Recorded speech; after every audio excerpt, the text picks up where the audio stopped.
In the tranquil coastal town of St. Augustine, Florida, July 8th, 2010, was a day that those who knew her would never forget.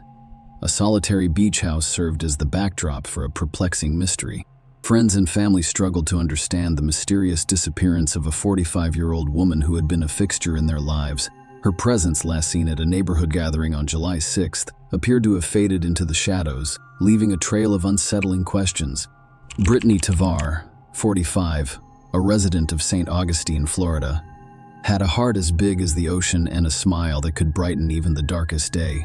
Brittany had a large family with many siblings, but they all lived far away on the other side of the country.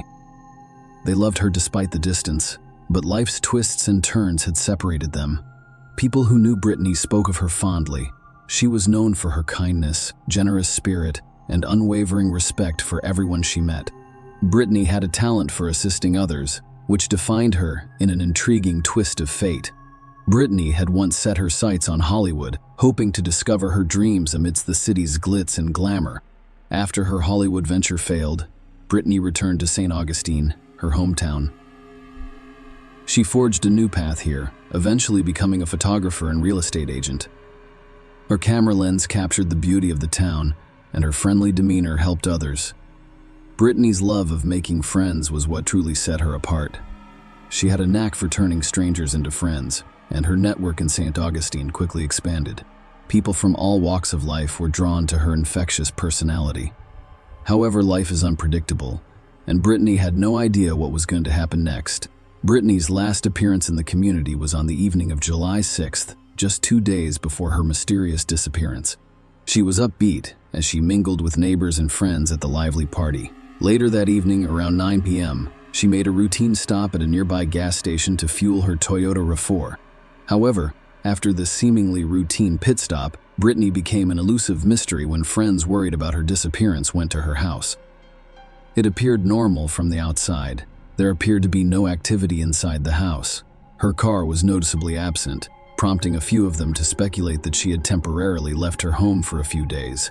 Her family was concerned, however, because they knew it was unusual for her to leave without informing anyone. Police did not launch an investigation right away because nothing seemed out of place, and there was no evidence of foul play or that Brittany had suffered any harm. Friends and her partner, Tim Martin, gained entry to her home through a locksmith, and upon closer inspection, a strange scene unfolded before their eyes. The house had an almost unnatural cleanliness, as if it had been thoroughly scrubbed, leaving a distinct odor of cleaning products, particularly bleach. Brittany's 2 small white Bichon Frise dogs, Colbert and Huey, were also missing, but her cats remained inside the house. The hum of the air conditioning system in the background added to the mystery, which was unusual for Brittany, who was normally concerned about power consumption and would not leave it on even if she was only going away for a few days. Brittany's friends told the police that she had expressed concern and fear to them. She had spoken with some of them about her concerns.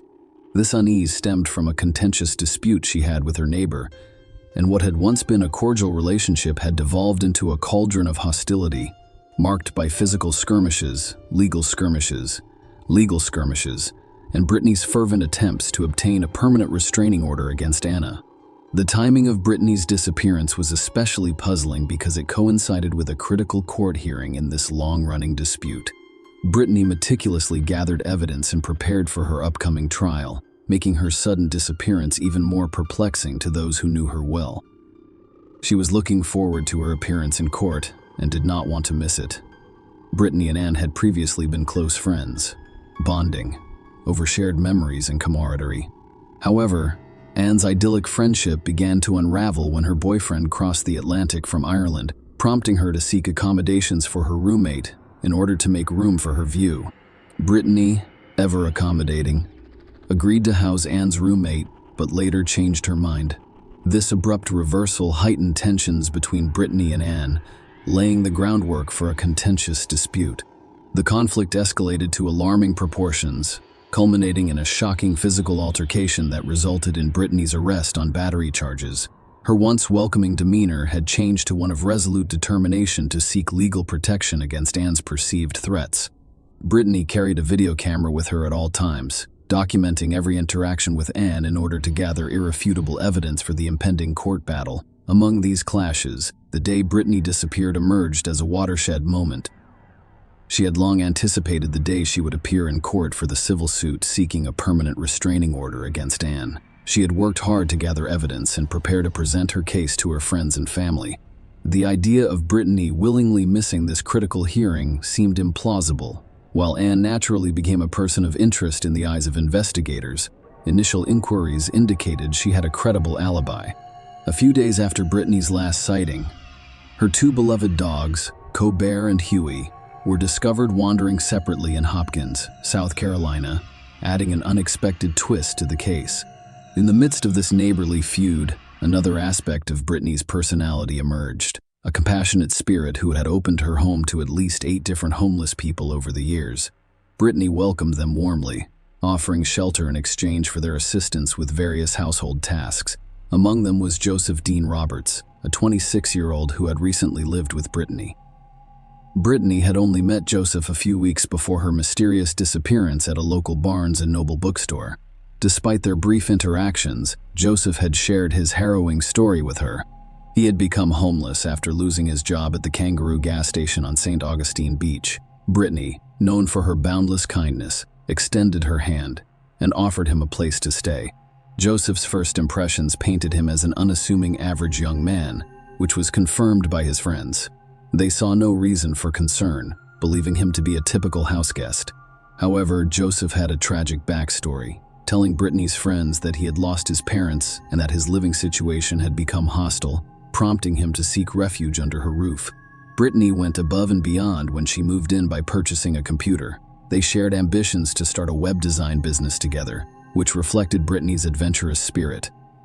The police, who were always eager to try new things, became increasingly interested in Joseph as they learned more about his relationship with Brittany and the events surrounding her disappearance.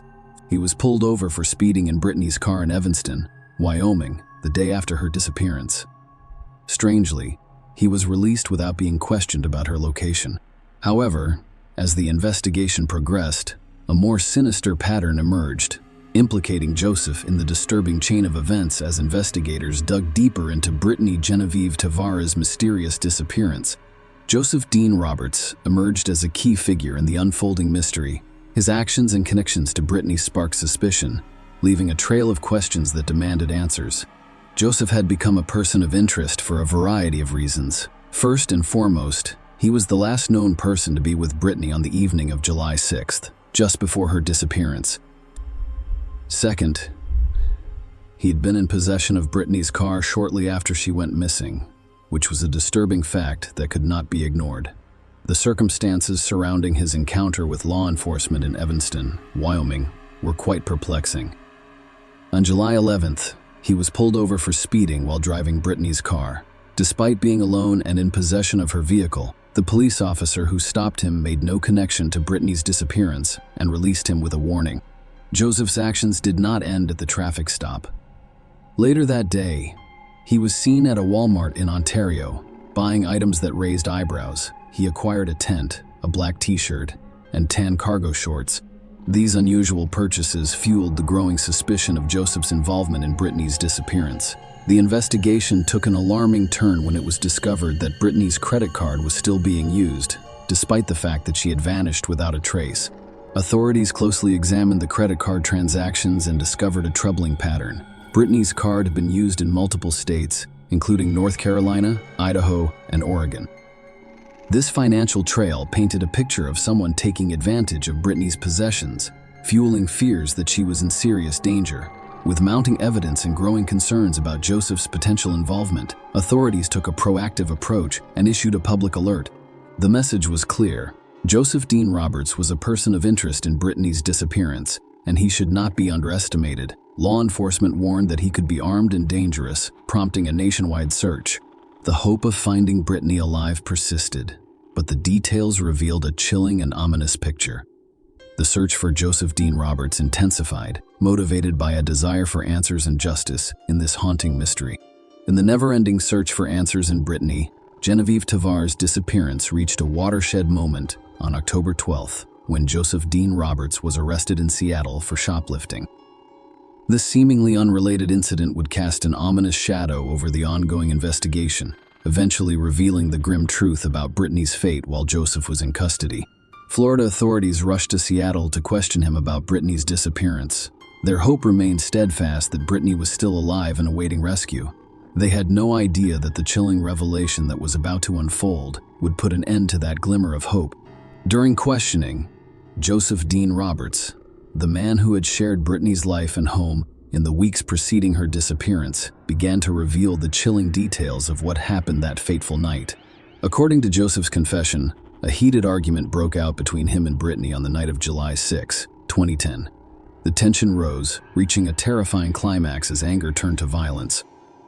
In a moment of brutality, Joseph had resorted to using a hammer to strike Brittany in the head several times, but she had not died immediately. Joseph recounted with chilling detachment that Brittany was still alive, albeit briefly, in a gruesome twist. Joseph described taking a knife from the kitchen, intending to silence the woman who had once provided him with shelter and kindness. Joseph used a sharp object to deliver the fatal blow to the neck. The aftermath of this heinous crime was a scene of unspeakable horror. There was blood everywhere. Joseph needed to act quickly to cover his tracks, so he used bleach and a slew of towels to remove the heinous evidence of his crime. The amount of blood was so large that it required 6 trash bags to contain the aftermath. In a chilling twist of fate, Joseph's original plan was to hide Brittany's lifeless body in the attic. However, he quickly realized that her remains were too heavy to carry up the stairs. Instead, he resorted to wrapping her lifeless body in sheets and garbage bags, leaving her tragically unrecognizable. Brittany's body was then placed in her own car. However, the question remained, why had Joseph chosen to accompany Brittany's beloved dogs on his sinister journey to conceal his heinous crime? Joseph's twisted logic came to light. He understood that leaving the dogs at Brittany's house would raise suspicions. He needed to buy time, diverting attention away from the atrocities he had committed. Brittany's life was ended. Joseph set out on a grim journey with her body hidden in her own car and her once loved pets by his side. He drove Brittany's car, carrying her remains, and abandoned her body in a desolate wooded area near Interstate 95. Joseph attempted to bury her, but the difficult terrain made the effort futile. Instead, her body was exposed.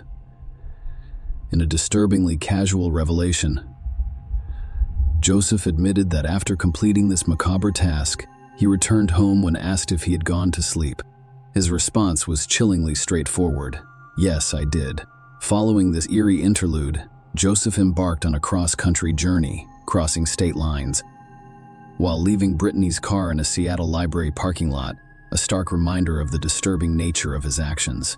The release of these gruesome details sent shockwaves through the investigation and the community, which had hoped for Brittany's safe return. Her body, which was severely decomposed, had to be identified using dental records. She died as a result of apparent blunt force trauma. It was a horrifying reminder of the brutality she'd experienced. Joseph Dean Roberts, the man who had shared her home and her trust, had thrown Brittany into a nightmare from which she would never recover. Following Joseph Dean Roberts' chilling confession, the mystery surrounding Brittany and Genevieve Taver's disappearance begins to unravel.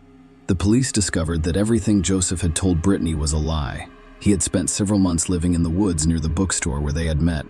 Law enforcement believed Joseph had a habit of wandering along Florida's beaches, attempting to persuade women to give him a place to stay. The strategy had been successful on numerous occasions. Brittany was not the first woman to offer him shelter, and those who had welcomed him into their homes at first thought he was harmless and, in some cases, pitied his situation. However, a troubling shift in his behavior usually occurred soon after moving in. For example, a woman Joseph worked with at the Kangaroo gas station offered him a room to rent in her home. From August 2008 until January 2009, he appeared pleasant and honest at first, despite his inability to afford a motel. He even discussed his mental health issues, such as depression and angry outburst.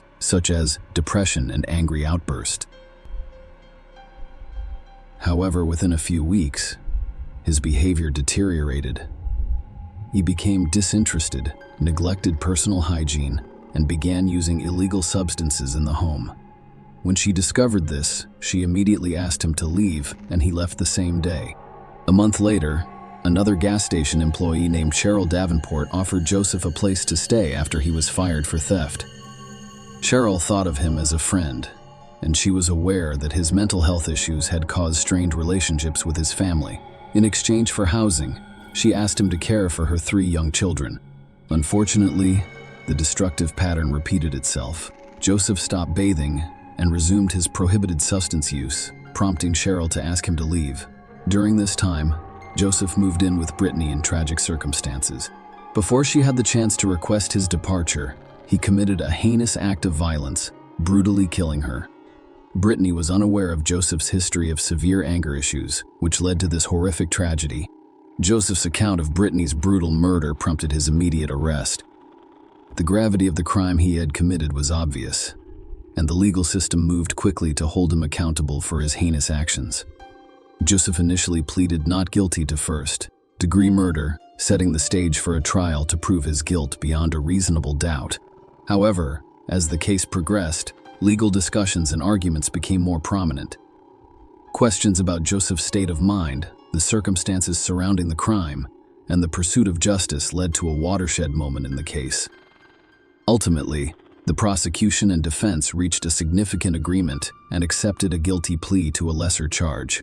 Joseph Dean Roberts, the man who killed Brittany in an unspeakable act of violence, has pleaded guilty to second-degree murder. This plea represented a significant turning point in the case. The court accepted the plea and sentenced him to a 30-year term in a Florida state correctional facility. While this outcome may not have provided the full measure of justice that Brittany's loved ones had hoped for, it did ensure that Joseph was held accountable for his heinous crime. He would spend decades in prison, paying for the life he had taken and the anguish he had caused Brittany's family, friends, and the community that had rallied in her memory. Share your opinion with us in the comments and subscribe to the channel for more.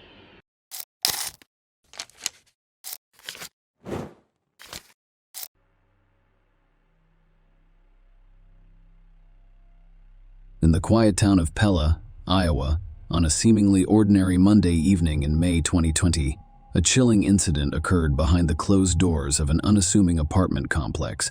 What began as a report of a domestic dispute quickly turned into a nightmare, leaving a community stunned and investigators piecing together a harrowing story of obsession, jealousy, and ultimately, a lethal act that would forever change the lives of those involved.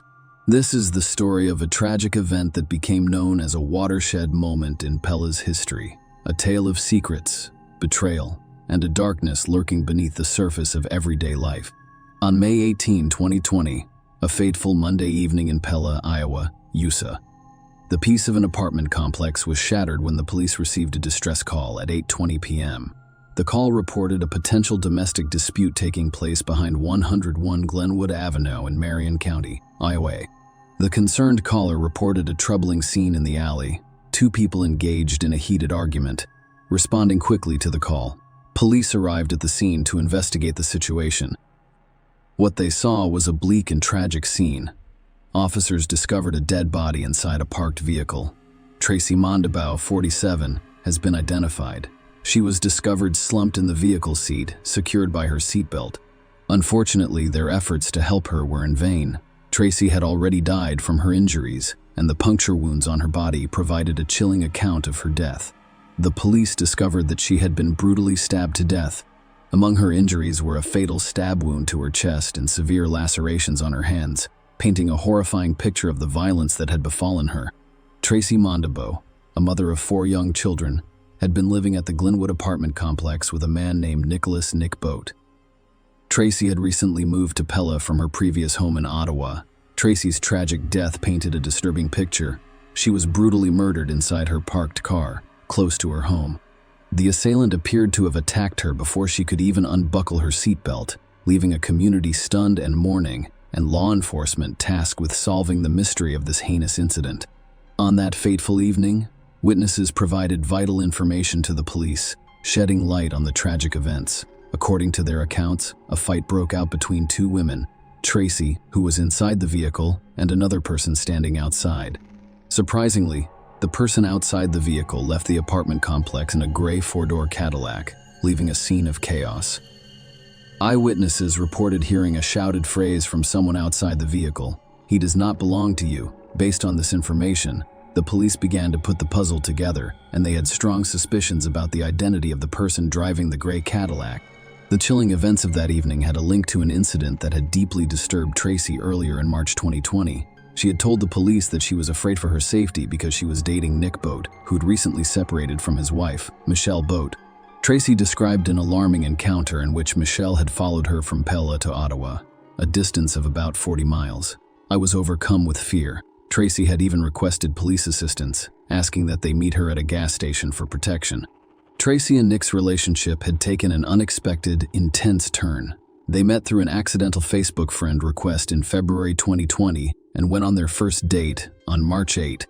They had moved in together just a few weeks before Tracy's tragic death. Michelle was dissatisfied with their relationship.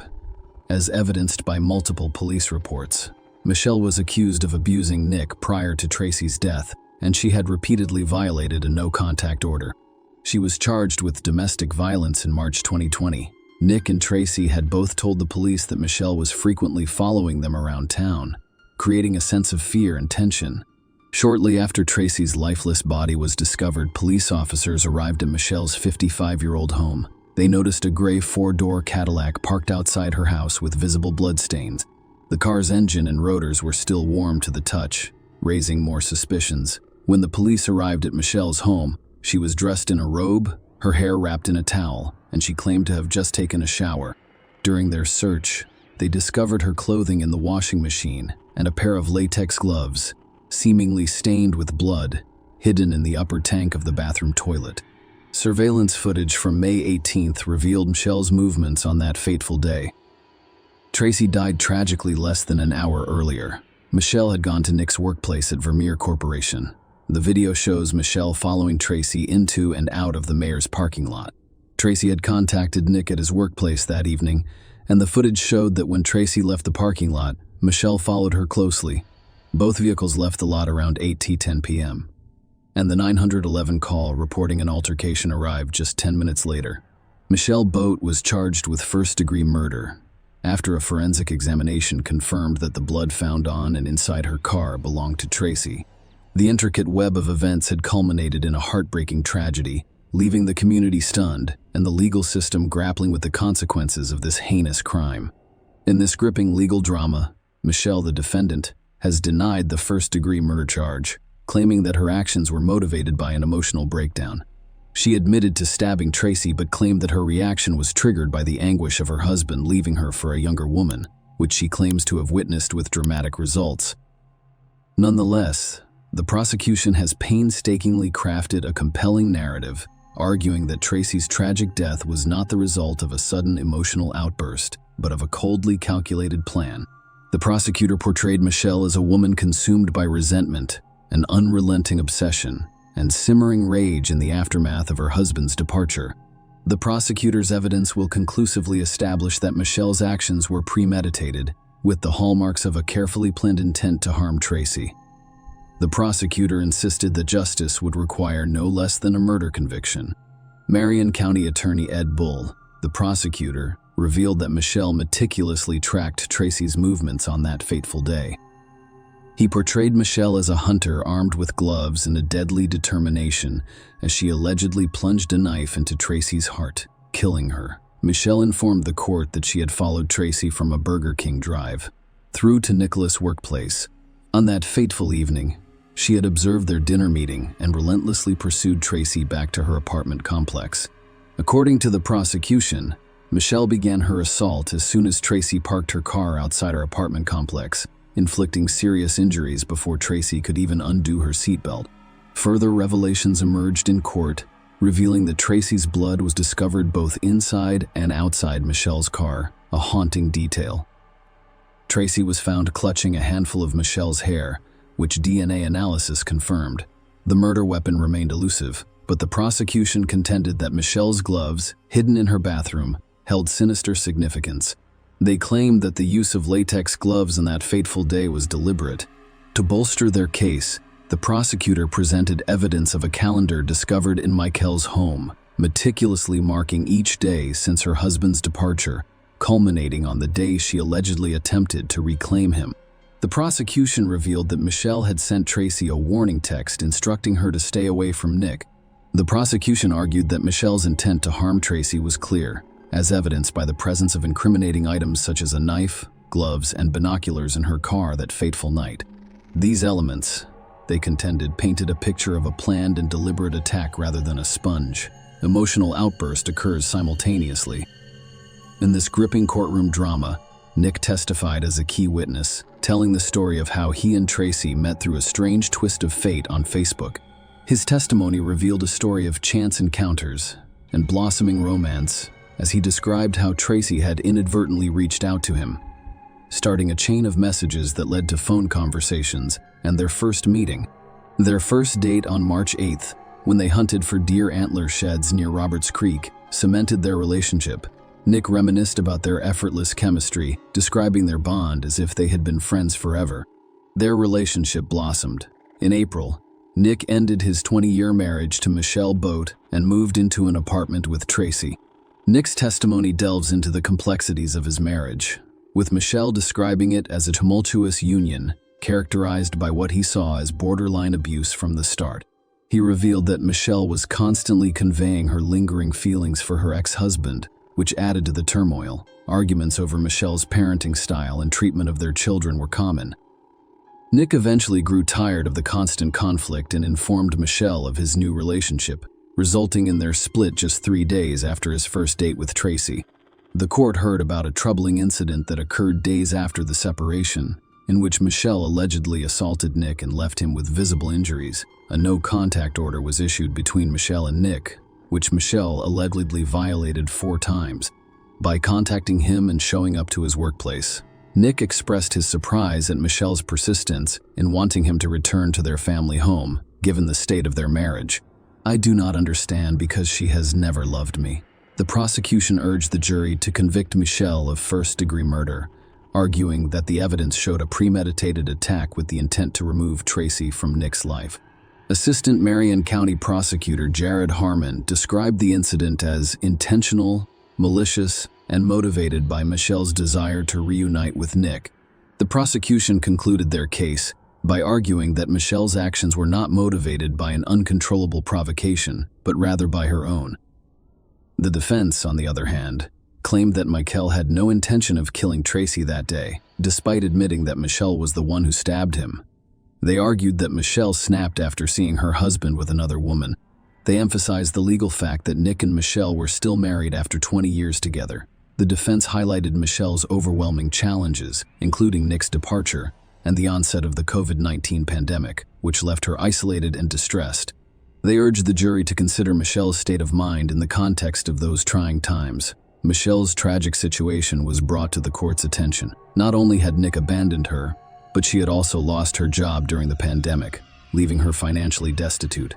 Michelle described in her own testimony the isolation and emotional turmoil she experienced in the weeks preceding the stabbing.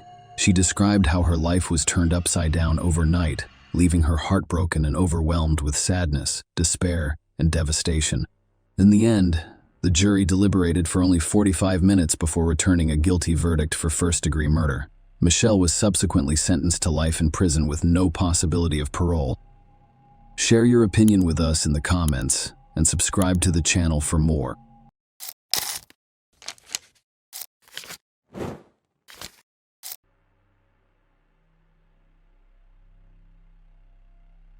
Taking the lives of one's children is more than just a heinous crime.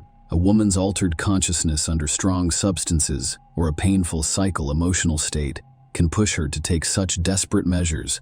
When the body is unable to cope with stress, the high-profile case of Veronica Youngblood serves as a vivid and horrific example of how a disturbed psyche, unhealthy relationships, and constant stress can have irreversible consequences.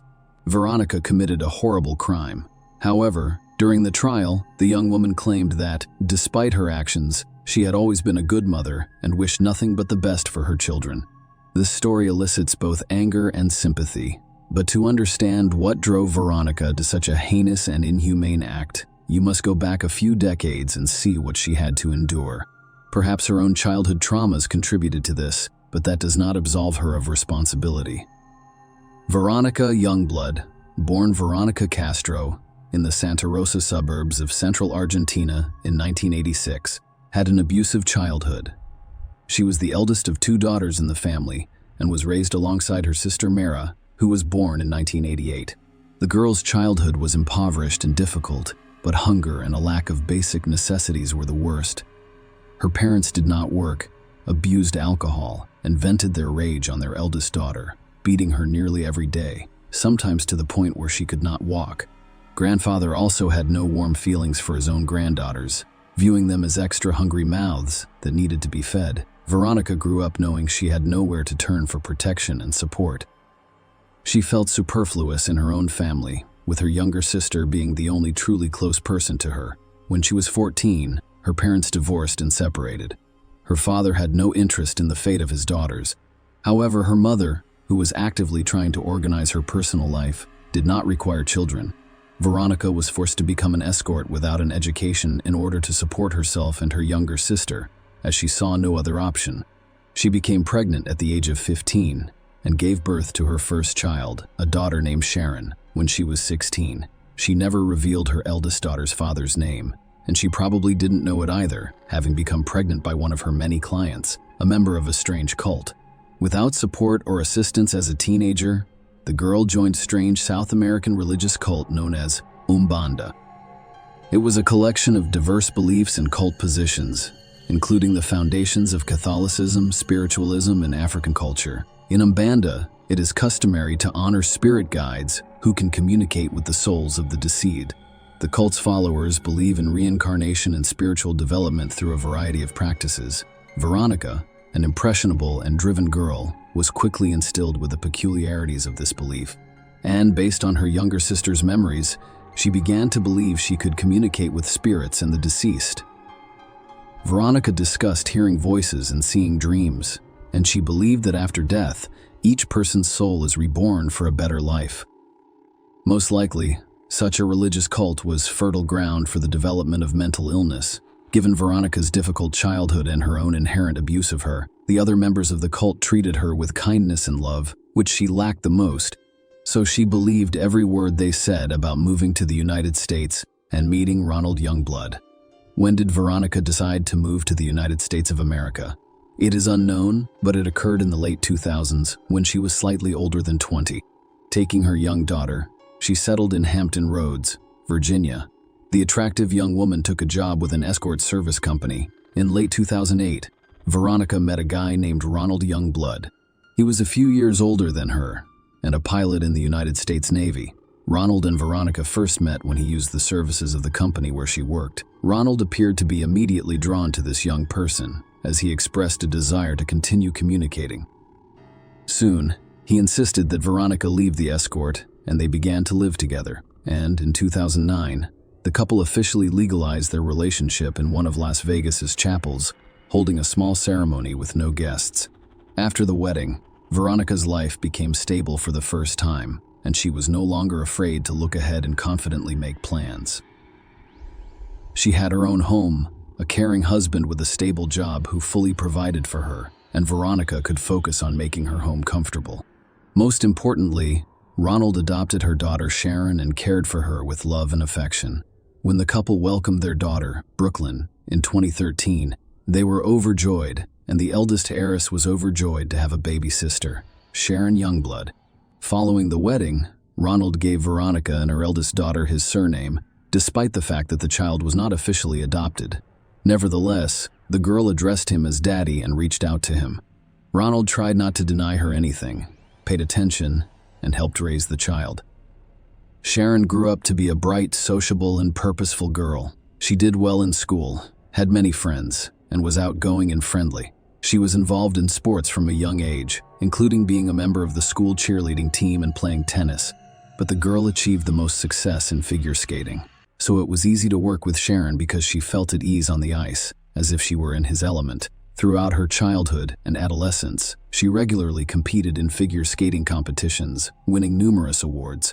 She was prophesied a successful sporting career, citing the young figure skater's tenacity and diligence. Unfortunately, it was not meant to be due to an unstable family life. After several years of living together, Ronald and Veronica's relationship began to deteriorate. Both spouses had difficult personalities. They were extremely emotional and unyielding. If they were able to reach an agreement at first, neither of them was willing to make concessions now. Furthermore, the spouses began to do many evil things to each other, resulting in frequent scandals involving violent clarification of relationships, mutual accusations, and insults. Furthermore, Ronald was extremely jealous and controlling.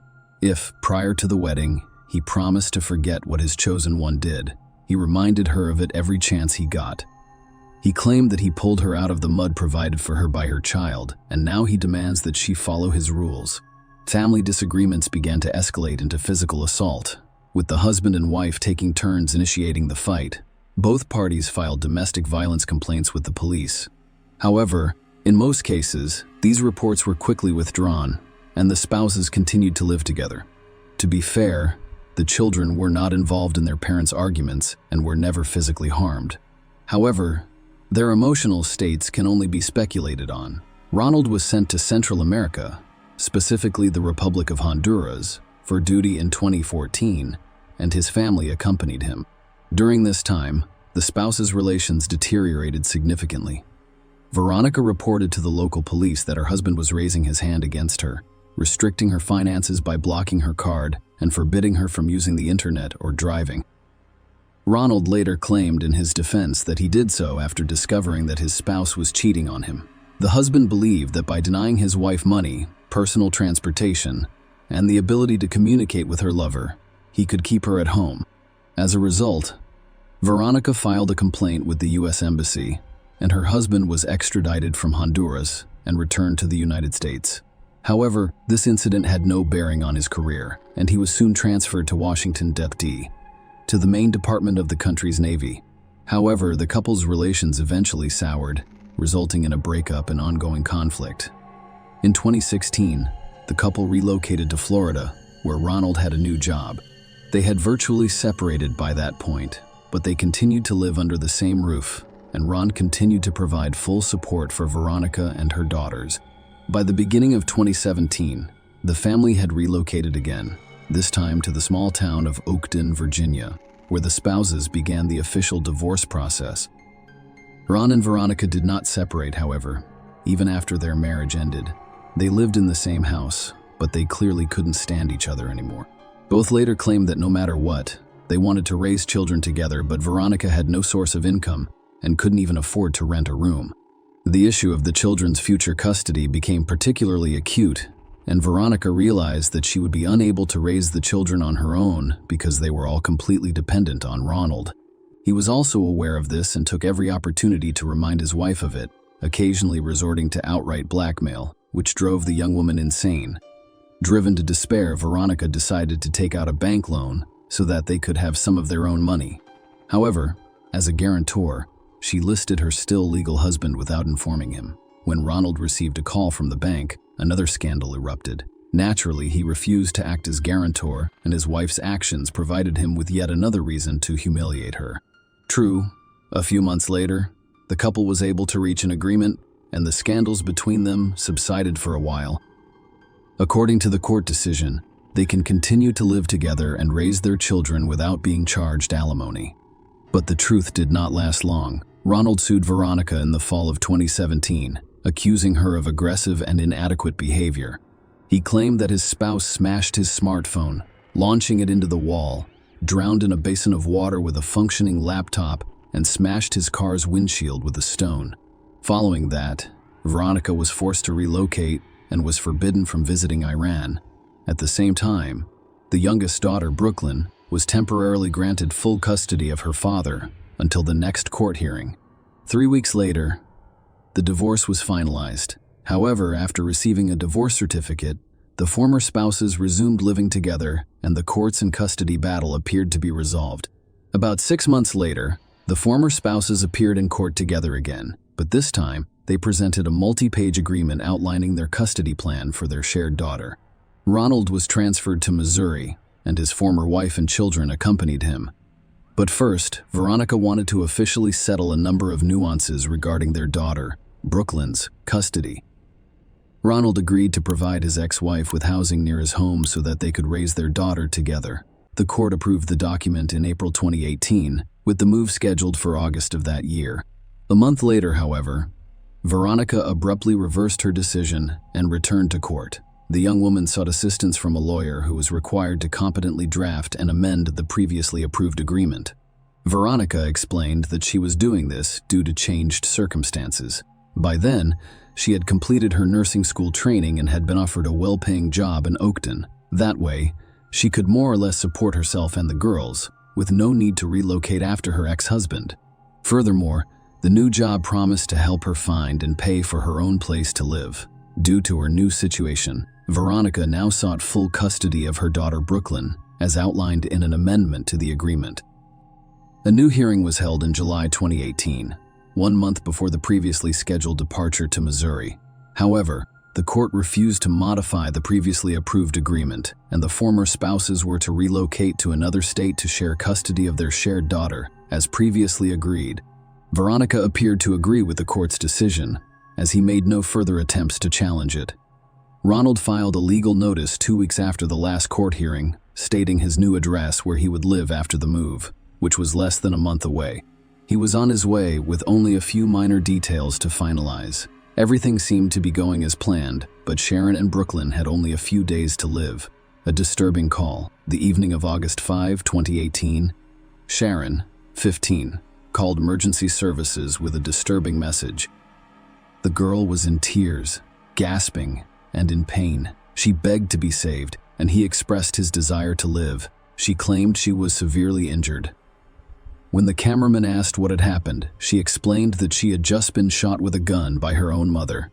Sharon claims she and her younger sister were asleep when their mother walked into the room and shot Brooklyn. At the sound of the gunshot, the older sister awoke, literally numb from fear. She asked her mother, "What are you doing?" Veronica responded that she was taking her daughters to God. Sharon attempted to flee, but Veronica shot her in the back. She was on the verge of collapse.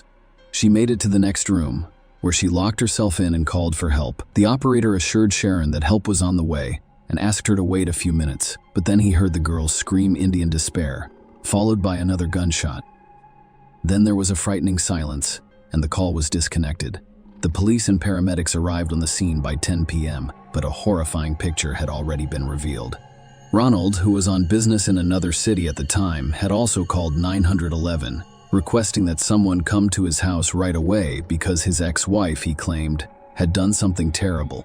Veronica had already called and told him everything, but Ron refused to believe what she said. Sharon was the first to be discovered, lying on the floor with 2 gunshot wounds, one to the chest and one to the back.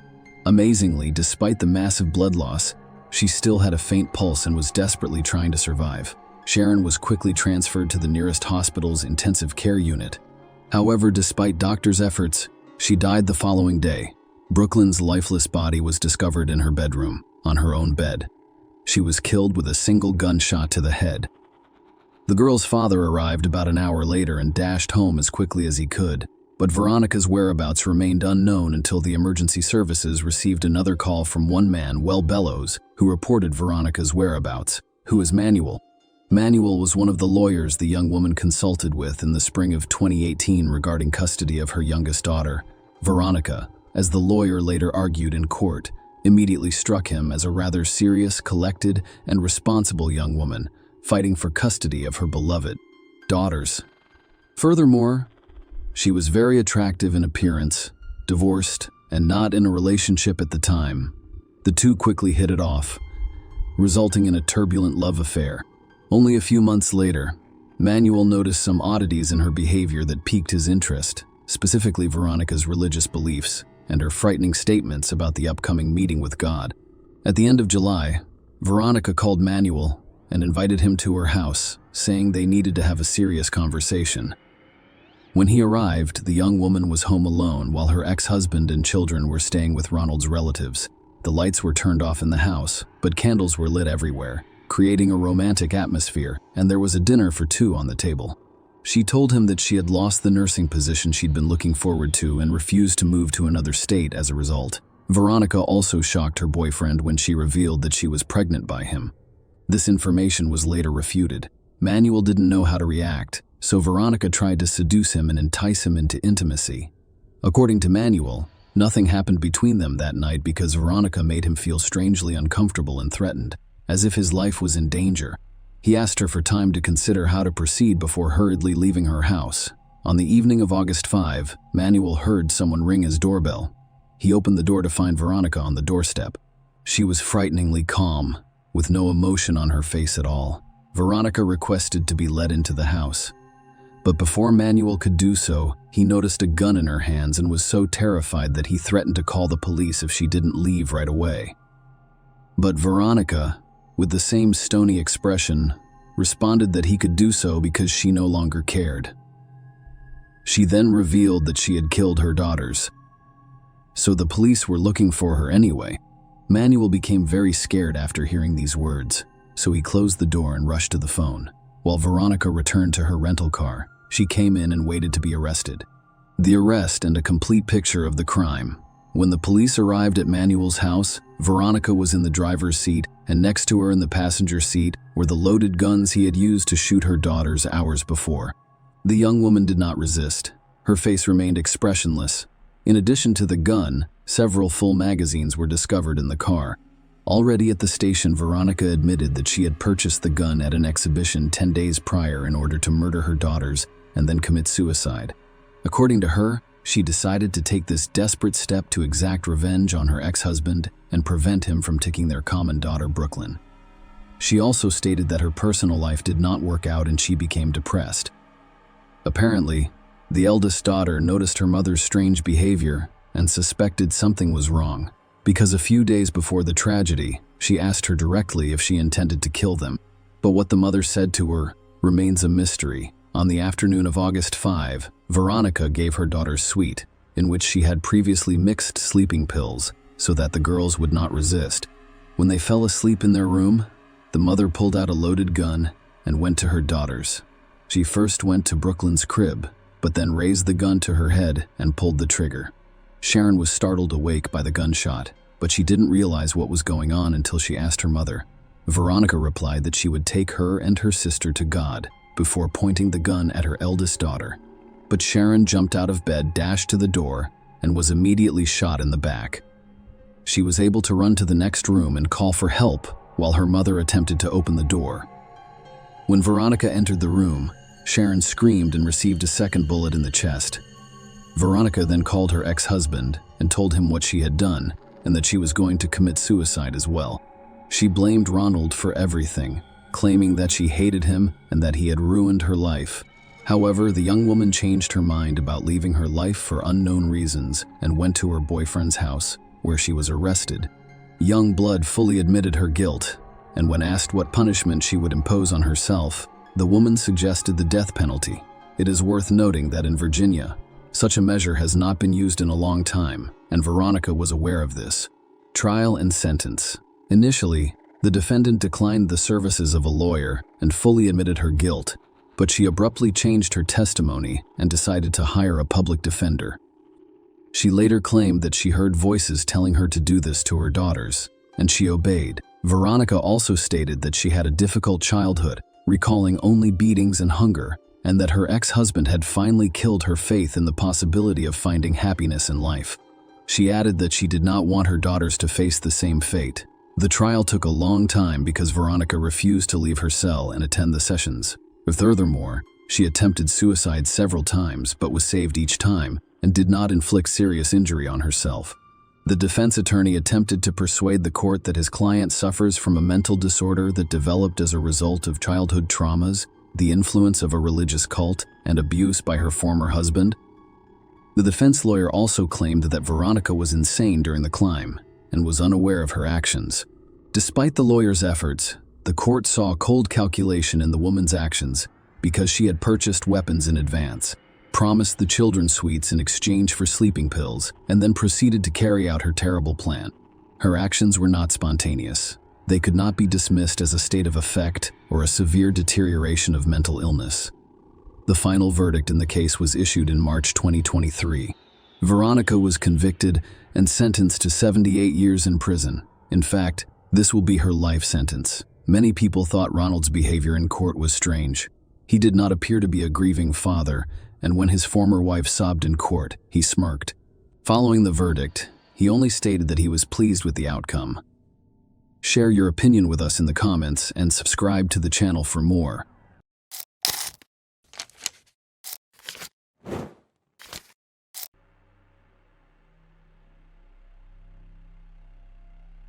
On November 6, 2014, Mexico City police discovered human remains. Part of the torso was discovered in a vacant lot near the city's exit.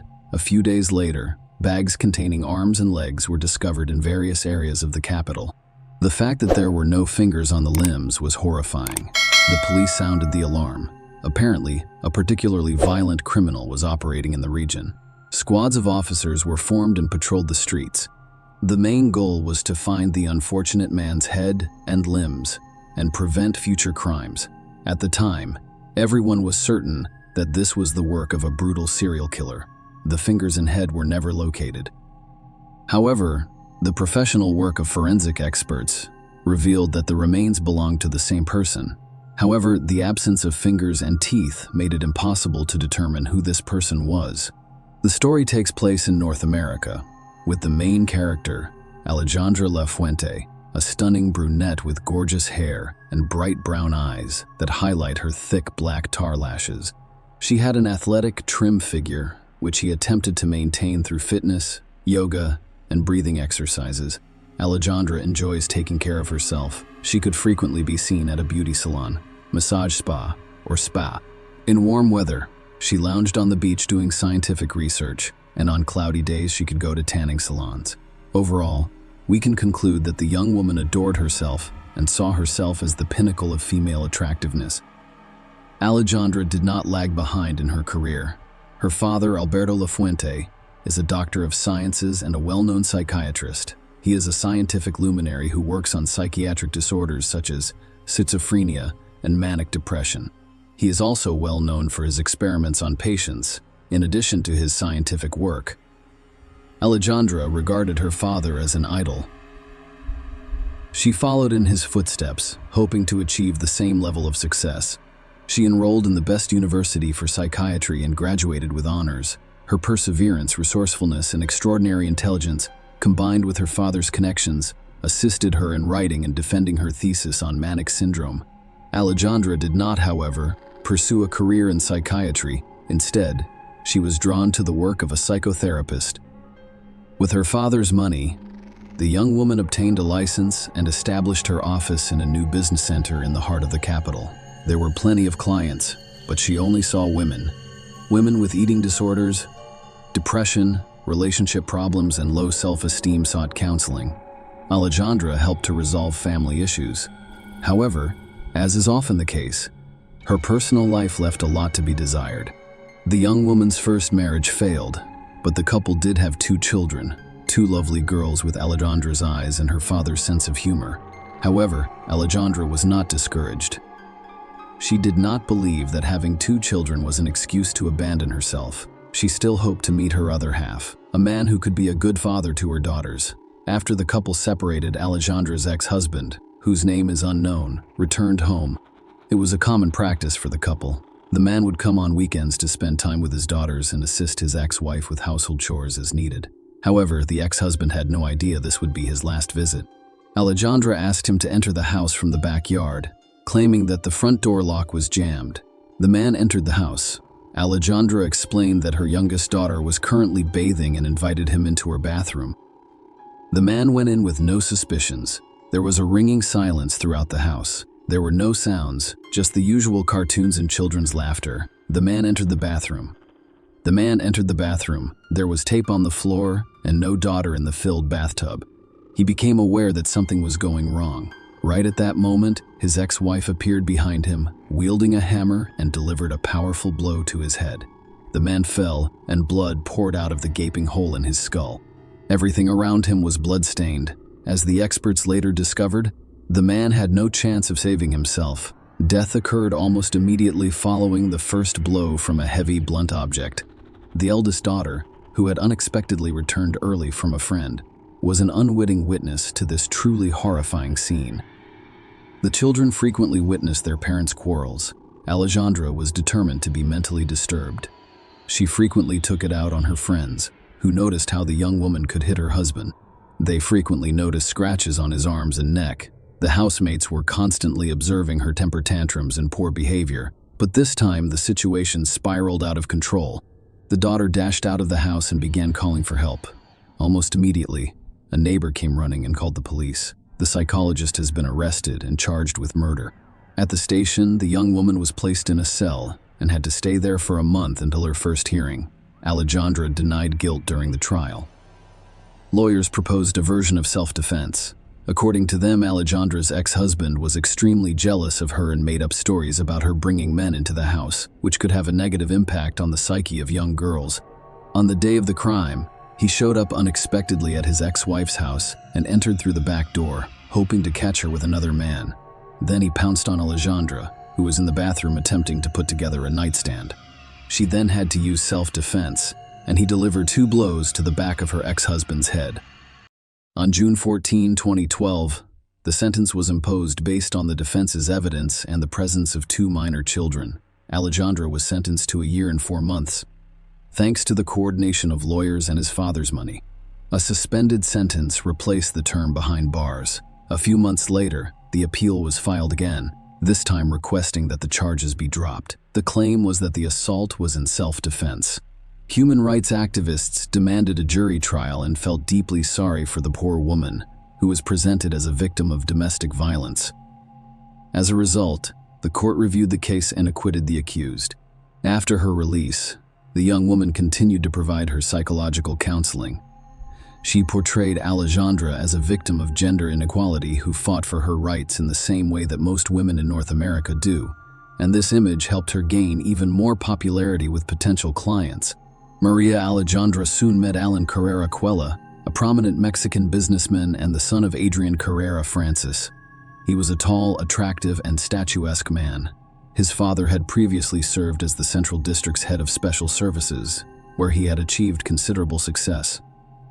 Alan quickly expanded his business, establishing a nationwide chain of construction stores. A portion of Alan's business was legalized. The other part, which few people knew about, was closely related to crime. By the way, his father was removed from his position because one of his son's financial frauds was discovered. In addition, Alan had a stake in a criminal organization that transported psychotropic substances to the United States. Their base was in a border town and was patrolled by newly hired police officers. This group controlled a small portion of the South's psychoactive substance trafficking. Alan's father was proven to be involved in his son's affairs. The police were able to obtain a statement from him, and he faced a 20-year prison sentence.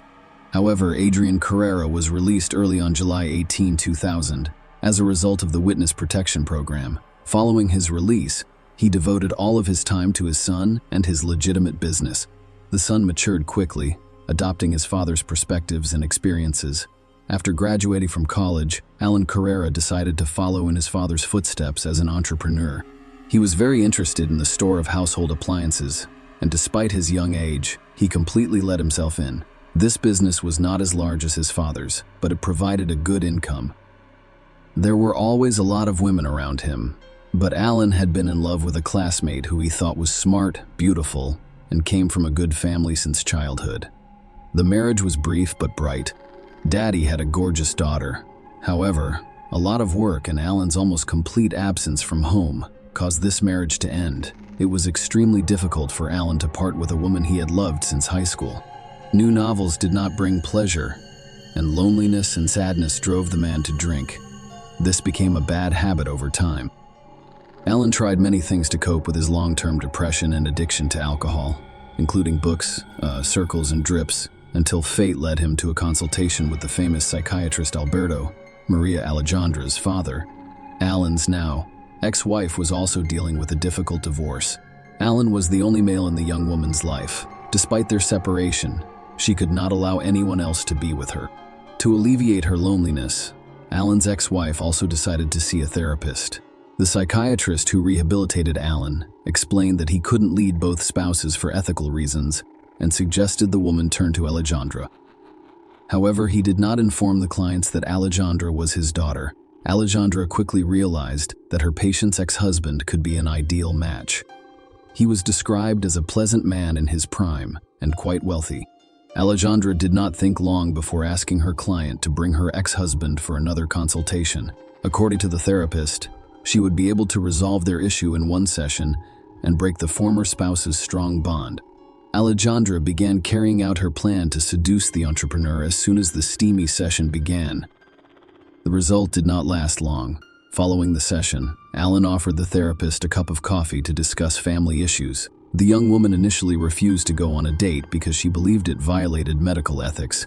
However, their date took place on the same evening, and it quickly became an affair. Alan's ex-wife soon learned of the situation. She was shocked. She even planned to report the incident to the doctor's ethics committee. However, she didn't. Alejandra was a highly competent specialist who was able to persuade her client to let the situation go. After all, it indicates jealousy and a refusal to let go of the former spouse. As a result, the doctor believes that a happy future will be ineffective.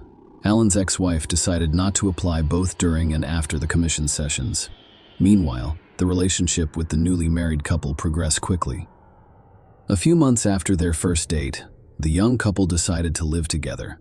After 2 more months, they decided to formalize their relationship, but Alan had no idea what skeletons he had in his closet that were hiding his fiancée.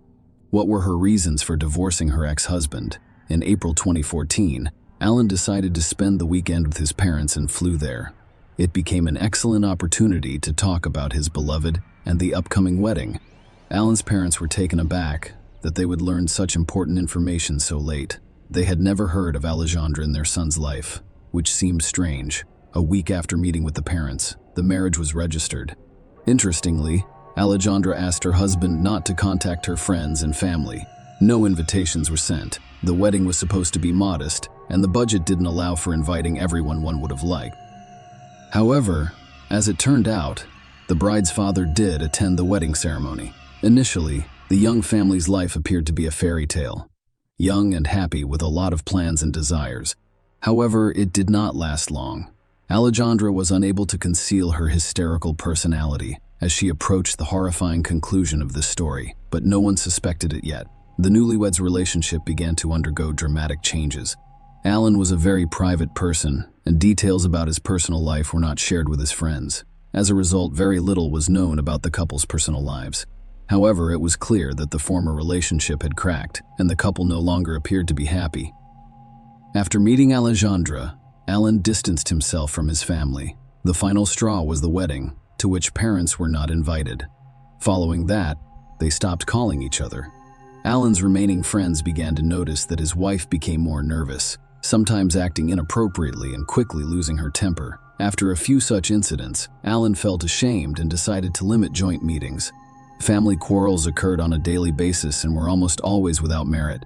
According to her own testimony, Alejandra decided to access her husband's cell phone one evening. As is often the case, correspondence with some women was discovered to contain racy content. Of course, it was impossible to ignore such things. According to Alejandra, this was the final straw. She claimed in court that her husband beat, insulted, and humiliated her in every way possible. When cheating was discovered, it became pointless to save the marriage. For unknown reasons, Alejandra attempted to save the relationship by using non-traditional psychotherapy techniques. After thinking about her husband's cheating, the young woman decided to deal with Alan using a method she was already familiar with. As soon as she made this decision, her entire attention could be focused on devising the perfect murder plot. Meanwhile, Alan maintained his usual, measured pace of life. He had no idea what was in store for him. Alan still communicated infrequently with his family, but he couldn't miss the family's annual feast to celebrate his beloved grandfather's birthday. Alan, of course, attended the feast, but his parents made it clear that his wife was not the most welcome guest in their home. This situation irritated Alejandra and aggravated the couple's relationship. Was it possible that this would be the last time the family saw Alan alive? Dated October 31, 2014. Alan last used his phone to send a text message to his family informing them that he had arrived home safely from his birthday party. He has not communicated since then. He hadn't been seen at work in several days either. This was quite unusual because it had never happened before. The entrepreneur took extreme responsibility for his work. And soon, the opening of a new store was anticipated, making the presence of the head absolutely necessary. The reason for this was the spouse's terrifying plan, which she carried out. After Alan returned from his vacation, there was another scandal, which prompted Alejandra to immediately dispose of her husband. She added a powerful sleeping pill to the milky tea she used to drink before bed. Then she smothered him with the pillow. She enjoyed watching her husband gradually lose consciousness in a pitiful attempt to remove the pillow and breathe. Then came the most difficult part, getting rid of the body. She had not had time to prepare for this moment. Alan was too heavy, so she had to make do with what she had. The time was short. So Alejandra dashed to the neighbor's vegetable garden to retrieve an electric saw. With a grim smile on her face, she attempted to cut her husband's body apart. Only a genuine sadist would do such a thing. She then placed the body parts in garbage bags and had the foresight to cut off fingers and pull teeth. It was these that would aid the investigation in identifying the person, if the body was discovered. Alejandra attempted to remove the corpse from the house without suspicion by stuffing all of the bags into suitcases, but she was unsuccessful. As dawn broke, Alejandra was unable to leave the house with the suitcase unnoticed. An elderly neighbor with insomnia watched her from her window. She was a little concerned about the young woman's early departure. Besides, for some reason, her husband did not help lift the heavier suitcases, and Alejandra was acting strangely. She was constantly looking around. Alejandra returned home around dawn. This surprised the vigilant neighbor even more. As it turned out, she had scattered bags containing her ex-husband's remains throughout various neighborhoods to conceal her tracks.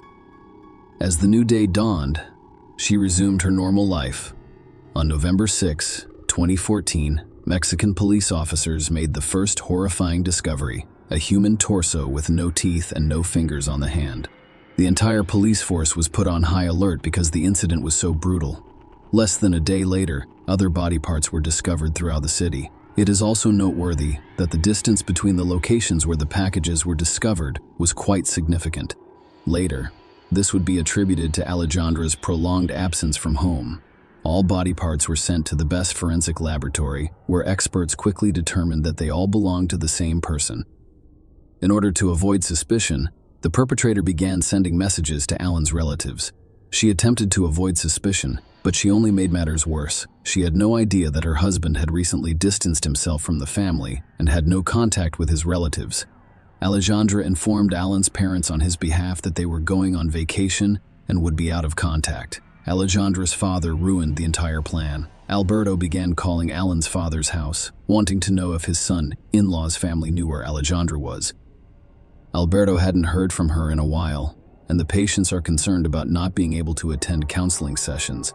Later, he calls Alan's relatives again to inform them that his daughter has been found and has been forcibly admitted to the clinic because she is depressed as a result of her husband's infidelity. This alarmed the relatives, who attempted to locate Alan but were unsuccessful, prompting the businessman's family to contact the police. The laboratory experts decided to compare the recently discovered corpse to Alan's characteristics. The similarity was 100, and his relatives also identified him. It was especially difficult for Alan's grandfather immediately following the identification. He became ill with heart disease because he was his only grandchild. The investigation issued a search warrant for Alan's residence and office. A hillock of fresh earth was discovered in the backyard of the house. After some digging, the man's fingers and teeth were discovered. The discovery further shocked the capital city. Alejandra was immediately apprehended. Blood traces were discovered in one of the rooms, as well as in the car's trunk and garage.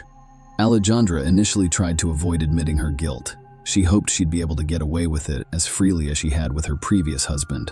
But the investigation quickly resolved the case. The testimony of an elderly witness was helpful. The time she gave matched Alan's estimated time of death. Alexandria took advantage of her position to obtain a powerful sleeping pill, the type of medication that only doctors could obtain. This aggravated the situation. The evidence obtained helped to establish a link between Alexandria and her husband's brutal murder. CCTV cameras also helped to determine that the man entered the house and never left. CCTV footage confirmed that the suitcases had been taken out. On December 10, 2014, the jury returned its verdict. Alejandra was sentenced to life in prison for murder, with brutality, and attempted to conceal the fact by using her official position. All of this was unfavorable to her father, the former psychotherapist who attempted to save his daughter from imprisonment through connections and bribes, but was also unable to assist. However, he was only able to keep the trial hidden from the public and the press in order to avoid further publicity. However, he did everything for the sake of his own career. Now, few people will consult a specialist who raised such a ruthless monster and failed to diagnose problems with his own daughter in a timely manner. The death of Alejandra's first husband was also brought up during the trial. However, due to the passage of time, the evidence in this case was not discovered. The version about Alejandra's father's involvement in the events was also considered. There were suspicions that he colluded with his daughter and committed crimes for scientific reasons. However, there's no evidence to support this idea. Following several appeals from the victims, the sentence was commuted to death. This is an unprecedented situation. Such sentences are extremely uncommon in Mexico, particularly in these times. The defendant is also not entitled to a review of the proceedings. All of the accused property, including his home, must be given to the victim's family, who can be comforted by this, though, if the person cannot be brought back. Alejandra appears to have been a pragmatic and cruel woman. She had severe mental health issues, despite medical examinations denying this.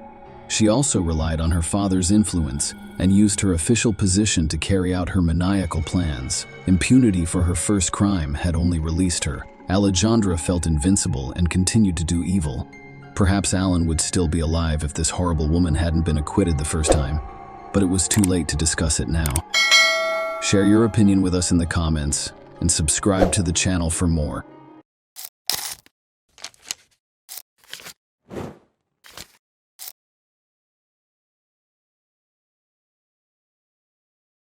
The case of Sabrina Queter, a heinous crime in an affluent London neighborhood.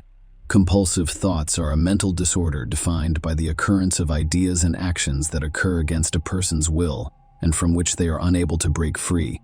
In some extreme cases, these thoughts can literally take over the mind, and when combined with a complex manipulative nature, innate cruelty, and a manic desire for dominance, the result is a time bomb. Sabrina Queter, a British woman, had every opportunity to live the fabulous, wealthy, and carefree life she had envisioned since she was a child, but it was never enough. No partner was good enough for her, and she always felt like she was born for fame, attention, and luxury. Her unrealized ambitions and obsessive fantasies eventually led to delusions and violent outbursts. Unfortunately, Sabrina discovered a defenseless man on whom she vented her rage. This case became one of the most notorious and high-profile in British history. An innocent girl who cared for her children was the victim of a deranged situation. Sabrina Queter her early years. Sabrina Queter was born on December 5, 1982, in a London suburb, with a distinct blend of French and Algerian heritage from her parents. This unique combination most likely contributed to her striking appearance and fiery personality. Sabrina, the eldest of 4 children, was the family darling, constantly praised and held up as a role model for others. Her family moved to France when she was 2 years old, settling in Paris where she spent the majority of her childhood and youth. Sabrina's complex personality began to emerge during her school years. Her former classmates later described her as arrogant, domineering, self-absorbed, and exceedingly selfish. She had few friends, both at school and among her neighborhood peers, and she considered everyone around her to be unworthy in comparison to other bright and outgoing girls her age. She was especially hostile, seeing them as competitors and enemies. With her stunning appearance, a striking brunette with brown eyes and an impressive physique, Sabrina could have pursued a modeling career if she could connect with people instead of manipulating them. As a child, during her youth, she participated in sports and expressed an interest in music. However, her inconsistency, impatience for quick results, and lack of effort hampered her success in all fields. Years later, Sabrina claimed that she was treated harshly by her maternal relatives in France during her childhood. However, These claims were never supported or proven. In contrast, her family insisted that she was indulged and constantly sought attention. Sabrina suffered a back injury while participating in sports as a teenager, which led to her dependence on prescription painkillers. She attempted to obtain these drugs illegally, resulting in her arrest and a police warning. Sabrina was always hyper-focused on herself and her appearance, craving constant attention. She was confident that her future held a wealthy, glamorous life filled with celebrity interactions and her own stardom. Her fantasies seemed to overshadow her reality at times, as she believed she had earned her place in Hollywood. Sabrina holds an English and French literature degree from the Sorbonne. However, since 2006, she has claimed various fashion industry professions such as stylist, makeup artist, fashion designer, and designer, despite her lack of actual expertise in these areas. Complex relationship with Wissam Madouni. Sabrina Queeter is known for her stunning appearance and a penchant for captivating men and exploiting their affection, but she never considered any of her suitors to be worthy of a serious relationship. She was literally waiting for a prince who would fully obey her. Sabrina was still unsure of her life goals after graduating from school, believing she was entitled to everything without effort. Nonetheless, she enrolled at the prestigious Sorbonne University while also working at a sweet shop for financial support. At the age of 18, she met Wissam Madouni, who was 6 years her senior, worked as a manager at the headquarters of a major French company, and attended one of Paris's most prestigious universities. Despite not being particularly attractive, he wished to pursue a master's degree in order to advance his career in the celebrity world. He fell deeply in love with Sabrina and was willing to satisfy all of her desires and fantasies. Sabrina found Madouni appealing, seeing him as someone she could manipulate as well as a ticket to a wealthy life. He was ambitious, capable of great professional success, and eager to pamper and spoil her. The couple started dating in 2000 and decided to live together after a few months. Sabrina quickly revealed her true nature, attempting to control my duties in every way. If her demands were not met, she resorted to tantrums, threats, and even physical violence. Furthermore, she soon began openly cheating on Madouni, with no attempt to hide or justify her actions. She could have flings with anyone, from a random acquaintance to Madouni's best friend or colleague. Despite numerous attempts to end the relationship and leave her, Madouni always returned, unable to let go of his deep love for Sabrina. Madouni received his master's degree and a significant promotion in 2001, and he began earning a substantial income, which he lavished on Sabrina's expensive clothing and entertainment. Its family owned several properties in Paris, and he managed them, giving Sabrina all of the rental income. Madouni, who also had Franco-Algerian roots, saw Sabrina as a kindred spirit. According to some reports, the couple married in a special Muslim ceremony in the fall of 2001, as evidenced by a certificate issued by a mosque in Argentina. However, the religious ceremony was insufficient to establish the union as official and legal. The couple had a son, whose paternity Madouni officially acknowledged. However, years later, a Frenchman named Anthony Francois claimed to be the child's father, and a witness in Quitter's trial described her as volatile, unpredictable, promiscuous, and manipulative during her relocation to London. The global financial crisis hit hard in 2008, causing the company where Wissam Madouni worked to go bankrupt, costing him his high-paying job. Around this time, Sabrina Quitter developed a strong desire to move to London. She made the decision without consulting her partner, leaving her with few options and hoping for a new career in one of the world's major financial hubs. Madouni followed her to London, where he found employment in a major English bank. However, Sabrina has struggled to establish herself in the fashion industry. Her ambitions to be a designer, model, or makeup artist were stifled by a lack of skills, experience, and formal education in these areas. Consequently, she had to lower her expectations. She worked in a variety of positions over the years, including nanny in a call center, cafe, and even network marketing. Sabrina Quitter's search for love took an unexpected turn when she rekindled her teenage passion for music, adding the titles of musician and composer to her resume. Despite her enthusiasm, Sabrina struggled to secure professional opportunities in the music industry. She attended a number of auditions and social events in the hopes of making valuable connections. Sabrina was fortunate to meet Mark Walton, a well-known musician, songwriter, and one of the founding members of the popular Irish boy band Boyzone. After leaving the group, Mark went on to become a successful producer and music mogul, working with Jennifer Lopez, Jessica Simpson, and Lady Gaga. By 2016, his net worth had surpassed $1 billion. Mark was exactly the type of person Sabrina had hoped to meet on her way to a life of fame and luxury. She impressed Mark with her beauty and charisma. He was captivated by her and openly admitted to falling in love at first sight, unable to think of anyone but the beautiful woman. Their relationship grew quickly, and Sabrina worked hard to remain pleasant and endearing, eventually ending her relationship with modernity because she saw a bright future with Mark. His previous relationship and child did not deter her. Within weeks, the lovers had moved in together to a luxurious home in an affluent area of London. Mark covered all of Sabrina's expenses, including the rent for the lavish house she chose for several months, in order to bring and live the opulent life she had long desired, which included socializing with celebrities, attending elite events, wearing couture clothing, and even appearing in glossy magazines. Sabrina found it difficult to manage Mark because she was afraid of losing him. She couldn't control her nature for long, and soon began to be jealous of every woman around Mark. Sabrina's demands grew over time, requiring more gifts and luxury. Mark spoiled her with designer clothes, jewelry, and trips to upscale restaurants and clubs. But it wasn't enough for her. The couple's home had a high turnover of staff and nannies, as Sabrina's paranoia led her to believe they were either stealing or trying to seduce Mark. Her irrational behavior eventually.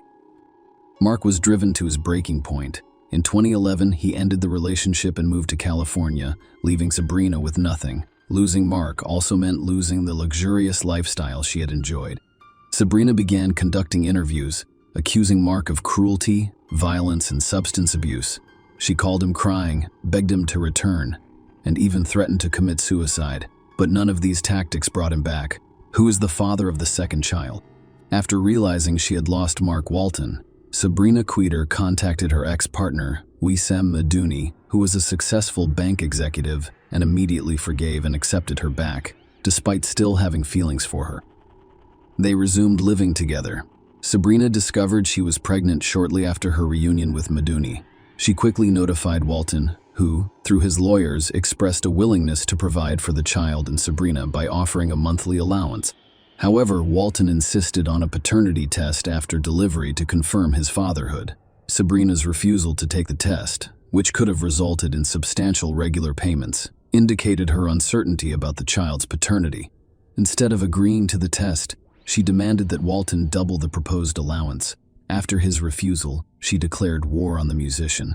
Sabrina took to social media to spread false claims that Walton was obsessed with her, insanely jealous of modernity, and physically threatening them. She accused Walton of breaking into their home, assaulting Madouni, frightening the children, and sexually assaulting her in an unnatural manner. However, she was unable to back up her claims because Walton had a solid alibi and had been in the United States since their breakup. Sabrina temporarily stopped accusing her ex-boyfriend after Walton filed a defamation lawsuit and the police threatened her with legal action. She settled in Wimbledon, southwest London, with Madouni and their 2 children, leading a seemingly peaceful existence as the conflict appeared to be resolved.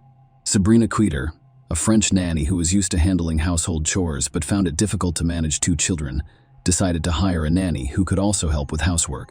She advertised a job online and conducted interviews in person. The majority of candidates failed to meet her expectations, and those who did not last long in her household. Sophie Leonette, a young French woman, responded to the advertisement.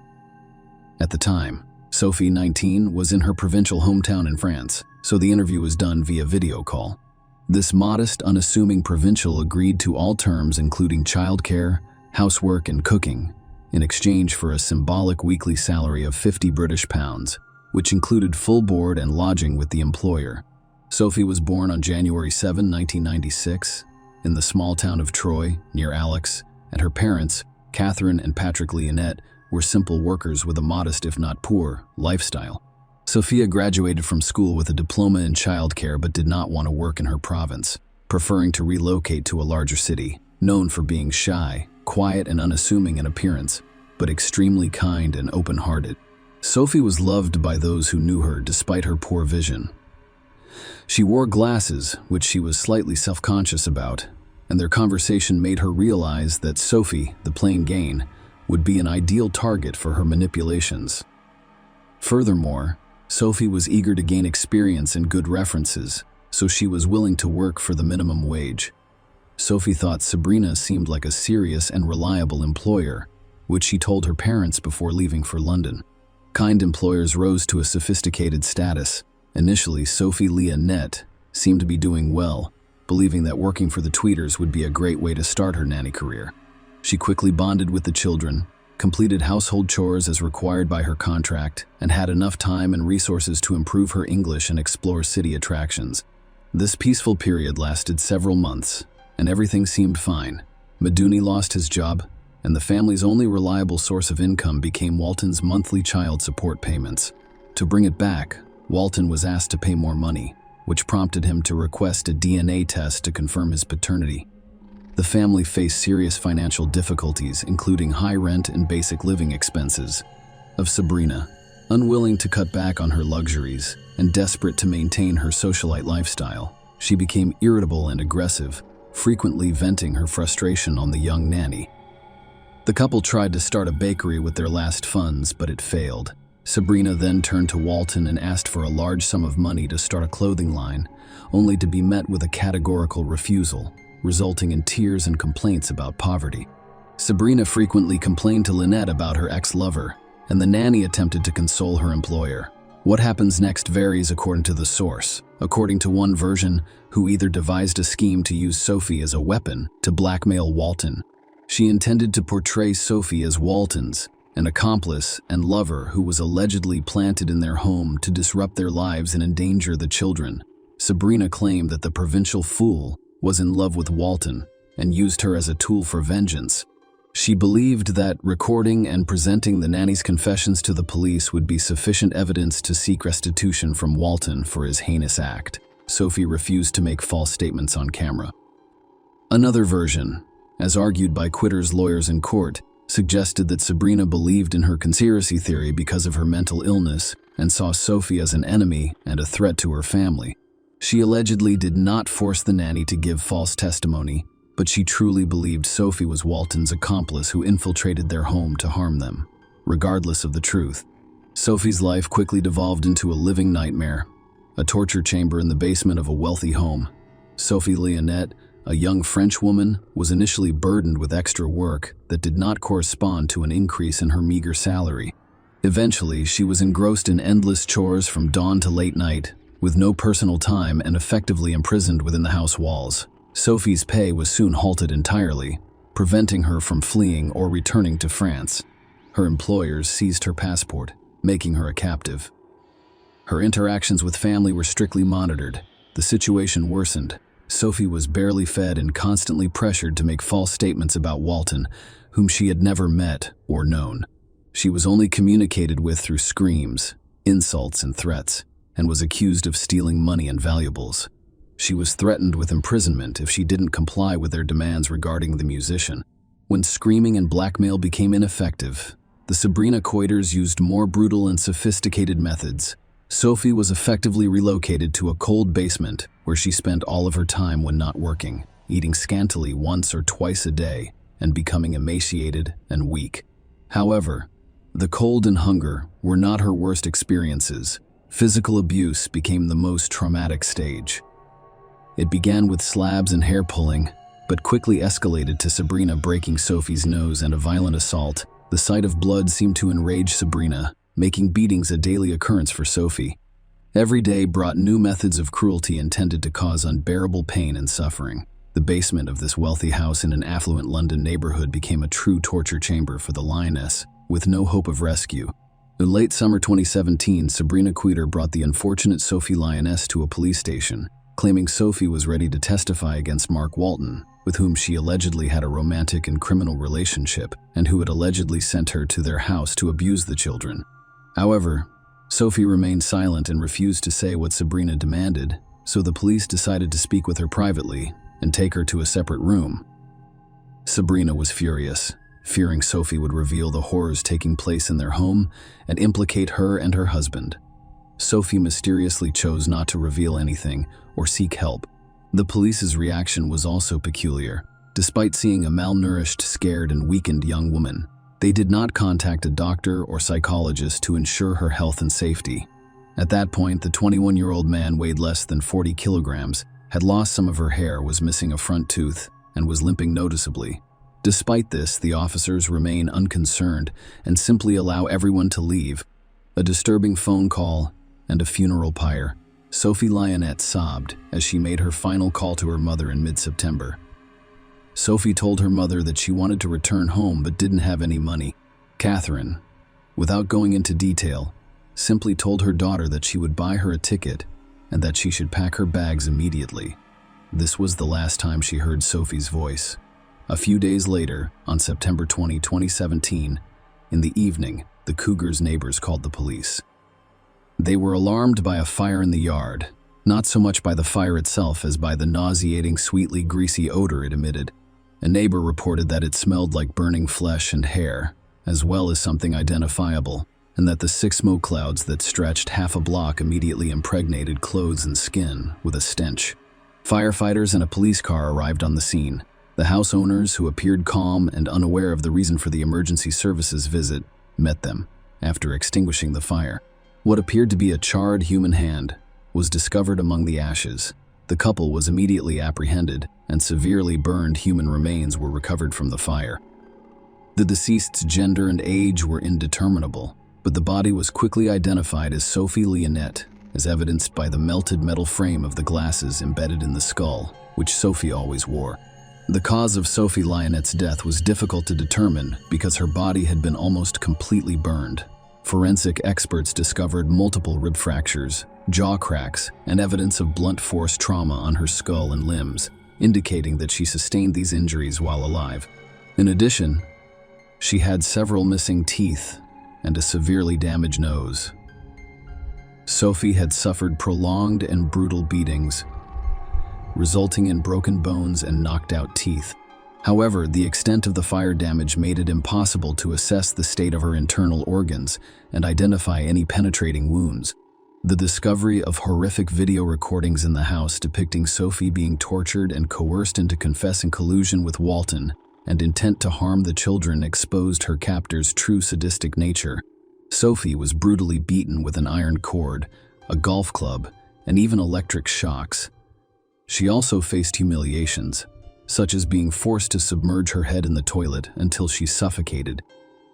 Experts believe Sophie died of asphyxiation before being burned on the pyre, sparing her the agony of being alive during the burning trial and sentence.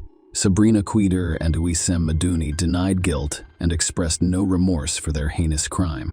Following the murder, Madouni calmly went to a nearby supermarket to purchase firelighter fluid for burning the body and dinner for his family, as if nothing had happened. The first court hearings against the sadistic couple started in March 2018. Sabrina attempted to portray herself as a victim, blaming Mark Walton for driving her to a pathological state with his constant torment. Sabrina was diagnosed with mental disorders, but she was not insane and could understand her actions. We were physically healthy but psychologically dependent on Sabrina and blindly obedient to her. Sabrina's former lover, who testified in court, described her as a cunning manipulator rather than a mad woman because she planned her moves so carefully. Another witness stated that she always made up enemies, but did so rationally and for selfish reasons.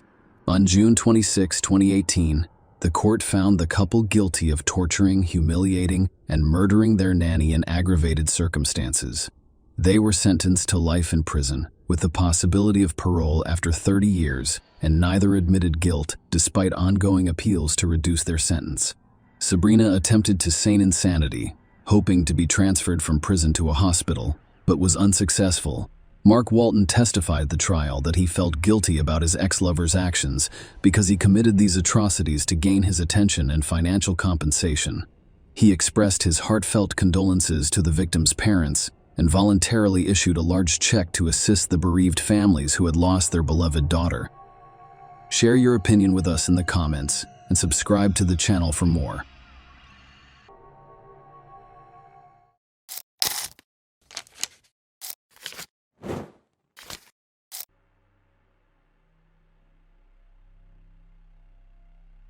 The case of Sheila LaBarre, a monster with angelic features. Childhood psychological and physical traumas can have far-reaching consequences in adulthood. Of course, they do not always result in someone becoming cruel and attempting to harm others. However, trauma can sometimes create a true monster. Adrian Raine, a criminal psychologist, believes that there are genetic and psychophysical mechanisms that can transform a person into a cold-blooded killer, which he discusses in depth in his book, Anatomy of Violence.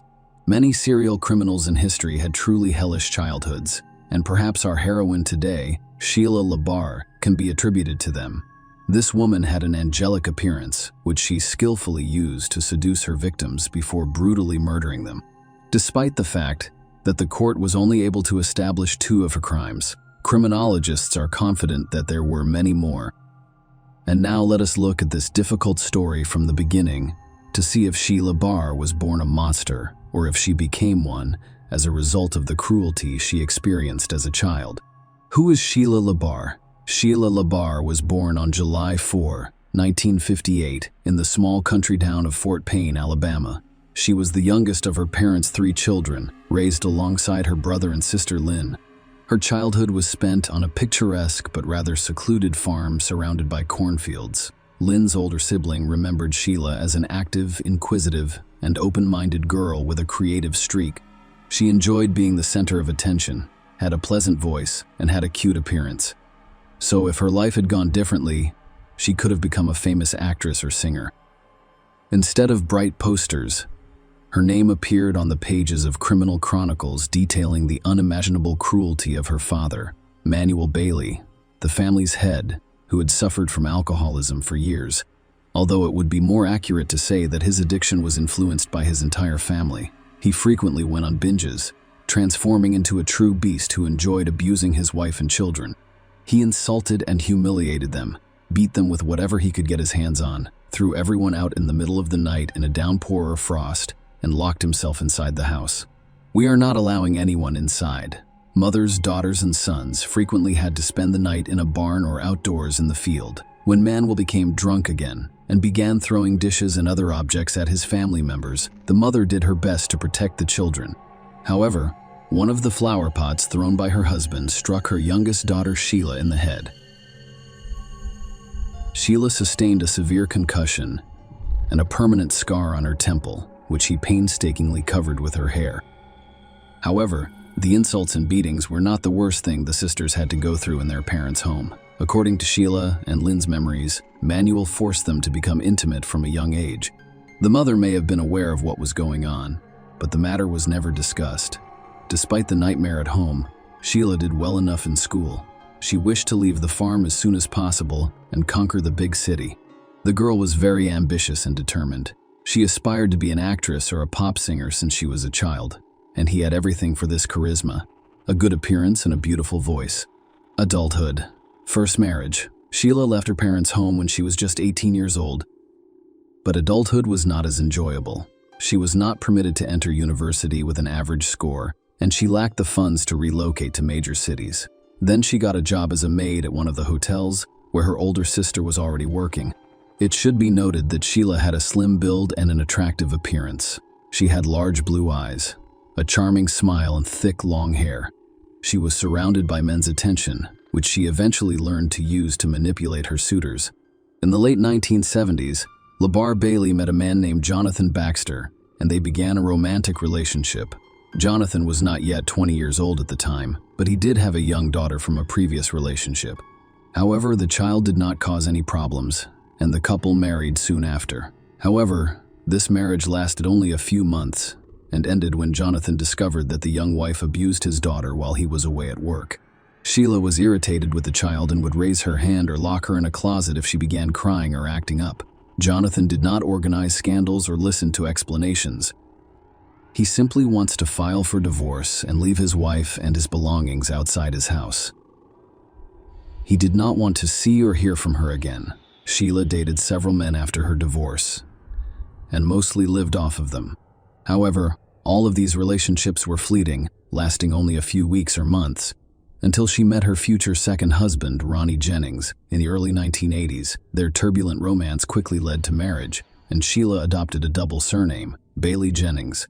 It was a toxic relationship between two erratic and unstable people who frequently cheated, scandalized, and even fought. Nonetheless, their marriage lasted over 3 years. In 1984, after another family feud, Sheila demanded a divorce from her husband, but he refused. In fact, Ronnie abandoned the relationship. He just wanted to piss off his wife and make her angry, and he succeeded. Sheila became hysterical, consuming a large number of drugs in front of her husband while drinking heavily. And after this infernal cocktail, he sat behind the wheel of the car and drove down the road. Sheila quickly lost consciousness under the influence of pills and alcohol, flew off the road, and collided with a tree at high speed. She miraculously survived, but with a massive head injury. She was in a deep coma for more than a week, and doctors gave no prognosis. When Sheila regained consciousness and began to recover, she was admitted to a psychiatric hospital for several months. She later complained to her sister that one of the orderlies was constantly harassing her, possibly taking advantage of her helplessness while she was heavily sedated. After all of this, Sheila returned home to her second husband, but she began to behave aggressively and threateningly toward him. During another scandal, she attacked Ronnie and poked him in the chest with nail scissors. Ronnie, fearing for his own life and health, filed for divorce and hurriedly left the madwoman, rich lover. When her second marriage ended, the young woman began looking for love in print media dating columns, where she also placed her own ads. However, no man stayed with her for long because she preferred to dominate everything, rigidly suppressing their partners in both intimate and everyday life. Soon, a photo of an attractive girl in the dating section drew the attention of 60-year-old Wilfred, who built the bar. The man had already been married twice and had adult children and grandchildren from previous marriages. He was widowed a few years ago and has since lived alone on his large country ranch. Bill was a reasonably wealthy man. He owned a chiropractic office in Epping, New Hampshire, and raised horses on his ranch. At the same time, he was lonely and desired a strong, powerful woman. In fact, that's what he discovered. Sheila was drawn to her new acquaintance's wealth and decided that it would be the perfect union for her. To completely confuse Bill, she began sending him frank letters via postal mail, supplemented with her nude photos. The trap worked, and Labar soon invited a lovely pen pal to his ranch. Their romance progressed rapidly. An elderly man is generous with expensive gifts for a young mistress who moved in with him in the summer of 1987. This greatly pleased the doctor, who now ventured out in public with a lovely companion who was half his age and fit for him as a daughter. Nonetheless, he did not intend to marry Sheila. Sheila, however, did not wait for a marriage proposal and changed her name to Labar. Bill was surprised by the turn of events, but he did not object. Sheila began to meddle in her elderly lover's affairs, eventually taking control of his business, finances, and property disposition. Furthermore, Bill was getting older and could no longer meet a young woman's intimate needs. Then, according to Sheila, he allowed her to meet other men, whom she frequently brought to their home. One of Sheila's regular lovers in the mid-1990s was a Jamaican national named Wayne Ennis. He was much younger than Sheila and was originally hired as an au pair on the ranch. However, the young man, with built consent, who was most likely pressured by Sheila, soon moved into the owner's home. Sheila and Wayne officially legalized their relationship in 1995, and the spouse considered him to be her only man from that point forward. But he quickly realized he was mistaken because his wife continued to meet with various men. Wayne wasn't pleased with this, and one day he jumped on Sheila and her next lover, causing them physical harm. Sheila, who had grown accustomed to being dominated, had no idea how to deal with her third husband, who got into a fight every time his arrival was announced. Eventually, she filed for divorce and requested a court order to prevent Elaine from approaching her, accusing him of violence and assault.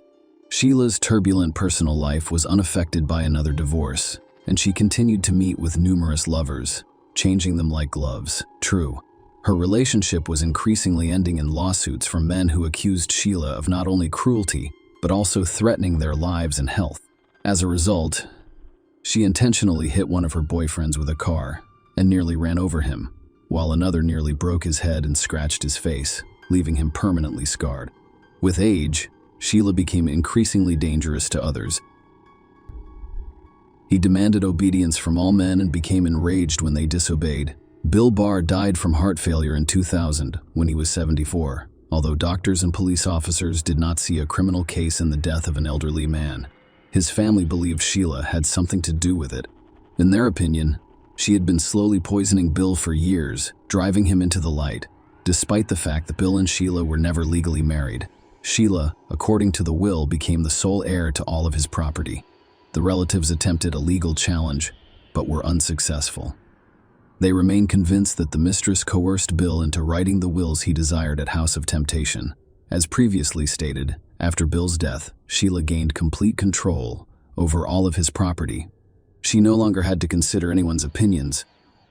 She could do whatever she pleased with the estate she had inherited. She herself described her home as a place of seduction and pleasure, with no inhibitions. She met men on the street, in bars, and on the internet, drew them to her, and then tried to keep them on the ranch for as long as possible. She wasn't concerned about their age, skin color, or physical appearance. She promised them earthly pleasures, but then attempted to suppress and subjugate them to her will. Sheila frequently tried to seduce couriers by meeting them naked and offering an alternative method of payment. But she didn't consider the fact that she was getting older and was no longer as attractive as he was. It got to the point where couriers refused to deliver to her address. Neighbors noticed that different men visited the Ranch La Barre on a regular basis, but some left the same day. Others were delayed, but only for a short period. What was going on in the house itself could only be guessed, as Michael Delage had also disappeared. Sheila soon decided to look for lovers among men who were in desperate need of housing money, particularly those suffering from addiction. This category was the most vulnerable, making it an easy target for the cunning woman who posed as a widowed millionaire and boasted about the untold wealth she had inherited. In 2004, La Barre met Michael Delage, a homeless man, on one of the city's streets. He had a difficult life and had lost everything due to his addiction to illegal drugs. His relatives attempted to send him to a rehabilitation clinic, but he fled and has been loitering ever since. Sheila liked Michael and invited him to her home, offering him shelter, food, and the necessary drugs in exchange for intimacy. Moving to the ranch, the man became completely reliant on his former mistress. He gave in to all of her demands, afraid of being on the street again. But Sheila quickly acquired the taste, and her desires became increasingly sophisticated. She bound, beat, and humiliated Michael, taking pleasure in it. He attempted to flee multiple times, walking dozens of miles and hiding in homeless shelters. However, he never went to the police because he was afraid they would not believe him. Meanwhile, Sheila tracked him down each time and returned him to the ranch. In desperation, he attempted to contact his family members and inform them that he was in trouble. His loved ones immediately reacted to the disturbing news, but it was too late. Michael Delage vanished in October 2005, leaving no trace. When his family contacted Sheila directly, she confirmed that she and Michael had split up. He had abandoned her, and his current location was unknown to her. Michael did not return to any of the places he had previously visited. Nobody who knew him had seen him, and there was no way to reach him. Contacting the police proved fruitless, and La Barre remained behind on suspicion, relying on Kenneth County. Sheila's tales of her exorbitant wealth were greatly exaggerated, and the house and automobile needed to be maintained, so she was forced to find work. Naturally, Sheila chose an occupation that suited her, becoming an operator of intimate phone services. Men were drawn in by her enchanting voice and offered to meet her in person. Among these men was Kenneth County, who was only 24 years old at the time they met. The young man had an attractive appearance and was friendly and open. However, he had a low IQ, which made him extremely gullible. This was precisely the type of guy La Barre was looking for. Kenny was extremely close to his mother, on whom he completely relied. But Sheila, with the help of clever manipulations, was able to break this connection and literally lower Kenny to herself. She gave him an unforgettable night of love and promised that it would be like this all the time. The young man decided he had met the woman of his dreams, informed his relatives, and moved into Sheila's house. But Sheila soon revealed her true face to the guy, having set up a real torture room for him, and each time intimacy turned into a brutal beating or worse. Kenny's skin was covered in bruises, abrasions, scratches, and burn marks. However, he was unable to leave the house of the mistress who had completely subjugated his will. Sheila forbade him from seeing or communicating with his loved ones, leaving his family to speculate about what was going on with Kenny. The first alarm was sounded by neighbors, who noticed the man and were horrified by his sickly appearance. A few days before his disappearance, a local store clerk took a photo of the young man with her cell phone camera, which was later attached to the case file in court. Kenny's condition appears to be deplorable in the photograph. He was extremely thin, with large bruises under his eye and cheek, and his nose was most likely broken. Judging by the degree of healing, all of these injuries were inflicted at different times, implying that the man had been brutally beaten for a long time. The contents of his cart were equally alarming. He rolled 2 large canisters of fuel to the cash register, which later turned out to be his own cremation.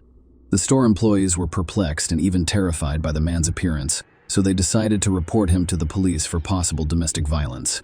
But this time, Sheila got away with it, and they were unable to charge her with anything. Kenny soon stopped contacting his family completely, and when his worried mother arrived at Lavaz's house, the owner became aggressive and advised her to leave Kenny alone.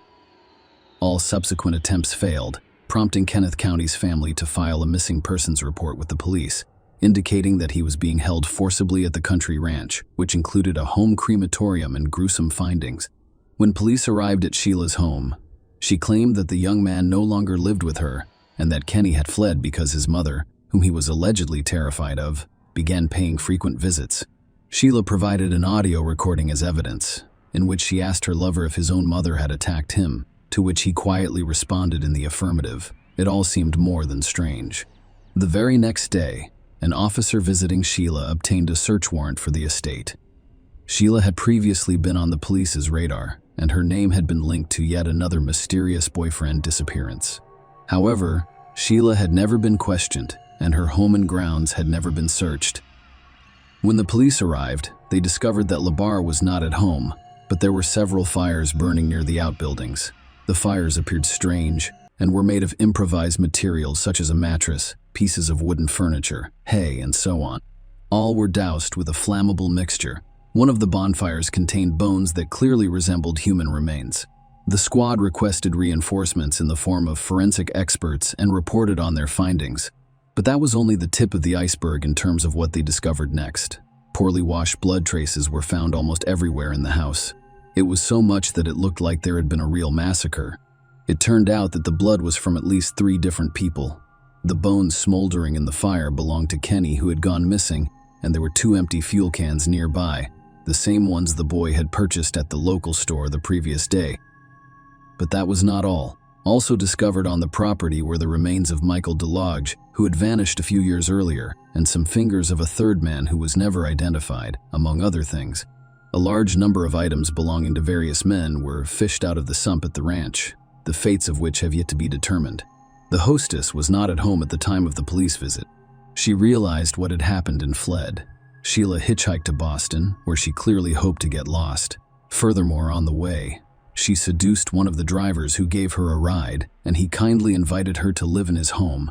However, the following day, after seeing on TV news about the search for a dangerous criminal, the new lover called the police and reported that Sheila was now in his bed. She was arrested there. During the search for Sheila's home, another terrifying discovery was made. A box of videotapes on which Michael and several other men confessed to horrific crimes. However, based on the guy's appearance and condition, it appears that these confessions were made under torture. Since Lavas's arrest, her mental health has sparked numerous concerns. Sheila was diagnosed with a delusional disorder and symptoms of schizophrenia after the court ordered the necessary evaluations. She described herself as an angel sent from heaven to protect children from rapists. Sheila's failing mental health became the foundation upon which your attorney attempted to build a defense. He referred to his client as a gravely ill person and attempted to demonstrate that she was unaware of her actions. The cause of this was the mental and physical trauma she had experienced as a child. The defendant claimed that many years ago, when she was involved in a terrible accident that left her in a coma, on the verge of dying, she met with God, and the latter instructed her to rid the world of men who exploit children. Sheila's ex-husbands and some of her lovers testified in court, calling her crazy, unstable, and extremely violent. And Wayne Ennis, the third husband, claimed that his ex-wife repeatedly persuaded him to kill Mr. Labar in order to seize his property. However, despite the defense's efforts to persuade the court that Sheila was insane and in need of treatment, it was established that she was aware of her actions at the time of her crimes. In July 2008, she was found guilty and sentenced to life in prison with no possibility of release. All of her appeals were denied. Sheila is currently serving her sentence in Florida at the Homestead Correctional Facility. Share your opinion with us in the comments and subscribe to the channel for more.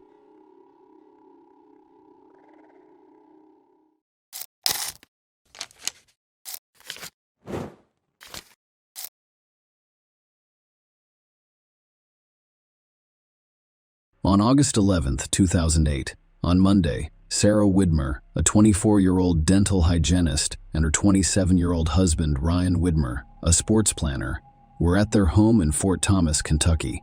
Sarah had just finished her shift at a dental office, and Ryan had finished his day as well. The couple, who met through mutual friends and quickly became inseparable, spent a quiet evening together. Their relationship had progressed from a blind date at a pub to purchasing a home, marrying, and being in the midst of newlywed bliss after only 4 months of marriage, as they looked forward to their future, which included plans for a Costa Rica honeymoon and a Cancun vacation. The most exciting anticipation revolved around the prospect of getting a new puppy, which they were actively pursuing together.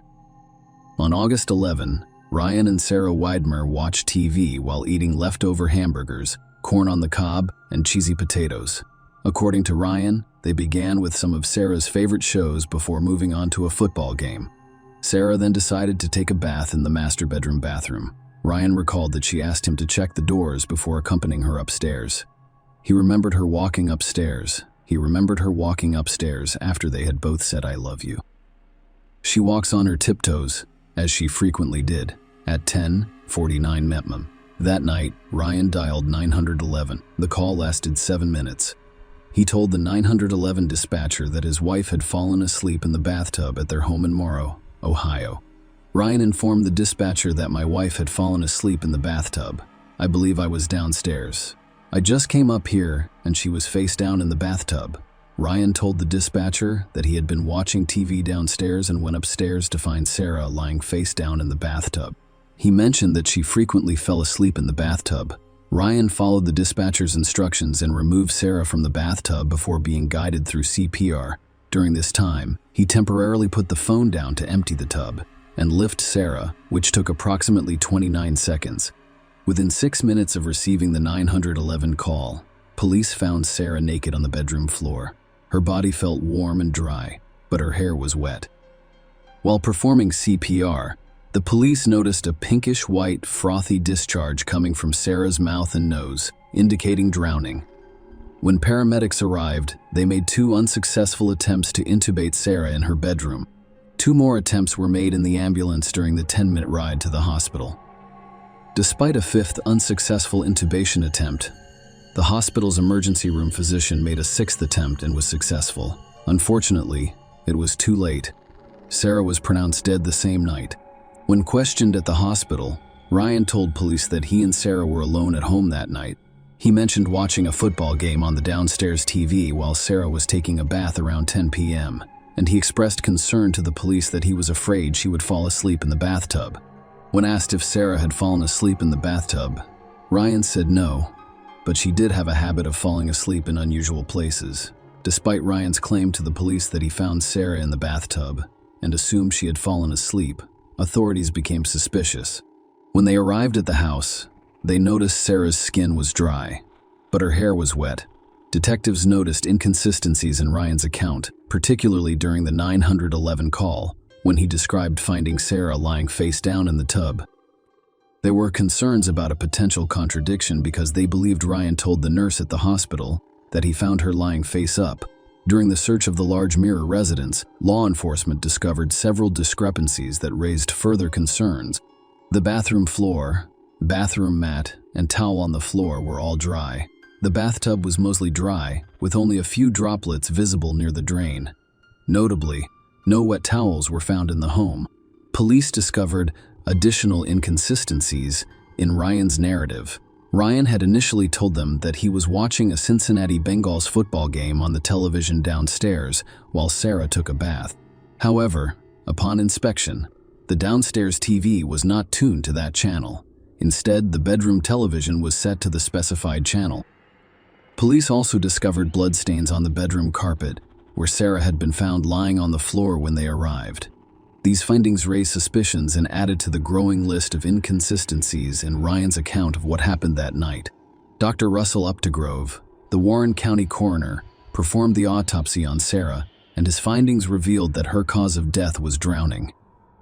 Notably, several physical injuries were documented during the examination, including faint bruising on the right side of her forehead, a specific hemorrhage on the inner surface of her eyelid, bruising on the left side of her neck, a contusion on the back of her neck, a contusion on the back of her neck, and an abrasion on her left armpit, and bruising and lacerations on her upper lip. Sarah had deep muscle hemorrhaging in the front of her neck, as well as scalp contusions. Dr. Updegrove determined that Sarah's death was the result of a homicide. He stated that Sarah's injury occurred prior to her death and was not consistent with injuries commonly associated with PPR. Toxicology reports confirmed the absence of prohibited substances and alcohol in the system. Ryan was arrested for aggravated murder on August 13, 2008, just 2 days after Sarah died. It was the prosecution's case that Sarah died as a result of drowning. Their argument was that the cause of Sarah's death was less important than how she died. How did she drown? The prosecution claimed that the 911 call, the crime scene, and Sarah's injuries all pointed to Ryan as the perpetrator of her death. Their argument revolved around the claim that he had forcibly held her underwater, causing her to drown in the bathtub. During the investigation, the police dusted the bathtub for fingerprints and discovered streak marks believed to be caused by human hands, primarily in the center of the tub. They used a superglue fuming process and reflected ultraviolet imaging to detect finger and smear marks. A forearm impression was also discovered on the bathtub, which was determined to be made by an adult male using hair follicle testing. However, the exact timing of the impression could not be determined. The prosecution also claimed that the lack of wetness inside the bathroom was incompatible with the scenario Ryan described. If Sarah had drowned and Ryan had pulled her out of the bathtub, the floor and other bathroom items would have been soaked. They emphasized to the jury that Sarah's body was dry when police arrived minutes after Ryan called 911. The prosecution cited details from the 911 call, claiming that Ryan had revealed too much information and was orchestrating the call, implying premeditation. The prosecution told the jury that a violent confrontation took place in the Widmer home that fateful night. Although the reasons for it were unknown, they brought in an expert witness who testified that it was extremely unlikely to fall asleep and drown in a bathtub without the use of prohibited substances or alcohol. According to this testimony, the sensation of water on the face or the activation of the gag reflex would usually wake up an individual, and if that didn't work, a drop in oxygen levels would do the trick. The prosecution called on Coroner Updegrove, who performed Sarah's autopsy, to provide his expert opinion on the events of that night. He testified that a plausible explanation for Sarah's dry body and wet hair would be that her head was pushed over the edge of a bathtub, toilet, or sink.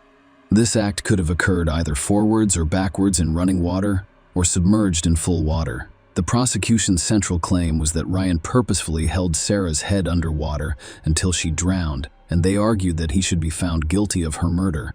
In response, the defense argued that there was insufficient evidence to back up Ryan's claim of killing Sarah.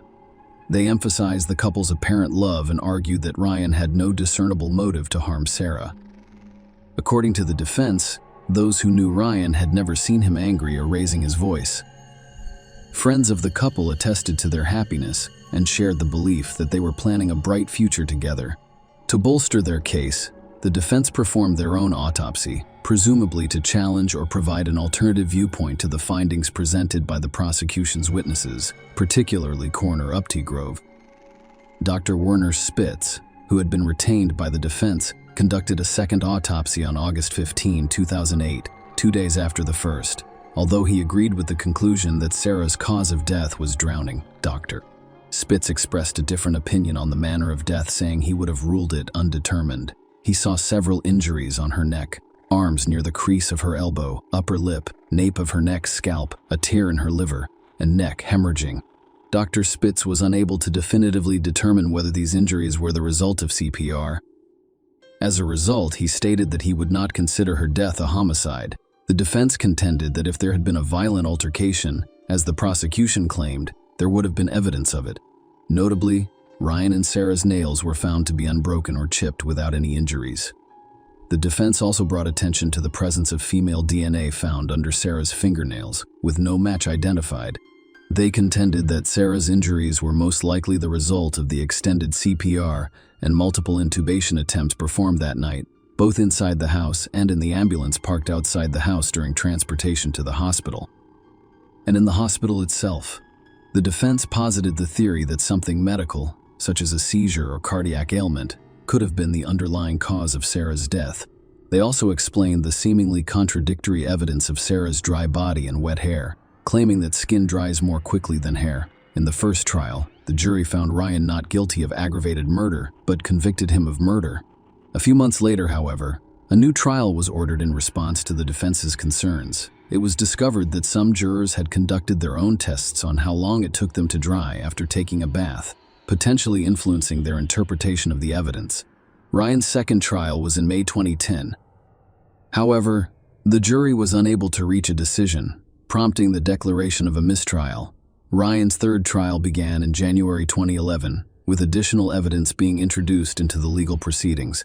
The defense sought to establish a case that Sarah had an undisclosed cardiovascular or neurological condition that caused her to lose consciousness and drown in the bathtub.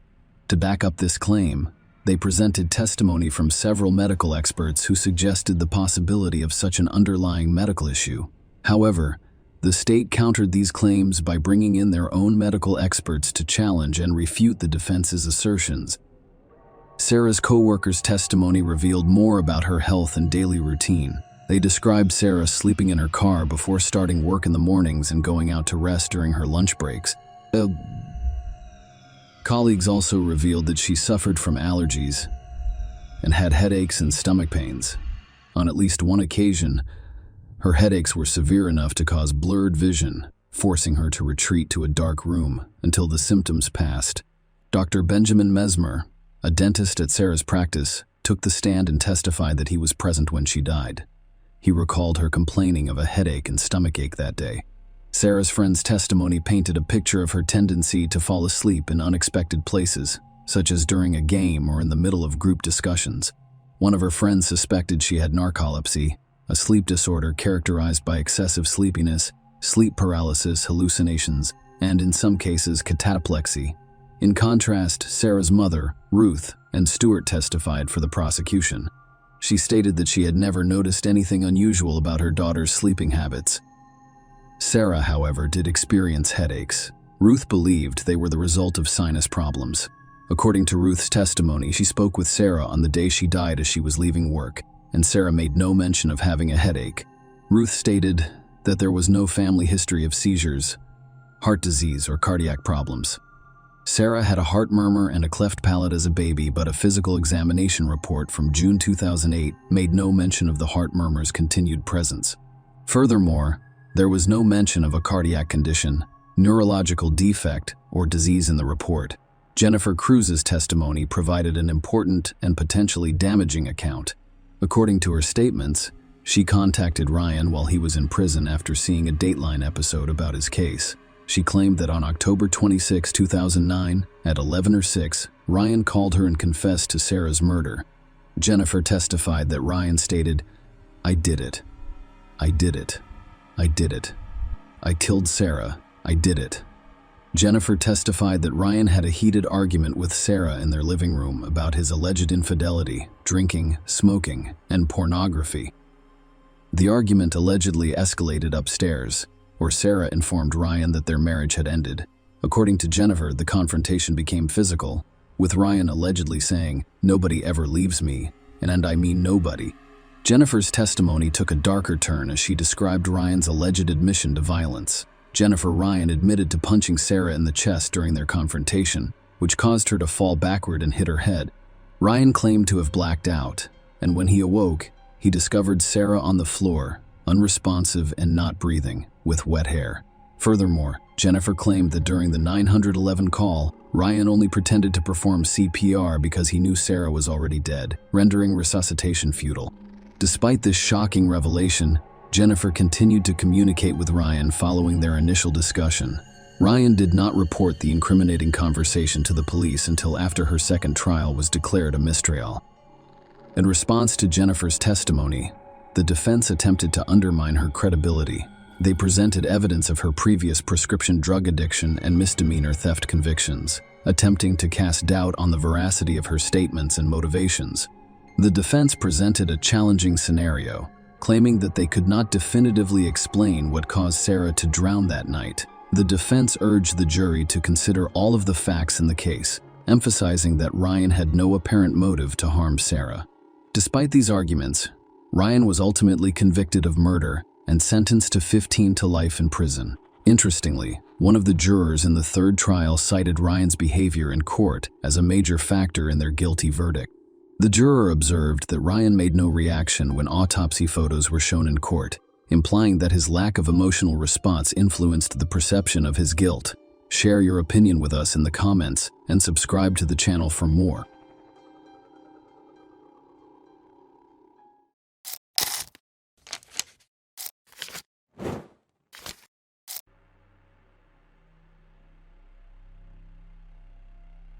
Michelle Young was born in 1977 in the thriving and harmonious city of New York.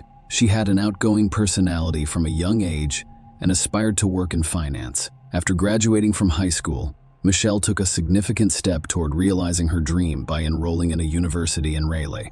By 2001, she had achieved financial success and met a man who had a significant impact on her personal life. Michelle met Jason Young on her 24th birthday, while out celebrating with friends.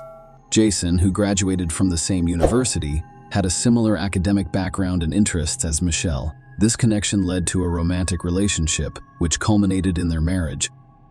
On Friday, November 3, 2006, Jason Young requested that his sister-in-law Meredith Fisher visit his home and retrieve some eBay printouts. The goal was to keep his 29-year-old wife, Michelle Young, from discovering them. Jason informed Meredith that he had printed materials about Coach bags and planned to purchase one for Michelle as an anniversary gift. However, he forgot to put them away and was concerned that Michelle would come across them. At the time, Jason was on a business trip. Meredith agreed to pick up the printouts, which she was told were in the home office upstairs. Jason, Michelle, and their 2-year-old daughter Cassidy lived together on a Birchleaf Drive in Raleigh, North Carolina, where Michelle is 5 months pregnant with their second child, a baby boy. Meredith arrived at the house around 1 p.m. and went through the broken garage door before entering the unlocked kitchen door. When she entered the house, she noticed how cold it was. Michelle's car was in the garage, and Meredith discovered Michelle's purse and keys on the kitchen counter. Concerned, she called Michelle's name but received no response. Despite hearing Michelle's dog, Mr. G, whimpering, Meredith couldn't find him and was unsure of his location. As she walked upstairs, Meredith noticed what she thought was red hair dye near the top of the stairs. When she reached the top, she discovered her sister lying face down on the floor. Contrary to her initial assumption, the red substance was blood, not hair dye. Meredith discovered Michelle's body in a pool of blood after she had been brutally beaten to death. After calling 911, Meredith discovered Cassidy, Michelle's 2-year-old daughter, hiding under the bed covers, physically unharmed. Cassidy requested bandages, mentioning that her mother had boo-boos all over. Meredith mentioned Cassidy's claim that there might be someone else in the house to the operator. When asked about Michelle's issues, Meredith mentioned occasional fights between Michelle and her husband, Jason, but clarified that they were not overly severe. She also informed the operator that there were blood footprints throughout the house, including those left by Michelle's daughter. When paramedics arrived, Michelle was confirmed dead, and it was clear that she had been dead for some time.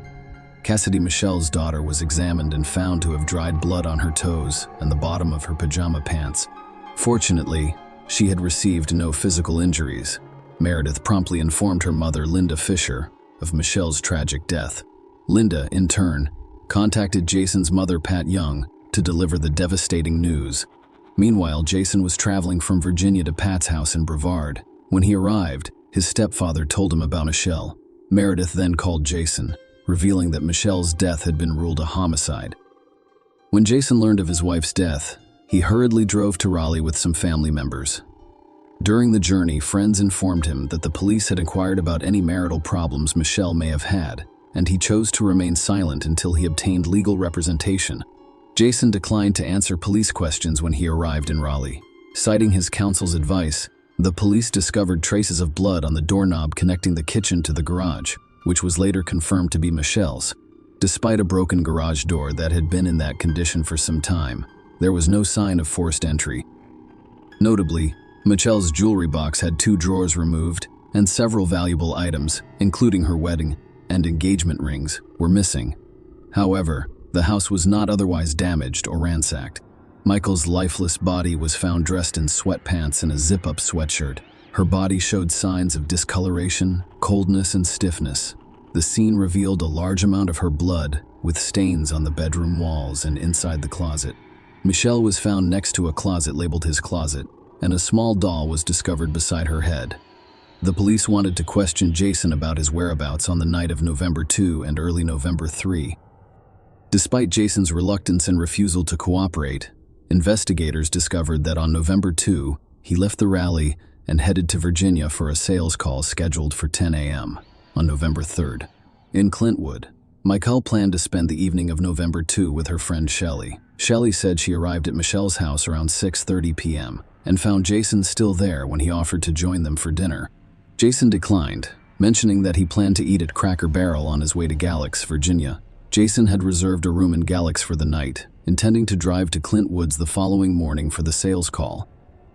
Shelley told the police that after Jason left, Michelle bathed Cassidy and put her to bed, after which they watched Grey's Anatomy. During their time together, Michelle told Shelley about recent disagreements with Jason, particularly about holiday plans. Michelle wanted her mother Linda to stay with them from Thanksgiving to Christmas, which Jason was not thrilled about. According to investigations, Jason called Michelle 7 times that night. Shelley, Michelle's friend, told the police about her unsettling feeling of being watched that night, prompting her to ask Michelle to accompany her to her car when she left around 10 p.m. and 10:30 p.m. on November 3 between 3:30 and 4 a.m.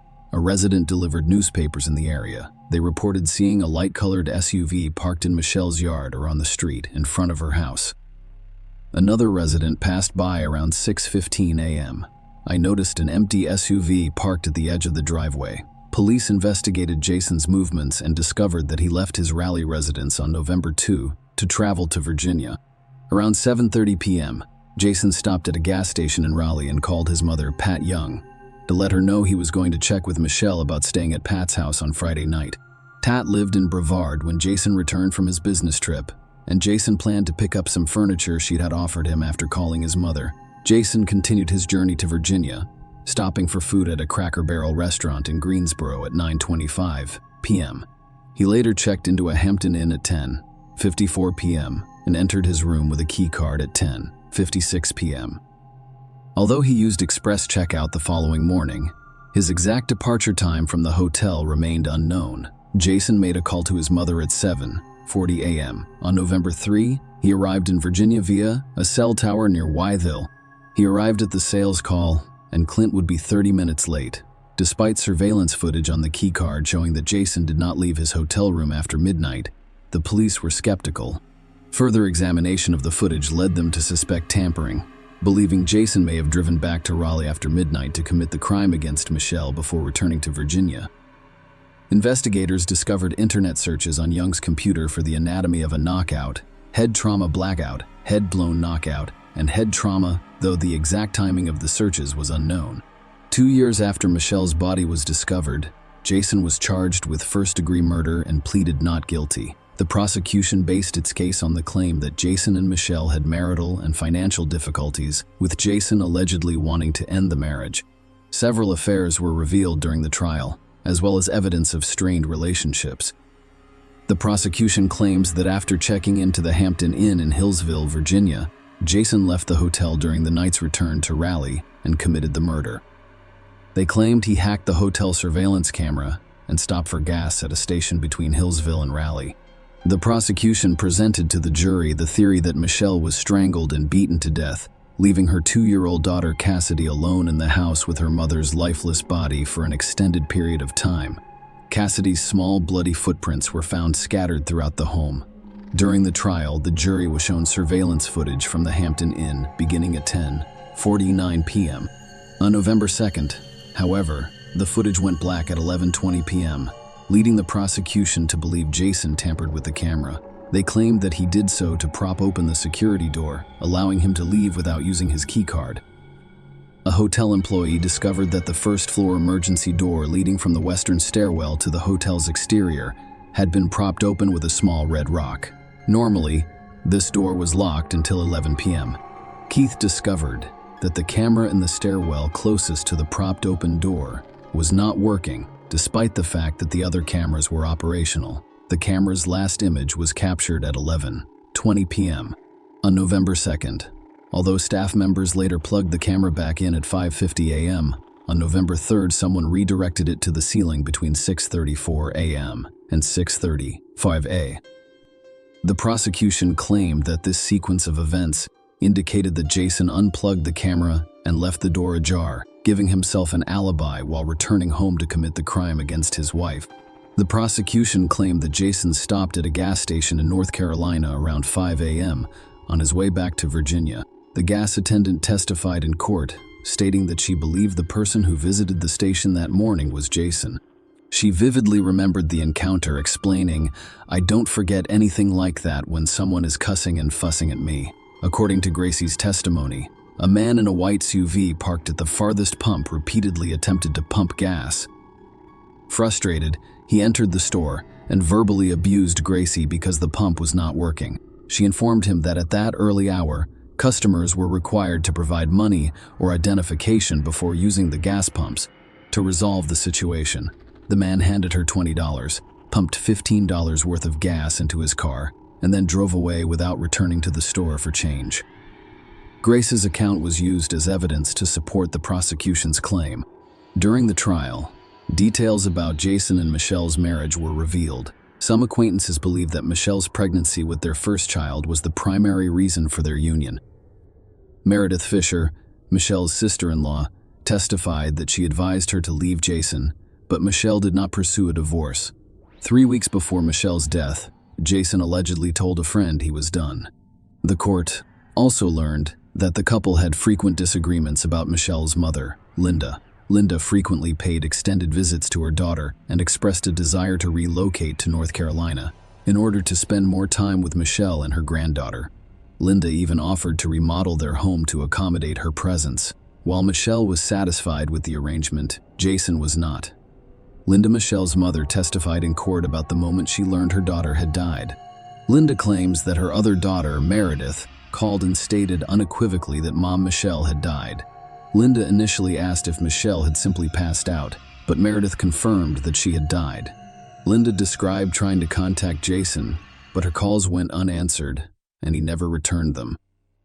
Linda's testimony revealed a volatile relationship between Jason and Michelle, with Linda witnessing numerous fights and Jason allegedly belittling Michelle. Linda told the court that she advised Michelle to leave Jason, but Michelle was determined to save their marriage.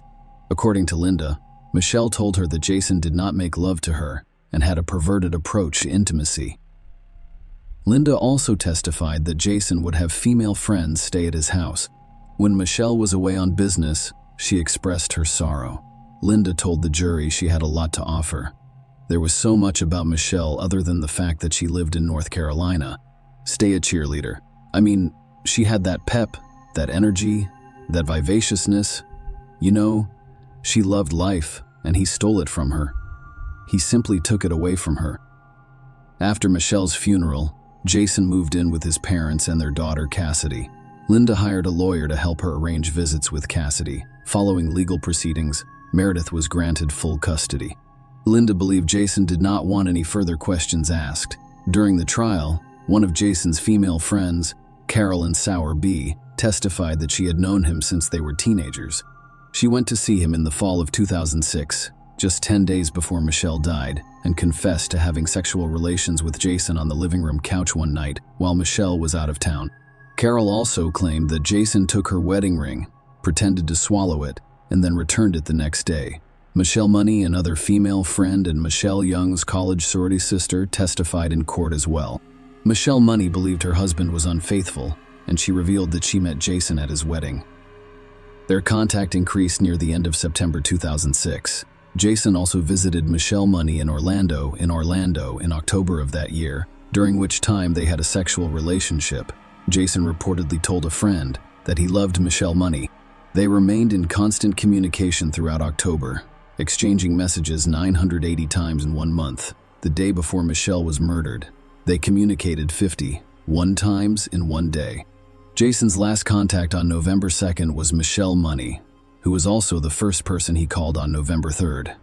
Michelle Money testified that we would have regular conversations about work, life, and children. The court also heard about Michelle's severe injuries. Dr. Thomas Clark, who conducted the autopsy, testified that Michelle died from blunt force trauma to her head, having received at least 30 blows, the most serious of which was inflicted by a heavy blunt object with a rounded surface, resulting in crescent-shaped skull fractures. Dr. Clark also discovered signs of strangulation in Michelle, who had a broken jaw, skull fractures, brain hemorrhaging, lacerations, abrasions, and dislodged teeth. The court was told that there was no evidence that Jason had previously physically assaulted Michelle. However, the prosecution told the jury that even if this were true, it did not rule out the possibility that he assaulted her on the particular night in question. Their argument was based on the belief that Jason was capable of physical violence, and they called his former fiancée, Genevieve Carr, as a witness. Genevieve testified that she had been a victim of domestic violence at Jason's hands. One notable incident she described occurred at a Texas wedding, when Jason, who was intoxicated, forcibly removed her engagement ring during an argument over his level of intoxication. Genevieve said the ring was too small and tight on her finger. When she couldn't remove it, Jason, agitated, yanked it off forcefully. She recounted to the court, "I'd never seen him like this before. His eyes were completely deserted and glazed over, as if he didn't notice me." Genevieve claimed that the incident mentioned earlier was not an isolated occurrence. She described another incident in which Jason, enraged, punched the windshield of her car with his bare hand, causing damage. Furthermore, he punched a wall in their apartment, causing additional property damage. After several years of no contact, Genevieve received an email from Jason on September 12, 2006, expressing his feelings for her. The defense argued that the prosecution lacked credible evidence against their client. They stated that Jason's DNA and fingerprints were naturally found in the bedroom, but none of them were blood-stained. Furthermore, no blood was found in his car, clothes, or the Virginia hotel room where he stayed. During the police investigation, Jason was discovered to have no cuts, bruises, or other injuries on his hands or body, with the exception of a bruised and broken tooth. When given the opportunity to testify, Jason admitted that he was not a perfect husband, but said he was actively working to improve his marriage. He vehemently denied being involved in Michelle's murder. The court learned of the existing issues in Jason and Michelle's marriage. But we also learned that Jason genuinely loved his wife and was determined to make the relay chips outnumber the excitement surrounding their baby boy's impending birth. Emails exchanged on October 24, 2006, demonstrated Jason's willingness to attend counseling sessions. Jason did not believe their arguments were more frequent than those in other couples. The defense argued that Jason would not have had enough time to travel back to Raleigh, commit the murder, and return to Virginia. Given that the hotel was about 160 miles from their home, Jason had recently started a new job selling electronic health records software, and he was in Virginia because his employer had scheduled an early morning sales call for Clint on November 3. To avoid driving from Raleigh on the day of the call, Jason decided to stay overnight, nervous about the upcoming meeting. He spent the evening reviewing the demonstration software he planned to use during the presentation. In court, Jason claimed that he left his hotel room to get his laptop charger from his car, but realized he had left the keycard inside. He propped the exit door open, returned to his room, and then left to smoke a cigar. He also stopped by the front desk to get a copy of USA Today. He propped the exit door open once more for a cigar break. When asked about being 30 minutes late for a sales call, Clint and Jason claimed he got lost. Regarding the internet searches discovered on his computer, Jason explained that they were done at a different time and were related to an accident he witnessed. Despite the jury's deliberation, they were unable to reach a unanimous decision, resulting in a hung jury with an 8-4 vote for acquittal. Jason faced a second trial in which he did not testify, but a video of his testimony from the previous trial was shown. The second jury deliberated for 6 hours before convicting him of first-degree murder. Jason was sentenced to life in prison with no possibility of parole. Jason appealed his conviction. During the appeal hearing, his new legal team argued that his trial attorney should have objected more strongly when the judge allowed jurors to hear about Jason's failure to respond to a civil wrongful death lawsuit in which he was found responsible for his wife's murder. Between the two criminal trials, Michelle's family filed a civil lawsuit against Jason, in which he was found to be responsible for Michelle's death. Jason's attorney argued that the jury should not have been informed of this information.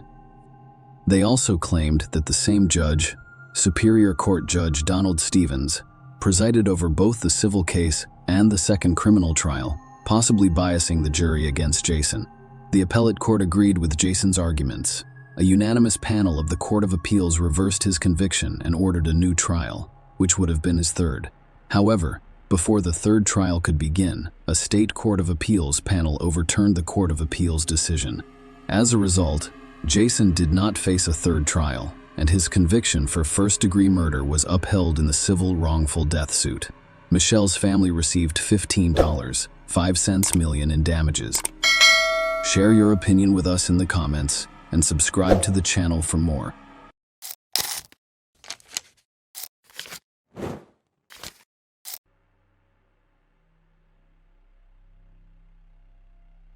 As you begin to investigate the Leslie Palacio case, it's impossible not to be puzzled and disappointed that justice hasn't yet been served.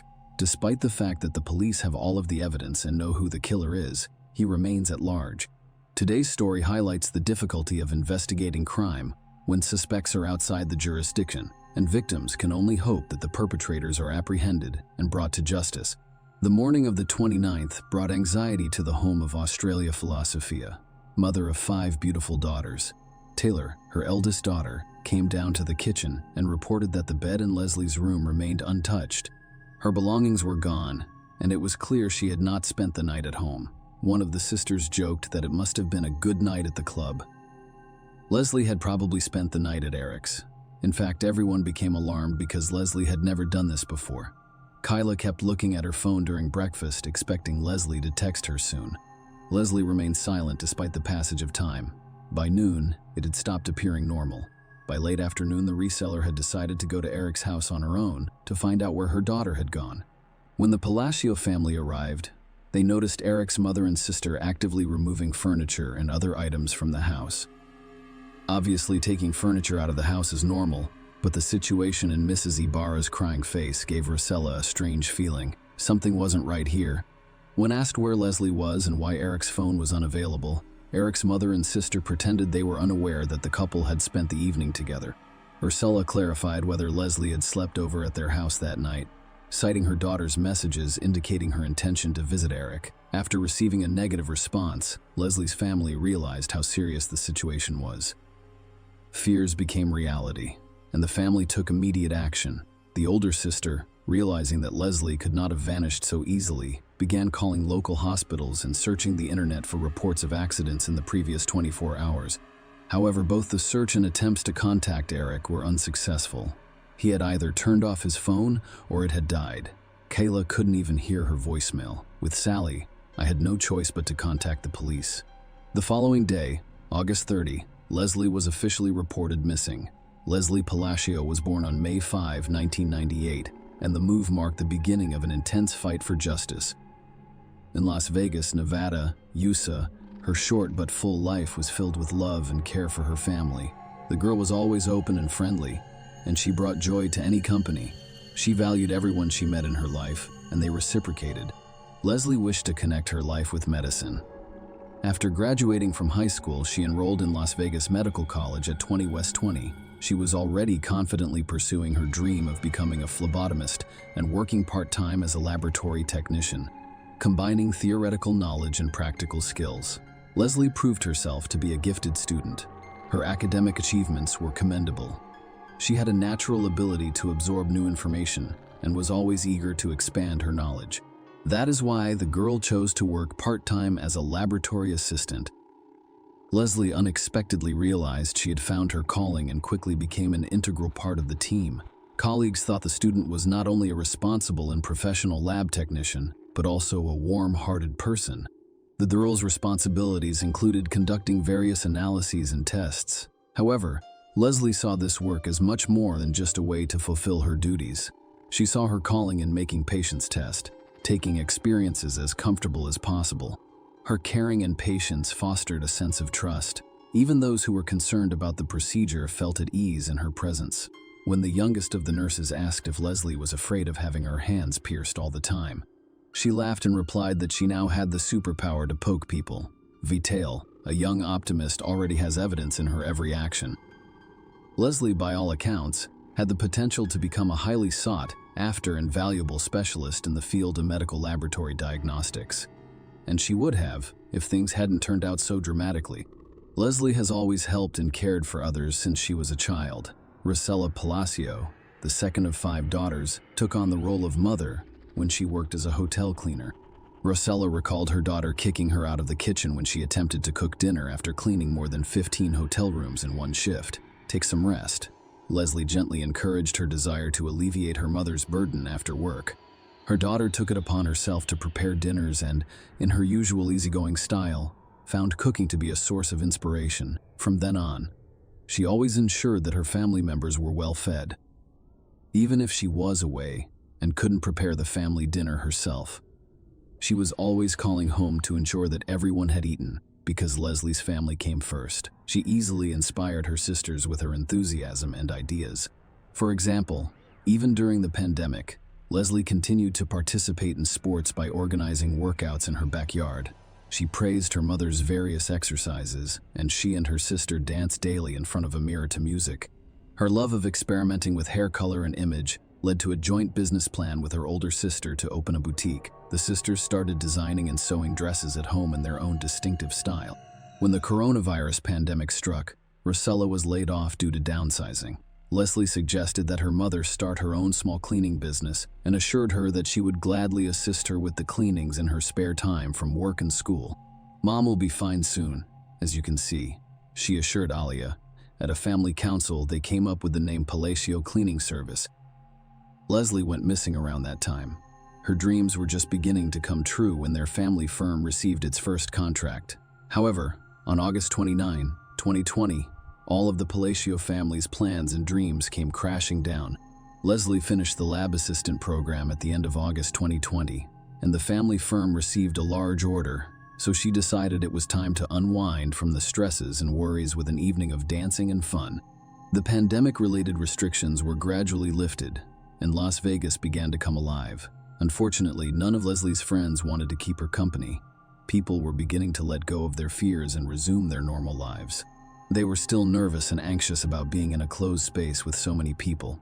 Leslie didn't give up hope of convincing someone to have fun, so she posted on Instagram about her desire to spend the evening somewhere. Unexpectedly, she received a message from Eric Rangel, i.e. Barra. Leslie and Eric's parents had attended the same church for 14 years and occasionally socialized. So the children had known each other since childhood but had never had a close relationship. Leslie knew what Eric liked. The guy who texted her showed interest, but Leslie never reciprocated. She was polite to him. On any other day, Leslie would have declined Eric's request to keep her company, but not this time. She was looking forward to a fun evening to break up her usual routine. The entire day was filled with anticipation. When none of Leslie's friends wanted to keep her company, she accepted Eric's polite and warm invitation to reminisce about Las Vegas nightlife. A night out with Eric seemed like a better option than going nowhere at all. "We anticipate a fun adventure." Leslie had no idea what terrible things waited her, but she probably had a premonition about something and was trying to convince herself that there was no reason to be concerned. Anyway, Leslie agreed with her sister to send her regular messages informing her where she was. She also told Kyla in great detail where she was going, who she would be with, and where she might end up. After a while, the elder sister received an unusual message. "Can you believe Eric is not going to drink this evening? We're at a party, but it looks like I'll have to celebrate alone." Afterward, the sisters exchanged joking messages about the subject. To live a healthy lifestyle. The first place Eric and Leslie went was the casino at the Longhorn Hotel. Police officers later discovered surveillance footage of the couple getting out of a white Ford F-250. owned by Eric at 0:30 a.m. on Ayub 29 and entered the casino before leaving shortly after at 1:56 a.m. The couple then left the casino. Leslie kept in touch with her sister, telling her what was going on. At 4:40 a.m., Leslie sent her sister another strange message. "I need to talk to you about something unpleasant." Kyla inquired as to what had occurred, and she stated that a text box appeared, indicating that Leslie had begun to respond, but no response was received. The girl's life ended with that text message. The morning of the 29th came. Leslie still hadn't returned home. The more time passed, the more concerned the Palacio family members became. The certainty that Leslie had stayed the night at Eric's house was replaced by confusion, and the family went to a familiar house where they found a strange thing. Mrs. Diabara and her daughter were taking out furniture, pretending that they had heard for the first time that Leslie and Eric had spent the evening together. In fact, Leslie's family arrived at Eric's house just in time that they had arrived a few hours later. The investigation would have been significantly delayed. The police found traces of blood in the house, a mess in the bedroom, which suggests that Eric's mother and his sister spent the whole day, strangely enough, not to clean up the traces of the crime, but to pack things down to the pieces of furniture. The family was clearly not going on a picnic, but planning a long-term and thorough absence. Most likely, they had arranged to reunite with Eric and his father Jose in Mexico, where the two had traveled in order to escape justice. Upon seeing the Palacio family, Mrs. Ibarra probably realized that the chance to leave was gone, leaving evidence in the house that no one would take the time to clean up. Panicked mother and daughter began to simply deny knowing about Leslie and Eric's evening together. It was this behavior that led to the suspicion that something irreparable had happened. Fortunately, the Las Vegas police took immediate action and sent out a billing inquiry intending to track Leslie's movements since the previous night. But unfortunately, it takes some time to get that data, while the Palacios couldn't sit back and wait. The family started a campaign to spread the word about Leslie's disappearance. People responded and began actively sharing the information on social media. No one expected that there would be so many people who cared. Eric's mom especially didn't expect it. Detectives kept asking more and more questions, and on August 31, Mrs. Ibarra went to the police station and filed a missing persons report for her husband and son.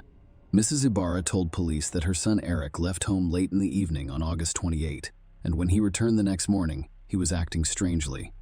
She saw him walk out the door and never returned. The police noticed a strange circumstance. Not only was Leslie missing, but Eric was also missing as well as his father.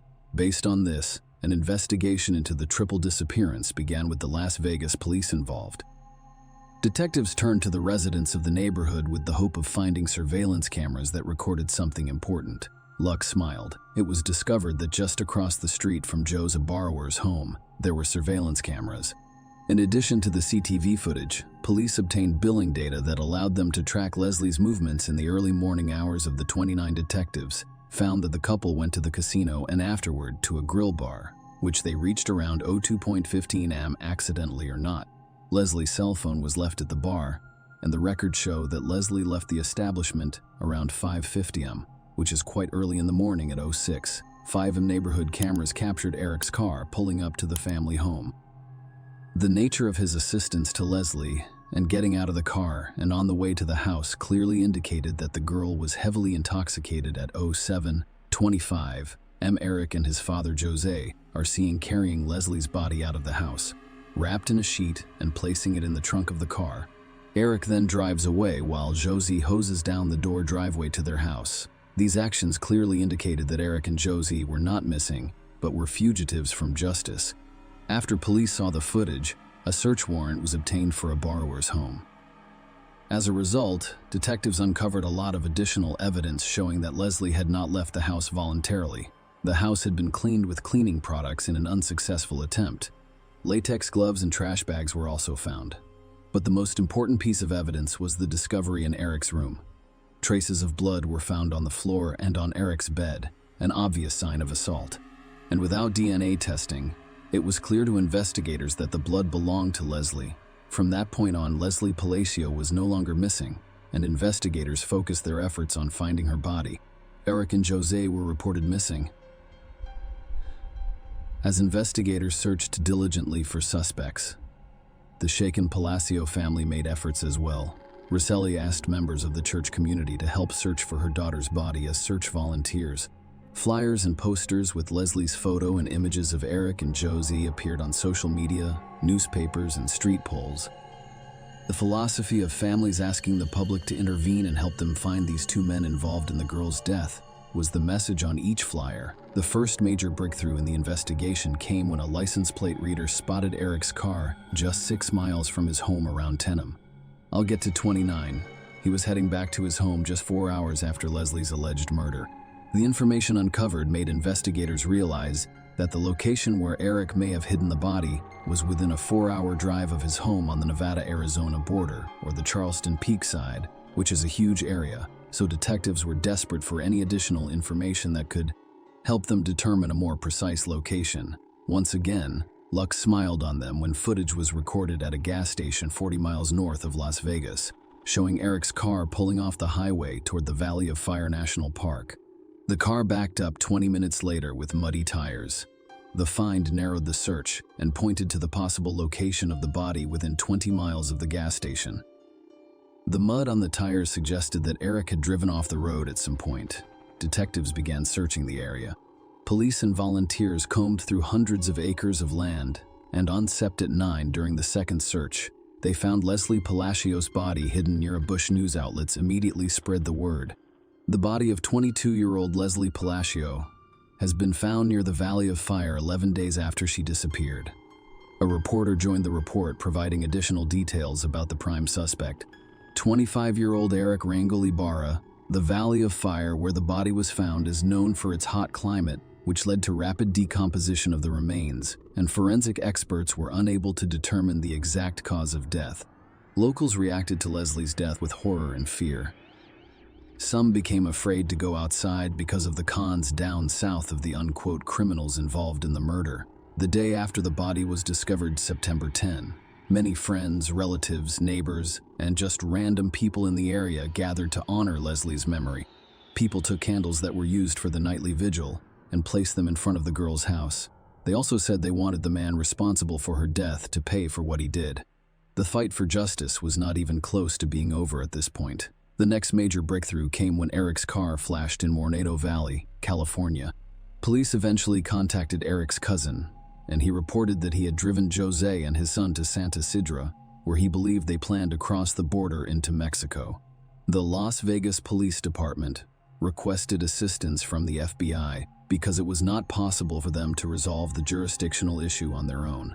The investigation slowed down. Then on January 19, 2021, 4 months after the discovery of the girl's remains, Eric's father, Jose, turned himself in at the border. Everyone was greatly relieved that at least one fugitive was now in custody. The man was quickly extradited back to Clark County and charged with destruction of evidence and accessory to murder during interrogations. Jose tried to minimize his involvement in the crime, explaining the story of the trip to Mexico by his son's strange behavior on the morning of August 29. However, investigators showing surveillance video footage debunked his false claims. The footage clearly showed him helping carry Leslie's body out of the house and washing the driveway. Faced with the evidence, Jose changed his testimony. He said he was working in the garage when Eric brought Leslie's body wrapped in a sheet into the garage. According to Jose, he panicked and helped his son load the body into the truck, assuming that Leslie had died of an overdose of illegal drugs because he saw no visible injuries on the body. Court documents indicate that Jose initially told police that according to Eric, Leslie died of an overdose of illegal drugs. So they also explained that Eric immediately talked about wanting to end his life, blamed himself, and so he decided that the best thing to do for his son was to take him to Mexico. When investigators asked Jose for Eric's current whereabouts, he explained that as soon as the two of them entered Mexico and boarded the bus was searched by Mexican authorities. He and his son got scared and decided to split up, thinking that apart, it would be harder for the authorities to find them. For this reason, he would love to help the investigation, but has absolutely no idea where his son might be. On June 18, 2021, Jose formally pleaded guilty to destruction of evidence and accessory to murder. Despite the horrific characteristics of his crimes, Jose Ibarra was sentenced to only 2 years in the Clark County Detention Center, causing shock and dismay in the community. The Palacio family was shocked and outraged by Jose's lenient sentence, which they felt was unjust. During the chaos, Josie Ibarra joined the court proceedings virtually, while Leslie's family and friends were present in person. They urged the judge to impose a harsher sentence, arguing that 2 years was not enough for an accessory to murder who helped dispose of the body and hid the perpetrator. Josie Ibarra pleaded guilty and tried to apologize to Palacios' family, saying his love for his son outweighed him. He expressed regret for his actions. However, Leslie's family did not accept his apology and did not consider it sincere to date. Eric's whereabouts are unknown, and he continues to live freely in Mexico.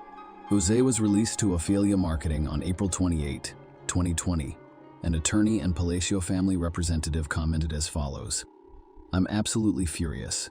This is clearly unfair. Not only is the primary suspect not in custody, the person involved in the cover-up of the murder is now back in custody after serving 8 months and 15 days over the last 3 years. The family philosophy has never received adequate recognition. Leslie's story demonstrates flaws in the justice system and raises concerns about fairness in dealing with serious crimes. The family philosophy is determined to fight to change Nevada's laws because they believe that whoever was involved in the murder should face a prison sentence of more than 2 years. They hope that the perpetrator will be found and prosecuted in the United States, where he will be charged and punished appropriately." Ophelia Market Eon is directly contacting those who may know Eric's whereabouts in Mexico. In every media interview, she advocates for the Palacios family to receive some measure of justice. Share your opinion with us in the comments and subscribe to the channel for more.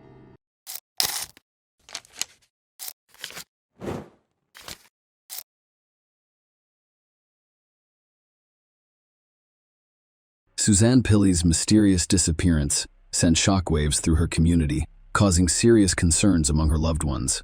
Suzanne, a 38-year-old bookkeeper, was scheduled to start work at 9 a.m.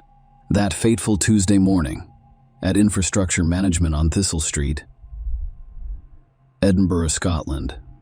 However, as the morning progressed and Suzanne failed to appear at her desk, her coworkers became increasingly concerned. It was completely out of character for her to arrive late or leave work without notice. Concerned about her unexplained absence, Suzanne's coworkers decided to contact her parents, Robert and Sylvia Pilley. Suzanne had last communicated with her parents at 8:30 a.m. when she texted them to say she was on her way to work. Given this text message, her parents became very concerned about her well-being when she did not arrive at work as expected. They suspected that something unusual had happened during her commute because they hadn't heard from her since the initial message. Suzanne's parents, who were growing increasingly concerned, immediately reported her disappearance to local police that afternoon. In the days that followed, law enforcement launched an investigation, making public requests for information and interviewing people who knew Suzanne. As the investigation progressed, several unsettling facts emerged. Suzanne's bank cards and phone had shown no activity since her disappearance. She hadn't used her bus pass and hadn't communicated with any of her friends or family members. Furthermore, Suzanne's family believed she would not have left without informing anyone because she had responsibilities at home, such as caring for her pets. Suzanne's father, Robert, expressed the profound confusion and distress that surrounded their family during this difficult time. He compared her disappearance to a perplexing enigma, claiming that it felt as if she had vanished into thin air, leaving behind a void beyond explanation. Suzanne's sudden disappearance remained a perplexing and deeply troubling mystery, with her loved ones, law enforcement, and the community as a whole searching for answers. The investigation into Suzanne Pilley's mysterious disappearance began to reveal new details as police meticulously reviewed CCTV footage from the area. The footage revealed a timeline of Suzanne's movements on the day she vanished, shed light on the events that led up to her disappearance. Suzanne followed her routine on the morning of her disappearance, leaving her apartment on Whitson Road at 8 a.m. to begin her day as usual. About 20 minutes later, she boarded a number 2 bus at Stevenson Drive and continued on her regular route.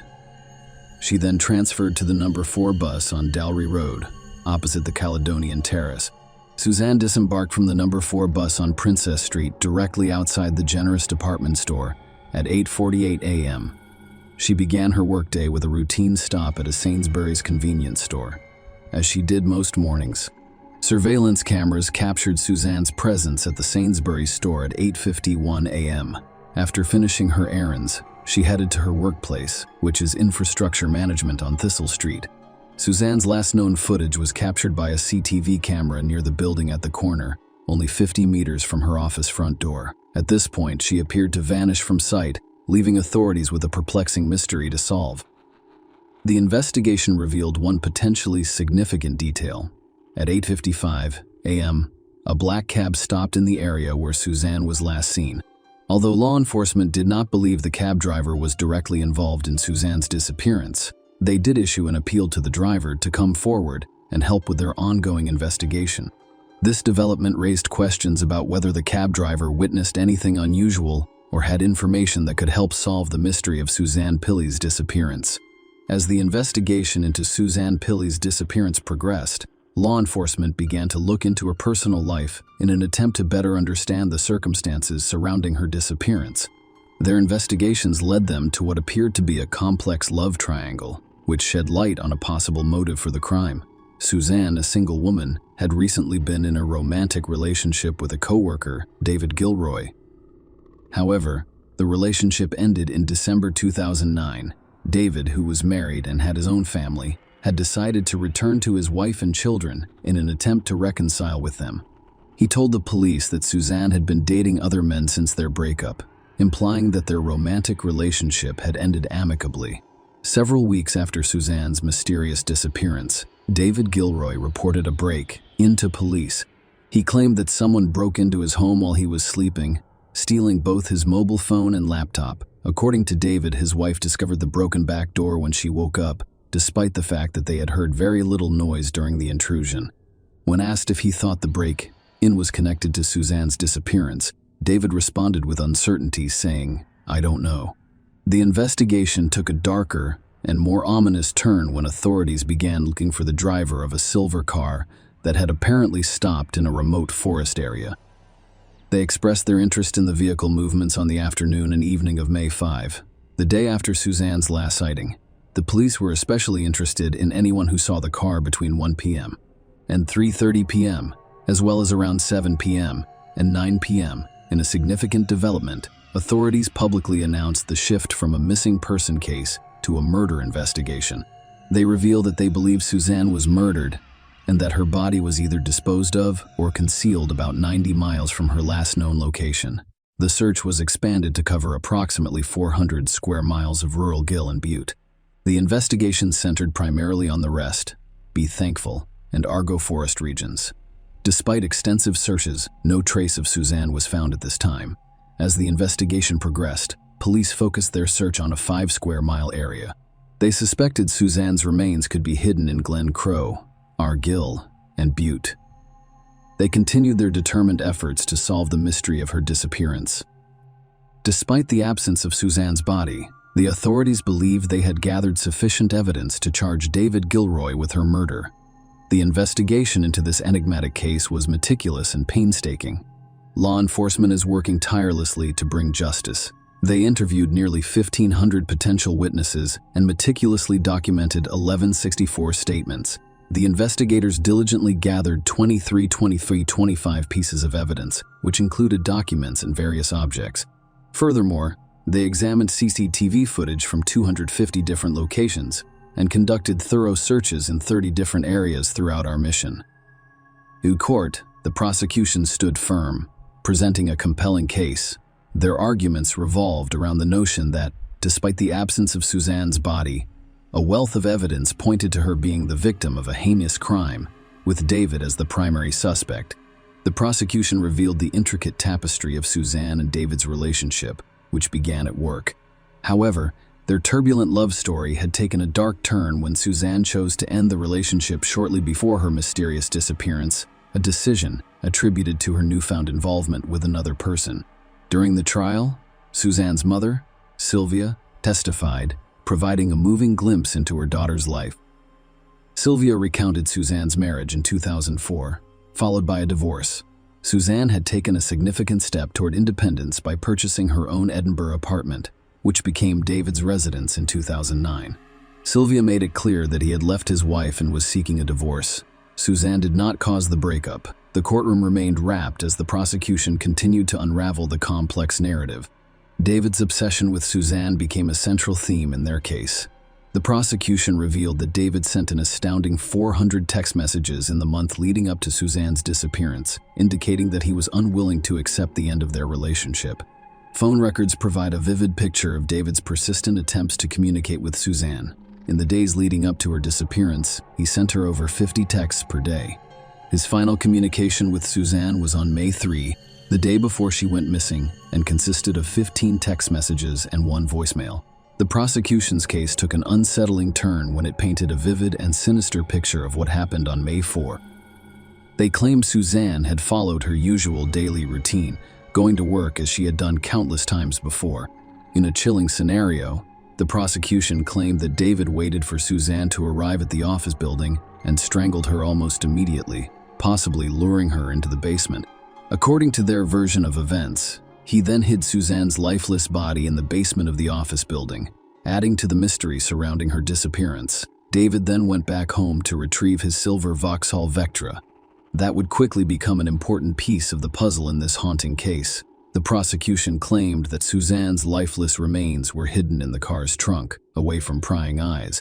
As the courtroom listened intently, the prosecution painted a disturbing picture of David's immediate actions following the alleged crime.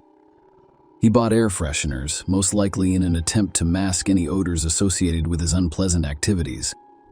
Furthermore, he made numerous visits to the basement and garage areas of the infrastructure management offices, despite having no legitimate reason to be there. Following these ominous activities, David went about his day seemingly unaffected, attending a school presentation with his wife and sharing a meal at Victoria and Leith Walk, while immersed in the gripping courtroom drama surrounding Suzanne's disappearance and presumed murder. New details emerged that sent chills down the spines of everyone who followed the case. The night of May 4 was pivotal in the prosecution's narrative.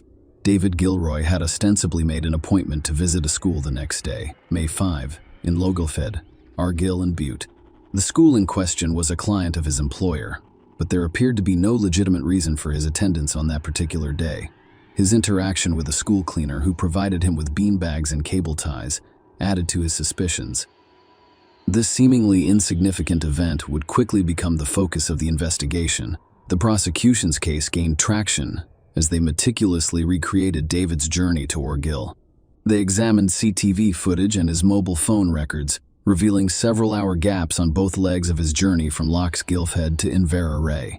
The journey took an incredible 2 hours longer each way than it should have. The prosecution claimed that the discrepancy concealed a sinister secret. Suzanne's body was hidden somewhere in that area. David was intimately familiar with this region. I've previously gone on walking holidays there with Suzanne. When investigators examined David's car, they made chilling discoveries. Vegetative matter was discovered on the vehicle, and 3 fractured coil springs suggested that it had been driven off-road. Things become even more complicated. The court learned that David had turned off his phone at some point during his journey, which added to the evidence against him.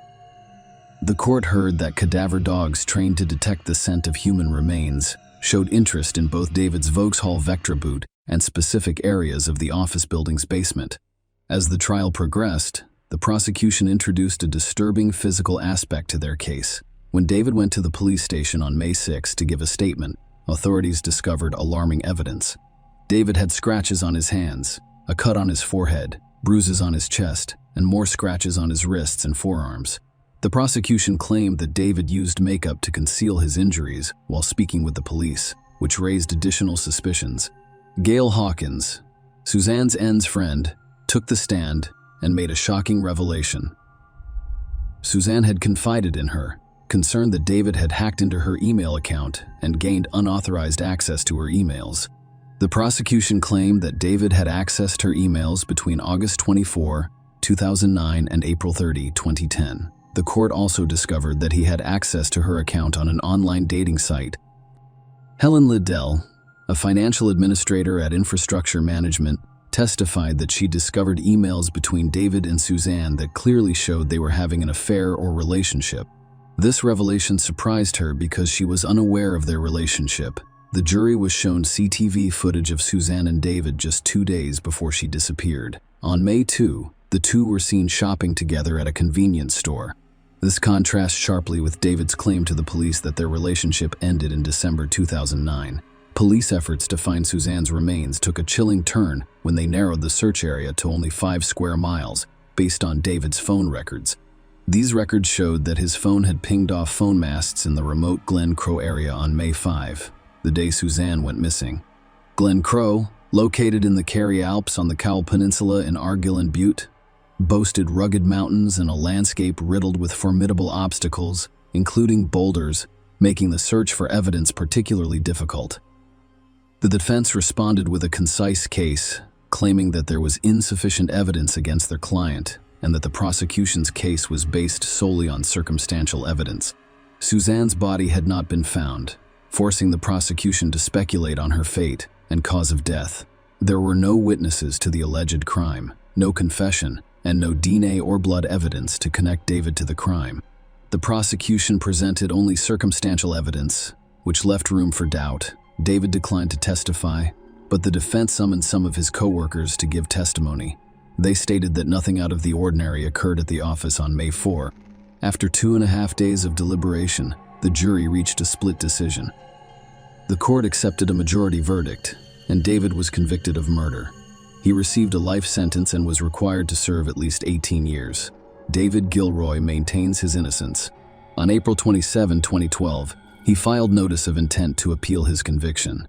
However, on December 20, 2012, the Court of Criminal Appeal in Edinburgh dismissed the appeal. In June 2017, the Scottish Criminal Cases Review Commission concluded its investigation of the case. Share your opinion with us in the comments and subscribe to the channel for more.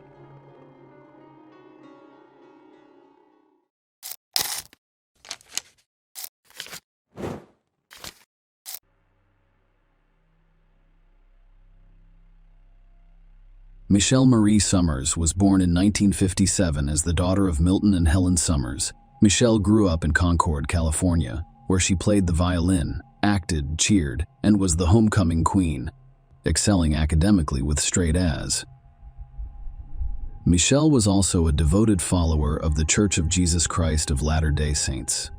Her diverse experiences included being an exchange student in Switzerland, pursuing a modeling career, and winning the title of Miss Concord in 1976. On April 11, 2007, Michelle McNeil, a 50-year-old Pleasant Grove, Utah USA resident, was recovering at home from surgery. Michelle's daughter, Alexis Summers, initially cared for her after she was released from the hospital, but her husband, Dr. Martin McNeil, eventually took over her care. Michelle and Martin met at an event for young Mormon singles, and they married when Michelle was only 21 years old. They are still married nearly 3 decades later. Martin, a practicing psychiatrist, and Michelle, a former beauty queen turned model, shared a desire for children, eventually expanding their family to include 4 biological children within a short 5-year period after marriage, as well as adopting 4 children, 3 of whom are from Ukraine. Martin escorted his young daughters to school on April 11th, leaving 4 adult children and 4 minor children at home the previous day. Alexis, who had left to resume medical school, called Michelle at 8:45 a.m. to check on her health. Michelle assured Alexis that she was doing fine. Michelle had a facelift just over a week earlier, on April 3, and was on prescription medication with instructions to rest. Alexis had cared for her for a few days before returning to school, and Michelle told her she felt fine and planned to pick up the girls later that day.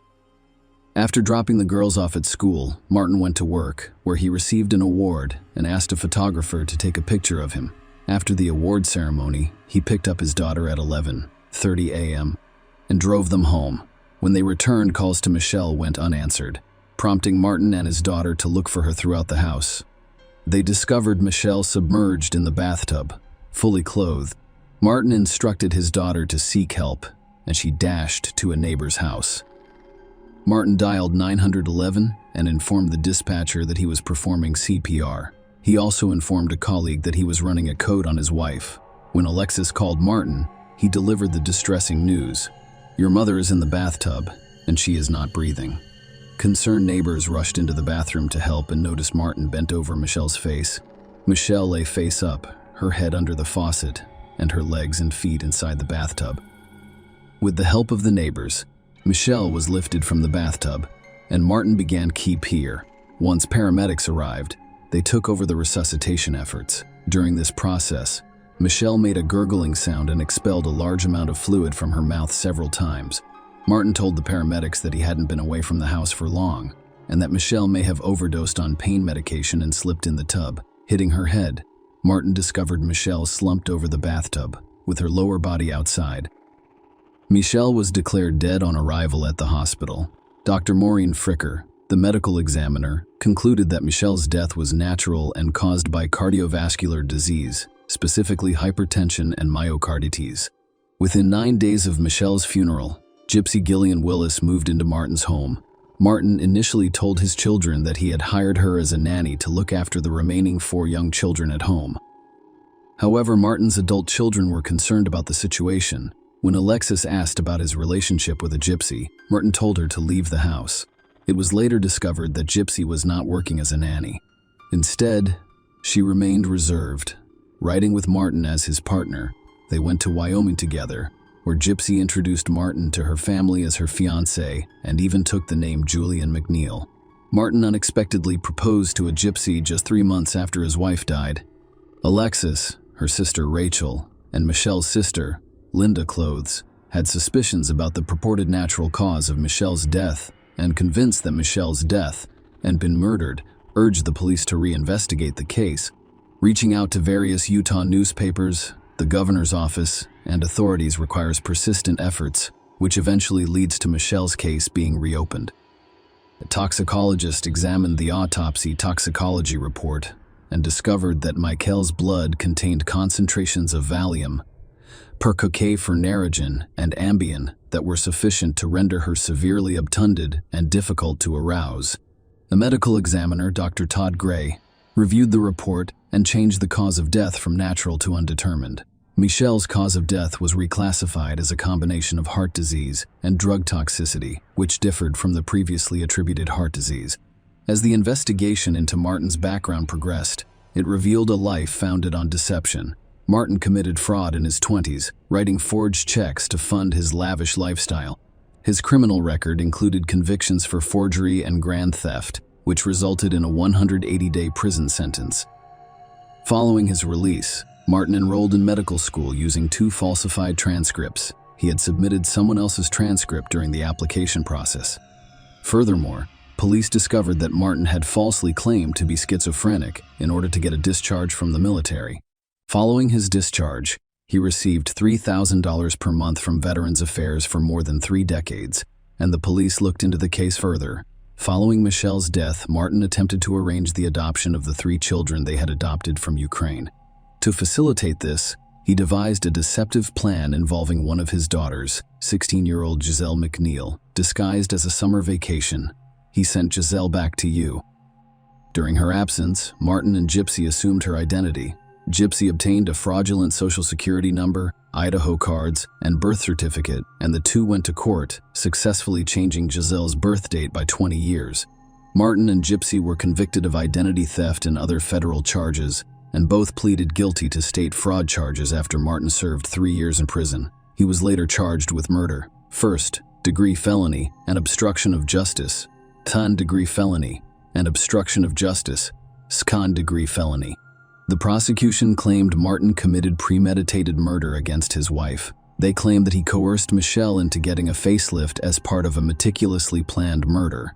According to the prosecution, Martin persuaded the surgeon who performed the facelift to prescribe specific medications required to carry out the crime. Martin allegedly drugged Michelle after her cosmetic surgery and then drowned her in their bathtub. The prosecution claimed Martin's motive was a desire to be with his mistress, a gypsy. The court learned that Martin actively encouraged Michelle to have a facelift despite her lack of prior interest in the procedure. Martin's behavior changed dramatically when he turned 50. According to testimony, including a renewed commitment to exercise, weight loss, and tanning salon visits. Michelle, concerned about a potential affair, questioned him about his sudden obsession with his appearance. Martin responded by suggesting that she focus on her appearance and consider a facelift. Michelle confided in her daughter Alexis in March 2007, fearing that Martin was having an affair. Michelle investigated Martin's phone records and discovered a frequently dialed number, raising suspicions of infidelity. When she confronted him, Martin dismissed her concerns as baseless. In an attempt to divert her attention, he offered to pay for Michelle's facelift and suggested they go on a 2-week cruise afterwards. Contrary to Martin's claims, the prosecution claimed that he had been having an affair since November 2005. Gypsy Willis, the woman he later claimed to have met only after Michelle's funeral, where he purportedly hired her as the children's nanny. The two met online first, and Gypsy confirmed that she was aware of Martin's marital status. The prosecution claims that Martin began plotting Michelle's murder months before her death in order to facilitate his relationship with the gypsy. They claimed he feigned illness to establish an alibi, making it appear unlikely that he would physically attack his wife. Martin discussed conflicting health concerns with various people who walked with a limp and used a cane. At church, he told the congregation that he had cancer and had less than a year to live. Meanwhile, he told colleagues a variety of stories about his health, ranging from peripheral neuropathy in his toe to cancer in his big toe and neurological problems similar to Mrs. The prosecution then detailed Michelle's surgery and the events that followed, emphasizing that it was Martin's post-death actions that raised serious concerns in the case. In March 2007, Martin set up meetings with a plastic surgeon for Michelle, who actively participated in the consultations and appointments. Despite her nervousness, Michelle agreed to have the surgery. Martin accompanied Michelle to a visit with a primary care physician prior to the procedure to ensure her safety. During this visit, Michelle's primary care physician discussed her high blood pressure and suggested postponing the surgery. Despite this advice, Martin and Michelle went to see the surgeon for a preoperative evaluation, accompanied by Alexis. Before the appointment, Alexis noticed Martin jotting down medications he wished the doctor would prescribe. On her way to the appointment, Michelle expressed her desire to postpone the surgery in order to better manage her blood pressure. Martin, incensed by the suggestion, retorted, "If you don't have the surgery, you won't get it." Typically after a facelift, a pain reliever, antibiotic, sleeping medication, anti-inflammatory, and eye ointment have all been prescribed. Martin, on the other hand, asked the surgeon for more and stronger medications, such as oxycodone, a stronger pain reliever, liquid Lortab, a larger dose of Finnegan and Valium, and an anti-anxiety medication. The surgeon agreed to Michelle's requests, but cautioned her to take each pill separately and not all at once. Michelle had the surgery 2 days later, despite the fact that it was supposed to take only 1 day. She expressed a desire to stay overnight at the hospital. Martin, however, expressed his displeasure and insisted that she return home. The surgeon intervened and insisted Michelle stay overnight. She was finally allowed to return home the next day. When Michelle returned home, Alexis noticed that she appeared overly sedated. When she inquired about it, Martin explained that he may have given too much medication. Alexis, concerned for her mother's well-being, offered to take charge of Michelle's medication. Michelle herself told Alexis that Martin had given her too much medication, causing her to vomit, to prevent potential medication overuse. Michelle asked Alexis to let her feel each pill so she could identify them, as she still had bandages on and couldn't see at that point in her recovery. Michelle's recovery improved over the next few days. After her bandages were removed, she regained independence and mobility. She even began reducing the prescribed dosages of her medications.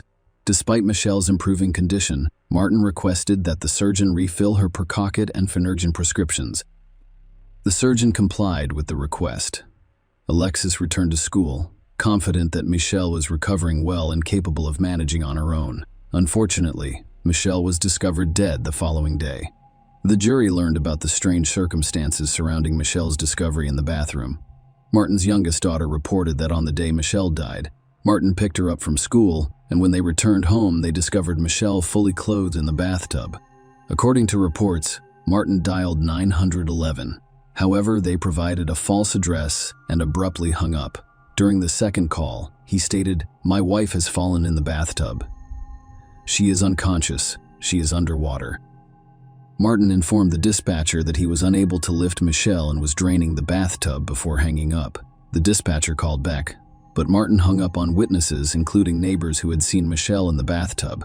One neighbor testified that they performed chest compressions while Martin leaned over Michelle's head to administer rescue breaths, but they did not see his mouth come into contact with Michelle's mouth.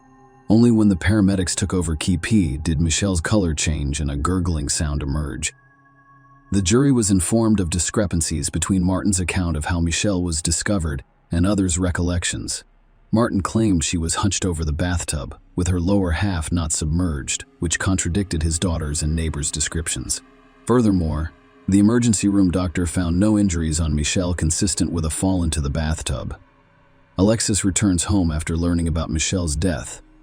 She discovered that Michelle's medication, as well as the hospital bed and blankets, had gone missing. In the garage, Alexis discovered a pile of wet towels, clothing, and the bathroom rug. Martin's son Damien and his girlfriend Eileen returned to the house following Michelle's death.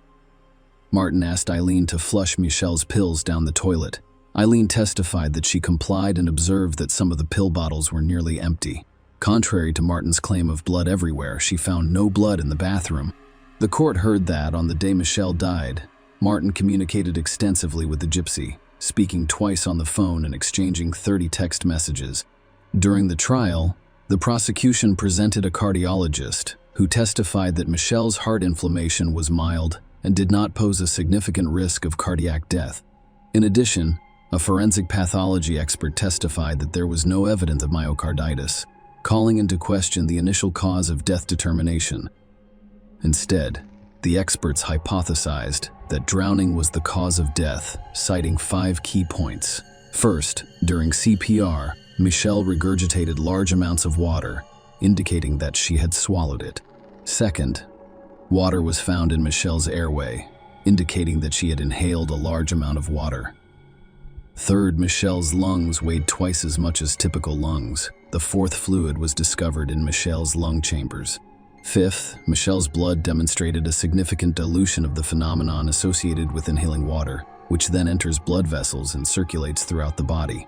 During the trial, the prosecution presented testimony from 5 jailhouse informants, one of whom claimed to have seen a television show about Martin while in prison and informed him about it, initially hesitant to go into detail. According to the inmate, Martin later admitted to giving Michelle sleeping pills and oxycodone. He then allegedly admitted to placing her in the bathtub and holding her head underwater for a short period of time. Another inmate inquired about Michelle's fate, to which Martin allegedly replied that the bitch drowned.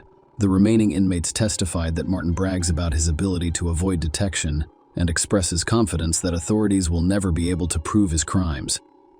The defense claimed that Michelle's death was due to natural causes, pointing out the various medical examiners involved in the case. None of them could definitively conclude that Michelle's death was the result of homicide. The defense claimed Michelle had a heart attack, causing her to fall headfirst into the bathtub. The autopsy revealed an enlarged heart, narrowing of the heart arteries, and evidence of liver and kidney deterioration. Despite the defense's argument, more than 6 years after Michelle's death on September 19, 2014, McNeil was sentenced to a minimum of 15 years to life in prison for first-degree murder, plus an additional term of 1 to 15 years for obstruction of justice. In contrast, Gypsy was not charged with murder. While some members of Michelle's family suspected her involvement, the Gypsy insisted that she had no knowledge of any plans to harm Michelle. Martin appealed his conviction. And finally, McNeil, 61, committed suicide in prison on April 9, 2017. He is now 2.5 years into his sentence. He was discovered dead in an outside yard near the prison's greenhouse. According to a report from the Unified Police Department, McNeil killed himself with a hose and a natural gas line that served as fuel for a greenhouse heater. Michelle's case could have been closed if her family had not been so persistent. Despite the challenges of reopening the case, they refused to give up until the truth was revealed. The family suspected foul play after Michelle's death, believing Martin had murdered her. Even Michelle had a sense that something was wrong during her lifetime. Share your opinion with us in the comments and subscribe to the channel for more.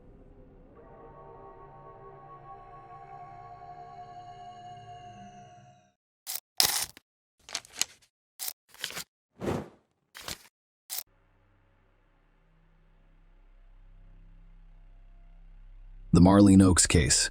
Who owns the skull discovered in the woods? A crime is considered perfect when its primary goal is met and the perpetrator is not punished or even suspected. However, with the advancement of technology and scientific approaches, it is becoming increasingly difficult to commit such an act. Furthermore, even old, unsolved cases that appeared perfect in the past are now being successfully resolved decades later. In 1980, an auto mechanic named William Bill Major believed he had committed the perfect crime that could never be solved. Hardly a man could have predicted that more than 2 decades later, he would still have to face trial and receive a well-deserved sentence. And the new investigation was launched by his own daughter, whom he had deprived of a mother in her early childhood. Now let's take a closer look at the entire story, deconstruct this perfect crime and its impending punishment. To be fair, it should be noted that this high-profile and very cruel case of the disappearance of a young mother, Marlene Oakes, could have been solved back in the 1980s because the victim herself, who had a premonition of her impending death, left many clues for the police that for some reason, law enforcement did not pay attention to. Marlene Oakes. The early years. Helen Marlene Oakes was born on December 7, 1954, in the small town of Martinsville, Virginia, and was the middle of 3 children for Lorraine and William Oakes. She was raised alongside an older brother and a younger sister. Their family lived modestly, but the parents always tried to provide for their children and raise them to be worthy people. Today's childhood heroine preferred to go by her middle name, Marlene, which she preferred over Helen. She was petite and adorable, blonde with brown eyes and a charming smile, so it was no surprise that she drew a lot of attention from an early age. At the age of 16, barely out of school, the girl, eager to begin an independent life and escape parental care, hurriedly entered into the bonds of marriage. Her chosen one was a man named William Major, who was 10 years her senior, but the two were in love. The chosen one, who worked as an auto mechanic and appeared to the girl to be a serious and reliable man, was unconcerned about their age difference. Unhappy family life. Soon after officially legalizing their relationship, the couple moved into a trailer park on the outskirts of Verona, a small country town in Boone County, Kentucky. In 1972, the couple had their first common heir, a son whom they named Donald. Marlene was only 17 at the time, and her husband was already 27. 4 years later, the couple welcomed a younger daughter, Lalana. The couple continued to live in a small trailer on the ground of the trailer park. Marlene was a homemaker who raised their children and kept their modest home comfortable, while Bill worked at a service station fixing cars. He was skilled at his craft and, in a sense, a jack of all trades. He had every opportunity to build a successful career and start his own business. However, the man was not particularly concerned with money, spouses, or even the necessities of life, but rather with being the head of the family. He always managed to earn a little more. As a rule, I spent it all on drinks. Later, his addictions were accompanied by the use of illegal substances. At the same time, Bill was a sociable person who appeared friendly and welcoming to others. All of these qualities were extremely beneficial to him at work. People who sought assistance from his workshop frequently returned, and they also recommended Mages to their friends as a reliable specialist. However, at home, Bill became a completely different person. Rude, selfish, and cruel. Former feelings that had once linked their lives to Marlene appeared to have vanished, leaving only misunderstanding, resentment, and irritation. The couple frequently argued, and their heated debates occasionally turned violent. Bill was not a caring husband or father, and he gradually became a domestic tyrant, a new neighbor, and a secret lover. In 1978, Glenn St. Hilaire, a young Canadian, was passing through Verona when his truck broke down. On the advice of the locals, he went to Bill Major's workshop, where he willingly agreed to repair the vehicle. The stranger was heading from Ohio to Texas. He knew no one in the area, and the only hotel in the suburbs was closed, so he had no idea where to stay. When Glenn complained to the auto mechanic about his situation, Bill promised to help and quickly found him a place to stay in a trailer park, as well as an invitation to dinner.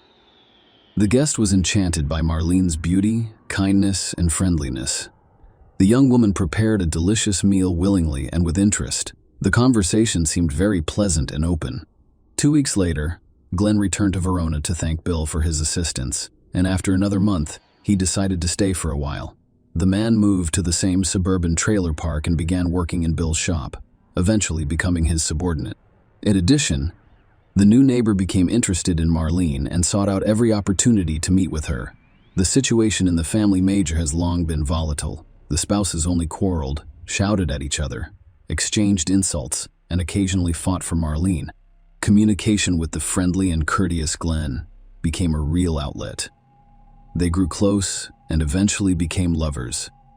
The couple spent their entire free time together, trying to hide from prying eyes. However, in a quiet suburb where everyone knows each other, rumors spread quickly. Bill soon became aware of the rumors, but the cheating husband did not appear to be upset. Furthermore, he strangely encouraged their relationship while appearing to have lost interest in his young wife. The explanation for this behavior was quickly discovered, and it proved to be truly monstrous. Major, it turned out, had an unhealthy interest in his own children, and he soon began to experience his secret fantasies. The ugly truth and the start of the divorce process. Marlene soon noticed some strange and unusual behavior in 8-year-old Donald. The boy became withdrawn and nervous, slept poorly, and was afraid to be alone with his father. When his mother decided to have a candid conversation with him, the child told her about the horrible things his father did to him and begged her to protect him. Marlene was horrified by her son's confessions and realized that it was impossible to continue living this way. She had long intended to divorce Bill, obtain sole custody of the children, and relocate with Glenn and the children to her native Virginia, closer to her parents. Her lover also suggested that she do this, giving her a legitimate reason to expedite the divorce and move. Marlene told her husband everything she had learned from her son about his unacceptable behavior, declared her intention to divorce, and threatened to report him to the police. The scandal quickly escalated into manhandling, with Bill repeatedly hitting his wife in the face. From that point forward, the spouses were literally at war. Marlene began the divorce process but separated from her husband. She couldn't yet, because she wanted to legally gain sole custody of the children. Her husband beat her nearly every day, insulted her, and threatened to kill her, and threatened to kill her. He promised to kill her, that he would ensure that the body was never discovered, and that he would stay with the children. The unhappy young woman simply didn't know what to do. She secretly kept a personal diary in which she recorded everything Bill said to her, including his threat to kill her and cover his tracks. Furthermore, while intoxicated with alcohol, Bill described in detail how he would kill his wife, dismember her, and hide the remains in various locations. The most important role he played in concealing the crime was to remove all of the teeth so that the body could not be identified by dental records. It is worth noting that all of these terrible things, both major and minor, describe not only his wife, but also some of his friends who did not take him seriously. Meanwhile, the situation worsened, and the trailer park neighbors became daily witnesses to the tumultuous marital conflict. Marlene flees, leaving behind no children or lover. Everyone was aware that Marlene had filed for divorce and was planning to relocate to another state with Glenn and their children. Nobody judged Marlene. Everyone was aware of the difficult and unhealthy situation in her family. However, relatives and neighbors expected everything to be resolved in a peaceful and civilized manner. On October 11, 1980, around noon, the spouses were once again outraged, but things quickly calmed down. Towards nightfall, an agitated and angry Bill led the children to one of the nearby trailers and knocked. He explained that his wife had fled with her lover, leaving his son and daughter behind, and asked him to watch the children until tomorrow while he searched for Marlene and brought her home. The neighbors agreed to shelter the children for the night, and they assumed the young woman had fled with Glenn, but they couldn't understand how a loving and caring mother could abandon her adored children. What was everyone's reaction when Glenn walked out of his trailer in the morning? And when asked about the escape, he simply stared at those around him, incomprehensibly. He had not seen his beloved since yesterday and was unaware that she had disappeared somewhere. Then Glenn went to Bill to clarify the situation, but the enraged husband only yelled that his wife had found another lover and lost her mind. Glenn, on the other hand, did not believe his words because he knew for certain that no other man was at Marlene's side and she would never abandon the children. A day later, Major went to the police, where he reported his wife's disappearance and gave his version of events. He also stated that their family car had vanished, lending credence to the runaway theory. However, the police found the entire story strange. They got the impression that Bill was making it up as he went along, occasionally contradicting himself and confusing himself with simple clarifying questions. Look for the missing woman.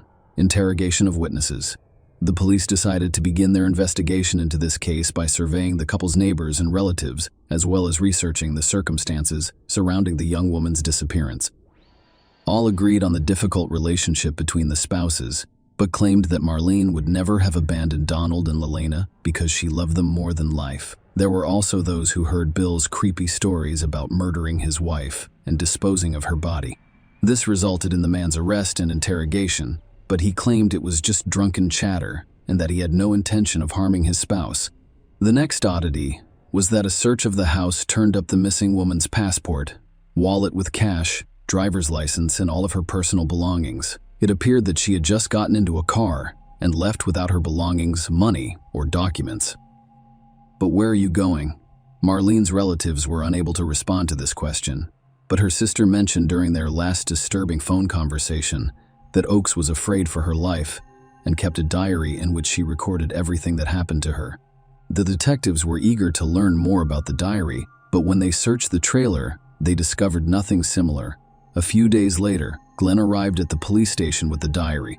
He explained that Marlene had left him notes to keep in case something happened to her or she vanished without a trace. When the woman went missing, he waited a few days before taking the notebook to the station, realizing she was unlikely to return. The pages contained some truly horrific entries, such as beatings, humiliation, and threats. There was also a detailed account of how Bill promised to kill his wife.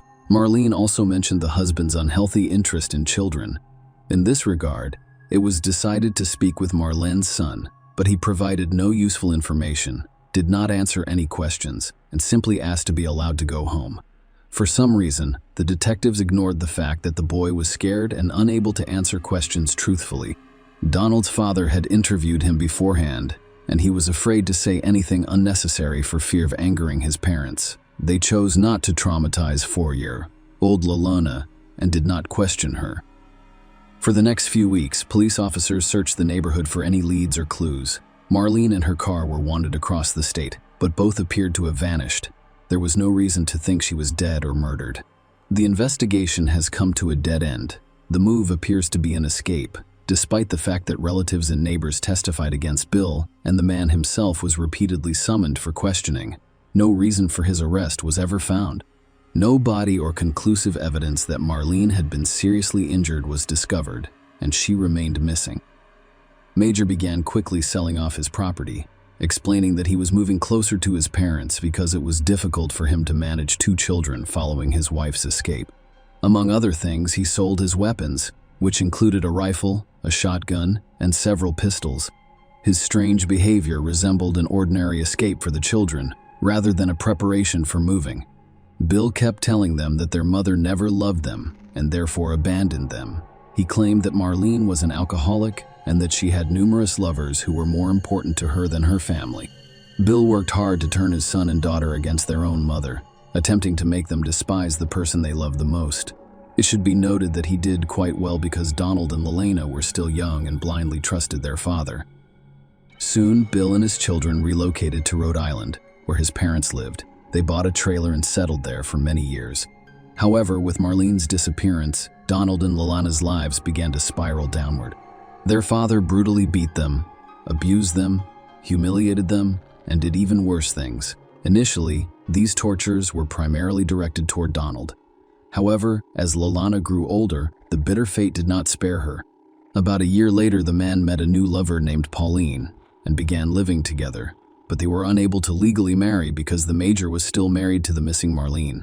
Nonetheless, the couple had a child together, and for a while the family lived a quiet life until one day. Pauline did not see what Bill was doing with his own son. She immediately went to the police and told them everything, then left with her child. Bill was eventually arrested, and his children went to live with their maternal grandparents in Virginia. A grisly discovery in the woods. Around 1.5 years after Marlene's mysterious disappearance, a hunter discovered a terrifying sight in a wooded area near a Verona trailer park. He noticed that his dog had begun digging in the ground, revealing what appeared to be a fragment of a human skull. The man immediately reported it to police, and the arriving experts confirmed his suspicions. It was indeed a severely damaged skull. The discovered remains were immediately sent to forensic experts for a thorough examination, and the experts' conclusions were extremely frightening. The skull was missing its lower jaw and lacked any teeth. There were 2 bullet holes, and the shots were fired at point-blank range. Experts also discovered chop marks from a large knife or axe on the bones, indicating that the head was likely separated from the body. It was impossible to say for certain who this skull belonged to, but based on the size and condition of the bones, it was assumed to be a young woman under the age of 30. The story of Marlene's disappearance immediately came to mind. The entire area within a radius of several kilometers was thoroughly searched, but no other remains or belongings were found. So the discovery was dubbed Jane Doe, which means unknown, and the search was halted. A new investigation 20 years later. When Donald and Lalana moved into their grandparents' home, their lives gradually improved. Most of all, they feared the day their father would be released.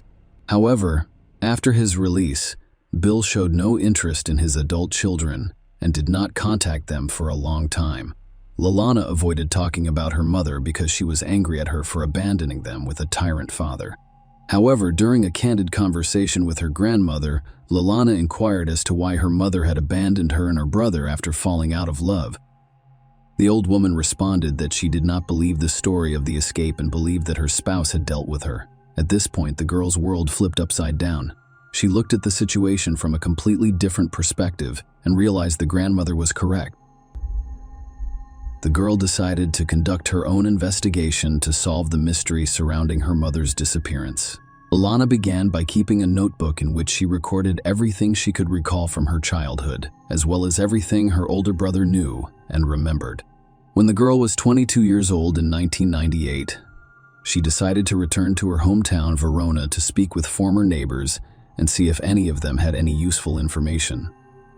As it turned out, Glenn still lived in those places, and he remained hopeful that one day the mystery of his beloved's disappearance would be solved. His personal life hasn't developed. The man was lonely, worked at a local factory, and was obsessed with the investigation into Marlene Oak's case. Glenn Lalana learned about her mother's diary, which she gave him to keep safe before her disappearance. This diary was later added to the case file and eventually lost on the shelves of the police archives.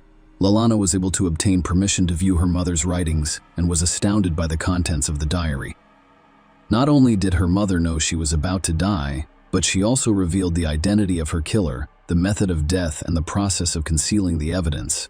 After reading the notes, the girl rushed to see her father, whom she hadn't seen in over 10 years. In order to discover the truth, it should be noted that Bill remarried after being released from prison, but in 1995, he suffered a stroke and has since been confined to a wheelchair. When he discovered the reason for his daughter's visit, he simply laughed in her face. Lalana begged him to tell her where he had hidden Marlene's remains so that she could give her mother proper burial. The girl promised not to go to the police and that everything Bill said would be kept between them, but the father only insulted his daughter, called her crazy, and said she would never know what happened to her mother. Layla discovered from her mother's diary that her father was planning the perfect crime, which included dismembering her, removing all of her teeth, and burying the remains in various locations. Also, Lalana, who, like her brother, was bullied by Bill as a child, discovered some horrific details in her father's biography. Bill had already served time for harassment prior to meeting their mother. However, for some reason, police officers overlooked this circumstance when they entrusted Majaru with the children following their mother's disappearance. In 2000, 2 decades after Marlene's disappearance, her daughter launched a new investigation into the case, providing all of the evidence she had gathered on her own.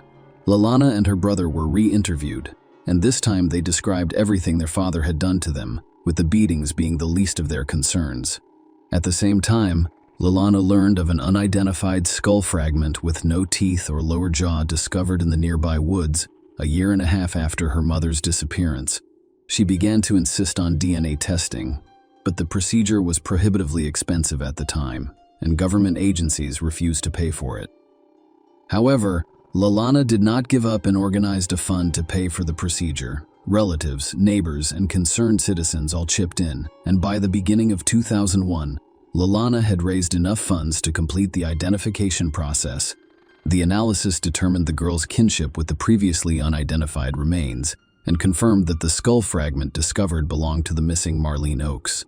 Then, having already received the examination results, Lalana went to her paternal grandfather to speak with him and see if he knew anything. The elderly man was shocked by the news and agreed to testify against his own son. Bill's father claimed that in 1980, while his son was intoxicated, he told him that he killed his wife with 2 shots to the head, dismembered her body with a hunting knife, and buried the remains in separate locations that were a significant distance apart. At the same time, he removed the lower jaw and teeth with great care. Marlene's car was thrown off a cliff into the river, but the police were unable to locate it or its fragments for more than 2 decades. The turbulent mountain river either carried the vehicle far downstream or completely destroyed it, grinding it against sharp rocks. A trial and a fair verdict, regardless of the new circumstances and evidence discovered. There was still no probable cause to arrest Bill. The police then decided to play a trick, asking Bill's father to bring his son to a frank phone conversation in which he confessed to everything. The trick worked, and when Major learned that his daughter wanted to resume the investigation, he told her that she would be unsuccessful because he had safely hidden all of his wife's body fragments, her car, and the instrument of crime. Bill's words became the reason for his arrest as he confessed to everything. The man was arrested in July 2001 after listening to a recording of the telephone conversation and learning about the skull's identification. He admitted what he had done. However, he blamed everything on his late wife, claiming that she drove him to scandals, cheating, and threats to take his children and prevent him from seeing them.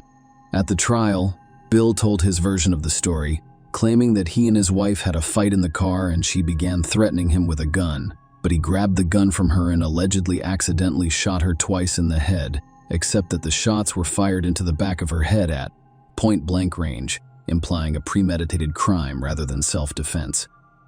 Bill's trial did not begin until the summer of 2003, 23 years after the crime. The 59-year-old defendant arrived at the hearing in a wheelchair. He himself remained calm and confident that he would be able to avoid punishment. The lawyer he hired insisted that this crime was committed in self-defense and that Lalana and Donald's claims of harassment were false. Despite the defense's best efforts, the court convicted Major of the brutal premeditated murder of Marlene Oakes. The man was surprised to learn that he had been sentenced to life imprisonment. In December 2016, Bill attempted to apply for parole but was denied. A year later, he died in prison from a second stroke.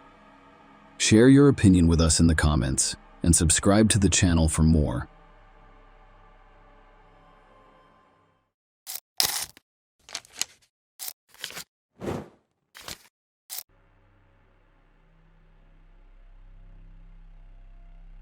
Gail Katz was born March 8, 1956, in Brooklyn, New York. I grew up with 2 other siblings, a sister and a brother. Despite excelling academically as a teenager and graduating a year ahead of her peers, Gail's life took a different turn when she started college.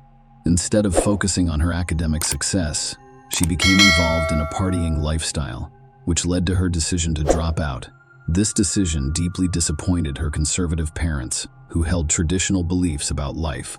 They believed Gail's only chance for a successful future was to marry a wealthy man. Gail's mother, who worked in the hospital emergency department, strongly encouraged her to pursue a doctor as a life partner, but Gail refused, preferring socializing and dating over a committed relationship.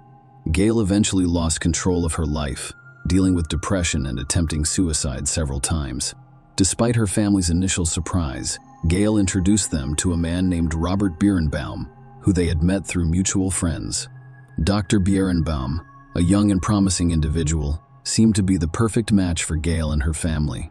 Coming from a successful cardiologist father, he pursued a career in medicine and completed his plastic surgery residency at Brooklyn Maimonides Medical Center. Aside from his impressive educational background, Robert had charm, linguistic skills, and a passion for skiing. But his greatest passion was aviation. He had a pilot's license and frequently planned romantic airborne dates for Gail. She enjoyed these adventures, and he appreciated her genuine interest in his hobbies. As a result, their bond grew rapidly, ultimately leading to their marriage. However, like many love stories, theirs did not end happily ever after. On July 7, 1985, a Sunday, Robert Birnbaum arrived alone at his sister's home in Montclair, New Jersey, USA, around 6:30 p.m. It was his nephew's birthday, and his sister had organized a celebration for him. Robert and his wife, Gale cats, were invited to the event. However, Robert informed his sister and father that Gale would not be accompanying him due to a disagreement they had earlier that day. According to Robert Gale, they left their Manhattan apartment at around 11 a.m.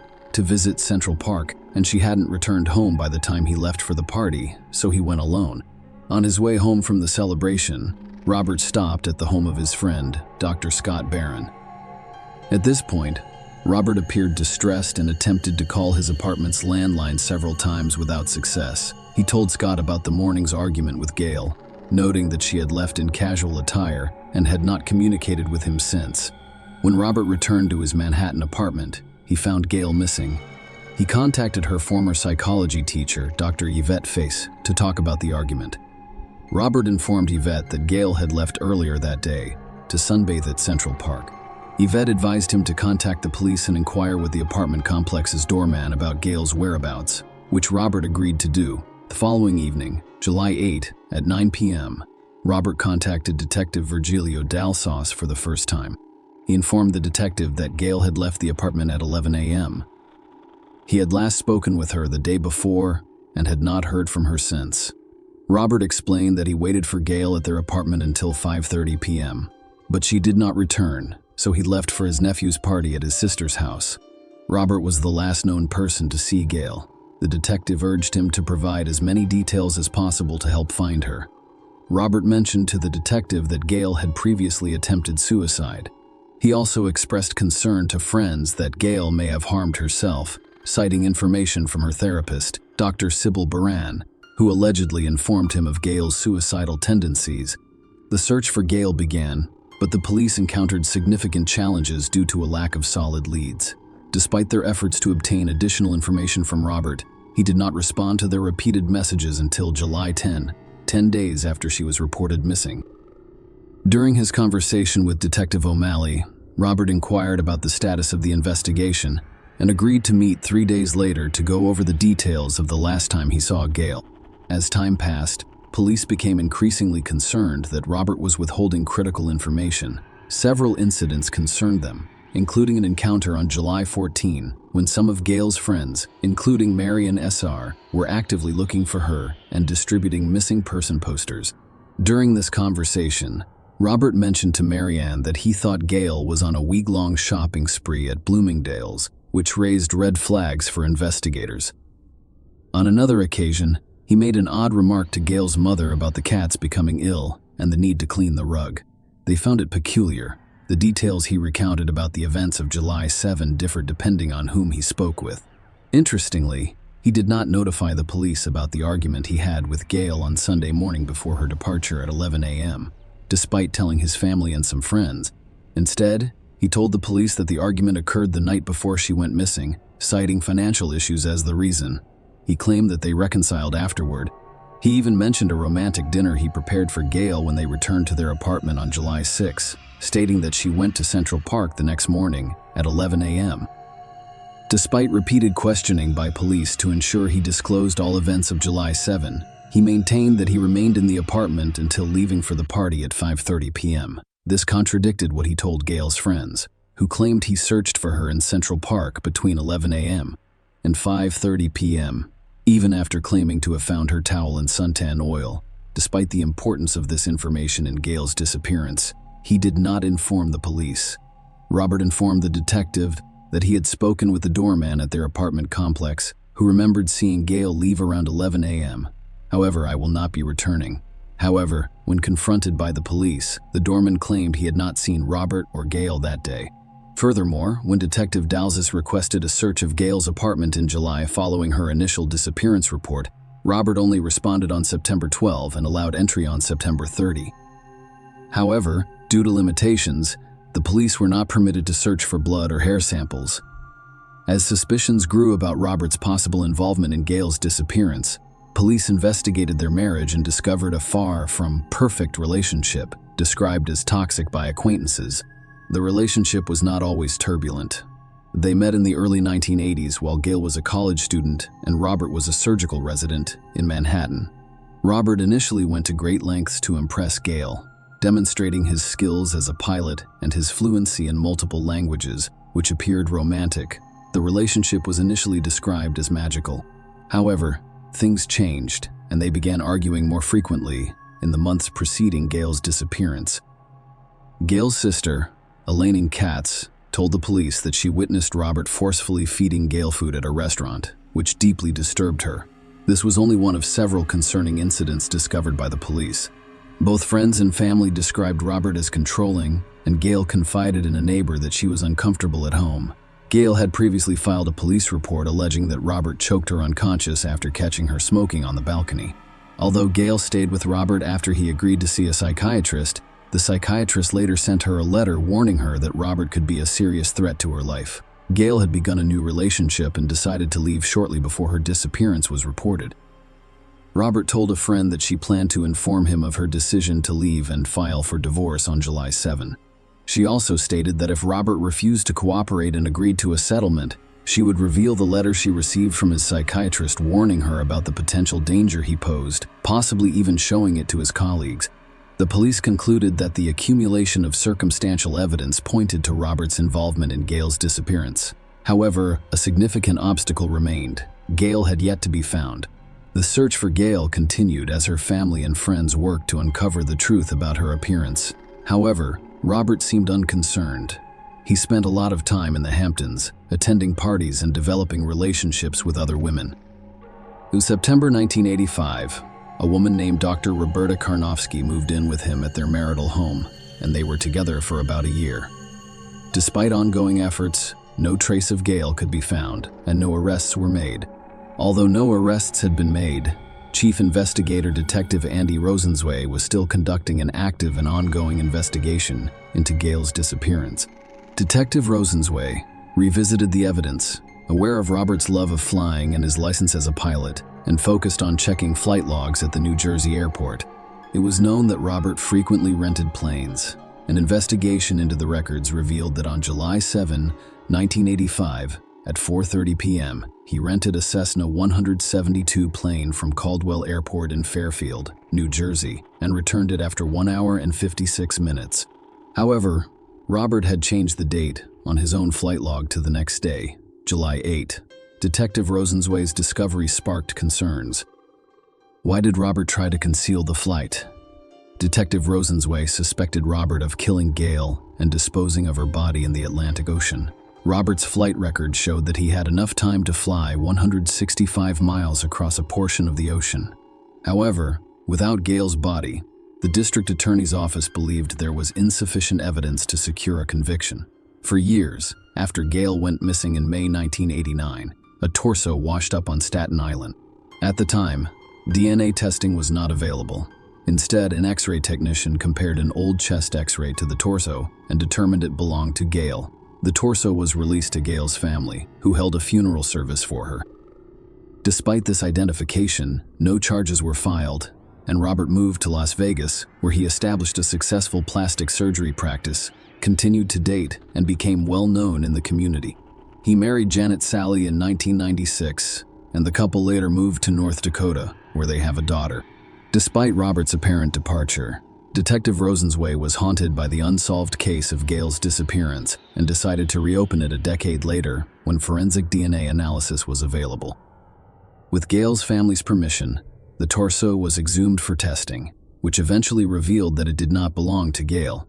Despite the absence of Gail's body, the police and DAs believed they had enough evidence to arrest and charge Robert with second-degree murder. Robert pleaded not guilty to the charges. The case against Robert was based solely on circumstantial evidence. No eyewitnesses, forensic evidence, confessions, or bodies were present.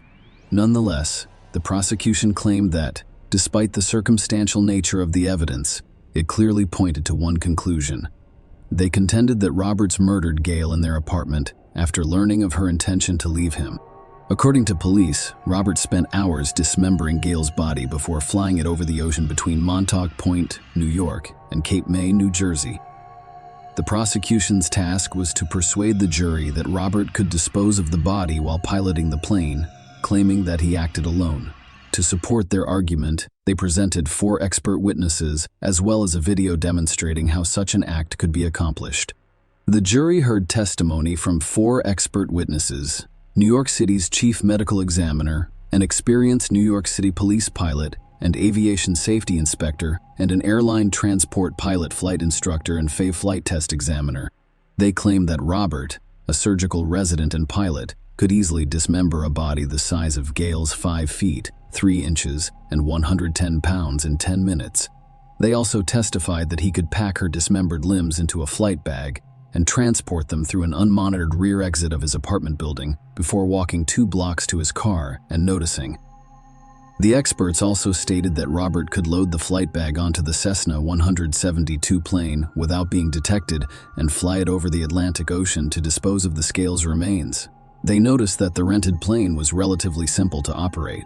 The prosecution presented evidence of motive to the jury, revealing Gail's affair and desire to leave Robert. She had made plans, borrowed money, and was determined to leave on July 7. The court learned that Robert did not notify anyone, including his family, of his flying activities on that day. The altered flight log was presented as evidence that he flew the next day. However, the court was informed of the tumultuous nature of Robert and Gail's relationship, including allegations of domestic violence. Robert had previously described their arguments as intense and volatile. There were reports of him expressing hatred for Gail and making statements implying a desire to harm her testimony, revealing both direct and perceived threats made by Robert in the autumn of 1983.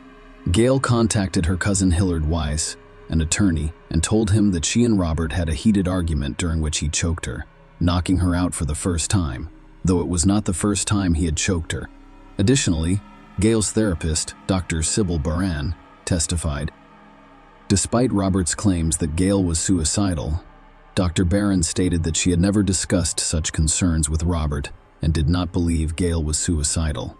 The defense argued that Robert was innocent, describing Gail as having mental health issues, drug addiction, and unstable relationships with other men. They called a witness who claimed to have seen Gail in a bagel shop a few days after she went missing. However, the prosecution told the jury that the witness's description of the woman did not match Gail's. After 5.5 hours of deliberation, the jury convicted Robert of second-degree murder. As a result, he was sentenced to 20 years to life in prison. Robert appealed the verdict, but was ultimately unable to overturn it. After serving 20 years of his sentence, Robert confessed for the first time during a parole board hearing in 2020. He admitted to killing Gail and throwing her body out of an airplane, which was consistent with the prosecution's theory of events. Robert described how they argued, and he became overwhelmed, eventually attacking and strangling Gail. He then flew an airplane, opened the door, and dumped her body over the ocean. When questioned about his motivation for the murder, Robert blamed it on his immaturity and inability to control his anger effectively. Despite his confession, Gail's body has never been found. Share your opinion with us in the comments and subscribe to the channel for more.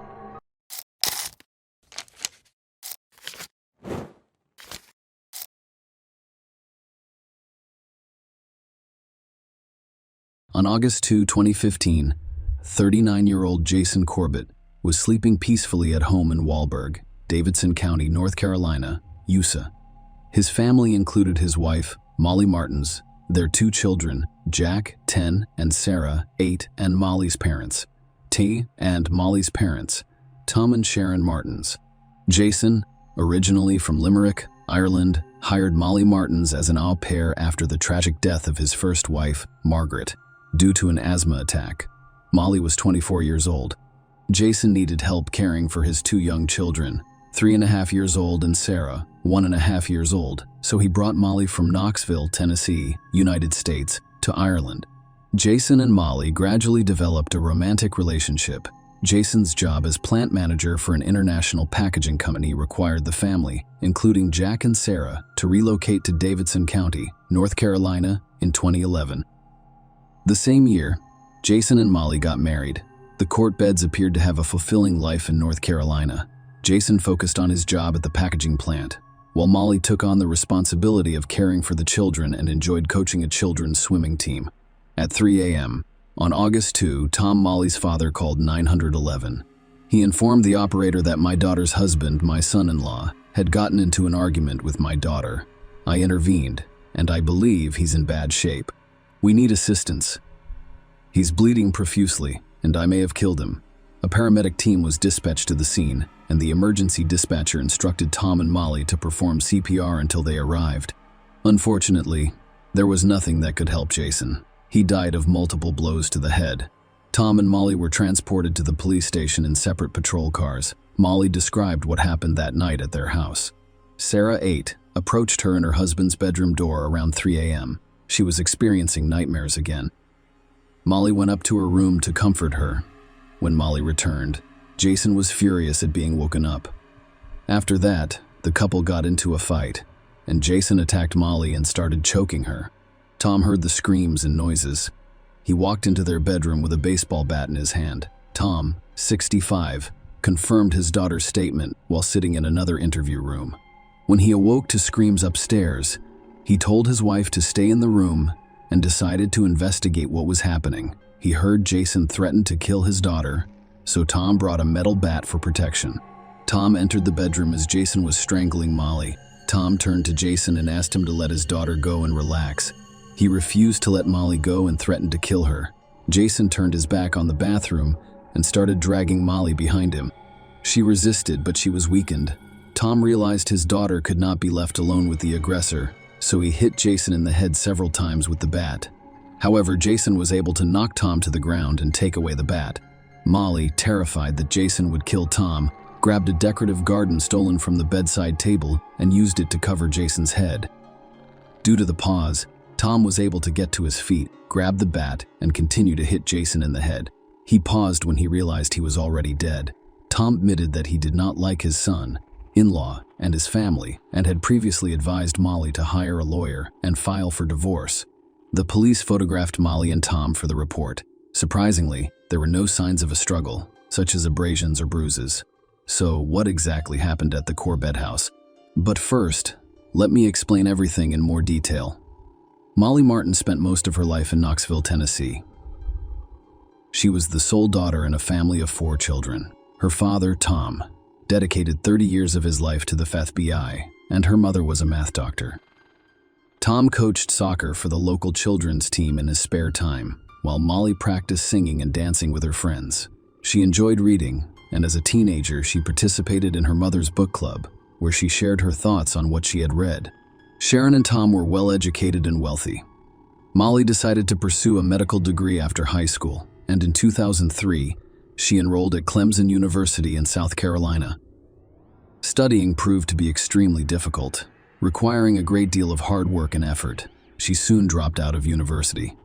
Molly and Keith Megan started dating in early 2007 and moved in together a few months later. Molly worked as a nanny and taught children to swim, while her boyfriend worked for a local nonprofit organization. Their relationship with Molly grew quickly. She was fun, cheerful, and carefree.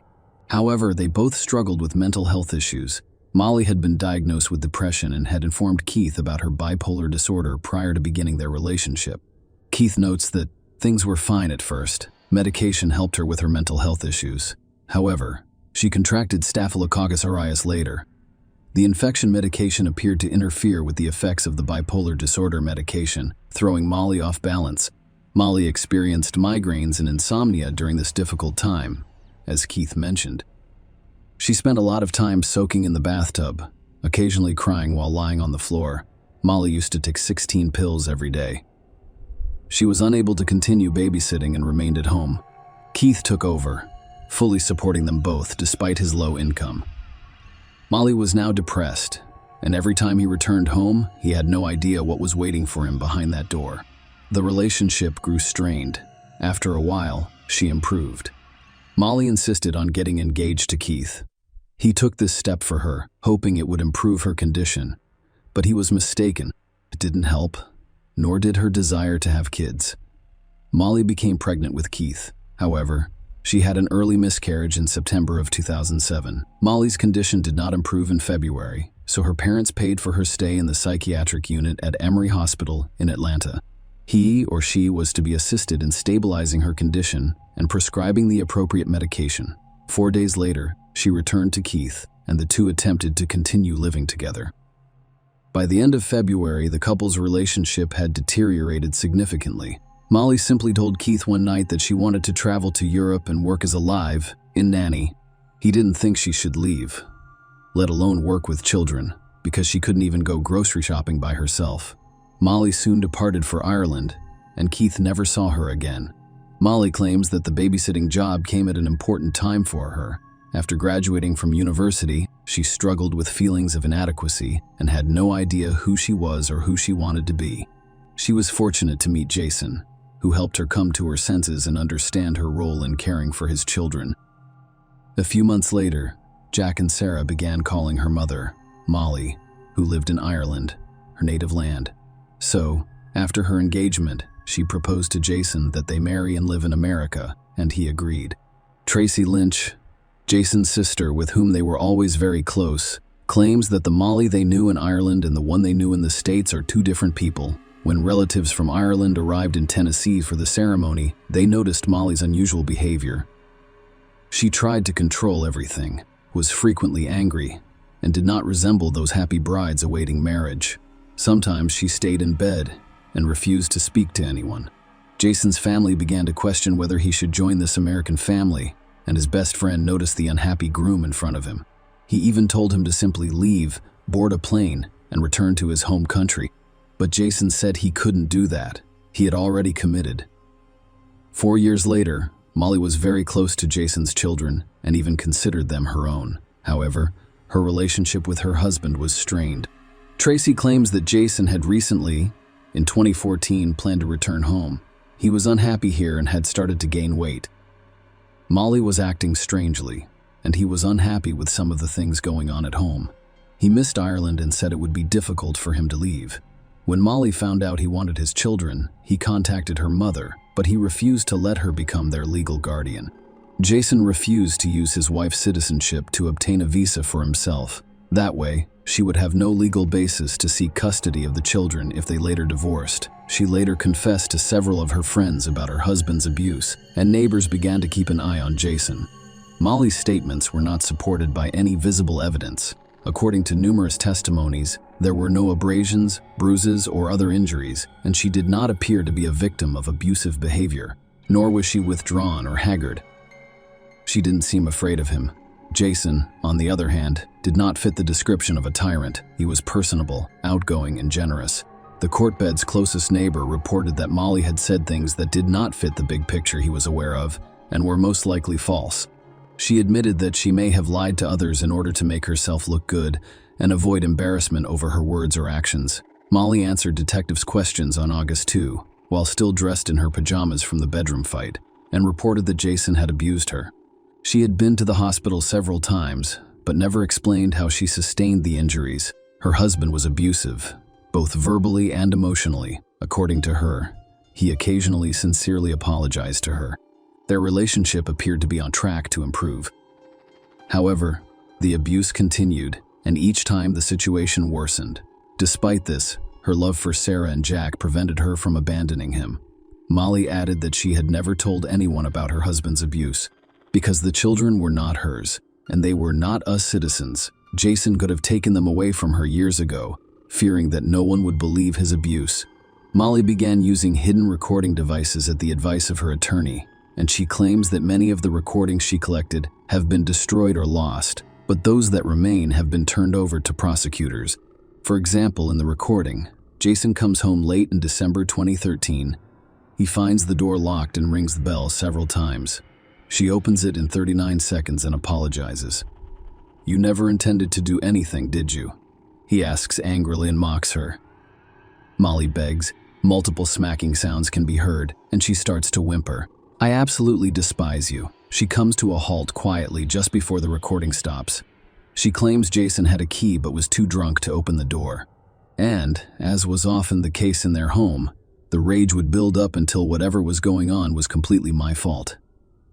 4 days after their father died, 10-year-old Jack and 8-year-old Sarah were interviewed twice by state officials. The interview was conducted by a licensed social worker. The children described their father's aggressive behavior, ongoing marital problems, and allegations of verbal, emotional, and physical abuse. Perhaps more importantly, the children understood and recognized the problems.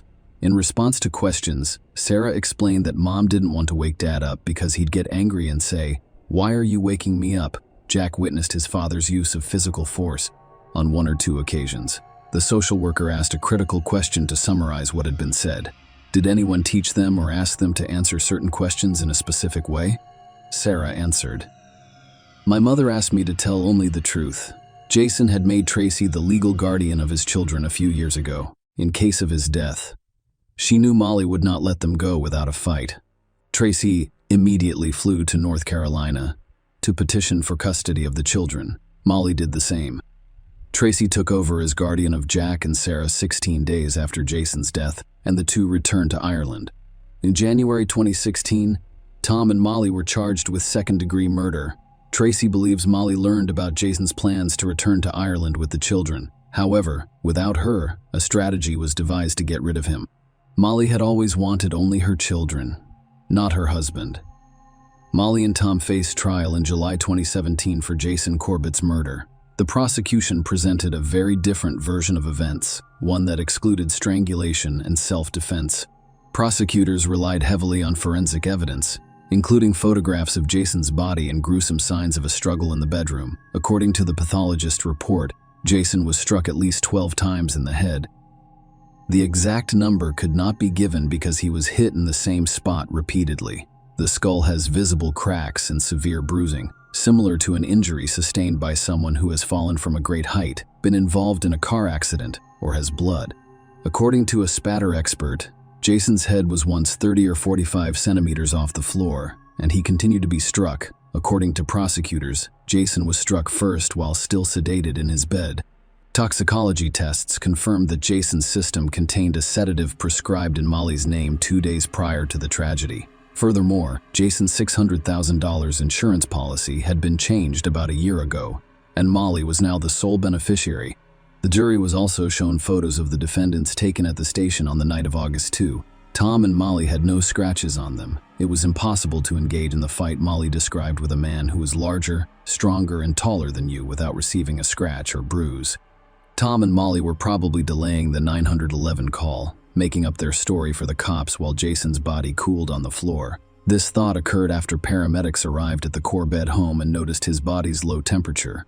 It was already cold. Jason's abusive behavior was not disclosed during his trial. Domestic violence was rarely discussed during the trial. In his testimony, Tom claimed that Jason exercised a lot of control over Molly. He noticed bruises on her body but had no idea where they came from. Although he admitted that he had never witnessed Jason's physical aggression, except on that August night prior to sentencing, Molly stated that incidents like August 2 occurred on a regular basis. The only difference this time was that my father was in the house. In defense of his clients, the attorney displayed a photo from the station showing Molly with a red mark on her neck, confirming strangulation. Jason had a routine physical exam 2 weeks prior to the incident, and the doctor stated that he had been stressed recently. He complained about uncontrollable fits of unreasonable rage. The autopsy revealed marks on Jason's left arm, indicating that he was defending himself, but none on his right arm, which he allegedly used to hold Molly by the neck. After 9 days of testimony, arguments, and photos from the scene of the tragedy, the jury was excused to deliberate after less than 5 hours in the room. They found Tom and Molly guilty. Both received sentences ranging from 20 to 25 years in prison. The court ruled a few days after the verdicts were announced. The lawyers objected to the court's decision, citing judicial errors, particularly the jury's incorrect actions, which violated the judge's instructions. Even before the verdict was announced, one of the jurors gave an interview to journalists, revealing that some of them had discussed the case in private, which is strictly prohibited. However, the court denied the motion. In Tom's case, the appeals court allowed only the defense and prosecution to present oral arguments in Mali in January 2019, but the defendants were not present. Each side was given only half an hour to present their main arguments. On February 4, 2020, the North Carolina Court of Appeals overturned Tom and Molly's convictions and ordered a new trial. Among other errors in the first trial, evidence that Jason was violent toward Molly was excluded. A year later, the North Carolina Supreme Court upheld the appellate court's decision despite the state's challenge. It determined that the exclusion of certain evidence at trial, as well as the erroneous inclusion of others, may have prevented Tom and Molly from presenting a compelling defense, and thus their claims of self-defense had little evidentiary support.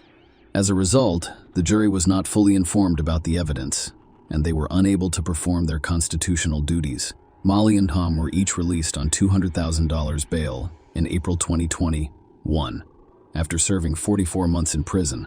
The interviews given by two young children shortly after their father's death are particularly noteworthy, and, while in the custody of Molly's family, both Jack and Sarah have since recanted their statements.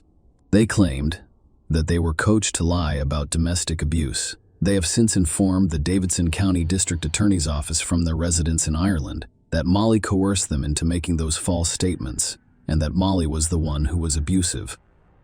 A new trial was held in November 2023, and the judge sentenced Molly Martins and her father Thomas to prison for at least 7 months following an emotional final day of sentencing hearings.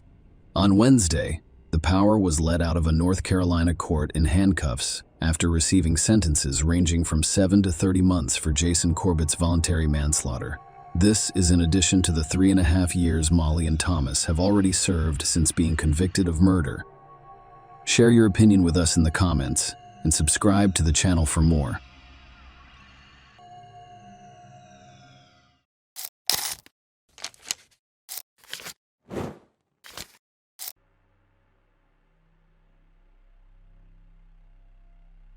Greed, envy, and the desire to accumulate wealth with little effort frequently drive people to commit the most heinous and cynical crimes. It's difficult to imagine how cruel a person can be in the pursuit of quick riches. As an example, consider the murder of a close relative. The story of Elizabeth Vasquez is truly shocking and terrifying. This kind and hardworking woman dedicated her entire life to the betterment of her family, striving to provide her beloved daughter with the best possible education. But the greedy heiress and her boyfriend did the unthinkable. For several years, this complex case sparked controversy and shocked the public with its inhumanity, demonstrating how a young woman can easily decide to murder her own mother. Let us try to understand how a prosperous and well-off family produced a true monster devoid of any feelings of pity, remorse, or conscience. The Vasquez family is large and happy. Elizabeth Lillian Vasquez Muvia was born in Catamarca, northwestern Peru, in 1967. She was the oldest of 6 children born to Ernesto Vasquez and Maria Muvila. Her parents were hardworking, simple people who worked hard to provide for their large family, including an education and a chance at a better life. The Vasquez family was friendly and happy. Elizabeth began helping her mother care for her younger siblings at a young age. She was an excellent student who graduated with honors, allowing her to easily gain admission to the prestigious university's Faculty of Law and Economics. While attending university, she met a young man named Alejandro Espino, who was also studying law and was regarded as one of the best students in his class. The two developed a romantic relationship that grew quickly, and they were officially married in 1987. Elizabeth's parents supported her decision from the start and happily welcomed her son-in-law into the family. Alejandro was a serious, intelligent, ambitious, and purposeful man who could properly care for their eldest daughter. Initially, the newlyweds lived in the Vasquez family home. However, after 6 months, Elizabeth became pregnant, and they decided to move into their separate home with only their daughter about a year after their marriage in 1988. The couple welcomed their only joint heir, whom they named Elizabeth Vasquez Espino, affectionately known as Alita in the family. The girl became the focus of all her numerous relatives' attention, as well as her parents' greatest joy. Several years after the birth of their daughter, the couple, whose careers were steadily improving, decided to relocate to Peru's capital, Lima. Alejandro was then vying for a prosecutor position in an anti-corruption department, while Elizabeth had started her own legal consulting firm. Both worked tirelessly for the benefit of their family, but were unable to devote enough time to their young daughter. Confronted with an unsatisfactory experience hiring a nanny who did not perform her duties diligently, the young mother decided to send her daughter to her parents' entire market so that they could care for the heiress. Maria and Ernesto readily agreed and were overjoyed to have their granddaughter stay with them for a while. Notably, their youngest daughter, Giovanna, is elite. His aunt was only a few years older than Alita, so they got along well and interacted like sisters. Because of their complete dedication to work, the parents rarely saw their daughter and compensated by showering her with gifts during visits. Alita's stay at her grandparents' home lasted several years, and when her parents decided to bring her back to Lima, she had already begun school. It's worth noting that the abrupt change in environments did not help the girl, and she took some time to adjust to life in the bustling, noisy capital, after the quiet, almost provincial Catamarca and the difficult parent-daughter relationship. As a child, Alita was quiet and well-behaved. She strived for academic excellence by studying music and foreign languages. She had a close and trusting relationship with her parents, who tried to make up for the years of forced separation. Elizabeth aspires to be more than just his mother. She wants to be his best friend, someone with whom she can share her most intimate thoughts. This remained true until Alita turned 15, when her elitist personality deteriorated rapidly. Tantra transformed her into a rude person. I stopped listening to her parents. She abandoned her studies, became involved in bad company, and worst of all, began stealing money from her parents' wallet. Elizabeth tried a variety of methods to connect with her daughter, hoping it was just a phase that Alita would outgrow. However, the girl frequently instigated heated arguments with her mother, resulting in hysterics and tears. During these times, Alejandro usually remained neutral, but if Alita sought his help, he frequently took her side. Alita was deeply hurt and offended by being constantly compared to her smart, beautiful, successful, and hard-working mother. Next to Elizabeth, Alita appeared to be the ugly duckling, completely opposite of her mother in every way. She lacked striking features, was overweight, lazy, and temperamental, frequently lied, and did not hesitate to steal. Alita had numerous complexes about her appearance, and when she expressed a desire for plastic surgery, Elizabeth, eager to please her daughter and mend their relationship, did not stop her. Elizabeth paid for her daughter's first rhinoplasty, followed by several more surgeries. When Alejandro and Elizabeth decided to divorce in 2007, their 18-year-old daughter reacted with a hysterical outburst, screaming, insulting, and blaming her mother for driving her father away. At the time, the family was in the United States, and the divorce caused some complications for citizens of other countries. Nonetheless, they returned home as divorced people and started living separately. By mutual agreement, the now adult but still dependent daughter remained at her mother's house. They continued to have heated arguments, and Alita would call her father crying and begging him to take her in. However, Alejandro, who had moved on with a new love, was reluctant to do so. He always persuaded the leader to reconcile with her mother and wait a little longer until she completed university and began her independent life. Despite her poor academic performance, bad character, and provocative behavior, elitist parents enrolled her in the law faculty of one of Peru's most prestigious universities. Our father and mother decided not to skimp on their only child's education, despite the cost. Elite has an untrustworthy boyfriend, and Alita has had her fair share of teen romances. But at 19, she felt truly in love for the first time. It all began on a Sunday morning at church, where she met a charming young man named Fernando Gonzalez.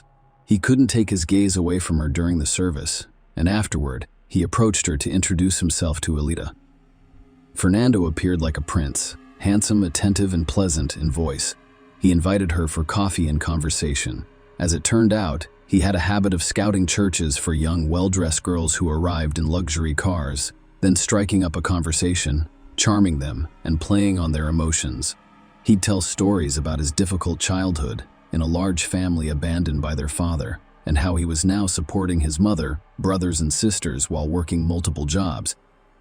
Wealthy and naive girls would sympathize and offer him money. He occasionally managed to keep a wealthy girlfriend for a few months, but they usually left him once the truth was revealed. He was just an unemployed slacker who enjoyed the high life. Alita fell easily into Fernando's trap because she had complexes and always considered herself unattractive. She couldn't believe such a handsome man had noticed her and was willing to give him everything she had, or rather, everything her mother possessed.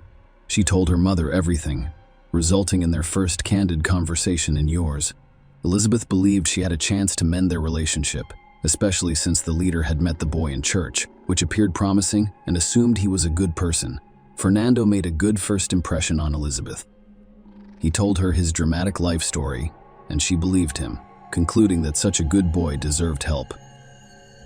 She rented him a cozy apartment near central Lima and agreed to pay 70s of the monthly rent.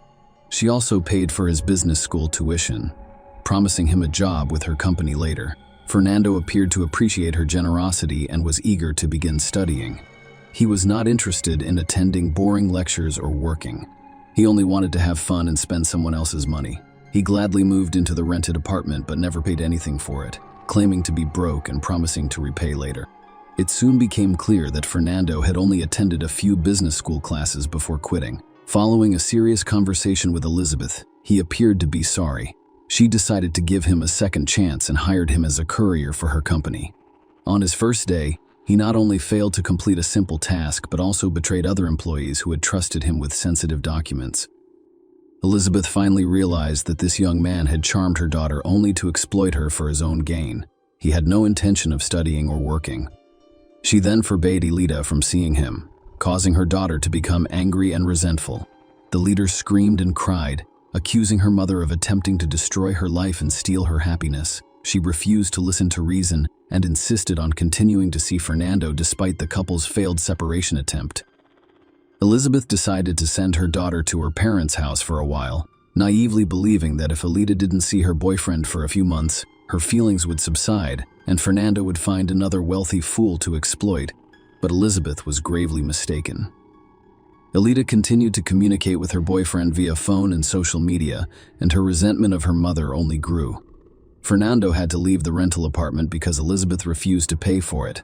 However, he found a smaller place rented for him by his young lover using her mother's money. As a spoiled child, Elida had some financial freedom and was able to use some of her mother's accounts. When summer vacation ended and university resumed, Elida rushed to see her boyfriend, who once again asked for money. She withdrew a significant amount from her mother's account and gave it to him, resulting in a heated argument with her mother later that evening. When Elizabeth noticed the missing funds, she decided to block access to her accounts, leaving her with only a small weekly allowance for personal expenses. This decision strained an already tense relationship. They barely spoke, mostly arguing, and Elizabeth's attempts to contact her daughter were unsuccessful. The monstrous plan.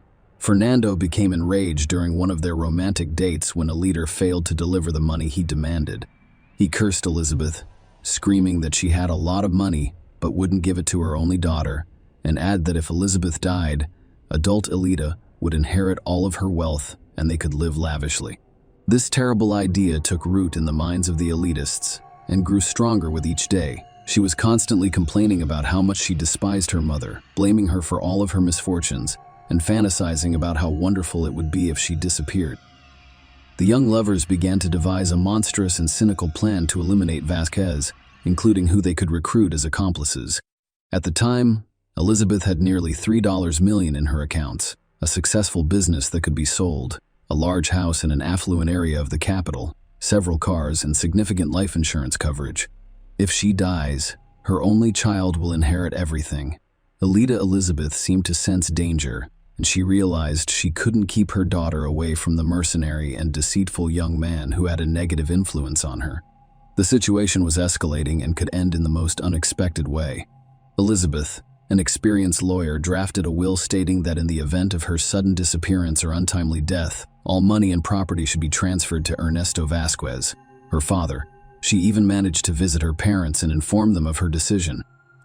Meanwhile, Elida intends to stage her mother's kidnapping and murder by suspected criminals who will never be found. She and Fernando decided to enlist the help of a tough guy, or, at the very least, a courtenay holder, with the promise of generous payment for his services.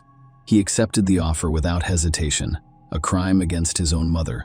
On January 24, 2010, 21-year-old Elida met with her 23-year-old boyfriend to finalize the plan for the crime that would occur the following day.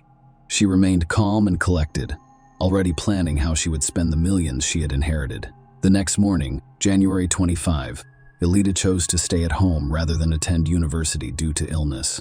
When her mother left to work, Fernando and Jorge were already lurking outside the house, waiting for a leader to distract the guard and let them in. Elida approached the guard on duty and asked him to get pain relievers from the nearest pharmacy, which was only a 5-minute walk away.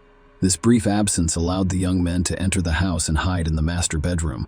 When Elizabeth returned, the leader loudly dropped the glass in the kitchen, signaling her attackers to assemble.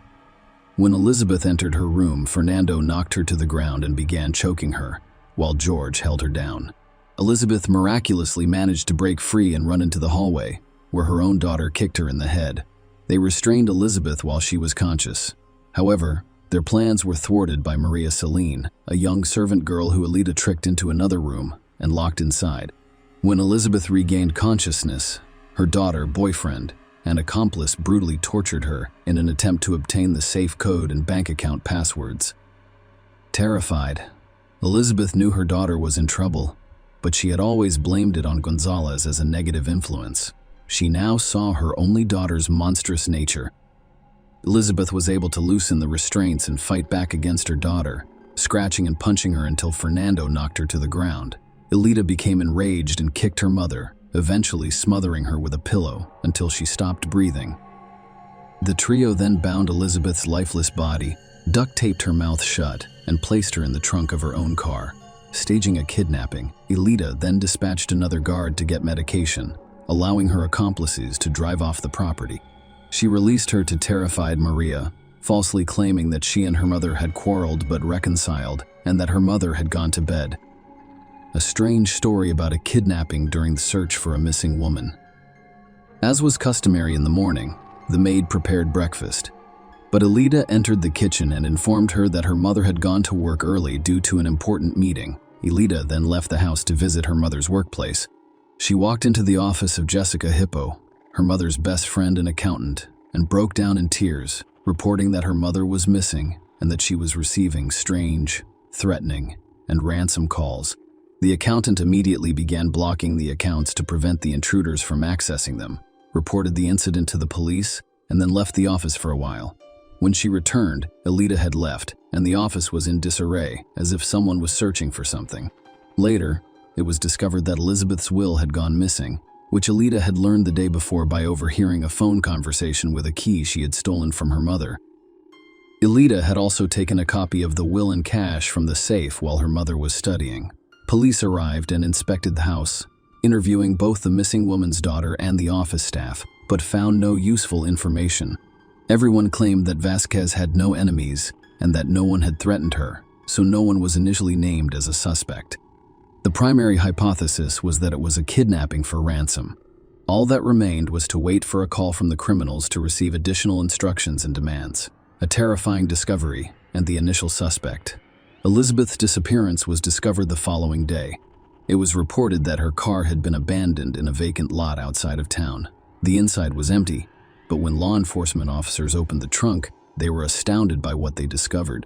Inside was the lifeless body of a missing woman, with signs of beatings. Forensic experts found dozens of bruises, severe head trauma, and rope marks on the victim's body, indicating that she was tied up and attempted to free herself. It was also determined that Vasquez died as a result of asphyxiation. Particles of blood and epithelium were discovered under her fingernails, indicating that she had resisted. It was now necessary to identify who the blood belonged to. Alida appeared in the lineup as a grieving daughter, crying, wailing, and appearing almost unconscious. However, during the interrogation, she behaves very differently. She was calm, even cold-blooded, and she was visibly annoyed by the investigators' questions. Furthermore, she contradicted herself repeatedly during her testimony when the police decided to check the information about the kidnappers' calls and sent a request to the cell phone company.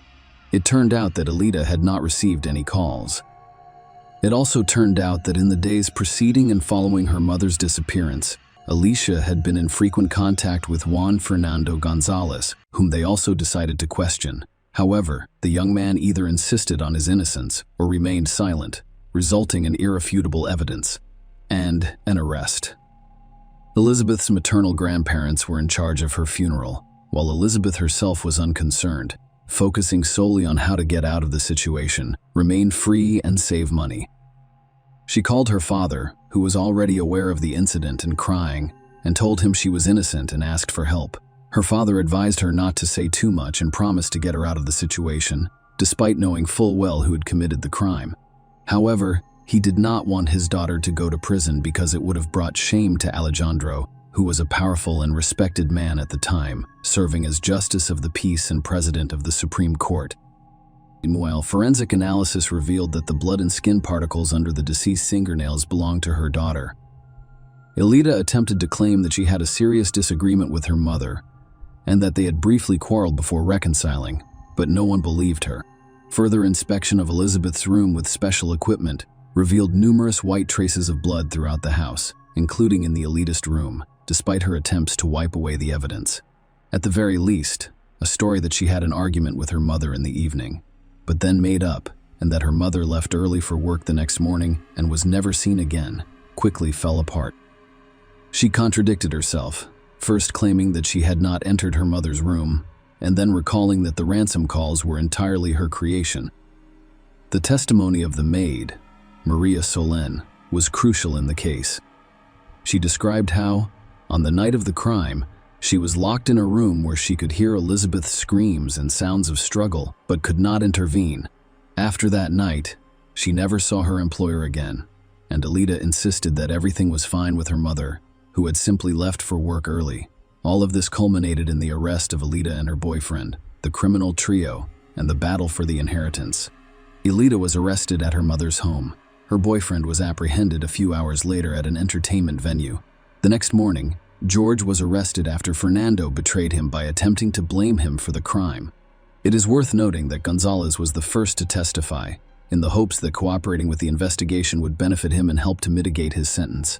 Meanwhile, Alejandro hires the best lawyers for his daughter, but realizes she will not be able to avoid punishment. At the same time, he began dealing with Vasquez's inheritance, intending to claim it for himself, since the will had vanished and the heiress faced a lengthy prison sentence. He claimed that he and Elizabeth never divorced, but instead lived apart while remaining legally married. Meanwhile, Ernesto Vasquez, an elitist grandfather, decided to pay a visit to his favorite granddaughter in prison to look her in the eyes, and he couldn't believe that the girl he had known and raised since infancy could commit such a heinous crime. However, Elita acted arrogantly, shouting, insulting the older man, and stating that she did not want to see him again. This encounter deeply upset him, resulting in a heart attack from which he was unable to recover and died 6 months later. The Vasquez family was unable to prove the existence of the will left in their Nestos name because the document vanished from Elizabeth's office and the notary's database, seemingly taken care by Alejandro. All documents and references to the couple's divorce have mysteriously vanished, leaving Alejandro with the right to claim the deceased's inheritance, as well as the trial and verdict. Despite Elita, Fernando, and George's attempts to shift blame to one another, the investigation successfully reconstructed the events of that fateful evening, determining each participant's role in the crime. It was also established that the trio engaged in a deliberate conspiracy, which aggravated their guilt. Maria, the maid, testified that Alejandro threatened her and demanded that she give a different version of events, but she refused. In May 2012, the court convicted all 3 defendants. Initially, the prosecutor requested that each murderer be sentenced to 30 years in prison. While the men pleaded guilty, Elita repeatedly played the victim. Fernando and George were eventually sentenced to 28 years each, but the elitist trial was postponed. Elita claimed that the perpetrators were hired by relatives on her mother's side, who fabricated the inheritance story to seize Elizabeth's property and money. Her father had the same version of events. Attempts to declare Elita mentally ill and vulnerable to manipulation by criminals were also unsuccessful. Alejandro proposed sending her to a psychiatric hospital rather than prison, declaring her insane and incapable of fully inheriting his wife's estate. Finally, in December 2012, the court issued its final decision, sentencing Elita to a maximum of 30 years in prison. She and her accomplices are still serving their sentences in prison. The disputed inheritance remains unresolved. In the spring of 2021, Ala 100 died without becoming the sole heir. The Vasquez family, through the court, seeks to exclude Elita from the list of claimants to Elizabeth's property, citing her incarceration for murder. Currently, the primary claimant for the Maria Muvila is Elizabeth's mother. Share your opinion with us in the comments, and subscribe to the channel for more.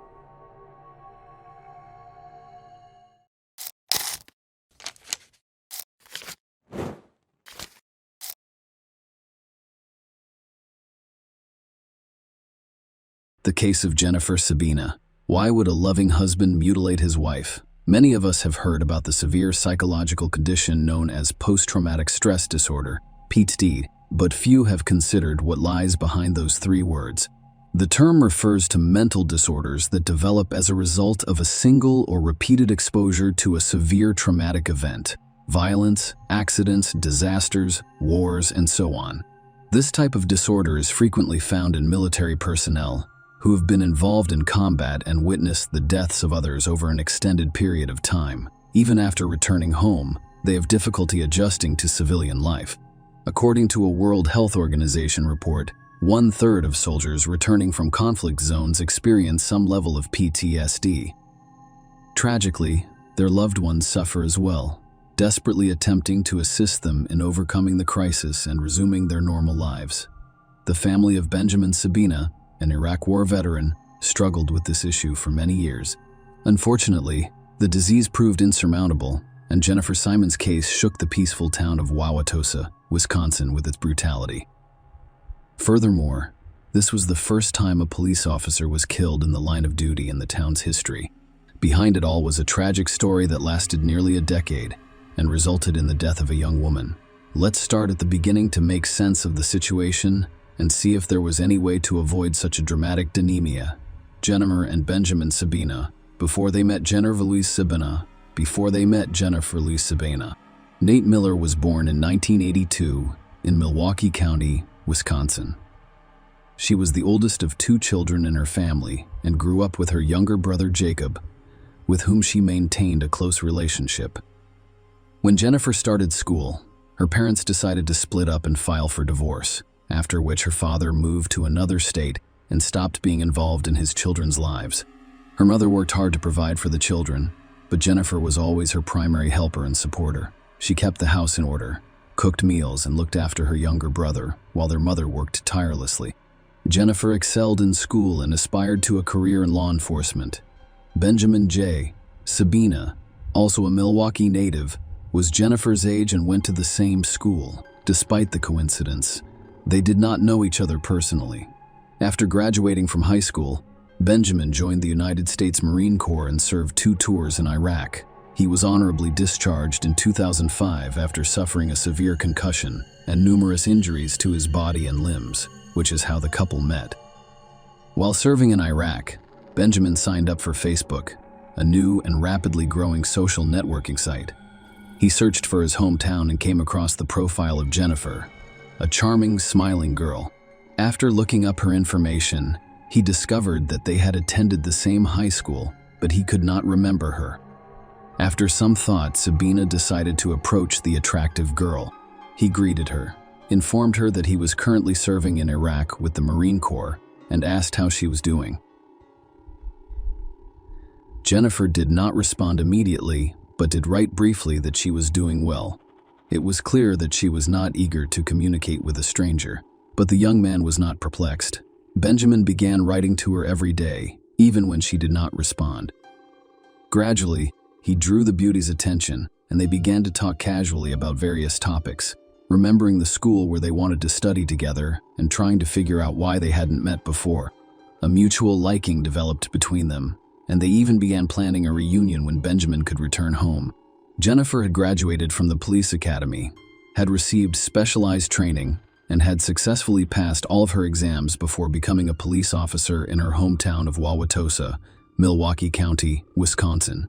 It had been her dream job since high school, and she was extremely proud of it. Jennifer expressed her joy to a pen pal who sincerely congratulated her on her accomplishment, severe injury, and return home.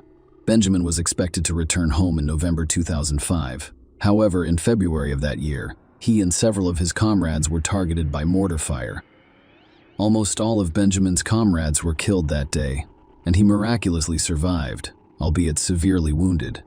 His kneecap was almost shattered. His left arm was nearly severed by shrapnel and held together by a few tendons and a piece of skin, and he sustained shrapnel wounds to his chest and head, as well as a severe concussion. The Marine was transported to a military hospital, where he was carefully picked up piece by piece, and, once his condition stabilized, he was transferred to Germany for treatment and rehabilitation. His arm was saved. Although it had lost sensation and function, his knee was in far worse shape. Doctors were skeptical that Benjamin would be able to regain his footing. During this time, Jennifer, with whom he communicated on a daily basis, was extremely supportive and encouraging. She stated that she was constantly praying for his recovery, expecting a miracle and hoping for the best. The miracle occurred and Sabina gradually began to recover, eventually learning to walk. A few months later, the demobilized Marine was transferred to California, where his military unit was stationed. After completing the necessary paperwork, he returned to his hometown of Wauwatosa as a combat veteran, and among the disabled veterans were his parents and Jennifer, with whom he had grown close through correspondence. We were waiting for him. By then, Benjamin had resumed his rehabilitation program, which was producing positive results. The muscles in his damaged limbs recovered and strengthened, and he began to exercise, eventually being able to use his left arm normally and, contrary to the doctor's predictions, beginning to walk and run. When they first met Jennifer, they realized they didn't want to park for a day. The couple spent all of their time together discussing everything in the world, and it appeared that they had known each other their entire lives. A passionate romance blossomed between the two young people. Jennifer saw her lover as a hero, surrounded him with care, and supported him in everything. Benjamin was extremely grateful to her for this. And at the end of 2005, he offered to make her his lawful wife, which she gladly accepted. They registered their marriage right away and married on New Year's Eve of 2006. Severe post-traumatic stress disorder. The young man's time spent in war zones left him with not only scars, but also deep psychological trauma. Benjamin suffered from complex post-traumatic stress disorder, PTSD, which included all of the typical symptoms such as nightmares, increased anxiety, psychotic experiences known as flashbacks, depression, and suicidal ideation. For the former Marine, any loud noises, popping fireworks, or even the sound of a passing airplane could trigger memories of his horrific experiences. He regularly underwent therapy and worked with specialists, and there were times when the disorder receded so much that his loved ones assumed he had returned to normal life, but this was a false impression. According to Benjamin's own account, during the war, he witnessed the deaths of at least 50 of his comrades, many of whom were close to him, and their loss caused him personal grief. Jennifer and Ben went to church together, and the man sought help for his psychological problems. A variety of therapeutic approaches, both medical and spiritual, proved effective. Recovery seemed imminent, but some symptoms appeared to have become chronic. Jennifer and Benjamin were still young, full of optimism and plans. They decided to postpone having children until his condition had stabilized. The couple believed they had their entire lives ahead of them, and that there was still time for everything. However, 7 years after the wedding, Benjamin's condition had not improved. He continued to suffer from nightmares, panic attacks, and suicidal ideation. Furthermore, due to his injuries and disorders, the former Marine was not only forced to end his military career, but he was also unable to obtain another prestigious and promising position. Warning signs emerged in 2012, 7 years into rehab, when Benjamin's progress began to deteriorate rapidly. Jennifer told her best friend Linda in October that her husband had acquired a gun, which he rarely let go of and even slept with under his pillow. He would frequently wake up at night with nightmares, screaming, grabbing the gun, unable to recognize his surroundings, and feeling as if he was still at war, surrounded by enemies. At times like this, his wife would do her best to calm him down and return him to reality. These nightmares became regular, and the doctor's sedatives did little to help. Furthermore, Benjamin began to have thoughts about voluntarily ending his life, which he discussed with his wife. In an effort to reassure him, she told him that he couldn't live without him, and that she would accompany him in his care. By then, both spouses were in their 30s. Jennifer had a promising job, was well regarded at work, had many friends, and was adored by those around her. Benjamin received only a government-appointed disability pension. He only socialized with close relatives and parishioners, as the couple went to church on a regular basis. He had almost no friends because people avoided and feared him due to his strange behavior and occasional bouts of aggression. Benjamin was most likely dealing with PTSD and depression, as well as an impending midlife crisis. Everyone around him seemed to be moving forward, striving for and achieving something, except himself. Even his wife's care and support began to appear as a mockery to him, and he was plagued by feelings of guilt and shame for his own inferiority. Jennifer was transferred to the night shift in early December 2012, and she now patrols Waiwatosa's streets from dusk to dawn, keeping order. She was very concerned because her husband would be alone at night, and if he had another nightmare or memory, there would be no one to help him. As the 7th wedding anniversary approached, Jennifer was considering taking a vacation, possibly to the ocean for a change of scenery and relaxation. On December 17, she shared her plans with a colleague, but they were not meant to be realized. Because a week later, there was a terrible tragedy that claimed the life of a young woman in a peaceful town. On the evening of December 23, 2012, Jennifer began working the night shift shortly before Christmas. Throughout her shift, she texted her husband, concerned about his condition. Jennifer's messages stopped around dawn, though her husband continued to text her, asking if everything was okay. At 5 a.m., the dispatcher attempted to contact Jennifer several times. However, when the patrolman did not respond, he decided to locate Jennifer's squad car, which was discovered at the city's fire station, only 5 minutes away from the police department. Patrol officers frequently stopped by here to eat or write a report at the end of their shifts. However, the officer remained unresponsive, which raised serious concerns because it had never happened before. Another officer was dispatched from the station to the fire station, where he made a horrifying discovery. Jennifer's squad car was parked at the back door of the building, just a few feet away, right near the exit. Jennifer lay dead on the snow-covered pavement in a pool of blood. She had multiple gunshot wounds to the head from close range, and her face was almost unrecognizable. The officer immediately reported the incident to the station, which dispatched an investigation team and a medical team to the scene. Thus, on the night before Christmas, Officer Jennifer Sabina became the first police officer in the quiet town's history to be killed in the line of duty. Around 6:30 a.m., a suspicious widower named Benjamin called the police station to inquire about his wife's well-being and why her phone was not answering. He was told that there had been an incident with Jennifer, but was not given any details, and he was instructed to report to the station immediately.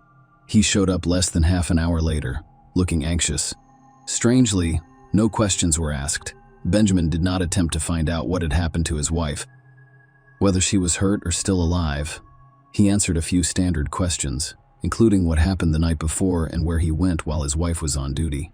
According to Benjamin, after his wife left, he went to the store briefly before spending the remainder of the evening and night at home playing video games and texting Jennifer until she stopped responding.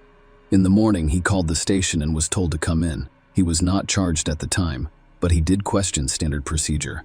However, the police discovered fresh abrasions and dried blood on his hands. In response, Benjamin stated that he suffers from post-traumatic stress disorder and that pain frequently helps him regain consciousness. When the former Marine learned that his wife had been fatally wounded, he had a serious breakdown. He jumped up and yelled that it couldn't be true. He knocked over a table and began pounding his fists against the wall. It took several strong officers to subdue and calm the emotionally charged widower case investigation. At the crime scene, in the fresh snowfall, there was only one set of footprints going from the tire tracks to the fire station's back door and back. This indicated that the perpetrator was alone, based on the size of the footprints. The adult male ballistics analysis produced even more intriguing results. 5 bullets were fired by the officer from 2 different weapons: a 9mm handgun and Jennifer's service weapon, which the perpetrator had taken with him. All of the bullets were pointed at the head, 2 in the back and 3 in the face, implying personal animosity, deep hostility, or a desire for vengeance. However, the young woman did not have any enemies. Everyone who knew her personally adored and respected her, speaking of her only positively. On the same day, video from all of the street surveillance cameras leading to the fire station was requested. It turned out that there were almost no cars on the small town's roads in the early morning. However, around 4 a.m., a black Toyota Prius with tinted windows and black rims approached the fire station. The car vanished from camera view at some point, but a short time later, it was seen driving in the opposite direction, heading directly home.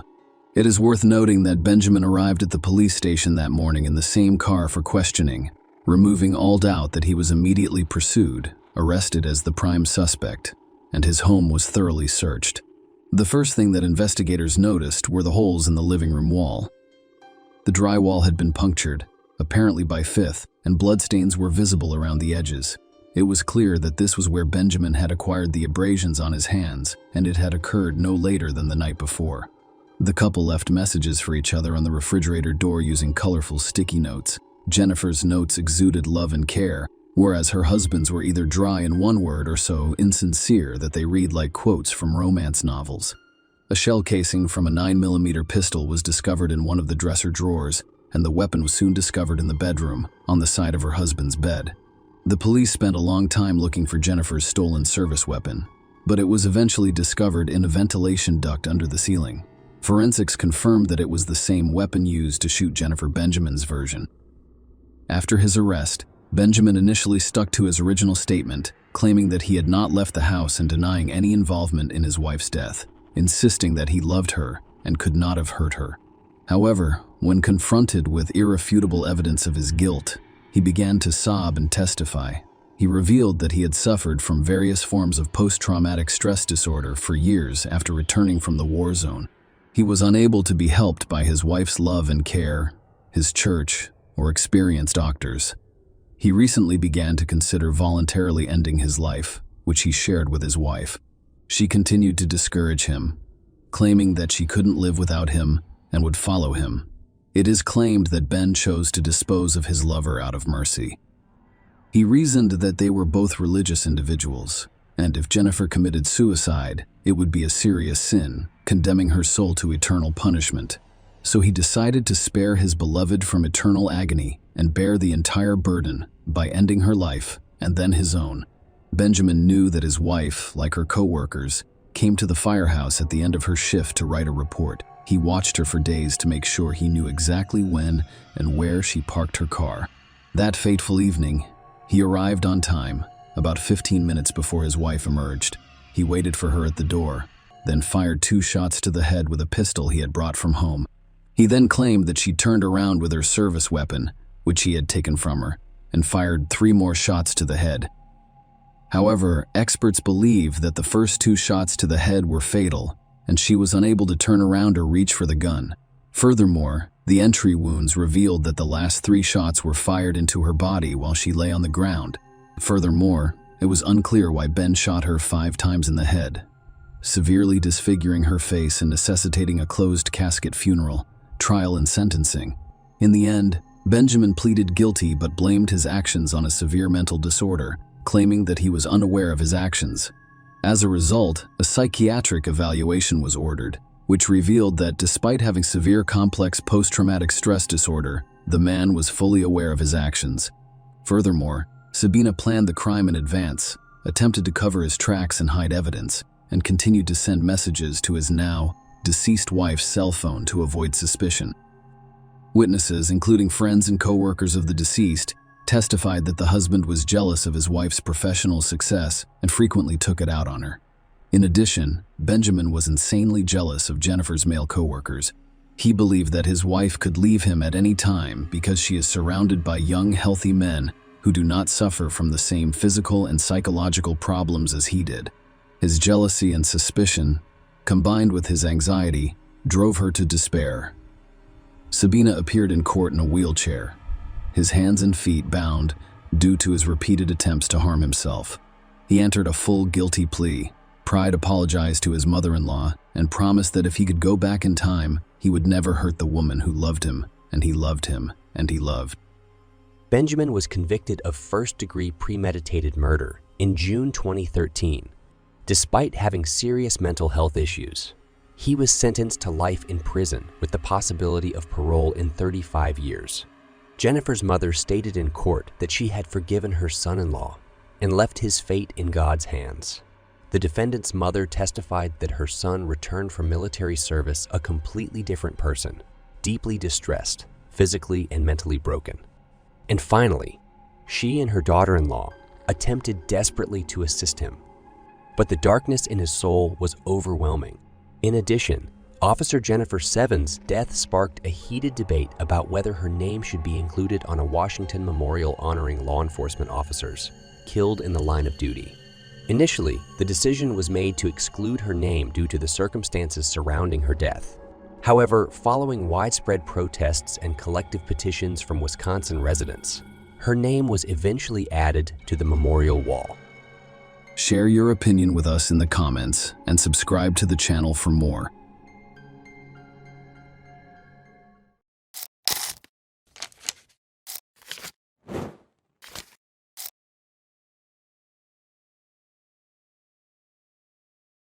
The mysterious disappearance of Maya Millety.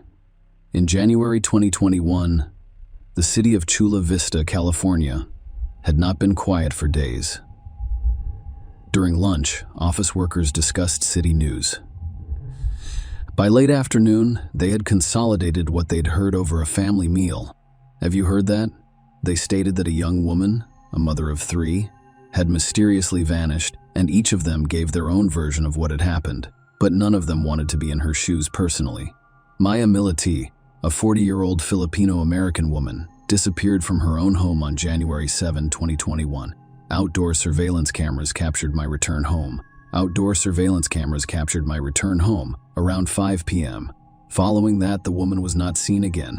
The relatives of the missing woman, who were knocked down, stunned by grief, distributed leaflets with Maya's photos and hung posters throughout the city. Their concerns were understandable. My eldest daughter's birthday was on January 10, and she would never, ever miss out on this holiday. According to the woman's relatives, they all spoke in the same voice. She last contacted him on January 7 at 8:15 p.m. Dozens of volunteers and police officers searched for Maya Millety. They searched the wooded area, nearby neighborhoods, the creek, and an abandoned golf course, but found nothing. Larry Millety, the missing woman's husband, never participated in the search for her. Furthermore, after some time, he severed all ties with her relatives. For a long time, the police assumed that Maya had left her husband after another argument. However, when she left the house, she may have been caught on the neighbor's CCTV camera, so she either stayed in the house, climbed out the window, or left in another way. What could be the reason for such strange behavior on the part of a man? Maya, who stood out from the crowd due to her unusual beauty, most likely had a lot of admirers and possibly more than one affair. It is possible that she lost her feelings for her husband without informing anyone. She ran away from him, but not alone. Perhaps this is why he was angry and did not take action. Larry claimed that I believed she was still alive because she voluntarily left our home at least twice in 2020. Without saying goodbye to myself or our 3 children, we prayed for her safety and well-being. God blessed Amidable Alonzo with 6 children. Maya was born 5th. The girl was born in May. Her parents gave her the name May. She was successful everywhere. The girl's determined nature aided her in this endeavor. Thus, it is an elementary school. Following her family's immigration, she was among the top 5 students in her class.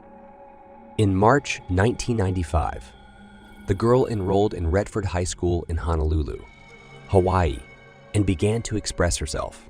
She actively participated in a variety of school and extracurricular activities, with a particular emphasis on drama club and dance lessons.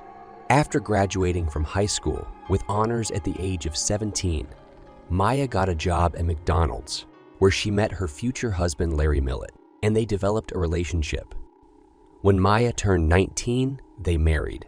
At the same time, the girl enrolled at the University of Hawaii at Manila, a land-grant state research university. Life was boiling for the youth. While Maya was attending university, her husband Larry was training in the Navy in Virginia. The couple eventually decided to relocate to Chula Vista, California. Maya continued her studies at the University of San Diego because she did not want to stop. After graduating with honors, she became a civilian contract specialist for the United States Navy. Where are the strange noises coming from? What are my thoughts? Am I already going crazy? And are they unreal? The phrases "I love you," "love me" echoed slightly throughout the house. They kept the young woman awake all day and night, haunting her in various locations throughout the house. My family did not stop looking. They immediately hired a private investigator to focus the attention of those who cared. The family repeatedly asked the public to assist them in their search for her.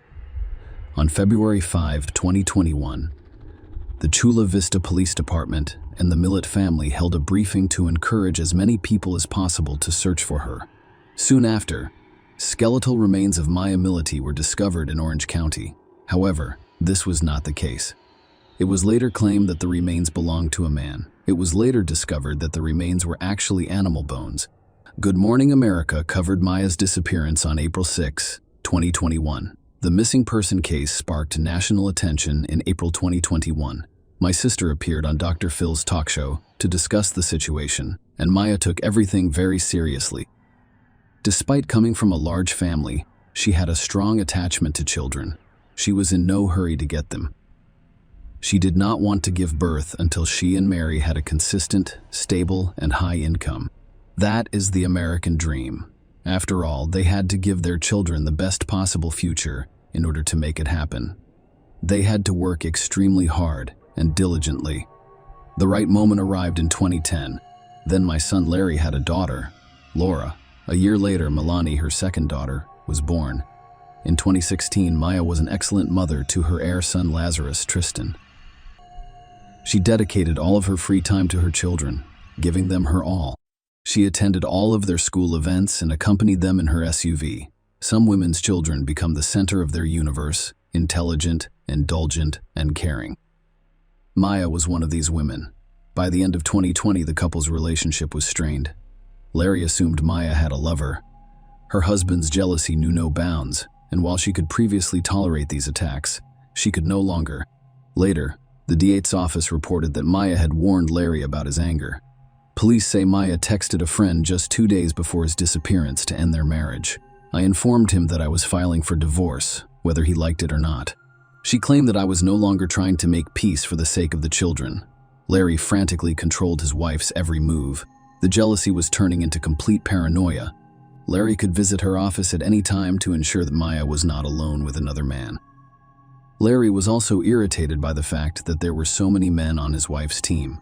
Larry once had the audacity to email my former boss, Derek Soft, and request that a male colleague be transferred to another division. He followed her around the clock and even got the kids involved in their arguments. Larry once hid a child's cell phone in his wife's car to track her movements. Larry became increasingly violent. He nearly strangled Maya after the couple separated, but not for long.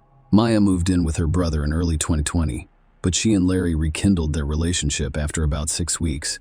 On August 12, 2020, Maya texted her brother, "Junior, he never left me alone.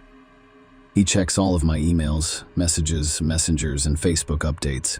He even checks my Venmo app. And then what happens? He simply tightens the reins harder." Larry was not initially a suspect, but police are now very interested in discovering his identity. Investigators contacted my relatives, who stated that shortly before the disappearance, the couple had gone camping and spent the entire time fighting.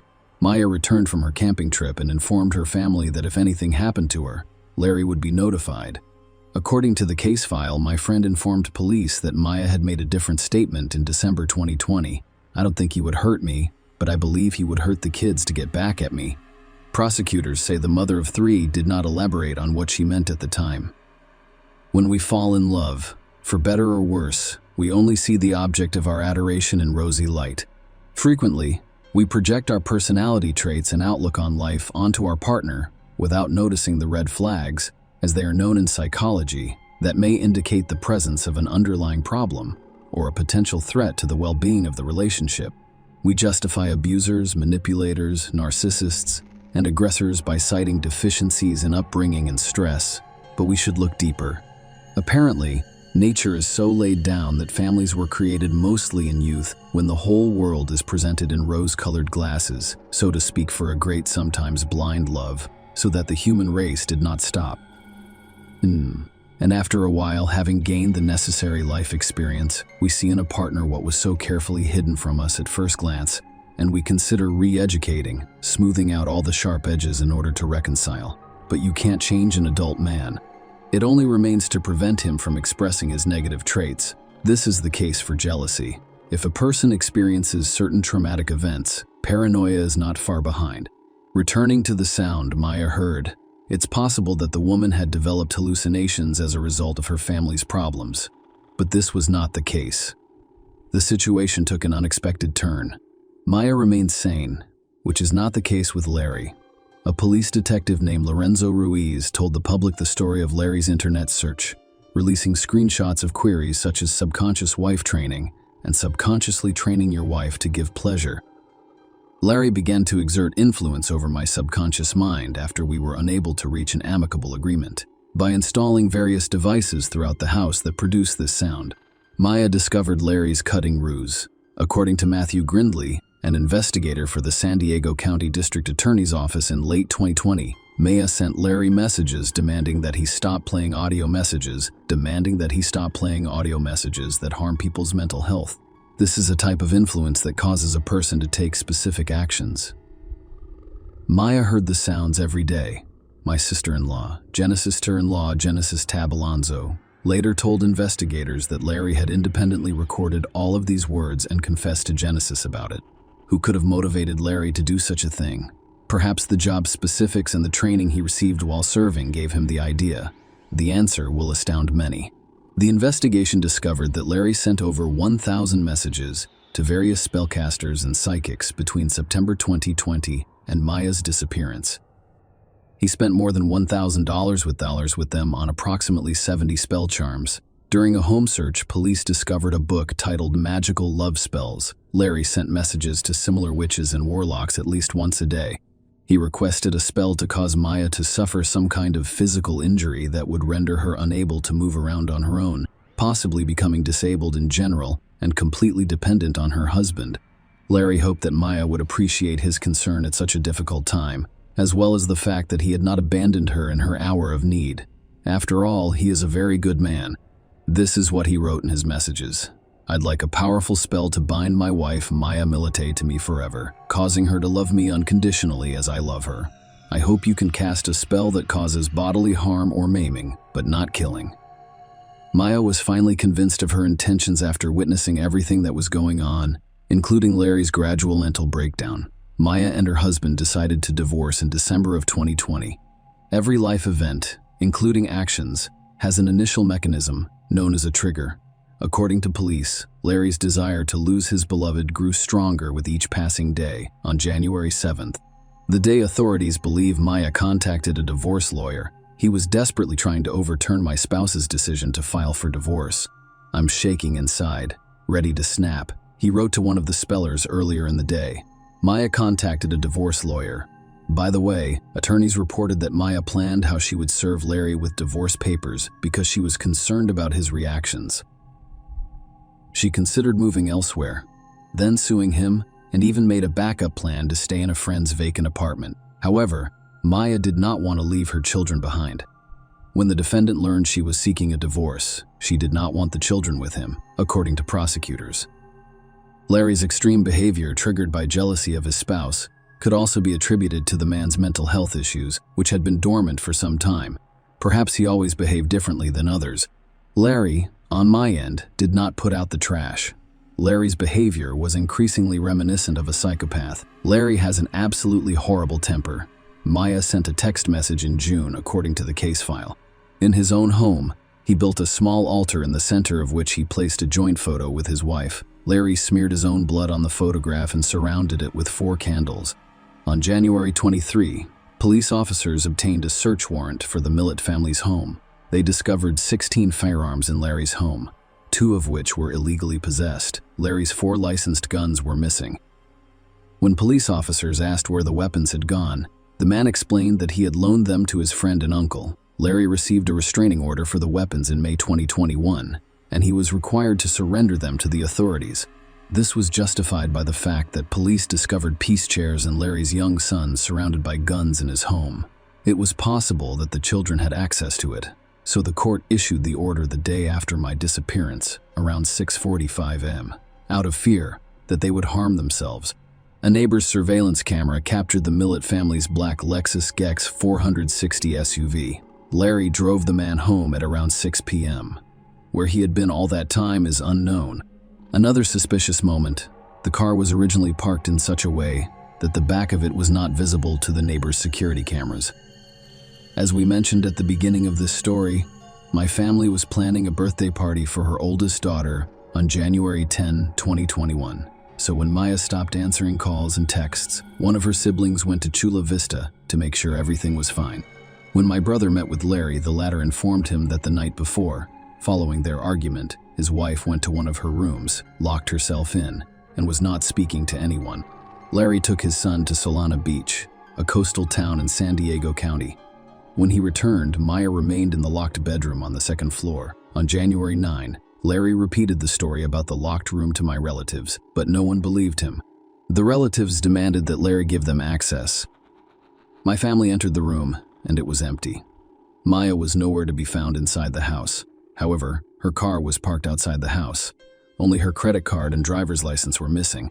Following that, around midnight, Maya's older sister Chris filed a missing person report with the police. Larry Miller expressed concern about his wife's fate on January 15 after she missed his oldest daughter's 11th birthday. Furthermore, on January 8, the day after my aide disappeared, Larry did not text any of the psychics. According to prosecutors, on January 9, he requested that all spells on Maya be lifted and spells be cast on a man with whom Maya was allegedly having an affair. Maya was unlikely to have left her home. Otherwise, the security cameras would have captured it. On the unfortunate day, another strange thing occurred. Larry and Maya's children were playing in the yard around 10 p.m., which was noticed by the Millett family's neighbor. He was surprised because it was late and cold outside at 9:57 p.m. The neighbor's surveillance camera caught the sound of 9 loud bangs. Police speculated that they could have been gunshots. Police were unable to determine the nature of the sounds based on audio analysis of the video. Larry had a large gun collection, including a .40 caliber Smith & Wesson pistol, which police were unable to find in the house. According to court records, Billy Liddell, a junior attorney working with my family to investigate the case, discovered one incident from 15 years ago, specifically on the evening of April 30, 1997. In San Diego's Bay Terrace neighborhood, Maya met Larry Millett in high school after he relocated to Hawaii from San Diego with his family. Larry's arrest in 1997 for a juvenile gang related assault may have prompted the move. I have reason to believe Larry was involved in a gang, the attorney argued as a juvenile. Larry was arrested following a stabbing. The victim of the attack received multiple stab wounds and was transported to Mercy Hospital, where he eventually recovered. Criminal records, on the whole, tend to resurface in later life. Larry admitted in a January 2021 interview that he and Maya had an argument in 2020. Larry's cooperation with the police ended on February 3, 2020. On July 22, Larry was officially identified as a suspect. Investigators assumed that the 41-year-old man murdered his wife on the night of January 7 and then disposed of her body. Larry told the same story during interviews that my relatives had heard about the argument in the room his wife had locked herself in. By strange coincidence, his phone was turned off for approximately 11 hours on January 8. Larry did not show up for work that day, and no one was sure what he was doing. It was impossible to track his movements. Unfortunately, the neighbor's video surveillance camera is a silent witness to the events that occurred and is unable to communicate. The camera captures Larry driving his car up to the garage in such a way that the rear of the vehicle is not in view. Larry may have known which part of the scene the camera was capturing and positioned the car accordingly. During this time, he was able to safely carry his body through the garage before loading it into the trunk and driving away to dispose of it. Following his arrest, the man was kept in custody and denied bail. Larry Millett was arrested on October 19, 2021, for the murder of his wife Maya based on circumstantial evidence, and his parents were granted legal custody of the children. The court barred Larry from having contact with his children in order to prevent further emotional trauma. However, the man violated the injunction more than once. He called his relatives, who allowed him to speak on the phone with his children. He made over 100 phone calls and spoke with his children for more than 9 hours, according to prosecutors. During some of the calls, Larry made disparaging remarks about my family or requested that news headlines be read to him. He asked an 11-year-old girl and her 10-year-old sister to watch a movie called Shot Caller, which is R-rated and contains a warning, according to Deputy District Attorney Christy Bowles. Essentially, it's the story of a businessman who goes to jail. Larry suggested that children watch it to determine the type of environment he was in. Result of the court: Larry was prohibited from making any phone calls other than those to his attorney. However, Larry was granted permission to communicate in writing with his children as early as October 2022. He was still prohibited from communicating with them via personal visits or the telephone. to ensure that the children continued to attend their current Chula Vista schools. They were given custody to their paternal grandparents on October 19, 2021. My sister also sought custody of her nephew but was denied. My family was allowed to visit the children, but they still wanted to seek full custody of them in court. The judge directed Larry Millett's parents to facilitate maternal visitation with the family and work to obtain mental health services for the minors. When visiting the children, relatives are not permitted to discuss any details of ongoing criminal or probate cases with them. In fairness, the children were left in the care of the parents of their mother's alleged killer, in a town where everything reminds them of the tragedy. Perhaps the court should have sided with my sister and granted her custody. Larry's lawyer filed an appeal in June 2022, claiming the man lacked the mental capacity to stand trial. However, after a psychiatric evaluation, Larry Millett was found competent. It is unlikely that an insane man would have been aware of his actions in cleaning up his tracks. When Larry's seized cell phone was examined, all of the text messages he sent to his wife were found to have been deleted. When asked where the correspondence had gone, Larry explained that he just wanted to free up space on his phone. That's an unusual response, because the messages don't take up much space on the device. During trial, it was discovered that Larry had taken a large sum of money from his bank account. Larry may have been planning his escape with the money in hand. Perhaps he simply wanted to relocate to another city and begin a new life with his children after being charged with murdering his wife and possessing illegal weapons. Larry Millett's trial is set to take place in 2024. However, the trial has been postponed and rescheduled several times. Could it be a case of so-called circumstantial evidence? After all, circumstantial evidence is evidence based on inference linking it to a fact. For example, fingerprints found at a crime scene. Direct evidence supports the truth of a statement directly. That is, without the need for additional evidence or inference, it is easy to become perplexed without the necessary legal knowledge and experience.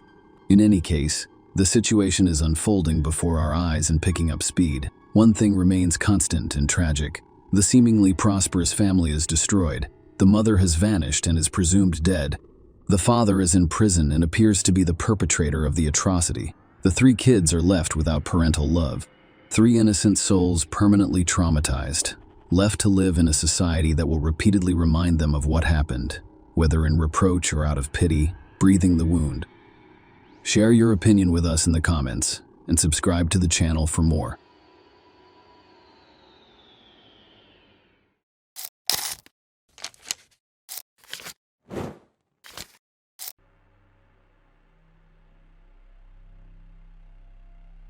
Leslie London Newlander, a 61-year-old Fayetteville resident and longtime Syracuse, New York resident, appeared to live a happy life with her husband, Dr. Robert Newlander, a highly respected gynecologist, and their children. She actively contributed to the community by volunteering for local charities and assisting those in need. However, on the morning of September 17, 2012, Leslie found herself in a difficult situation. Her daughter, Jenna Newlander, 23, called 911 right away, reporting that her mother had fallen in the shower and needed immediate medical attention.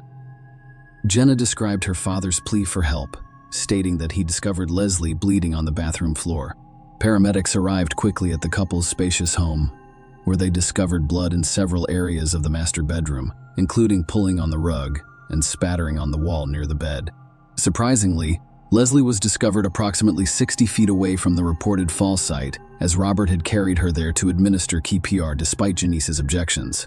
Despite these efforts, it was too late, and Leslie was declared dead on the scene. When the cops arrived, Leslie was found on the bedroom floor rather than in the bathroom. Dr. Robert Newlander, her husband, told the police that he had moved her from the bathroom to the bedroom to perform CPR. Despite the paramedics' efforts, Leslie suffered a severe and fatal head injury, and she was pronounced dead on the scene. During the police interview, Robert described finding Leslie on the bathroom floor and then moving her to the bedroom for CPR. Blood was discovered in several locations throughout the bedroom, including the rug and the wall next to the bed. The medical examiner determined that Leslie died as a result of blunt force head injuries sustained during a fall from standing height. It was believed that she slipped in the shower and hit her head on the stone shower bench. The incident was ruled an accident, and the investigation was closed. Leslie's death stunned not only her family, but the entire community. The Newlanders, a well-known family in the area, were greatly admired.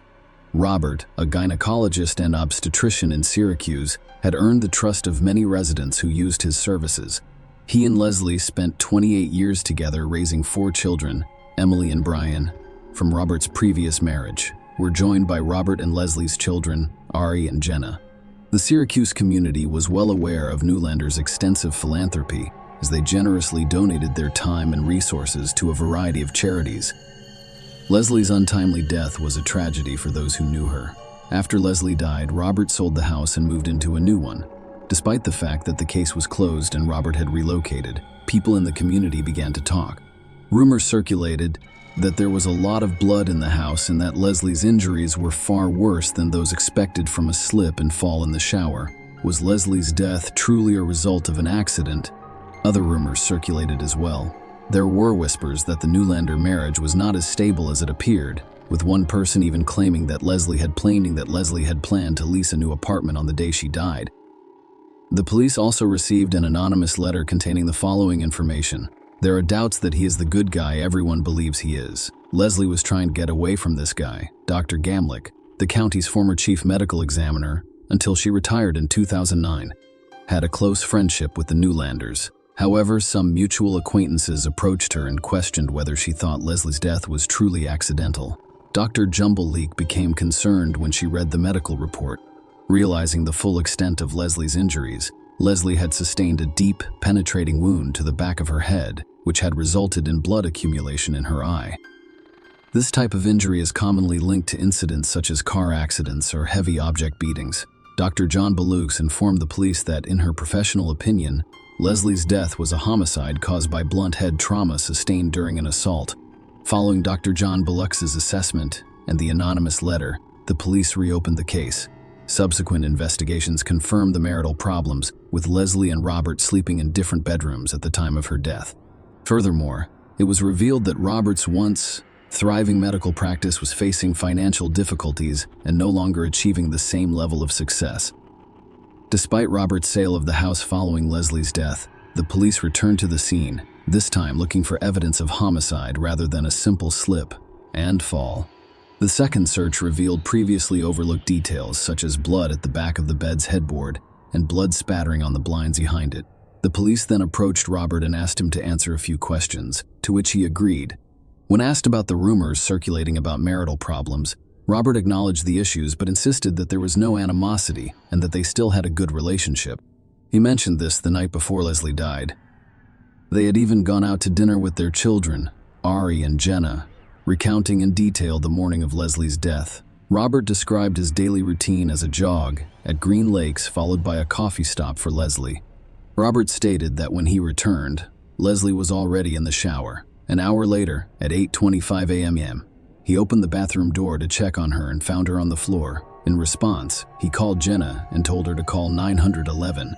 Despite Jenna's request during the emergency call not to move Leslie, citing the risk of a broken neck, Robert adjusted Leslie's position, making it difficult to perform CPR in the bathroom in response to police inquiries. Robert was arrested after reevaluating the evidence, focusing on the blood traces in the house and the gravity of Leslie's injuries. He was then charged with murder, and Robert pleaded not guilty. The prosecution's narrative revolved around the claim that Robert murdered Leslie hours before dialing 911, and this is before his morning jog. They claimed that he assaulted Leslie in the bedroom with an unknown weapon before moving her to the bathroom and striking her head against the shower bench to give the appearance of a slip and fall. The prosecution claimed that Robert called Jenna at that time to make it appear as if he had just discovered Leslie in the bathroom. Choosing to carry her back to the bedroom despite Janice's objections was a deliberate attempt to explain the blood trail from the bedroom to the restroom. During the trial, the Newlander housekeeper testified that she noticed unfamiliar sheets on the bed, leading the prosecution to believe that Robert disposed of the bloody sheets and possibly the murder weapon during his morning jog. The prosecution's key evidence focused on blood spatter discovered in the house. The spatter was discovered on the headboard nightstand, the blinds behind the bed, and the south wall, which is approximately 7 feet south of the bed. The prosecution emphasized the spatter on the south wall, claiming it was impact spatter from Leslie's blood, indicating a forceful blow if she'd been struck with an object. Expert testimony was required to explain the impact spatter to the jury. The court heard testimony regarding Leslie's injuries. The medical examiner determined that Leslie died as a result of a complex and convoluted skull fracture, most likely caused by multiple blows. Notably, bruises were found on her fingers, arms, and nose, as well as abrasions on both sides of her face. I initially thought it was an accident caused by a slip in the shower. Following the discovery of additional evidence, the medical examiner revised his opinion and concluded that it was a homicide. Leslie received at least 2 blows to her skull, with one wound inconsistent with her head striking a straight edge, such as a stone shower bench. The prosecution claimed that the first blow to Leslie's head was caused by an unidentified object. Leslie had injuries to her face and upper body, but none below her waist. The court learned that if she had slipped and fallen, she would have likely suffered lower body bruising. The prosecution urged the jury to convict Robert, emphasizing Leslie's final moments as a desperate struggle for her life before succumbing to a fatal beating and being abandoned in her own shower.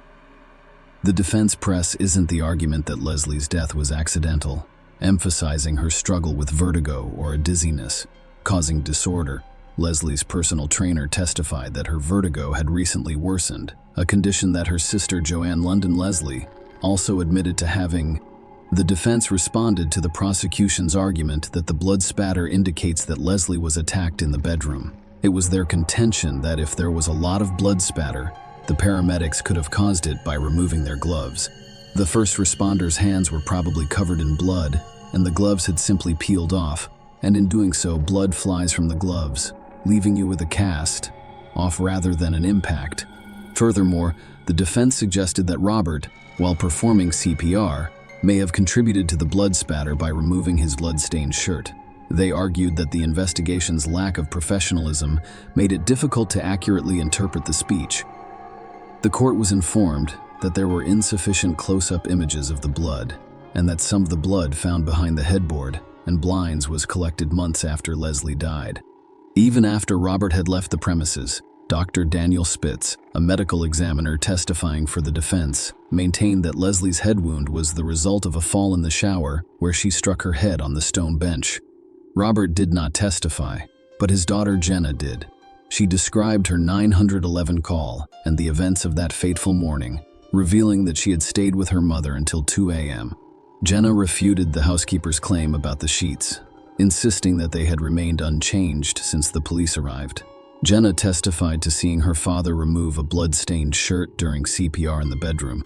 Although the shirt was never found, she firmly believed that her mother's death was an accident, given her presence in the house at the time. After a 3-day deliberation, the jury convicted Robert of second-degree murder and tampering with physical evidence. The defense asked the court to sentence him to the minimum term. Leslie's sister, Joanne London Leslie, represented the family during the sentencing hearing. None of us had the slightest suspicion of any wrongdoing. We wouldn't be here today on Bob's behalf. Robert also spoke in court. My head is unbound by this court's decision because an innocent man was wrongfully convicted. I would not and did not take someone's life. I adore my wife, Leslie, and I mourn her every day, forever. Robert was sentenced to 20 years to life in prison. Jenna shouted after him, "Daddy, I love you." You're innocent. The case took an unexpected turn following the verdict. When an alternate juror approached Robert's lawyer with concerns about potential juror bias, it was revealed that juror number 12, Jonna Lorraine, had exchanged approximately 7,000 text messages with family and friends during the trial before voting to convict Robert of murder. Several hundred of these messages contained questions about the case, a clear violation of the rules prohibiting jurors from discussing the trial. Robert's defense team, armed with this new information, filed an appeal against his conviction. The court discovered that Hannah Lorraine had received and sent numerous texts about the case, including one from her father instructing her to ensure his guilt. Another text inquired whether she had seen the scary man. Furthermore, it was discovered that she accessed media websites covering the trial, raising concerns about external influences on her decision-making as a juror. The text exchanges raised concerns about juror bias. Robert's conviction was reversed, and a new trial was ordered. After 3 years in prison, he was released on bail while awaiting a new trial.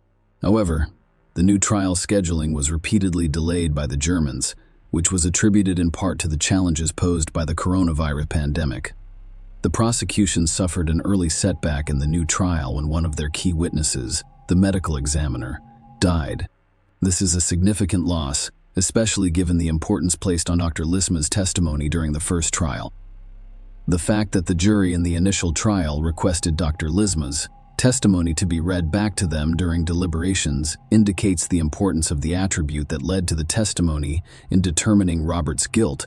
Dr. Robert's second murder trial in early 2022 revealed significant differences from the first trial. Additional incriminating evidence was presented against him, and Jenna Newlander did not testify. During a re-examination in 2021, forensic analysis revealed mummified fat tissue from Leslie's head on the headboard of the couple's bed, supporting the story of Dr. Roberts' alleged assault on her. Despite Jenna's 911 call being played in court, as it was during the first trial, the defense chose not to call her as a witness to testify in her father's favor this time. The legal proceedings ultimately resulted in the same outcome as the initial trial. Dr. Robert was convicted on March 17, 2022. On May 2, he was sentenced to 20 years to life in prison, with credit for prior time served. Share your opinion with us in the comments and subscribe to the channel for more.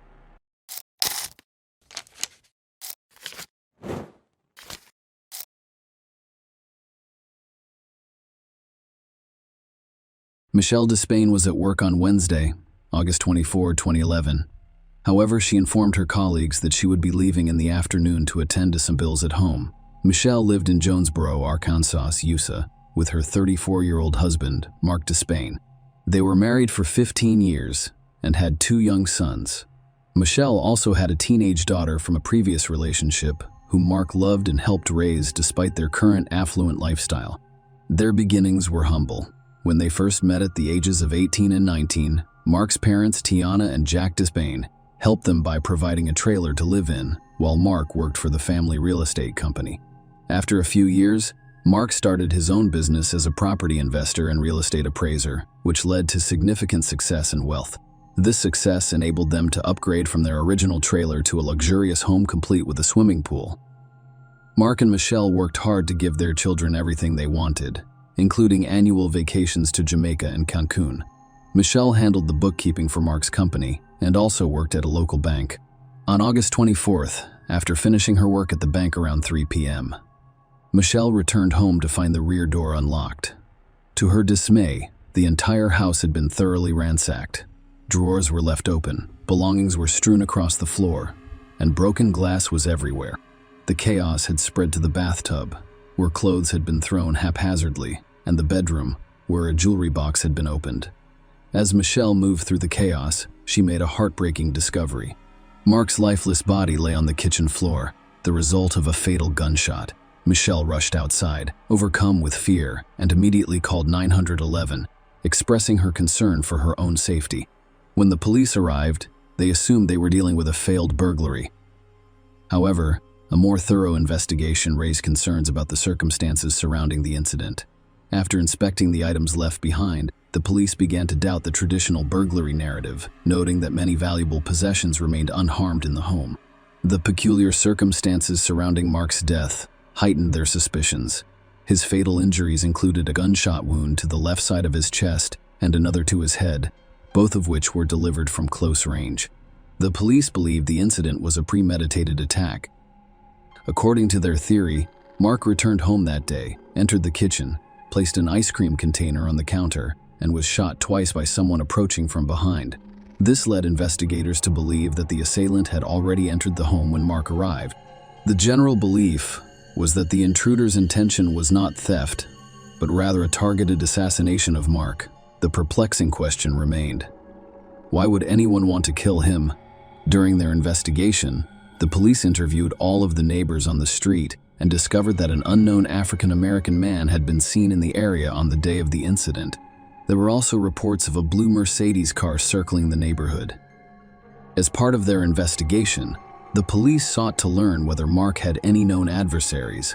Some described him as a driven and ambitious man known for his ruthlessness. When the police retraced Mark's movements, they came across a significant puzzle. Mark was not expected to be home at that time on that day. This raised a critical question. How could someone with malicious intent have predicted that Mark would be at home precisely at that time? The discrepancy between Mark's unexpected presence at home and the apparent premeditation of the attack complicated the investigation. On that fateful day, Michelle informed the police that she had lunch with Mark at a nearby restaurant near her workplace. She returned to the office at 1:30 Team, left again after 2:30 Tim to retrieve the bills, and then discovered the disturbing scene at home. When she arrived, she noticed the lack of lights, and while walking through the house, she discovered a mark in a pool of blood. In a fit of terror, she shook his leg, called his name, and dashed out of the house to call 911. Fearing the presence of an intruder and unable to get help from a neighbor, she contacted her mother, Kathy. When Kathy arrived, Michelle was waiting outside her own home. During the police investigation into potential motives, Michelle identified Mark's own father, Jack, as someone who may harbor ill will toward him. Mark had previously worked with his parents, Jack and Tanner, but a disagreement prompted him to launch his own business. The schism began when Mark requested a larger share of the profits, which Jack opposed. Michelle told the police that Jack had a cold-hearted demeanor and that there had been a previous incident between Jack and her 13-year-old daughter. Michelle's father, Carl Kelly, who worked as a rent collector for Mark's company, also expressed suspicion, claiming to have received threats from Jack in the past. When the police questioned Jack and Tina, they admitted to their estrangement but claimed that the money dispute was caused by Michelle's desire for more. Jack suggested that the police investigate Michelle's activities on the day his son died, implying her possible involvement. According to Jack, Mark returned home that day to retrieve a hunting bow, and Michelle would have been the only one aware of his presence. Jack gave the police information about the incident Michelle mentioned involving her daughter, as well as explicit photos from his phone. Initially accused of taking the photographs, Jack's relationship with Tina became strained, resulting in a brief separation. However, further investigation yielded a different story. Jack told the cops that Michelle's daughter had engaged in adult chat with her boyfriend, and he discovered the compromising photos on his phone. In order to avoid facing consequences from her parents, she falsely claimed that Jack had taken the photos, which led to accusations of child abuse against him. Although no charges were filed, the false accusations caused significant distress for Jack Tanner, who reconciled with Jack after learning the full circumstances of the case. After checking Jack's alibi, the police cleared him of murdering his son. Jack is no longer under suspicion. Despite Michelle and Mark's apparent contentment, the investigation expanded. The question lingered. If Michelle was involved, as Jack suggested, what was her motivation for wanting him dead?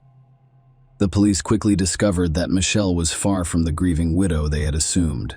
Michelle had an affair with a much younger colleague, a 24-year-old man whom she financially supported, paying for his rent, groceries, and other expenses before Mark died. When questioned by the police, Michelle claimed that Mark was unaware of the affair, and when asked if Mark had ever requested a divorce, she denied any discussions. Michelle did, however, confirm that Mark had expressed concerns about their relationship's future after the children had left. Another revelation emerged as the police investigated the couple's financial situation. Mark and Michelle had a significant amount of debt, and there were allegations that Michelle was siphoning funds from the business account. Furthermore, Michelle was entitled to $1 million from 2 life insurance policies in the event of Mark's death. Despite their suspicions, the police had no concrete evidence against Michelle or any other possible suspects. Michelle's alibi was confirmed by surveillance footage from the bank where she worked, which showed her with her father, Carl, at the time Mark was murdered. The investigation took a turn when the police received an anonymous tip. The informant revealed that Terrence Barker had boasted about murdering Mark. This new lead represented a significant development in the case, prompting police to investigate Terrence Barker's possible involvement in Mark's death. Terrence Barker initially denied any involvement in Mark's death while being questioned by police at the station. However, the evidence against him was convincing. According to eyewitness reports and cell tower records, he was near Mark's house and was seen driving a blue Mercedes shortly before the fatal shooting. When confronted with this evidence, Terrence eventually confessed to being the perpetrator, revealing that he had agreed to shoot Mark for a promised payment of $7,000 to $10,000. Although he had not yet received any money, further investigation led the police to Johnny Hubbard, the driver of the blue Mercedes. Now the question arose, why would anyone want Mark dead? The intricate details of the investigation began to emerge as Johnny Hubbard, who was known to have Mark as a tenant, informed the police that Michelle's father, Carl Kelly, had approached him about orchestrating Mark's murder. Terrence Barker's involvement came about when Johnny suggested a way to make some money, prompting them to meet Carl in a church parking lot to discuss the idea. Terrence agreed to carry out the shooting, claiming no prior knowledge of Mark and having never seen him before. Terrence claims Carl gave him the firearm used in the murder, showed him his home, and told him where to lie in wait. However, Terrence claimed that Michelle was also involved in the plot. He informed the police that Michelle was giving her father instructions via text messages. One message sent on the day of the murder at 20 a.m. "Must be today. I can't go on like this every morning," Carl responded. "Okay, can you get him to eat lunch?" With this information, the police were able to begin to piece together the puzzle. They hypothesized that Michelle arranged the lunch meeting with Mark, giving Carl the opportunity to bring Terrence inside the house. Michelle's text messages indicated that she was aware of the plan and that the murder had to happen that day. The police believe Michelle pretended to be shocked when she discovered Mark's body, despite knowing what awaited her at home. She made no attempt to assist Mark when she discovered him fatally injured in the kitchen. She was aware of his death before returning home. Phone records showed that Michelle and Carl exchanged numerous text messages on the day of the murder, the majority of which were quickly deleted. Furthermore, the records show that Mark initially declined Michelle's invitation to lunch, but she persisted, and she insisted on going for ice cream afterwards. Michelle texted her father constantly throughout their ice cream outing. Michelle initially denied any involvement but later changed her story to claim she only learned of her father's involvement after Mark died. Terrence Barker pleaded guilty to first-degree murder and received a 35-year sentence. Similarly, Carl Kelly pleaded guilty to first-degree murder and received a 35-year sentence. Johnny Hubbard pleaded guilty to hindering apprehension and revocation of probation for a prior prohibited substances charge, receiving an 18-year prison sentence plus an additional 20 years for violating probation on a previous prohibited substances conviction. Michelle Despain pleaded guilty to a reduced charge of hindering apprehension and received a 30-year prison sentence with the possibility of parole after 5 years.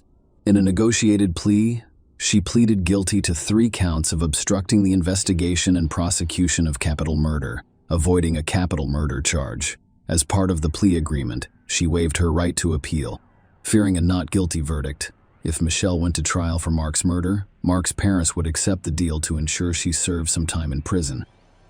Share your opinion with us in the comments and subscribe to the channel for more.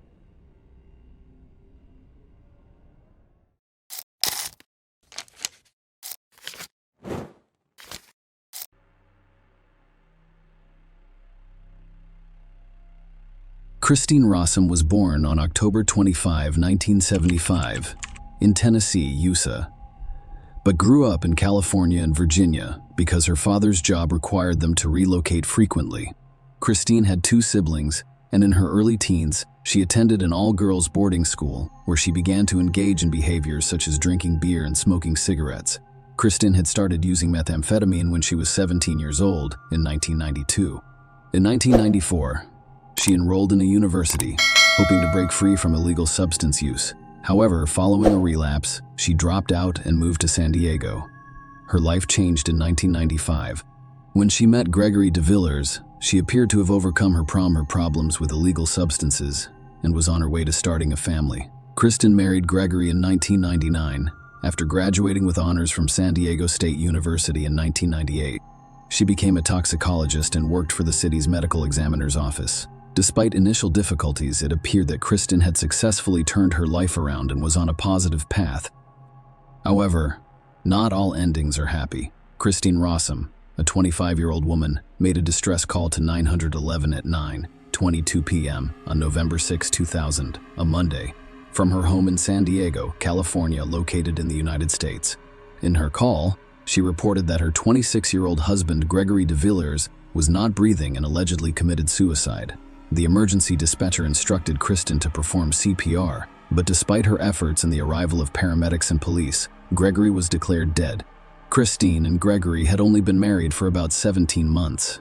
According to Kristen's statement to the police that evening, Gregory appeared drowsy, which he attributed to the effects of cold medication.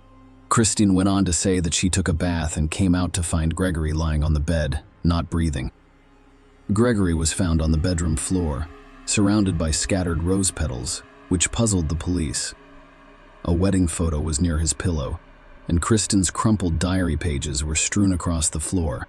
Kristen claimed she had moved Gregory to the floor in order to perform CPR. The police compared the situation to a scene from the film American Beauty because of its peculiarities. When the paramedics first arrived, Kristen informed them that her husband Gregory had not used drugs. However, she later changed her statement, stating that he may have consumed oxycodone. When they arrived at the hospital, Kristen told a nurse she suspected Gregory had overdosed on oxycodone. The police investigated the possibility that Gregory's death was caused by an accidental overdose of cold medicines and oxycodone. In their conversations with Kristen, they discovered that Gregory was distressed, indicating that their marriage appeared to be on the rocks.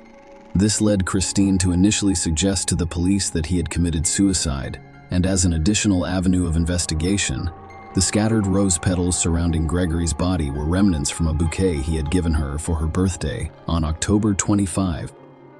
She believed that the use of these petals represented the end of their marriage, with one surviving rose serving as the source. Gregory's family, as well as others on the night his body was discovered, questioned the idea of suicide. On November 8, one of Kristen's co-workers, Russ Lowe, contacted the police, marking a significant turning point in the investigation. He revealed Kristen was having an extramarital affair with her manager, altering the course of the police investigation. Gregory and I met in 1995 and got married in 1999. Kristen, who had previously struggled with methamphetamine abuse, changed her life with Gregory's help and graduated with honors in biochemistry. In March 2000, she was hired as a toxic ecologist at the San Diego County Medical Examiner's Office. Meanwhile, Gregory pursued a career in biotechnology. Kristen began working at the OME. Michael Robertson, an Australian citizen, took over as forensic laboratory manager, succeeding Russ Lowe. Russ, who'd been serving as the acting laboratory manager, had been with the OME for a long time. The decision to appoint Michael to the permanent position rather than Russ created tension in the laboratory. The atmosphere became even more strained when it was revealed to employees that Kristen and Michael, both married, were having an extramarital affair. In October 2000, some employees expressed concern about the possibility of Kristen receiving preferential treatment. Kristen resumed her methamphetamine use a few months after the revelations. Police investigations revealed that on November 2, 2000, just 4 days before Gregory was discovered dead, he confronted Kristen about her use of prohibited substances and his suspicions about her affair.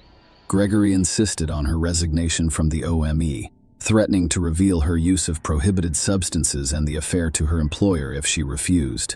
Following Gregory's death, an autopsy was performed, which included toxicology tests.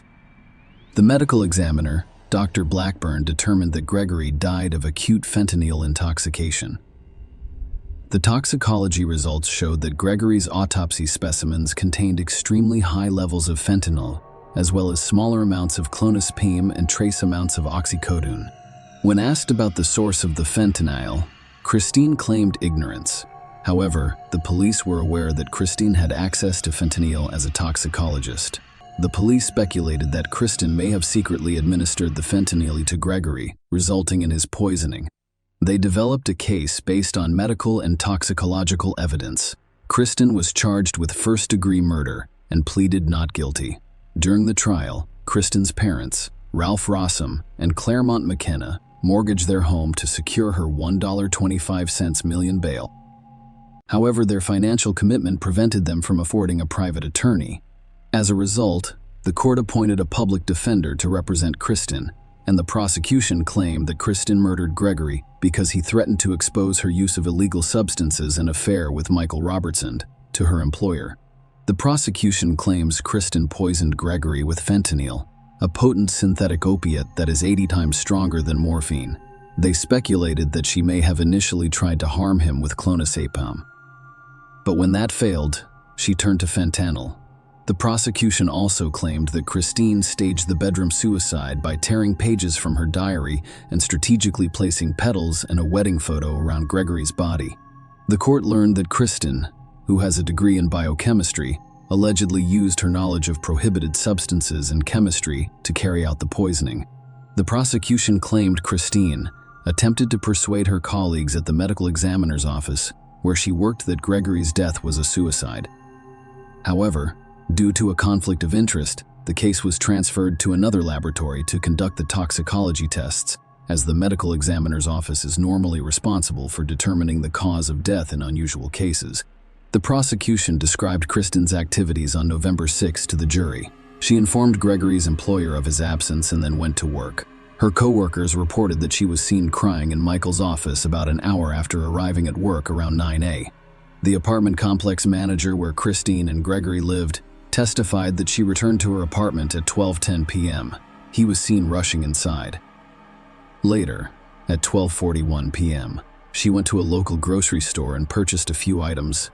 In the hours leading up to Gregory's death, she called Michael several times. Rose petals were discovered around Gregory's body, which Kristen attributed to the lone surviving rose from the bouquet he gave her for her birthday. However, the police revealed the receipt, which showed Kristen purchased a single rose on the same day Gregory died. The court learned about Gregory's death and the elevated fentanyl levels found in the tested sample. Dr. Brian Blackburn, the medical examiner for San Diego County, who performed Gregory's autopsy, testified that Gregory had been dead for at least an hour before paramedics arrived. Dr. Blackburn told the court that Gregory had early bronchopneumonia, which occurs when normal breathing processes fail to eliminate accumulated secretions in the lungs due to unconsciousness or shallow breathing. Furthermore, Dr. Blackburn revealed that Gregory's bladder contained a large amount of urine. If Gregory had been conscious, he would have found this condition uncomfortable. As a result, Dr. Blackburn concluded that Gregory's breathing had been inadequate for 6 to 12 hours prior to his death. During his testimony, Dr. Blackburn clarified that the amount of clonazepam discovered in Gregory's blood did not constitute an overdose and was deemed non-fatal by medical standards. The court was told that the presence of fentanyl, particularly at such high levels, was uncommon, and the medical examiner's office rarely includes it in routine tests. However, due to a conflict of interest, the samples were sent to Pacific Toxicology, which performed fentanyl-specific tests. I support the prosecution. Dr. Theodore Stanley gave testimony. Dr. Stanley explained that fentanyl is a powerful and fast-acting pain reliever, emphasizing a serious side effect: the potential for respiratory failure, which causes a person to stop breathing. Dr. Stanley testified that the rate at which fentanyl takes effect is dependent on how it is administered. The peak effect occurs about 16 hours after applying a transdermal patch, 20 to 30 minutes after oral consumption, 15 to 20 minutes after intramuscular injection, and 5 minutes after intravenous injection. Dr. Stanley informed the court that fentanyl is typically not administered orally because the liver destroys approximately 65 of it, leaving only 35 in the bloodstream. However, when asked how fentanyl entered Gregory's body, neither Dr. Blackburn nor Dr. Stanley could provide a definitive answer. Dr.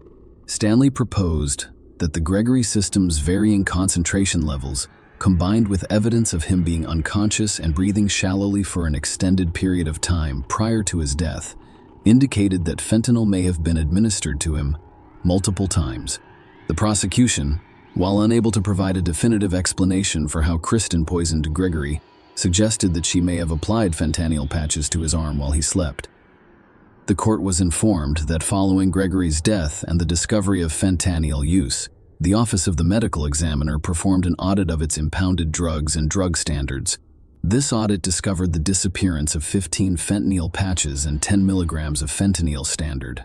Furthermore, the audit revealed that Kristen had logged into the fentanyl standard and was involved in all 3 cases where the missing fentanyl patches were impounded. The Office of the Medical Examiner also discovered unaccounted for quantities of methamphetamine, clonazepam, and OxyContin, a time-released form of oxycodone. The defense argued that Kristen was innocent. They admitted that fentanyl was the cause of Gregory's death. However, the defense claimed that he committed suicide due to depression caused by his marital problems. During the trial, Christine testified for herself. She told the court that when she awoke on November 6, Gregory appeared disoriented. At 7:42 a.m., she notified his employer of his illness and absence from work. Kristen stated that she went to work and then returned home to check on Gregory. They ate lunch together after midday. According to Christine's testimony, she inquired about Gregory's previous condition, and he admitted to taking some of her oxycodone and clonazepam. After lunch, he went back to bed, and she went back to work, leaving at 2:30 p.m. She returned to the apartment, met with Michael, and then returned around 5 p.m. She left again at 6:30 p.m. for errands. Kristen claimed she returned at 8 p.m. I took a bath. Christine testified that she entered the bath believing Gregory was asleep, only to discover he was not breathing when she got out. At that point, she dialed 911. During cross-examination, the prosecutor characterized Kristen's account as bizarre. She admitted to previous lies, including those about her use of prohibited substances. The prosecutor emphasized that fentanyl, which is difficult to detect, was an ideal poison. Kristen, who was exposed to such substances through her work, was well aware of them. Despite Dr. Blackboard's testimony that the clonus levels in Gregory's blood were not fatal, the defense contended that the combination of oxycodone and clonazepam could have a synergistic effect, increasing their potency. However, this explanation did not answer the question of how fentanyl was consumed or why such high levels were found.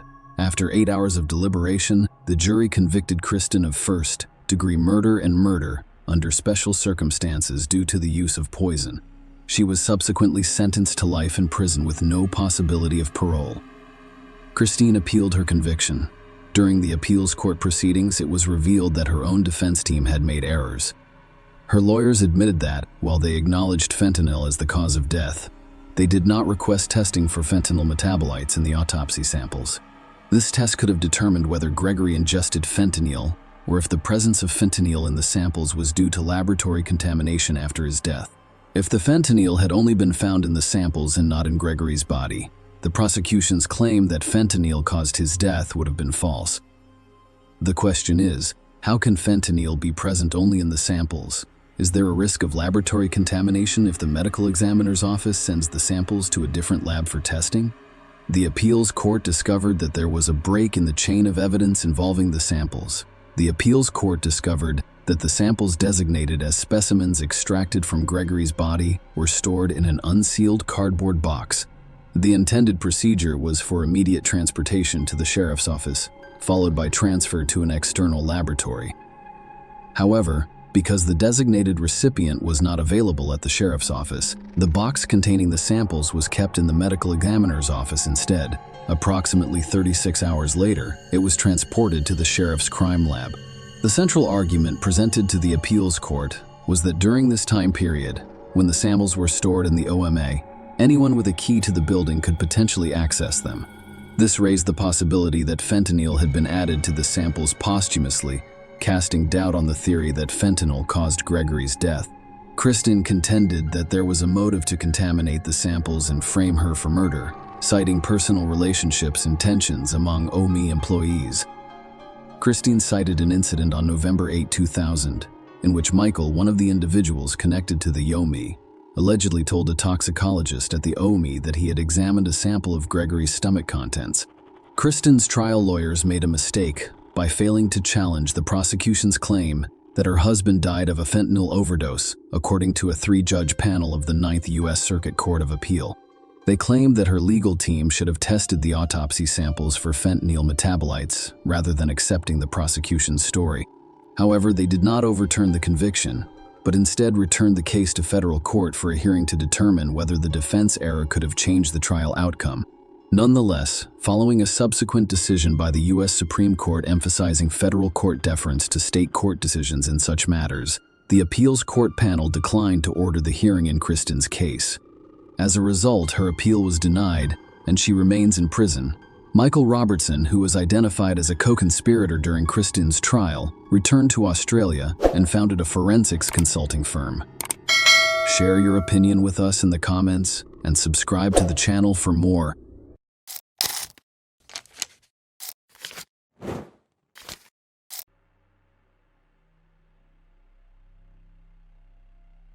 The case of Matthew Winkler reveals the secrets of a religious family.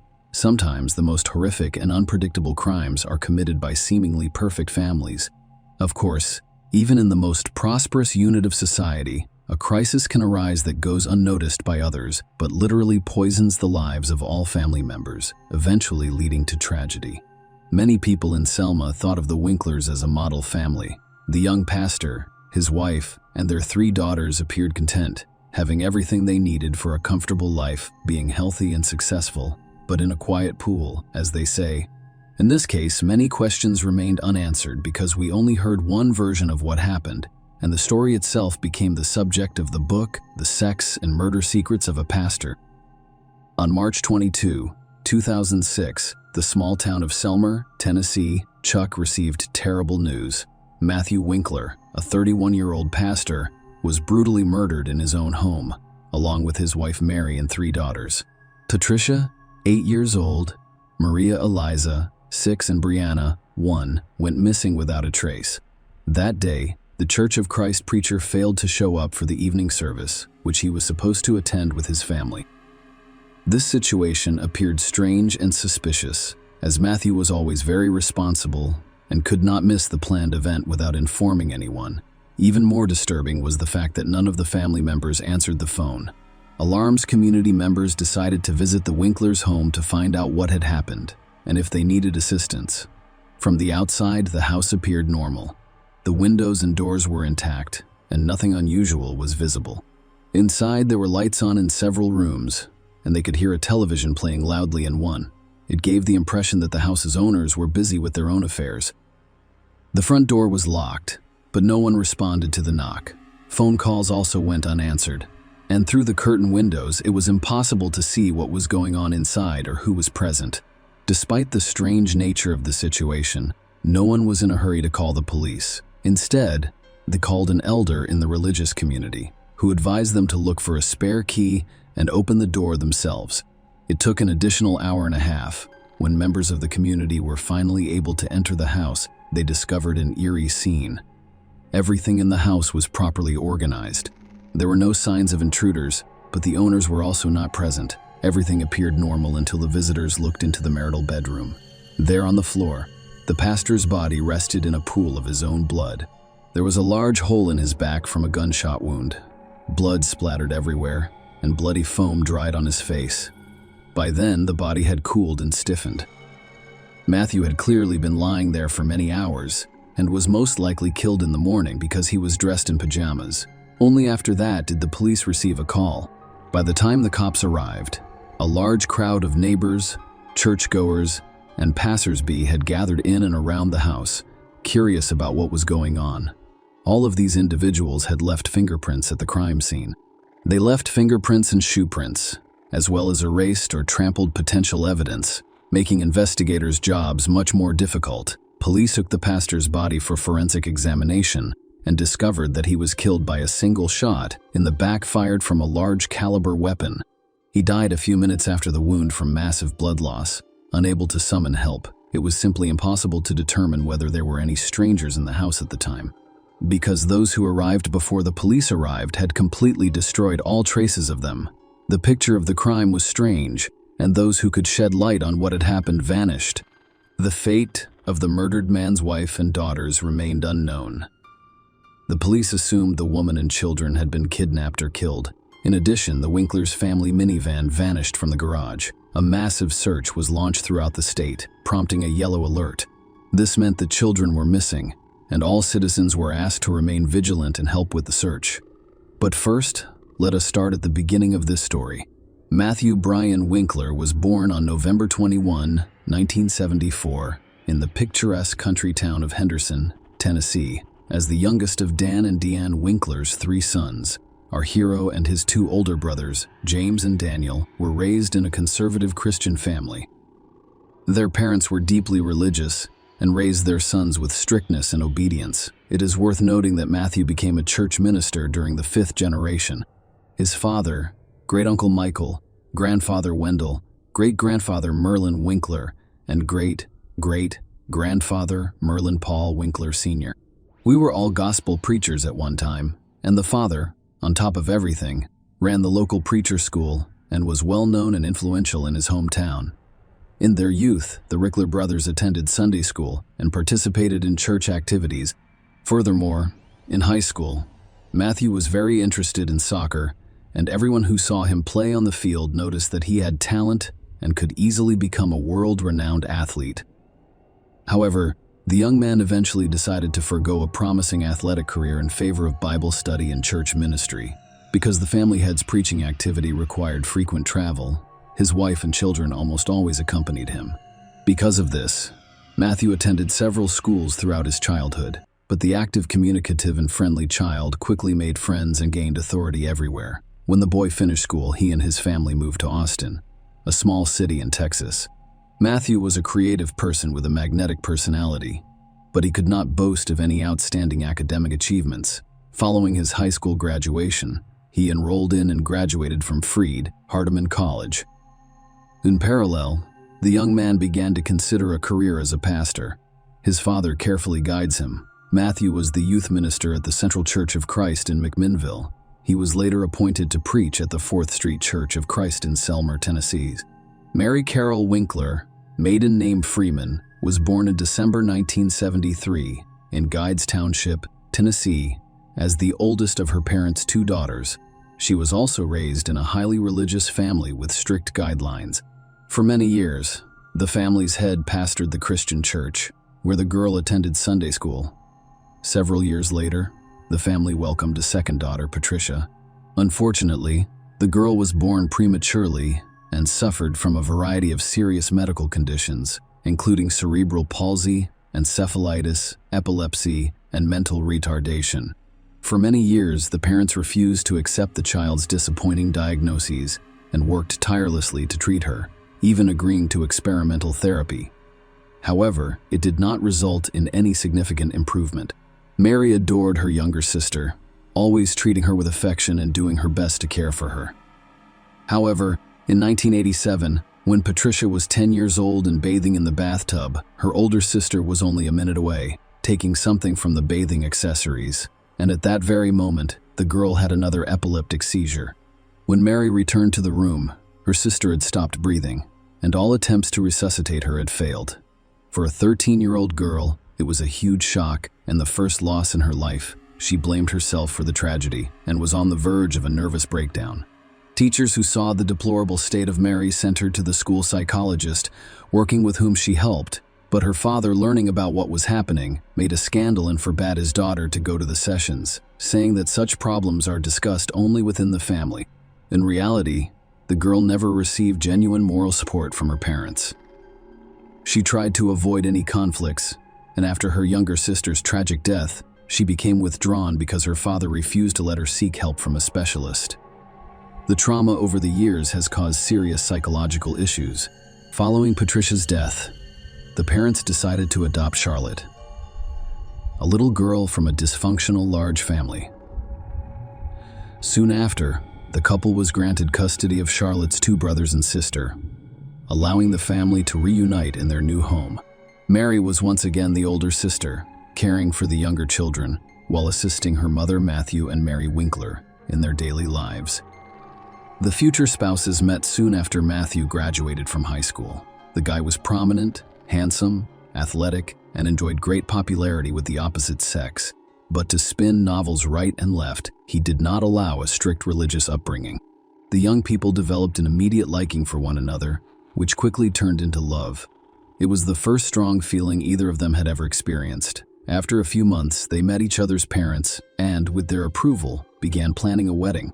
In April 1994, the lovers married. When the family had an older daughter, Patricia, the head of the family, was still in college and had to take a leave of absence. He took a job on a construction site, but it didn't last long because he was unaccustomed to hard physical labor. During this time, he first became aware of Matthew's difficult personality. He was frequently angry with others, irritated by trivial matters, and sometimes unable to control his anger. Mary tried not to complain or tell anyone about what was going on in her family. A meek young woman, raised in the spirit of patriarchy, obeyed her husband and everything. Initially, the Winklers lived near her married parents' home, allowing her to see them on a regular basis. Mrs. Freeman was soon diagnosed with cancer, which spread quickly and left her literally burned in just a few months. It was another shock for Mary, and she was now responsible for her underage siblings. Mary was pregnant again at the time, which complicated the situation even more. However, shortly after the birth of their second daughter, the family relocated to another city, where they purchased their own small home. After the move, Mary became completely absorbed in caring for the baby and almost stopped communicating with her father, as well as her younger brothers and sisters, who were overly demanding and required constant attention. In addition, the young mother developed severe postpartum depression. Everyone who was close to the Winkler family noticed some oddities in Mary's personality and behavior. The young woman was described as an introvert and even sociophobic. She didn't communicate with anyone. It was difficult for her to form new acquaintances, let alone friendships. He had mood swings, was prone to depression, and anything could bring her to tears. While Matthew was establishing his career as a pastor, his wife became increasingly distant. The situation became even more complicated when Mary became pregnant again, and she discovered a few months later that the fetus had died in her womb. Mary was shocked by the news, as she had been looking forward to the arrival of this child and had hoped to see the long-awaited 2 stripes on the pregnancy test. She could only do it 2 years later, and her happiness was limitless. This time, Mary kept her pregnancy hidden for a long time, as if she was afraid of something. She did so until her situation became clear. Everyone resumed discussing Mary's strange behavior and pathological reticence.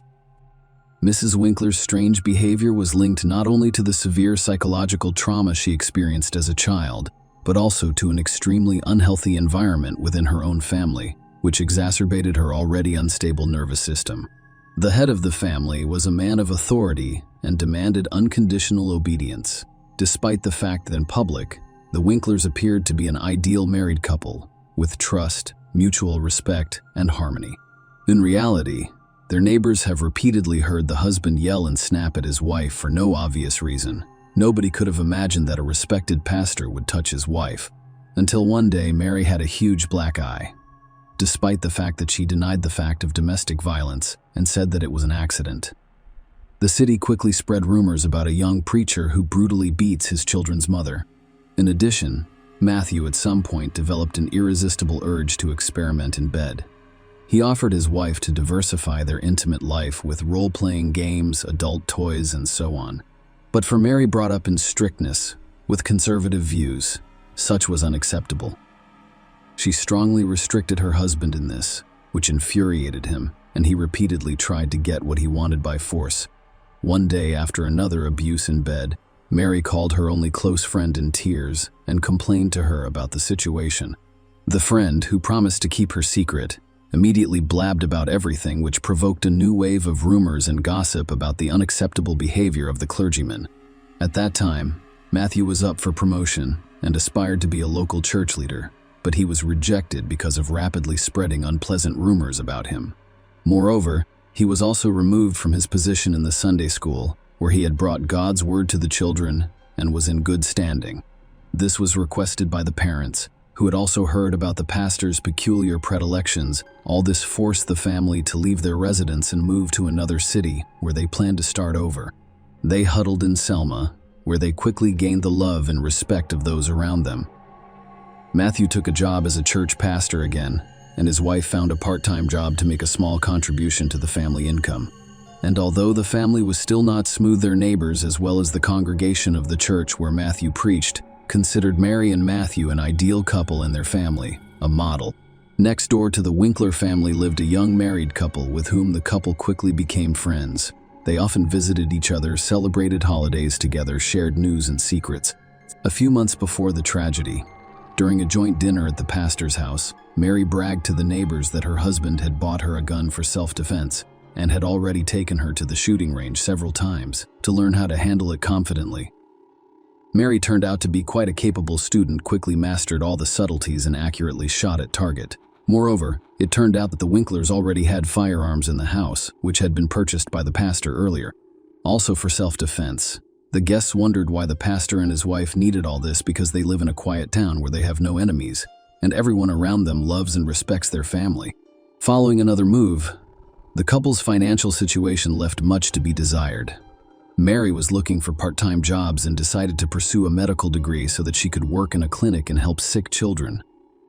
Soon, Mary decided to improve the financial condition of their family through financial fraud.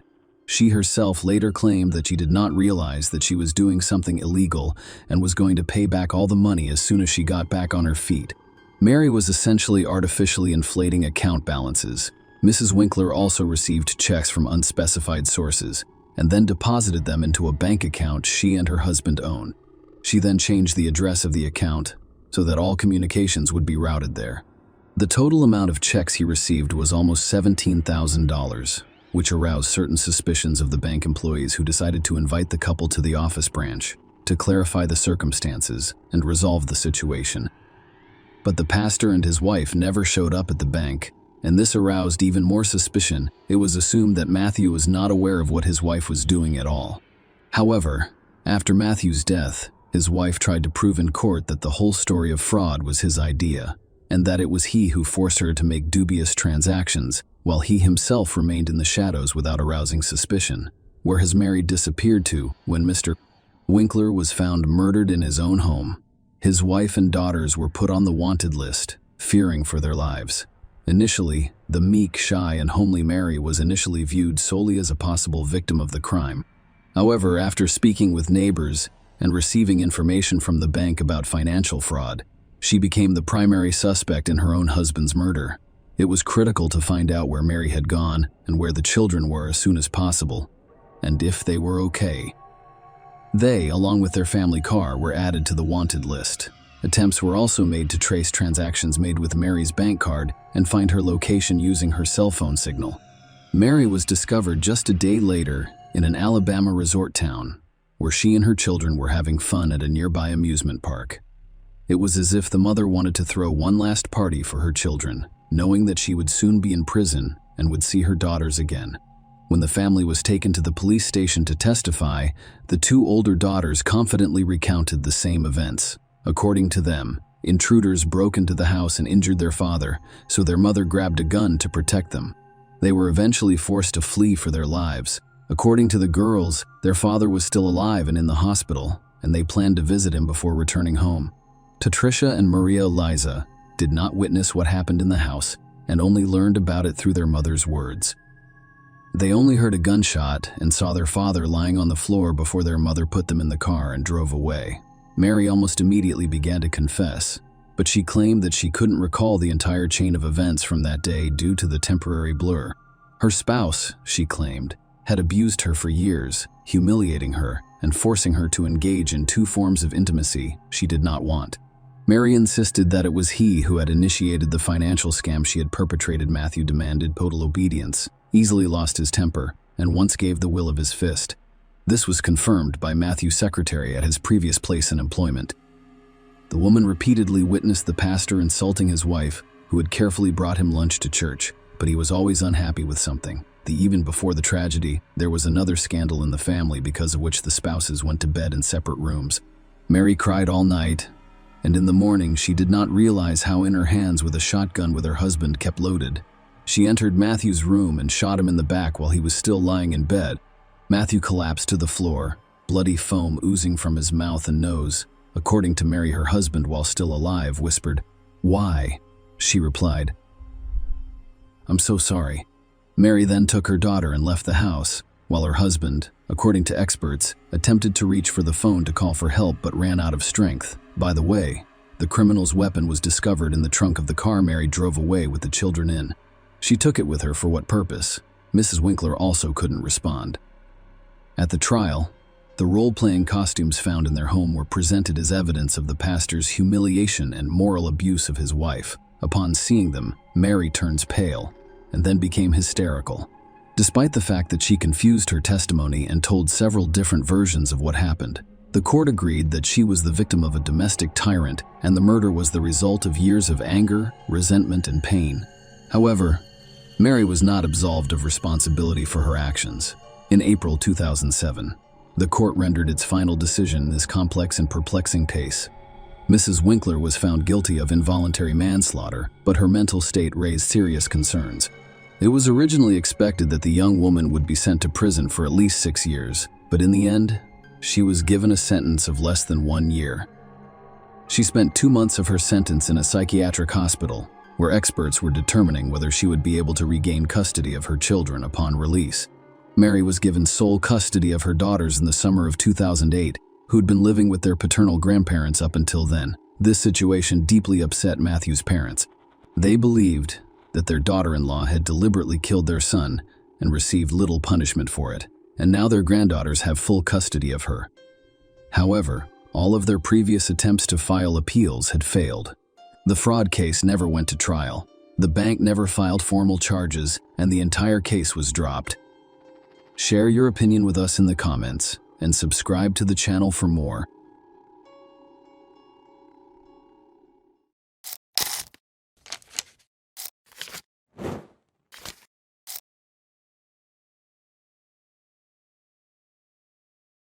On a Saturday evening in December 2019, a horrific event took place in the peaceful town of Arklow, Ireland, leaving the community stunned. Nadine Lott, a young beautician and mother, was the target of a brutal attack that changed everything. And today I'll tell you about that night's relationship, the shocking turn of events, and the legal ramifications that followed. Claire and David Lott gave birth to Nadine Lott on October 6, 1989, in Arklow, Ireland. She was the oldest of 3 children. On December 14, 2019, she always tried to help her parents and care for her family. On Saturday, around 4:25 a.m., Amelia Kalinovich called the police to report an urgent situation involving her neighbor Nadine Lott, who had been stabbed. The police arrived at the apartment of Nadine Lott, a 30-year-old beauty therapist in Arklow, Wicklow, Ireland, and discovered her unconscious on the kitchen floor with severe injuries. Dean's mother, Claire Lott, was attempting to help her daughter. The police immediately called for an ambulance, describing the Dean's condition as if she had been beaten to a pulp. Amelia Kulinovic told the police that she rushed to Nadine's apartment after hearing screams. Upon entering, she noticed Dean's ex-partner, Daniel Murtaugh, hunching over her and delivering violent blows while growling. Amelia described Murtaugh as being consumed by rage and resembling a wild animal. She immediately alerted the police and contacted Nadine's sister, Phoebe Lott, who arrived at the scene with her mother Claire in minutes. When the police arrived at Dean's apartment at night, Daniel was not there. Investigations revealed that Daniel and Nadine first met in 2012 while working in Darwin, Australia.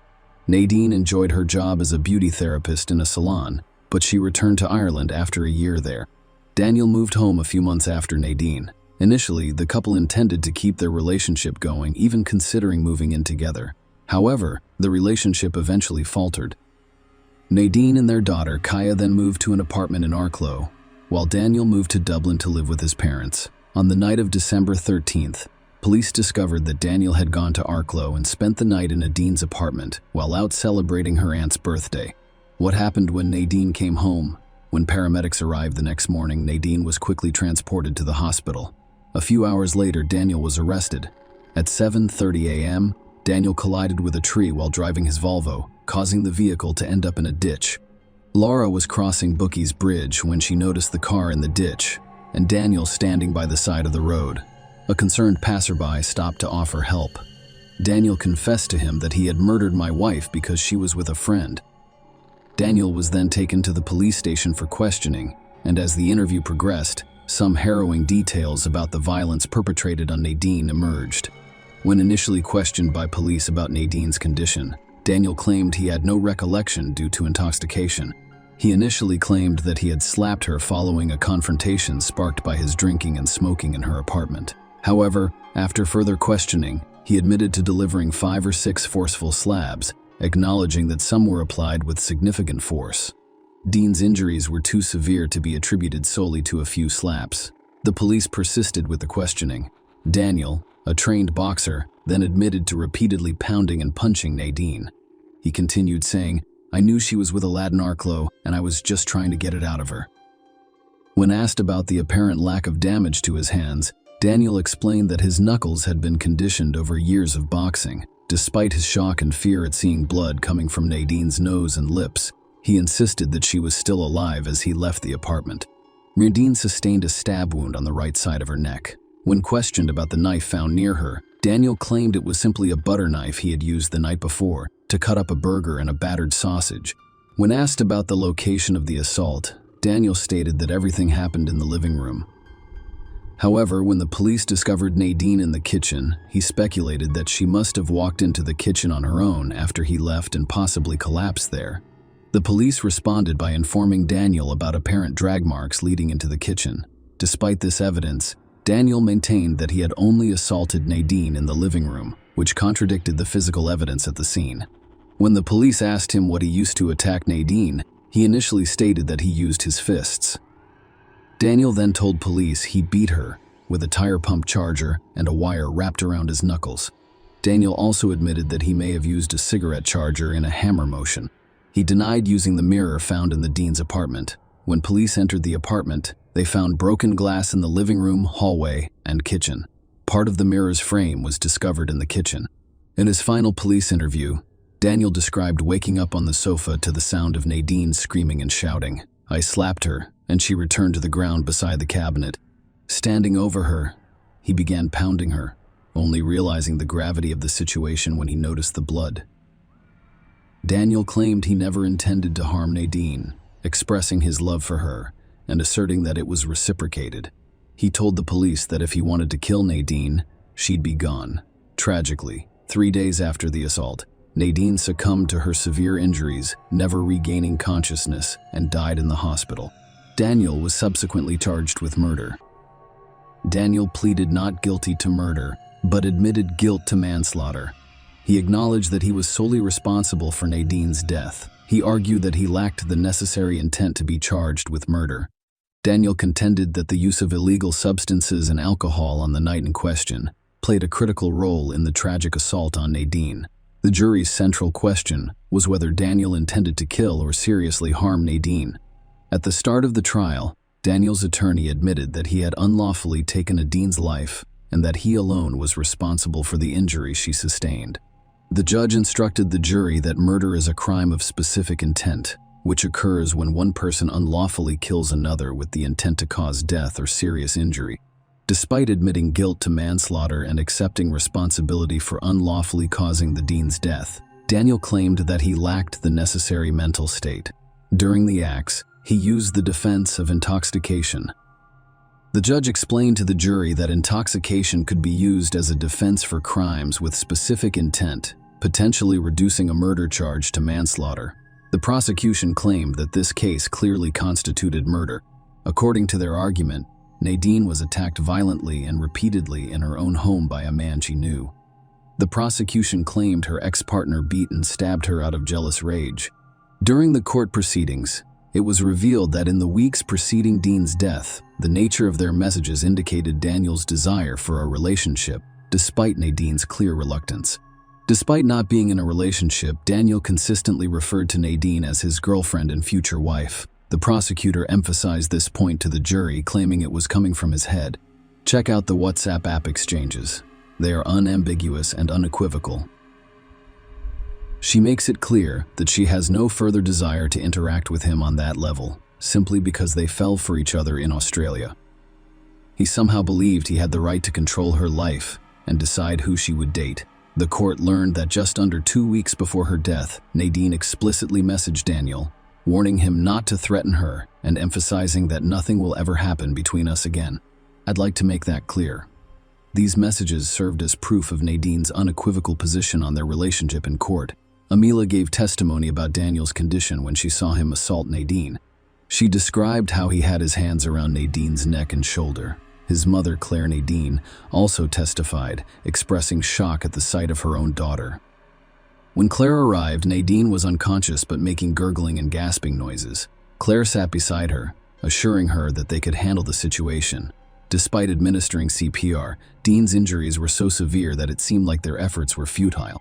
The court also heard that a police officer drove the ambulance to the hospital, allowing the paramedics to care for Nadine during the journey. One of the paramedics, Ian Clark testified that the call haunted him throughout his career. He described the scene inside Nadine's apartment as if a bulldozer had ripped through it, with broken furniture strewn about. He described it as one of the most horrific scenes he had ever witnessed, leaving his uniform covered in blood as he departed. Nadine was rushed to the hospital's emergency department, and a nurse testified in court that she was unconscious when she arrived. The nurse described Nadine's condition, pointing out that her head appeared disproportionately large in comparison to her small body, most likely due to significant swelling around her face. Nadine was admitted to the intensive care unit after receiving her initial treatment. Nurse Leah Grant, who works in the IQ, testified in court describing Dean's shocking knee injuries. Leah stated that Nadine was unrecognizable. She emphasized the gravity of the situation by describing an incident in which the Dean's mother brought in a photograph of her. Leah's colleagues couldn't identify the person in the picture, so she pointed to Nadine and said, "That's her." The woman in the hospital bed bore no resemblance to Nadine in the photograph due to the severity of her injuries. Leah testified that the severity of Dean's injuries made it impossible to examine her pupils, particularly her right eye, which was so swollen that it could not be opened. Nadine received 42 units of blood in the first 24 hours of her hospital stay. They informed the jury that Nadine's hair contained numerous shards of reflective glass, and her nose continued to bleed profusely. The prosecution shocked the court by revealing that the Dean had 64 distinct injuries on his body that could not be explained by medical intervention. Dr. Linda Mulligan, the chief state pathologist, testified about Nadine's injuries. Dr. Mulligan stated that Nadine's death was caused by hypoxic ischemic encephalopathy, which resulted from cardiac arrests caused by severe head and neck injuries. These injuries included a stab wound on the right side of the neck, an incised wound on the left side of the neck, and severe blunt force trauma to the head. Dr. Mulligan clarified that the blunt force injuries were consistent with being caused by hands, fists, or feet, but the use of a blunt weapon could not be ruled out. The examination revealed a fracture of the hyoid bone and bruising around the neck area, indicating that force had been applied to Nadine's neck. Nadine's injuries also included an incised wound on the left side of her neck that ran from the left earlobe to the left side of her neck, Dean also had a stab wound on the right side of his knee. The 5-centimeter depth of the stab wound indicated that a knife was used on a knife-shaped object. The court was informed of Nadine's additional injuries, which included nasal bone fractures, lower jaw fractures, and blood oozing from both nostrils. Blunt force trauma caused bruising around the right eye and side of the head, severe swelling, lacerations around the left eye, and polarization of the left-sided facial muscles. Nadine's brain showed diffuse swelling, limited expansion, nerve cell damage, and brainstem discoloration. Dr. Mulligan summarized her findings and concluded that the injuries were the result of a sustained assault with both blunt and sharp force trauma. Dr. Stephen Clifford, a forensic scientist, testified that the amount of blood splatter found in the kitchen indicated a sustained assault. Nadine was on the floor there. The prosecution claimed that Nadine was attacked both in the living room and in the kitchen. The defense claimed that the violent incident that resulted in the bloodbath would not have occurred if Daniel had not been under the influence of alcohol and illegal drugs in court. Daniel claimed that he and Nadine had reconciled several times since their return from Australia and were together when she died. Daniel stated that they had been in a relationship for several weeks and planned to tell their families about it during Christmas. Daniel admitted to using substances in the hours before the incident. He claimed that his brutal and violent attack on Nadine was motivated by his substance abuse. In the closing arguments, the prosecutor urged the jury to find Daniel guilty of murder, emphasizing the apparent clear intent demonstrated by his actions. On the other hand, the defense urged the jury to focus on the intent aspect, presenting it as the case's central battleground. They asked the jury to consider the degree of intoxication on the night of the incident as a mitigating factor.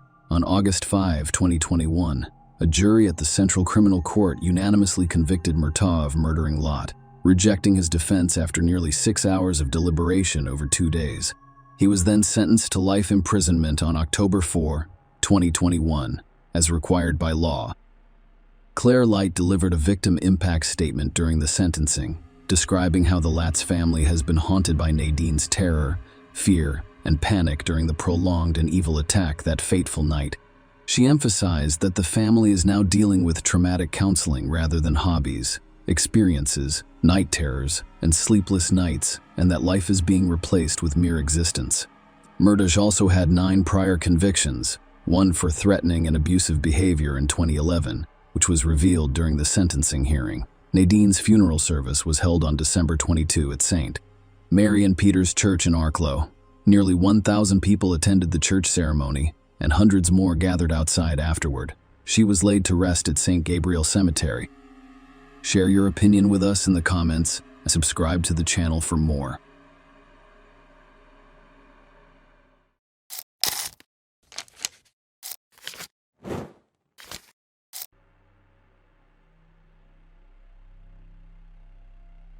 Toni Jill Bertolet Henthorne, the daughter of Bob and Yvonne Bertolet, was born on January 10, 1962 in Jackson, Mississippi. After graduating from Trinity High School in 1980, she earned honors and magna cum laude status at the University of Mississippi Medical School in 1988. Toni's professional journey led her to work as a surgical and cosmetic ophthalmologist at Associates in Eye Care in Denver, where her excellence earned her recognition as one of America's top ophthalmologists by the Consumer Research Council in 2006. Toni was an active member of her community outside of medicine, attending and teaching Sunday school at Cherry Hills Community Church. Toni was not only an accomplished pianist, but also had a lovely voice and sang in several church choirs.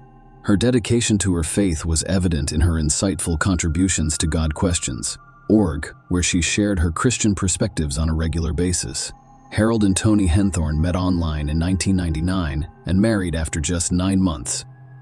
Despite her successful career as an eye surgeon, Toni's main goal was to have a happy marriage and family. This ambition appeared to come true when she met Harold, who presented himself as a wealthy entrepreneur involved in fundraising for educational institutions and churches.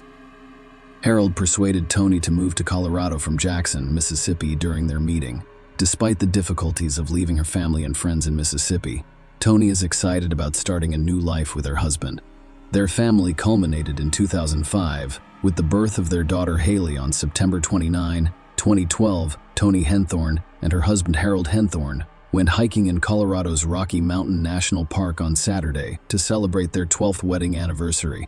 Just before 3:30 p.m., they deviated from the trail and ate lunch atop a picturesque cliff. By 4:45 p.m., they discovered a cliff beneath their lunch spot after deviating from the designated trail. Toni tragically fell 130 feet from the same steep cliff in less than half an hour at 5:54 p.m. Harold called 911, almost 45 minutes later, to report the incident. He told the authorities that it took him 15 minutes to reach Toni and another 30 minutes to assess and relocate her. During the 911 call, Harold mentioned their location near the mountain summit, expressed concern about Toni's weekend breathing and head injury, and asked for a helicopter. He later told another operator that he had started a fire in a rock enclosure and noticed a decrease in Toni's breathing, eventually confirming its cessation. Harold, guided by the operator, attempted chest compressions. Harold called 911 again and inquired about the arrival of assistance. The operator informed Harold that the ranger was calling for him, but Harold claimed he had not heard any calls. The MT Ranger arrived around 8 p.m. and conducted an examination, which unfortunately revealed Toni's death. Authorities questioned Harold about the circumstances surrounding Toni's death. Despite claiming that he did not witness Toni's fall because he was reading text messages and only saw a blur, Harold gave conflicting accounts to others. In one instance, he claimed that Toni had gotten too close to the edge while speaking with someone else. He claimed that Toni was attempting to take photographs and slipped upon hearing the tragic news of Toni's death. Her parents, Bob and Yvonne Bertolet, had a strong reaction. Bob immediately claimed that he pushed her, which was initially interpreted as an accidental death. Toni's parents had clearly been concerned about her well-being for quite some time. Toni was a successful and confident woman when she first met Harold. However, her confidence dwindled after moving to Colorado with Harold, who gradually took control of her life. Harold will listen in on her parents' phone calls and put them on speakerphone. Toni's parents became concerned, suspecting that Harold might not be as prosperous. As a businessman, he claimed to be reliant on Toni's income. However, they were concerned about more than just his financial situation. They believed he isolated Tony from her family and friends. A feeling of unease persisted, prompting Yvonne to seek conversations with Tony. However, every attempt to discuss Harold's job, the couple's financial situation, or his pervasive control over Tony's life elicited the same response from Tony. Raising these issues would have consequences for her. One particular incident heightened their concerns to the point where they hoped Tony would cut ties with him. During their visits to Harold's cabin in West Denver, an alarming incident occurred. While Haley slept, Harold asked Tony for help clearing debris. During this task, something struck the back of Tony's neck with such force that she had to be hospitalized. Harold later claimed that a large piece of lumber had fallen from the porch and struck her. This incident heightened Tony's parents' concerns about her safety, prompting them to implore her not to be alone with him. When the police investigated Tony's death, they discovered disturbing details that sparked suspicion. There were numerous inconsistencies in Harold's accounts of the hike in the area and the events of that fateful day. Harold informed the arranger that he and Tony had originally planned to hike the Bear Lake Trail, which was a half-mile of paved walking with no elevation gain, a good choice for Tony, who had 3 knee surgeries and could no longer ski. However, Harold later informed the ranger that they chose the Deer Mountain Trail to avoid crowds. This trail was 3 miles long, ascending 1,200 feet from the trailhead to the 10,200-foot summit. Harold told the ranger that he was unfamiliar with the area and had only been there once. However, after reviewing his phone records, police discovered that he had visited the location 8 or 9 times in the 6 weeks preceding that day. In addition, he demonstrated knowledge of the specific location, including the steep cliff where Tony fell. Tony mentioned seeing a white sheet on the cliff, but the Park Service had removed it a week before she fell. The police discovered a park map inside his car with a pink X, indicating where Tony fell. The police found Harold's 911 call concerning. Despite claiming to have a low phone battery which limited his ability to speak, he made 22 calls and sent or received 98 texts. Notably, one text message instructed a friend to pick him up from Estes Park and provided detailed directions on the route to take. The police discovered a disturbing pattern when they discovered Harold had taken out multiple life insurance policies on Tony's life. Notably, he had recently designated himself as the beneficiary of a life insurance annuity originally intended for his daughter Haley. This, however, was not an isolated event. The investigation revealed that Harold had a history of benefiting from life insurance policies, as he had also been named as the beneficiary of his first wife's policy. In May 1995, Harold married Sandra Lynn Henthorne. On the 6th of May 1995, the couple was driving down a remote highway near Sedalia, Colorado, on a cold and dark night. During the nighttime drive, a Jeep Cherokee developed a tire problem, forcing them to stop and change it. Lynn, Harold's first wife, went underneath the Jeep, which was supported by 2 jacks, to change the tire. Lynn was tragically crushed when the Jeep fell on top of her. Harold flagged down passing motorists for help, but Lynn did not survive. Initially, the death was ruled accidental. The cause was identified as traumatic asphyxiation from being crushed under the car, which resulted in fatal internal injuries. Following Tony's death, a re-examination of Lynn's case revealed errors made during the initial investigation, leaving several issues unresolved. Harold, as the sole witness to Lynn's tragic incident, gave the police statements that were inconsistent. Discrepancies included contradictory claims about the direction they were driving that night, with Harold claiming they were going both east and west. Furthermore, he provided contradictory information about a restaurant stop prior to Lynn's death, implying that they had already dined there and claiming that they were on their way to the restaurant. Notably, authorities failed to verify Harold's accounts with the restaurant before confirming their presence that night. Further inconsistencies arose, including conflicting statements about the tire's condition. Harold alternately described it as flat and spongy. Notably, a partial print was found on the wheel above the missing tire, where Lynn was changing it. However, this print was never compared to Harold's shoes to see if they were a match. The print's position suggested that it was the result of someone kicking the car, which could have caused the Jeep to fall and crush Lynn. Unfortunately, this lead was not pursued in the initial investigation. Prior to Lynn's tragic death, Harold purchased a substantial life insurance policy for her and informed the police that he would receive $300,000. An independent verification would have revealed that he was actually slated to receive twice that amount. This increase was the result of a change Harold made to the policy shortly before Lynn's death, allowing for double compensation in the event of her death as a result of an accident. Furthermore, the investigative file detailed an encounter with a mechanic who drove by Harold and Lynn around 9:30 p.m. and offered assistance. Harold declined the offer. The file also mentioned Patricia Montoya. Patricia contacted the police a day after Lynn's death, asking, "Have you arrested the husband yet?" Patricia told the police that she and her family were driving home around 10 p.m. when Harold flagged them down for assistance. Despite their efforts to locate a phone to call 911, they were unable to find one, so they proceeded to pull Lynn from under the car. Harold vehemently objected to their intervention, warning them not to touch her. Even when they tried key PR, Harold resisted and refused to give Lynn his coat to keep warm. Lynn was eventually airlifted to a nearby hospital, but died from internal injuries during surgery.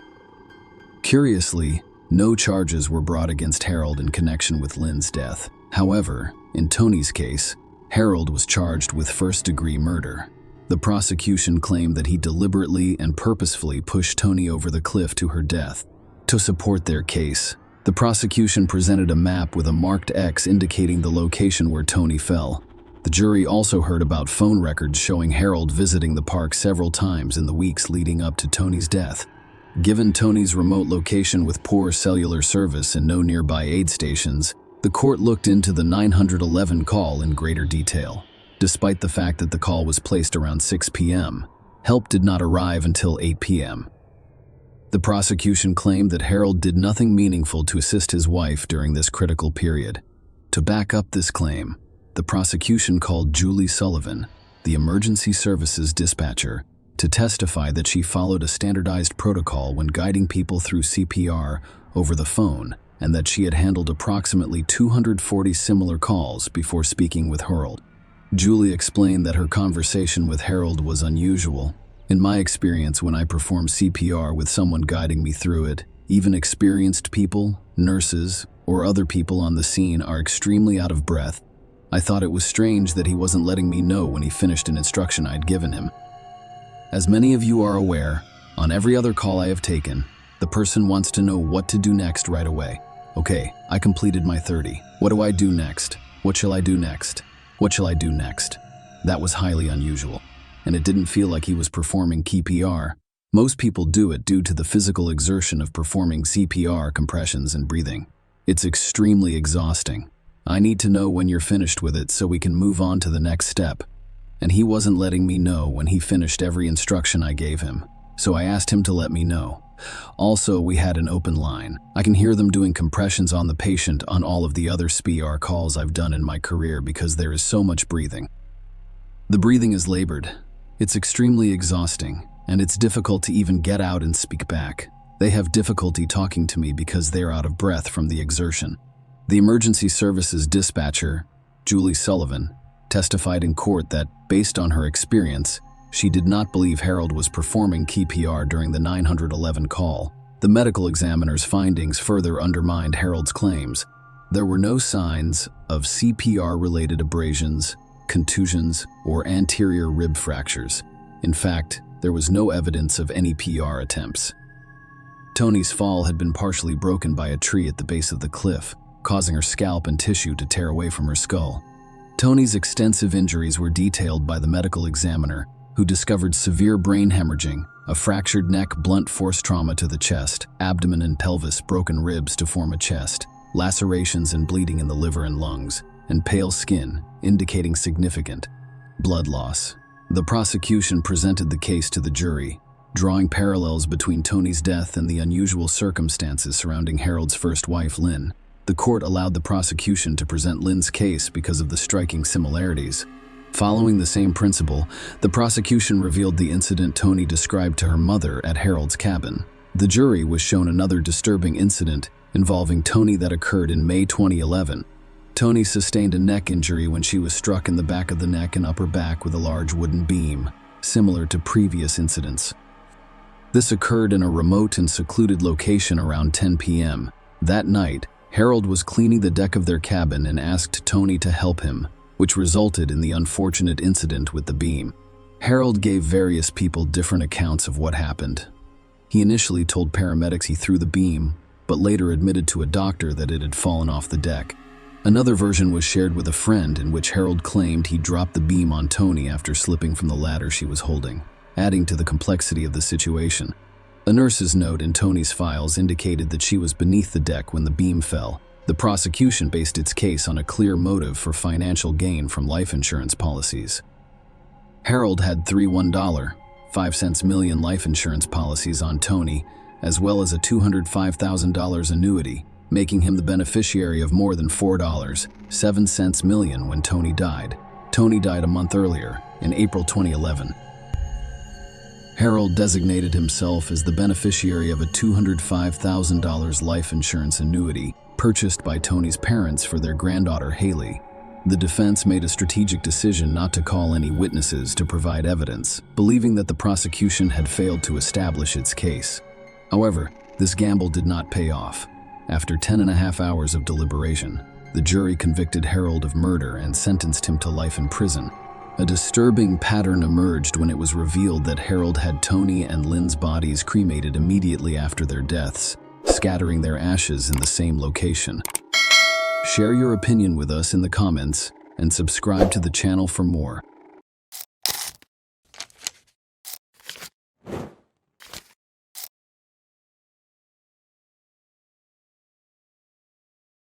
Susie Cooper was at the Nag's Head pub in Heworth, York, United Kingdom on Thursday evening, March 18, 2009. She eagerly awaited the arrival of her dear friend, Claudia Lawrence, with whom she intended to share a drink, a common occurrence among close friends who felt more like sisters. Susie waited patiently, but Claudia was nowhere to be seen. Susie texted Claudia, concerned that she might be running late. However, after receiving no response, she decided to call Claudia, only to discover that the call went directly to voicemail. It seemed unusual for Claudia to miss their meeting, so Susie considered the possibility that Claudia had simply fallen asleep. Claudia worked as a chef at the University of York, which required her to arrive early due to the nature of her work. After getting the job, she moved to Erthroth Road, where she lived alone in a modest terrace house, enjoying her solitude. Claudia enjoyed participating in a variety of activities. She frequently socialized with friends at the Nag's Head pub and spent time honing her horseback riding skills, which she had developed since she was a child. Claudia had a pony as a child, and her family's home in Malton, a North Yorkshire market town, included a paddock. Her upbringing was filled with joy and fulfillment because she was the youngest of two girls. Her sister, Ali, was 3 years older. Her senior Claudia's parents, Peter and Joan, provided them with a wonderful life and a good education, sending them to a private school for a comfortable upbringing. Aside from material comforts, Claudia and her sister learned the profound values of kindness and love. Their home became a haven for animals in need, instilling in Claudia a compassionate and nurturing attitude that she carried into adulthood. Despite her parents' divorce when she was an adult, Claudia remained close to both her father, a solicitor in town, and her mother. Claudia did not show up at Nag's Head that fateful night, and Susie became increasingly concerned as she had not heard from her. Susie decided to check in on Claudia again the next morning. Sensing that it was extremely unusual for Claudia to miss a meeting without communication. This time, her attempt to call Claudia resulted in a more unsettling discovery. Claudia's phone was switched off. Susie was immediately alarmed because Claudia was known for always carrying her phone with her and texting constantly. Susie, concerned about Claudia's well-being, contacted Peter and expressed her inability to reach her, concerned as well. Peter agreed to go to Claudia's house and investigate the situation. Fears persist that Claudia may have been involved in an accident at home or worse, faced a potential threat from an intruder. Peter took the initiative to contact the University of York, where Claudia was employed as a chef and was scheduled to work on Thursday. Unfortunately, the news he received was upsetting. Claudia did not show up for work that day. When Peter arrived at Claudia's house, he noticed that her slippers were neatly arranged by the door. The dishes were stacked, and her bed was perfectly made. Her passport and bank cards were present, as was the jewelry she wore on a regular basis outside of work. Her phone and rucksack were noticeably absent. Claudia always carried her rucksack to work, which she used to transport her chef's whites. This raised the unsettling possibility that she had left for work on March 18 as planned, and her failure to arrive suggested that something had gone wrong along the way. Recognizing the urgency of the situation, Peter immediately contacted the police, officially reporting Claudia missing. The case revealed its peculiarities from the start, prompting an unusual response from the police. Despite Claudia's age of 35 and the lack of obvious signs of foul play, police launched an immediate search. In cases involving adults, particularly when there is no obvious evidence of wrongdoing, authorities may take a more patient approach, taking into account the possibility that individuals will take a break or some time for themselves and reappear later. However, in Claudia's case, the cops were inclined to believe otherwise. Claudia had last been seen on a Wednesday, after speaking with Peter and Joan on the phone that same night. Beyond that point, her whereabouts were a mystery, with no discernible clues. Recognizing the gravity of the situation, the police responded quickly, dispatching nearly 200 officers to search the area surrounding Claudia's home and the route she usually takes to work. They also thoroughly investigated the events of the day she was last seen, hoping to find any unusual occurrences that could shed light on her disappearance. Claudia was caught on COT TV leaving work just after 2:30 on the previous Wednesday. Her 45-minute walk to do her homework was captured on video by various CCTV cameras. During her walk, she posted a letter and was offered a ride by a colleague who saw her.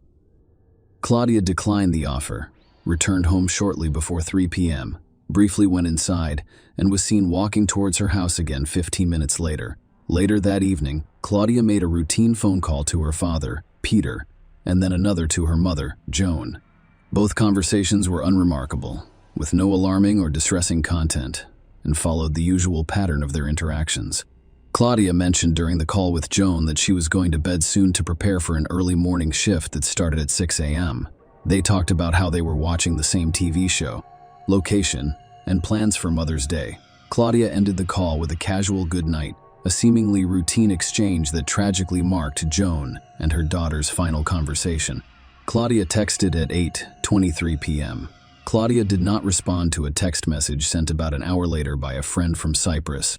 Her phone was turned off at 12:10 a.m.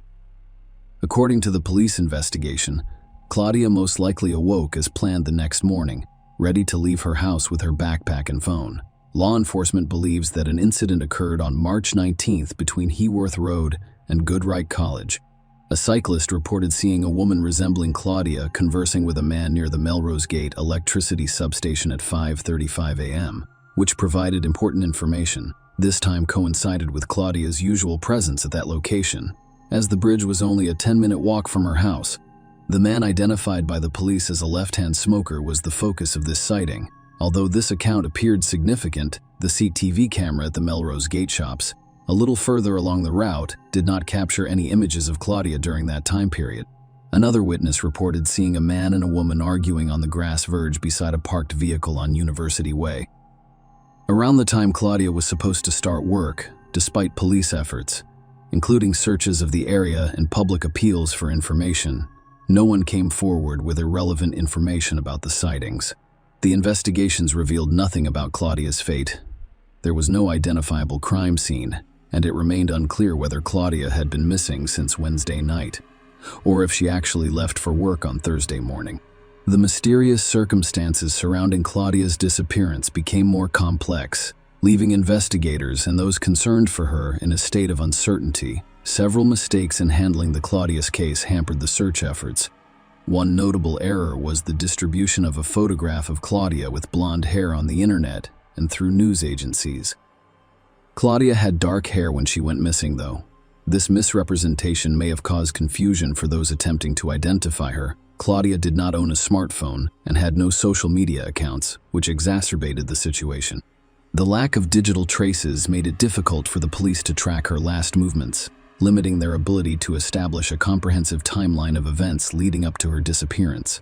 The police investigated CCTV footage in the vicinity of Claudia's home and discovered intriguing details. On Wednesday at 7:15 p.m., a man carrying a rucksack entered the alley behind Claudia's house and stayed for only a minute. What added to the oddity was his habit of stepping back and waiting for a passerby to pass before exiting, implying a desire to avoid being seen. Then at 5:07 a.m. on Thursday, another man was apprehended after entering and exiting the same alleyway in under a minute. Due to the low quality of the footage, it was unclear whether it was the same person in both instances. Strangely, no man ever came forward in relation to the sightings. At 5:42 a.m., Skeetfu a.m., KTV footage shows a light-colored Focus driving down Heworth Road towards Claudia's home. At some point, you can see the car's brake lights illuminate, indicating that the driver is braking. Police speculated that the driver of the vehicle may have pulled over to pick up Claudia from her home. However, neither the car nor its owner were found. Nothing of significant value was discovered while searching Claudia's house. However, an unidentified partial fingerprint was discovered in the vehicle, adding another layer of mystery to the investigation. 6 weeks after Claudia's disappearance, the police turned the case into a suspected murder investigation. The decision was based on the lack of evidence indicating whether Claudia was alive or dead. During the ongoing search for Claudia, media coverage changed, influencing public perception of the case. Initially, it centered on a hardworking and friendly young woman who went missing on her way to work, causing widespread concern and a shared desire to discover the truth. The scenario of a woman disappearing while commuting to work struck a chord, instilling fear and panic in the community because people can easily empathize with the possibility of such an incident occurring to anyone. The Claudia's case story took a dramatic turn as details about her private life emerged, revealing multiple relationships with men, some of whom were married. Some of the focus shifted from a missing beautiful and friendly girl to a missing homewrecker. Claudia's relationships included married men. Of course, they refused to cooperate with any investigation, so the case was shrouded in mystery, rumors, and allegations. Even today, some people refuse to share relevant information. Claudia's relationship should not have affected any of the coverage. Claudia was a single woman with no children, and her relationships should not have been the subject of headlines and sound bites. Those who knew Claudia described her as a loving and caring friend. The only reason her relationships matter is whether or not any of the men were involved in her disappearance. And that's why the secrecy surrounding some of those relationships has hampered efforts to locate Claudia. The truth is that on that Wednesday night, she may not have slept in her own home. She may have met someone, but they have not disclosed this information. The question that needs to be asked is why not? Unfortunately, no answers have been provided, and Claudia's disappearance remains unsolved and a complete mystery. In a significant development, 5 years after Claudia's disappearance, the case moved forward in 2014. Police made their first arrests and searched locations related to the investigation. A house in North Shields, Tyneside, was searched, and a cellar was dug at an Icon pub in New York. Notably, Claudia's phone had been traced to the area in the weeks before her disappearance. The investigation into Claudia's disappearance took several turns, including the arrest of a 59-year-old man on suspicion of murder and a 46-year-old man on suspicion of perverting the course of justice. Nonetheless, both individuals were released without charge. A year later, 4 men frequenting the Nag's Head pub were arrested on suspicion of murder. Unfortunately, the case was not pursued due to a lack of evidence. Because of the lack of conclusive findings, the Claudia's case remains shrouded in mystery and uncertainty. The search for the truth has been fraught with false leads and dead ends. Claudia's family, who adored her, is now holding out hope that someone will come forward with vital information someday. Until then, the fate of their beloved daughter and sister is unknown, leaving them with the enduring hope that answers will emerge and bring closure to this long-standing mystery. Share your opinion with us in the comments and subscribe to the channel for more.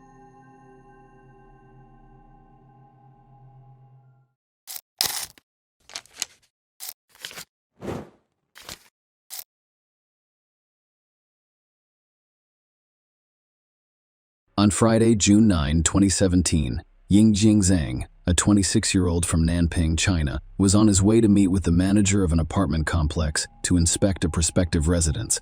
Having recently relocated to the United States in April 2017 to pursue further education, this marked a significant transition for Yingjing Zhang.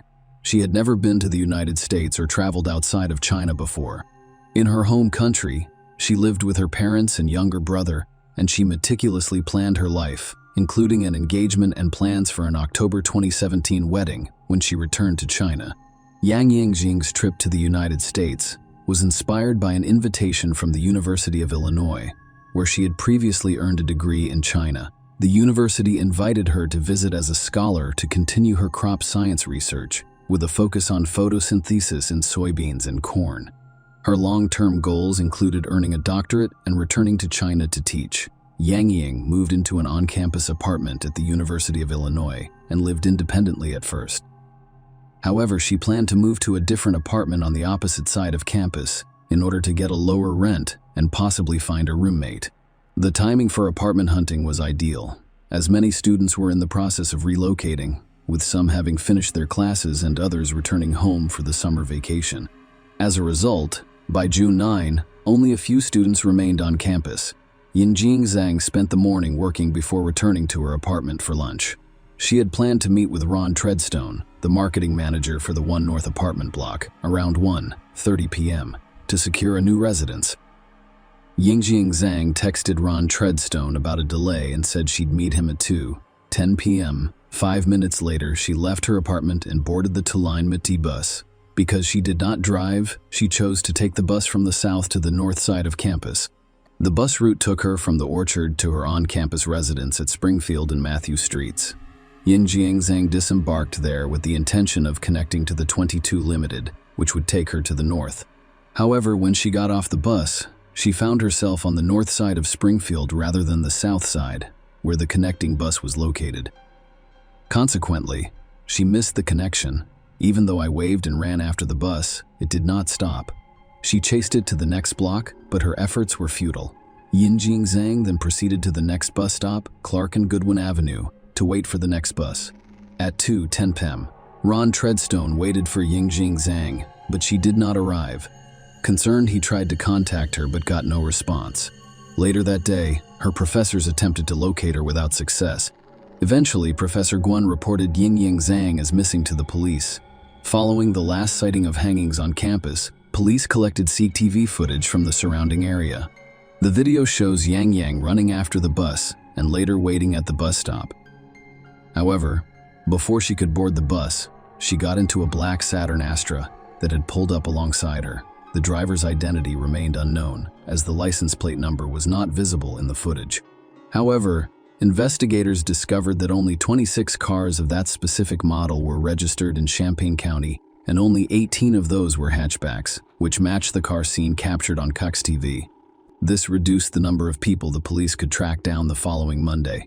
3 days after Yang Ying's last known appearance, police began contacting the owners of the identified vehicles. One of the people they interviewed was Brent Allen Christensen, a 29-year-old who lived with his wife, Michelle Zickerman.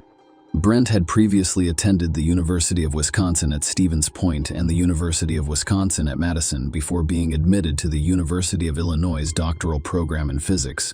During questioning, Brent informed the police that his wife was away on the weekend of June 9 when asked about his whereabouts between 2 p.m. and 3 p.m. and 3 p.m. on that Friday. He claimed he could not remember. Brent willingly gave the police permission to search his car and apartment, which yielded nothing. The police ended their search and left. As the FBI and local police intensified their search for Yingjing Zhang, a critical discovery was made while reviewing CCTV footage from the incident. They discovered a flaw in the front hubcap of a black Saturn Astra that matched the description of Brent's car, which they also remembered having a sunroof. Acting on this information, they obtained a warrant on Wednesday, June 14th, and seized Brent's vehicle and computer. Brent volunteered to accompany them to the police station as part of the investigation.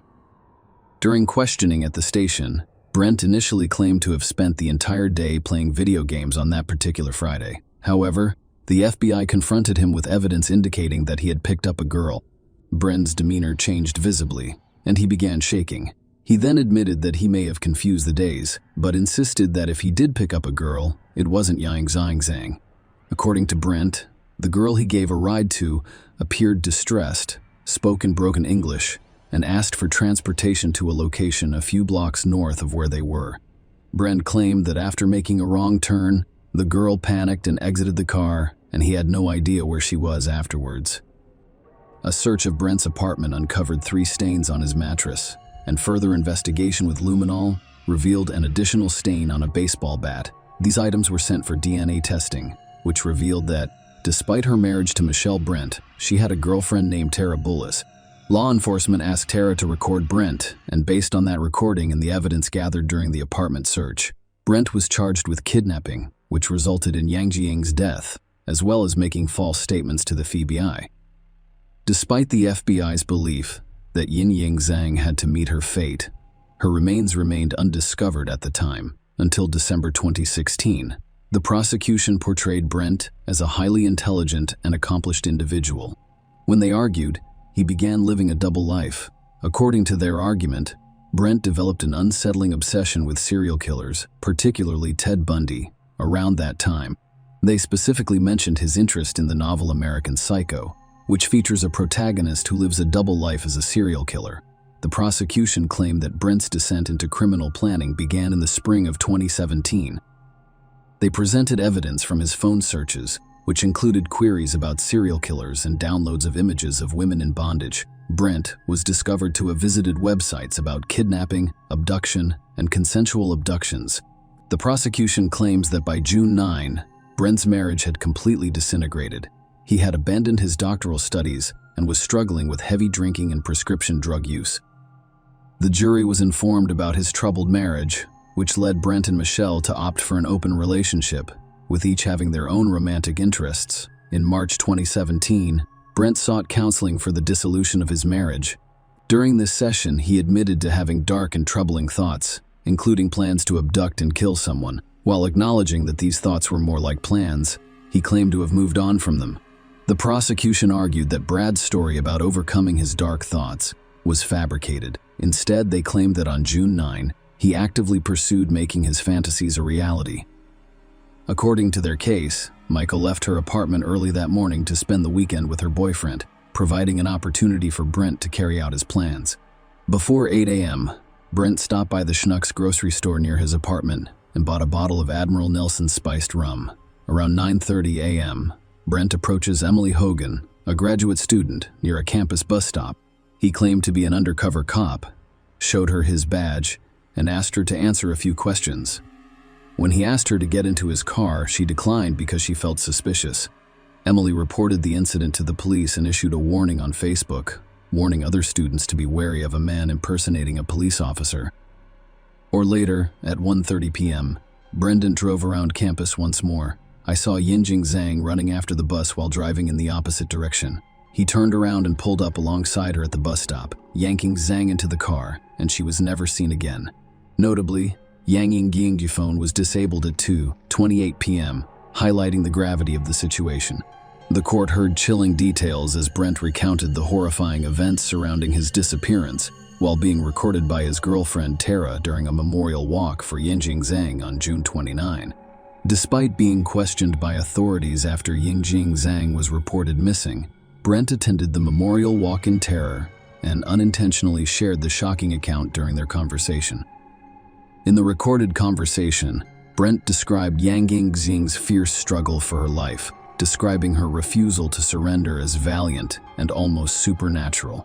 He went on to describe the horrific sequence of events, revealing that he kidnapped Yinjing Zhang, bowed her hands, and led her to his apartment and bedroom, where he sexually assaulted her. Disturbingly, he described how he became bored with the initial actions and strangled her for an agonizing 10 minutes. Brent went on to explain that he used a baseball bat to deliver a devastating blow to Yang Ying's head, striking her as hard as he could.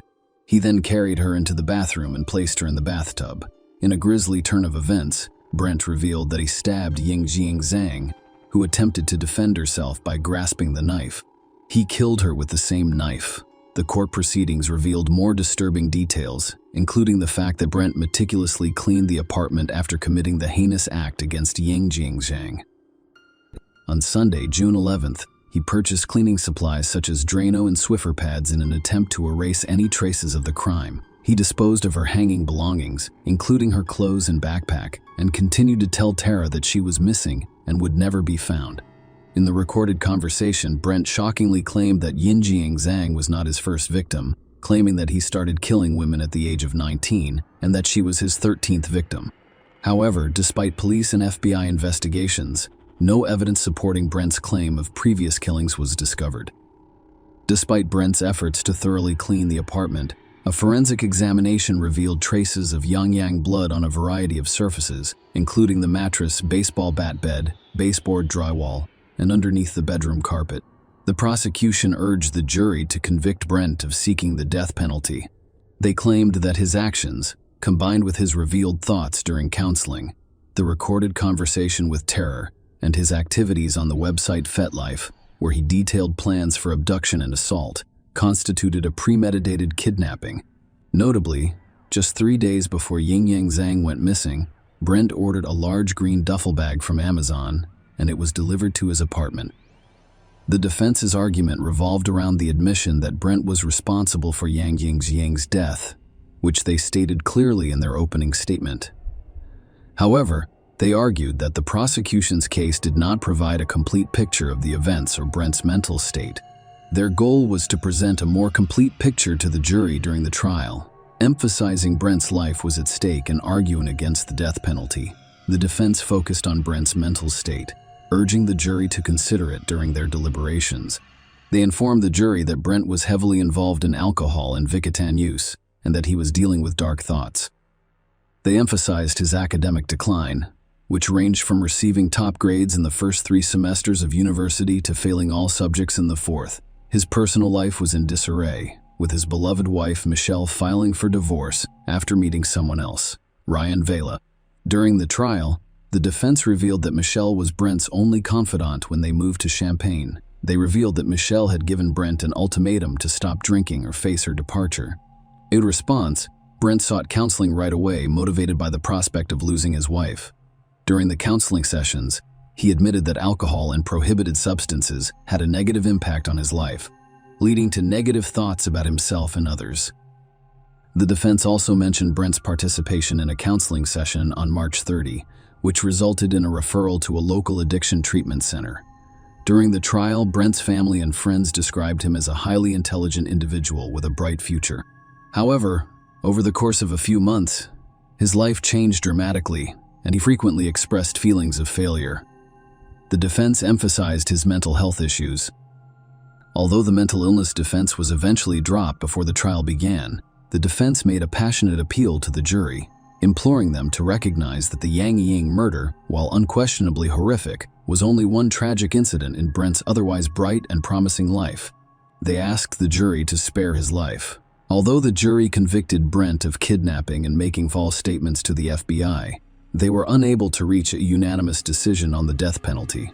As a result, he was sentenced to life in federal prison with no possibility of parole. The Yingying family was deeply distressed by the circumstances surrounding the trial. Not only did they deal with the disappearance of their only daughter, who was brutally assaulted, raped, and murdered away from home, but the agony continued as her remains remained undiscovered. Her mother, Liang Yai, confronted Brent at a pre-trial hearing, demanding that he reveal what he had done to her daughter. However, Brent refused to share any information. Liang Yai found the emotional weight of the situation to be overwhelming, and she was unable to attend the trial on a regular basis.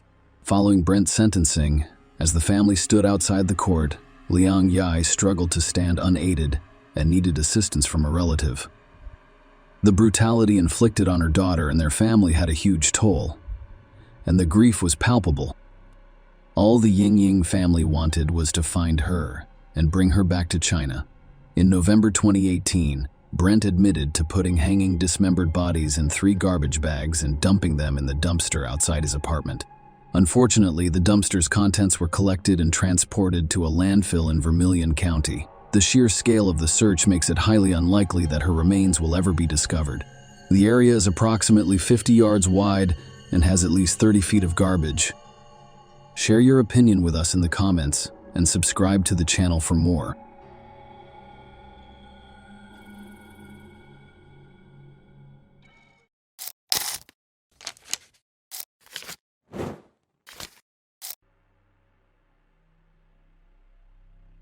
Lisa Maria Caiza was born in 1994 to a large family, including 8 siblings.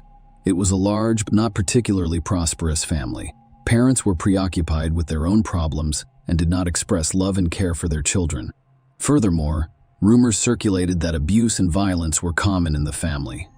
The story unfolded in 2020, at a time when the entire world was preoccupied with the fight against COVID-19. In one corner of Ecuador, quietly and unnoticed, truly terrible events were taking place in the small parish of Paifo, on the northeastern outskirts of Quito.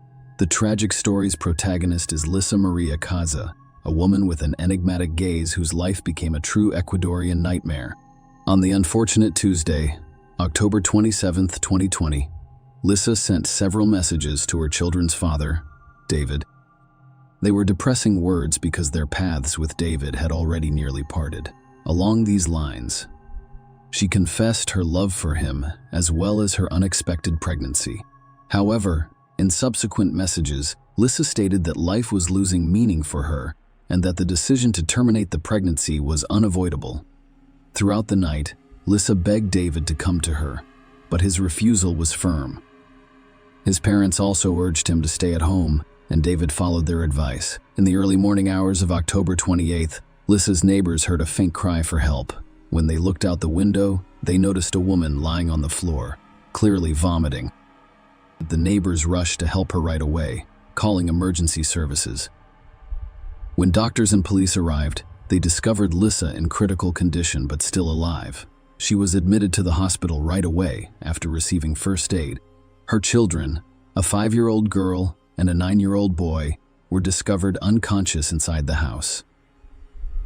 The doctors couldn't help them. Their tiny hearts had stopped beating by that point. Authorities discovered the identity of the children's father and contacted David Acosta, who, upon learning of the tragedy, arrived on the scene with his father. He learned that Lisa was in the hospital and that his children had died. After several days of fighting for her life in the hospital, Lisa regained consciousness.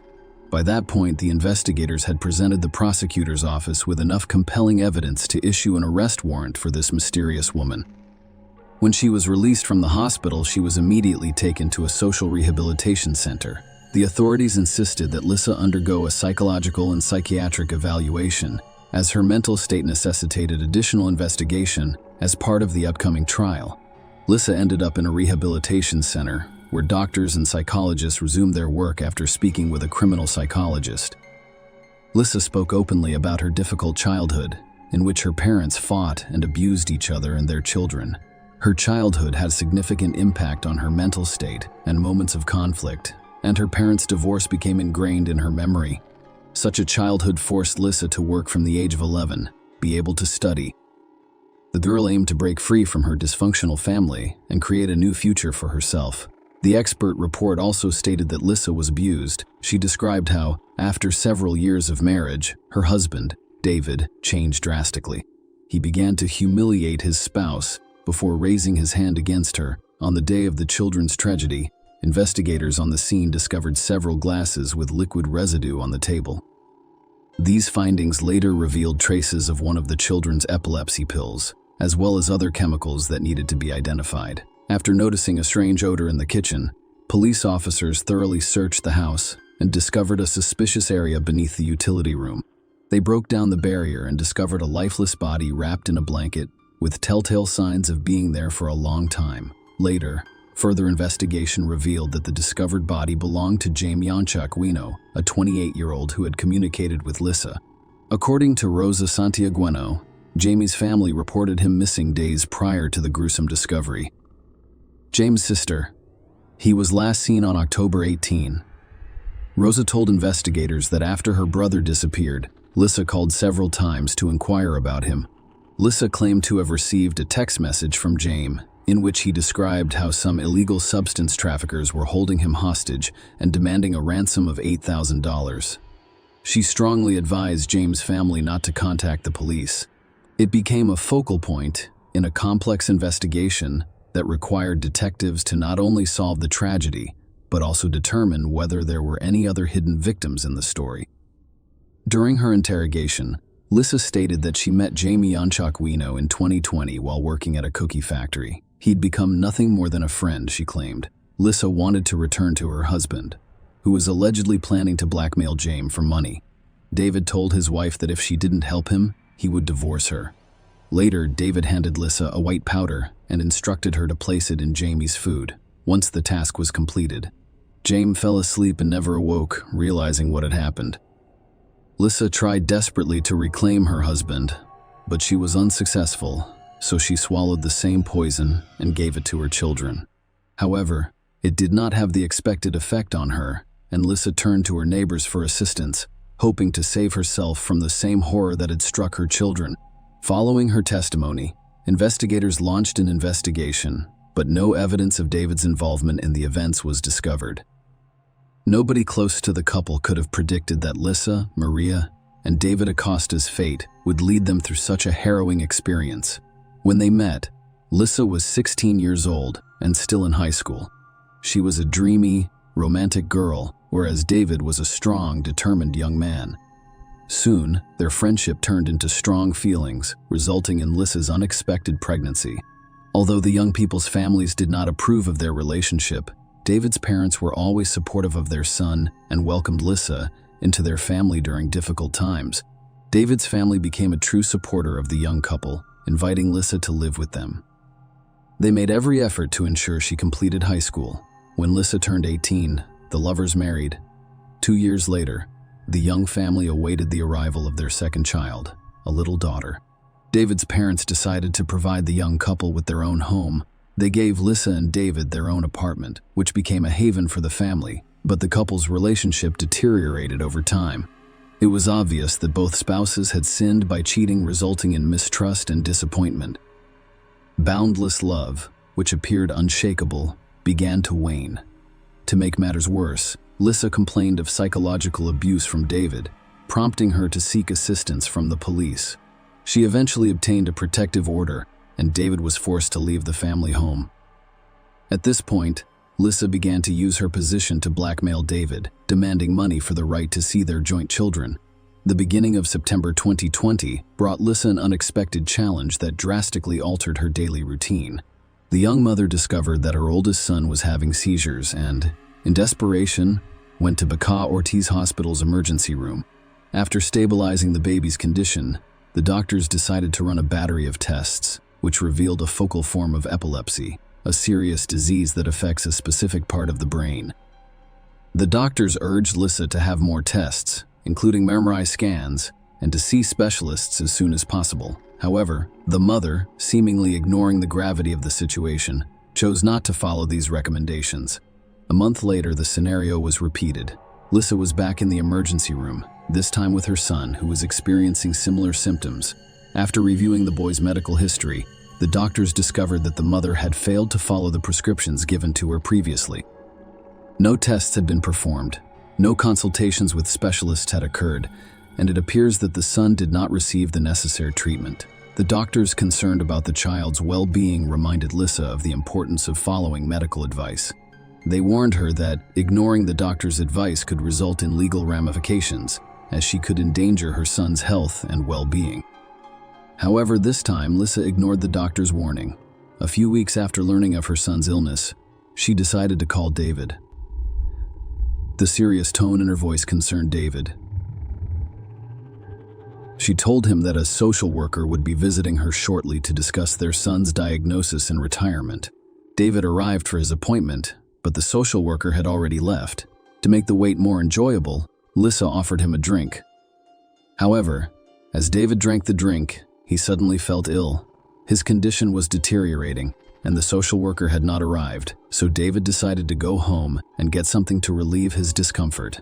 The following morning, David awoke in a terrible state. He could hardly speak because his tongue was numb. Every step was uncomfortable, and his eyes hurt. His parents insisted on calling the ambulance. David was transported to the hospital, where he spent several days. Tests revealed the presence of a psychoactive substance in his system, but since he had not used anything of the sort, David began to wonder how this could have happened.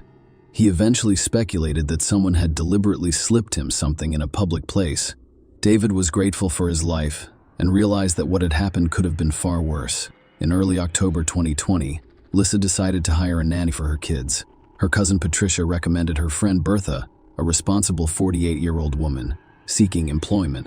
Bertha visited the young mother's home on Monday, October 5th.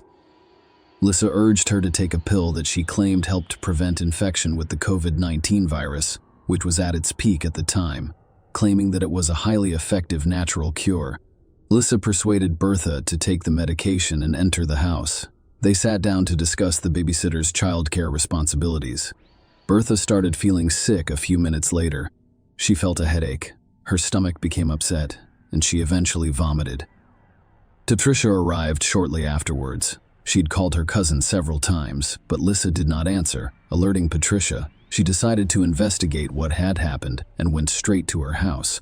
When she entered, Bertha was already fainting on the couch. Lissa told her cousin about what had happened and expressed concern when she realized she hadn't called an ambulance yet. Patricia immediately did so. After a while, doctors arrived and admitted Bertha to the hospital. The victim's condition has stabilized. Doctors diagnosed poisoning with a toxic substance, which frequently occurs when taking various medications. Doctors determined that Bertha was unable to tolerate a component of the COVID-19 pill composition. Marcus Cantor, Lissa's former friend, died of poisoning in June of the same year, just a few months before this tragedy. At the time, the cause of his death went unnoticed, but now, with all of these strange circumstances, Mark's case required extra attention. Investigators searched the deceased's home and discovered Lissa's fingerprints on the glasses used the night before Mark died. This fact provided additional evidence to the investigation, pointing to Lissa's potential involvement in the incident. However, a new accusation was made against Lissa. Her own family filed a shocking report with the police. It turns out that on September 2nd, the family had a family gathering, and Lissa offered to let everyone taste a drink she had made. The young woman's 7 brothers and sisters, as well as their parents, drank the unknown drink and became ill almost immediately.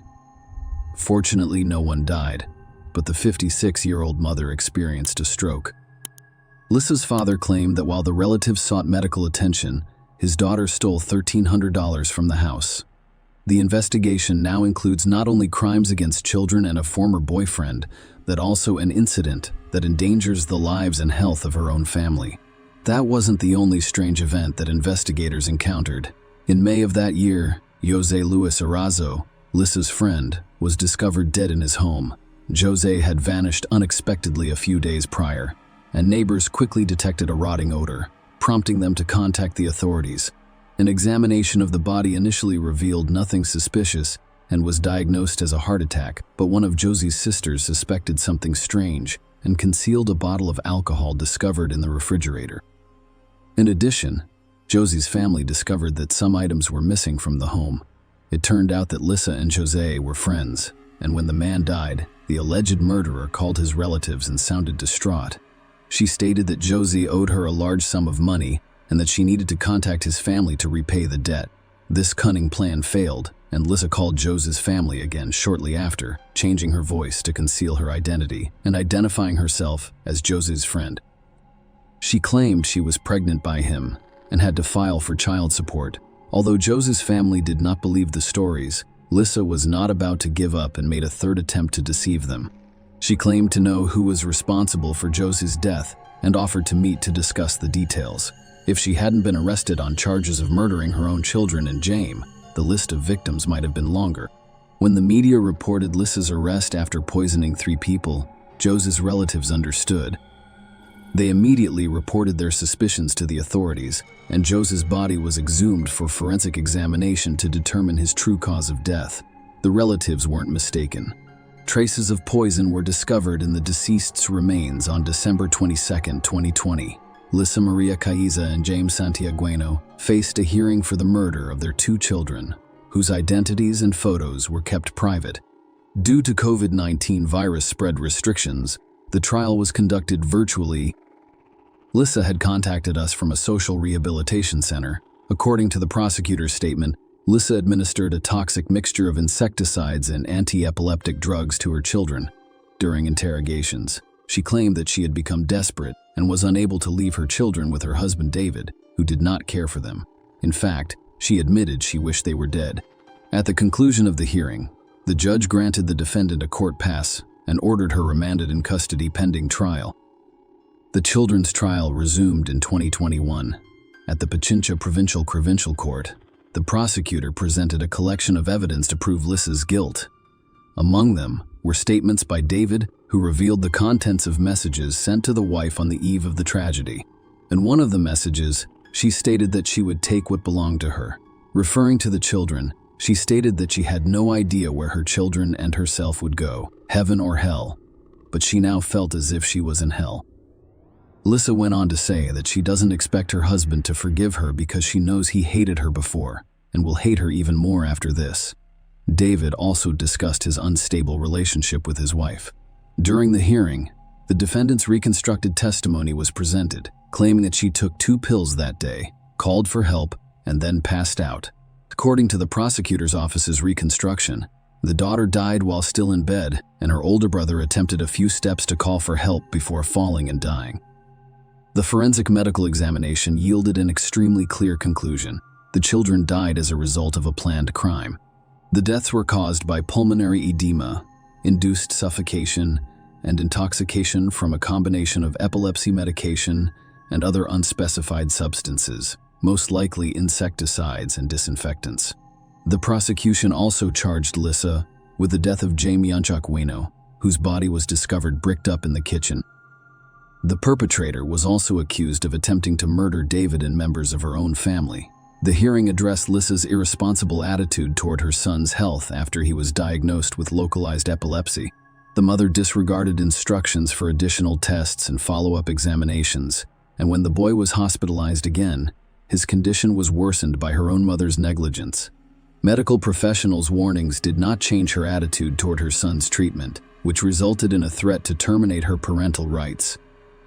Lissa's mental health evaluations revealed that she is extremely emotional and environmentally dependent. She sought constant attention and understanding from others and became extremely anxious when events did not go as planned. She also had a tendency to self-harm. She tried to say goodbye to her life at least 3 times, but failed each time. Witnesses described her as insecure, attachment-seeking, with schizoid and erratic behavior. The psychological analysis also revealed that on the day of the tragic events, Lissa acted with complete awareness of her actions. After a 10-month trial, Lisa Maria Caiza was found guilty of the crime against her children. The Pichincha Provincial Court sentenced her to 34 years and 8 months in prison. In addition, she was ordered to compensate David for more than $20,000. The press reported that Lissa remained calm throughout the proceedings, expressing emotion only when her children were mentioned. The James Yanchakweno murder investigation, which began in August 2021, appeared to be unfinished. New information was revealed during the court hearings. Lissa admitted giving her friend a white substance mixed with alcohol, but said she got it from David. However, the investigation revealed otherwise. According to a psychiatrist who interviewed Lissa, she did not intend to end James' life. She wanted to intimidate his family so that she could extort money. She demanded $8,000 in ransom. Experts described the plan as disorganized, which ultimately led to the crime. Furthermore, forensic tests revealed that things were not as simple as they appeared. James was discovered to have poison in his system, and the cause of death was strangulation. The body was discovered with a shattered rib cage and wire around the neck. Lissa claimed that after her friend died, she decided to bury him in a back room and cement him inside the store. The owner's testimony confirmed that Lissa purchased building materials during the time of James' disappearance. Following the parties' arguments, the prosecutor's office requested a new trial for April 2022. At that trial, an additional charge of extortion was brought. Lissa called James' relatives and claimed he was being held by gangsters, demanding $8,000 for his release. The defense cited a lack of conclusive evidence that Lissa was involved in James' murder. Nonetheless, she was found guilty and sentenced to 22 years in prison and $5,000 in restitution to the victim's mother. While James' trial was underway, the investigation into Lissa's alleged victims, Marcos Canto and Jose Luis Cerezo, was nearly completed. Marcos Canto was 48 years old, and tests performed after his death revealed traces of the substance Lissa had given to her children. In addition, Mark was diagnosed with severe stomach inflammation. According to the family's lawyer, Lissa met Mark, offered him a beer, and then poisoned the drink. Authorities were given a glass with Lissa and Mark's fingerprints, as well as a swab containing the woman's DNA. The murder was allegedly motivated by jealousy and money. It is also known that Lissa had asked Mark for financial assistance, and there is evidence that he loaned her at least $120. Mark became Lissa's first known victim. The outcome of this case, as well as Jose Luis Arrezo's, remains unknown. They may not have been reported in the press, and the investigation may not have progressed to the point of being formally charged and tried. Lissa Maria was only 26 years old when she committed her brutal crimes. Her high-profile criminal case has become one of Ecuador's most horrific and disturbing in recent years. Dona Venado became well known across the country as a result of her crimes. Lissa Maria is regarded as a serial killer in Ecuador. Her victims have endured excruciating pain, as have their relatives. The charges include 5 murders and 9 attempted murders, according to Ecuadorian law. The maximum sentence she could receive is 40 years in prison. This means Lissa could be released when she reaches 70 years old. It is still unclear what drove Dona Venado to commit such heinous crimes. Was her act motivated by resentment over not receiving what she expected in life? Many speculate that the motivation was money, and in David's case, Lissa acted out of a desire for vengeance, resulting in the tragedy with her children. The most horrifying aspect of this story is not only the number of victims left in Dona Venado's path, but also the fate of 2 innocent children who could not have imagined that their mother, who gave them life, would take it away so absurdly and cruelly. Share your opinion with us in the comments and subscribe to the channel for more.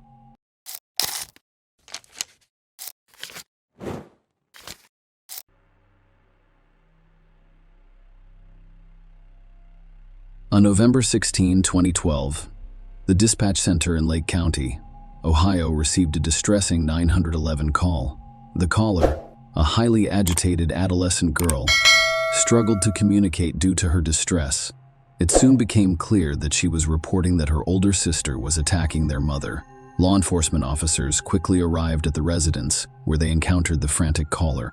She explained that her older sister, Sabrina Zunic, 18, had stabbed their mother. When they arrived, Sabrina emerged from the house, clutching a bloodied knife. The police demanded that she drop the weapon, and she complied. They were met with a gruesome scene inside the house. Lisa Marie McIntosh was born on May 20, 1971. Lisa, the daughter of William and Rita McIntosh, was a single mother who had a daughter from a previous relationship. She married Kevin Noefel in 2006, and he has a son from a previous relationship. The couple had their daughter in 2009. Lisa, a social worker with the Department of Children and Family Services who specialized in child abuse cases, had a strong desire to help others. Demonstrating their dedication to assisting children, Kevin and Lisa have decided to become foster parents. Lisa's friend commented that when she had foster children, she treated them as if they were her own. She made a point of going above and beyond as a parent. Sabrina Zunic, 16, moved into their home in the summer of 2011. Sabrina Zunic was born on October 27, 1994, somewhere near Cleveland, Ohio. Her upbringing was difficult, as both of her parents struggled with alcohol and substance abuse, resulting in a highly unstable home environment. Sabrina's early experiences were marred by her parents' criminal troubles, and even as a baby she was exposed to substances like vodka in her bottle to induce sleep. These circumstances aided Sabrina's development of behavioral and mental health issues such as ADHD, oppositional defiance disorder, bipolar disorder, anxiety, and depression. Sabrina went to live with her grandmother after being removed from her parents' custody. Unfortunately, her grandmother's declining health coincided with Sabrina's adolescence, and her rebellious behavior became difficult for her grandmother to deal with. Sabrina entered the foster care system at the age of 14, living in a variety of homes and group settings before being placed with Lisa and Kevin Noefel. Sabrina made significant progress in changing her life in 2011, thanks to Kevin and Lisa's care. She began attending school on a regular basis, excelled academically, and aspired to be a massage therapist. Sabrina has seamlessly integrated into the family, making positive connections with the 2 girls and actively participating in school. Sabrina chose to stay with Lisa and Kevin to complete her education after turning 18 and becoming eligible to leave foster care, expressing her happiness in their home. Nonetheless, a tragic question arises. What drove Sabrina to stab her foster mother to death in front of Lisa's 2 young daughters? Lisa was at home with the children on November 16, 2012, while Kevin was working as a truck driver. During the night, the teenage and 3-year-old daughters heard their mother's screams and discovered Sabrina stabbing Lisa multiple times. In the midst of the terrifying scene, the younger child sought refuge in a closet, while Lisa's teenage daughter pleaded with Sabrina to stop the assault and immediately dialed 911. The situation was described as completely chaotic, with the distraught caller informing police that her sister had fatally stabbed their mother. Lisa Nofel was pronounced dead on the scene. Sabrina was arrested, and the murder weapon, a 15-inch knife with a 9-inch convex and serrated blade without a hilt, was found in the house. Notably, Sabrina accepted responsibility for the act, admitting that she was the one who stabbed Lisa to death. Despite the disturbing nature of the murder, police were concerned about the brutality of the attack on Lisa Nofel, who had opened her home to care for a teenager.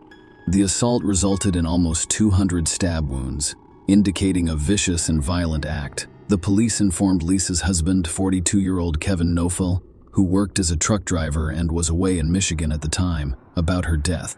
Kevin called 911 to inquire about the girls' well-being and was advised to pick them up from the police station. Kevin got them at 5 a.m. that morning. Over the next 10 months, law enforcement worked hard to piece together the puzzle surrounding the crime. The investigation's findings indicated a shift in the Nofel household dynamics around December of 2011. Sabrina Zunick, who was initially content in the home, began to have conflicts with Lisa. Jealousy emerged as a significant factor, with Sabrina expressing resentment toward Lisa and accusing her of favoring Haley and Megan, the family's 2 younger girls. The inquiry loomed. Could these tensions have pushed Sabrina to commit the heinous act of murdering Lisa? Several months after her arrest, Sabrina offered to cooperate with police in exchange for a 30-year parole possibility rather than a life sentence without parole. Sabrina made a shocking disclosure in her statements. She claimed to have had sex with her foster father, Kevin. Sabrina stated that this relationship began in the spring of 2012. Following Sabrina's arrest, she claimed that it was Kevin's idea to plan and carry out Lisa's murder. Kevin Nofel was facing charges for the murder of his wife, Lisa. He was charged with conspiracy to commit aggravated murder, complicity in aggravated murder, and 6 counts of sexual battery. During the trial, Kevin entered a not guilty plea, and the focus was solely on his charges. Sabrina, who had previously pleaded guilty, agreed to testify for the prosecution against Kevin. The prosecution argued that, while Sabrina was the one who physically stabbed Lisa to death, Kevin was aware of and involved in the murder. The prosecution claimed that Kevin wanted to end his relationship with Lisa, as evidenced by statements to friends about a possible divorce. They also claimed that Kevin stood to benefit financially from Lisa's death because of the existence of multiple insurance policies. During the trial, the prosecution presented evidence indicating a change in Lisa Nofel's behavior preceding her tragic death. Lisa's coworker testified that in the months leading up to her murder, Lisa appeared distracted and made an effort to focus. She also mentioned delivering food to Kevin the day after Lisa died, noting that his demeanor seemed normal and seeing a picture of Sabrina on the refrigerator.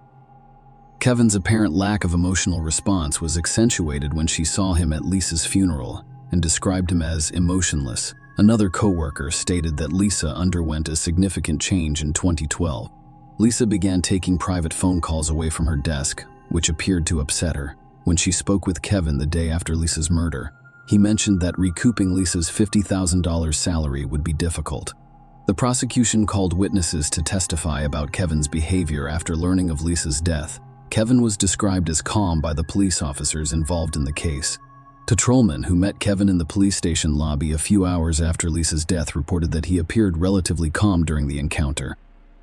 Detective Brian Jackson of the Willoughby Hills Police Department testified during the trial, recounting an interaction with Kevin the day after Lisa's murder. Kevin expressed a desire to enter the house, but Detective Jackson advised against it, explaining that the scene had not been cleaned.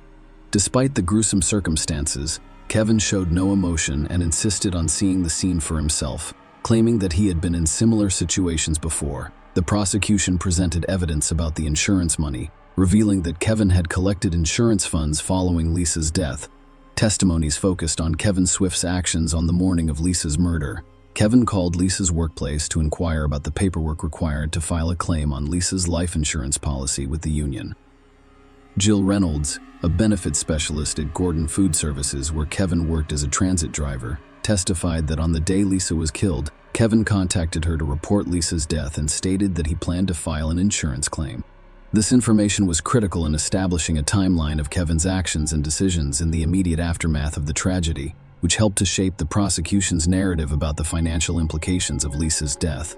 The prosecution informed the court that Kevin filed several insurance claims on November 16, including a $250,000 life policy for Lisa No. This policy, which was issued on May 16, 2012, provided coverage for her life. According to Christopher Eddy, a team leader at Guardian Life Insurance Company, which provides insurance for Cuyahoga children and family services, Kevin received a $250,000 check as payment for the claim. Farmers Insurance paid Kevin $150,000 for his term life insurance policy purchased in 2009. This is for Lisa. After Lisa died, Kevin changed the property's insurance policy from renters to homeowners and added a swimming pool. Kevin also purchased auto insurance for a 2013 Cruze, a 2011 Malibu, and 2 campers, using the funds not only to pay off his mortgage, but also to buy new cars and a home in Florida, as well as funding flying lessons. Lisa owned nearly $800,000. The prosecution called Sabrina as a witness in life insurance policies, which Kevin collected throughout the trial, and she testified that her relationship with her foster father Kevin began in the spring of 2012. Sabrina testified in court that Kevin typically drove her to Willoughby South High School and that they engaged in sexual activities during these rides. She claimed that Kevin explained that he couldn't divorce Lisa because of concerns about sharing custody of Haley. According to Sabrina, the idea of killing Lisa started as a small thought. Kevin would occasionally text her, expressing his dislike for Lisa and suggesting that once Lisa was gone, they could buy their own home and live together, and Sabrina could attend college while acting as the children's mother. Sabrina told the court that she approached her friend Autumn Pavlik in early October to find someone to kill her foster mother. Autumn testified, asking me if I could get her a hitman. She declared that they were getting a divorce and that she was worth more dead than alive. However, Sabrina eventually decided to handle the situation herself. She testified that on November 15, 2012, Kevin drove her to school but started crying after parking. Sabrina claimed that Kevin revealed that they had a heated argument with Lisa the night before and that he would consider suicide if Lisa wasn't dead. Sabrina told the court that I was scared for him because I had fallen in love with him. Sabrina responded by assuring Kevin that she would take responsibility for killing Lisa, and Lisa died less than 24 hours later.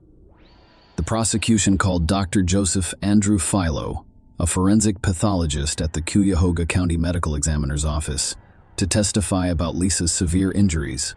Lisa's autopsy was overseen by Dr. Philo.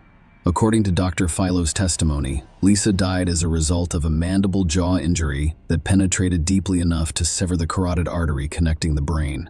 Another lethal wound was discovered in her breast, which penetrated and collapsed the underlying lung. Dr. Philo described several cuts on Lisa's body as intricate and complex, implying that either the knife was twisted upon entry or the body was in a twisting motion. One of Lisa's fingers and one thumb were almost severed. Lisa's body also showed signs of defensive wounds. Dr. Philo concluded that the death was caused by at least 178 stab and incised wounds to the head, neck, torso, and extremities, along with musculoskeletal, vascular, and visceral injuries. The brutality of the assault was highlighted by the fact that the knife used had bent as a result of the extreme violence inflicted during the attack. The defense argued that Kevin was not guilty and that Sabrina bore sole responsibility for Lisa's death. They emphasized the lack of physical evidence supporting Kevin and Sabrina's sexual relationship, as well as the prosecution's reliance on Sabrina's testimony, which they argued was untrustworthy given her agreement to a plea deal in exchange for a reduced sentence. The defense claimed Sabrina's motive for killing Lisa stemmed from a conversation 2 weeks before the tragedy. According to their case, Lisa informed Sabrina that she had to vacate by January 1, 2013. Kevin decided not to testify at the trial. The court was informed that, despite the inability to recover text messages or phone call records between Sabrina and Kevin, official records revealed a significant amount of communication. 1491 texts or calls exchanged between their cell phones from November 1 to November 16, 2012. Notably, There were 78 recorded calls or texts beginning at 7:12 p.m. from November 15 to 12:48 a.m. on November 16, half an hour before Lisa's tragic death. After nearly 10 hours of deliberation, the jury found Kevin guilty of all 11 counts. The charges included 6 counts of sexual battery, 3 counts of complicity in aggravated murder, and 2 counts of conspiracy in aggravated murder. Kevin was sentenced to life in prison, with the possibility of parole after 30 years. Sabrina, who pleaded guilty to aggravated murder, was sentenced to life in prison, with the possibility of parole after 30 years. The legal proceedings concluded with both individuals facing substantial penalties for their roles in the tragic events. As a result, Kevin's currently incarcerated at the Lake Erie Correctional Institution in Conneaut, Ohio, with a parole date of 2043. Sabrina is currently incarcerated at the Dayton Correctional Institution in Dayton, Ohio, with a parole date of 2042. Share your opinion with us in the comments and subscribe to the channel for more.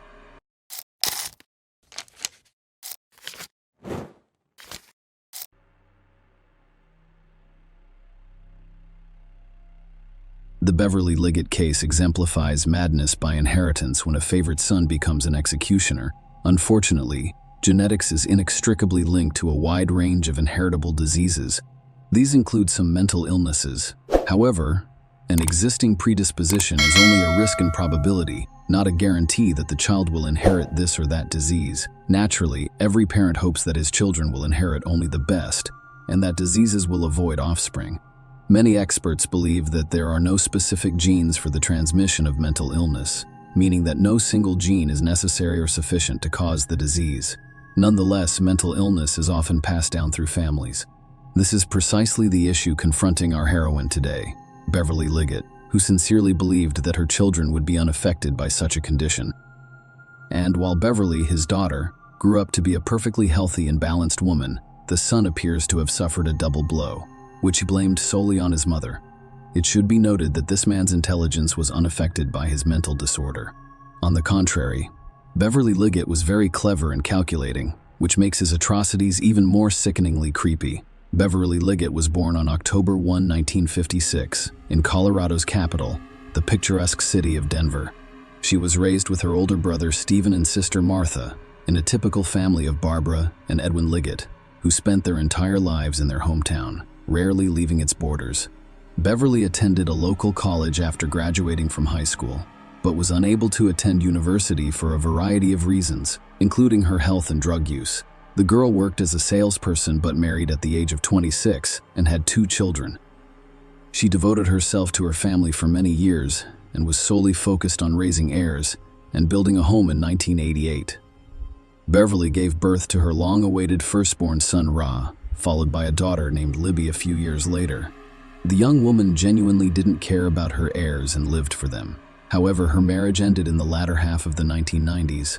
The husband abandoned the family and relocated to another state, no longer caring about his ex-wife's fate or participating in the lives of his children. Beverly was forced to work 2 jobs at once.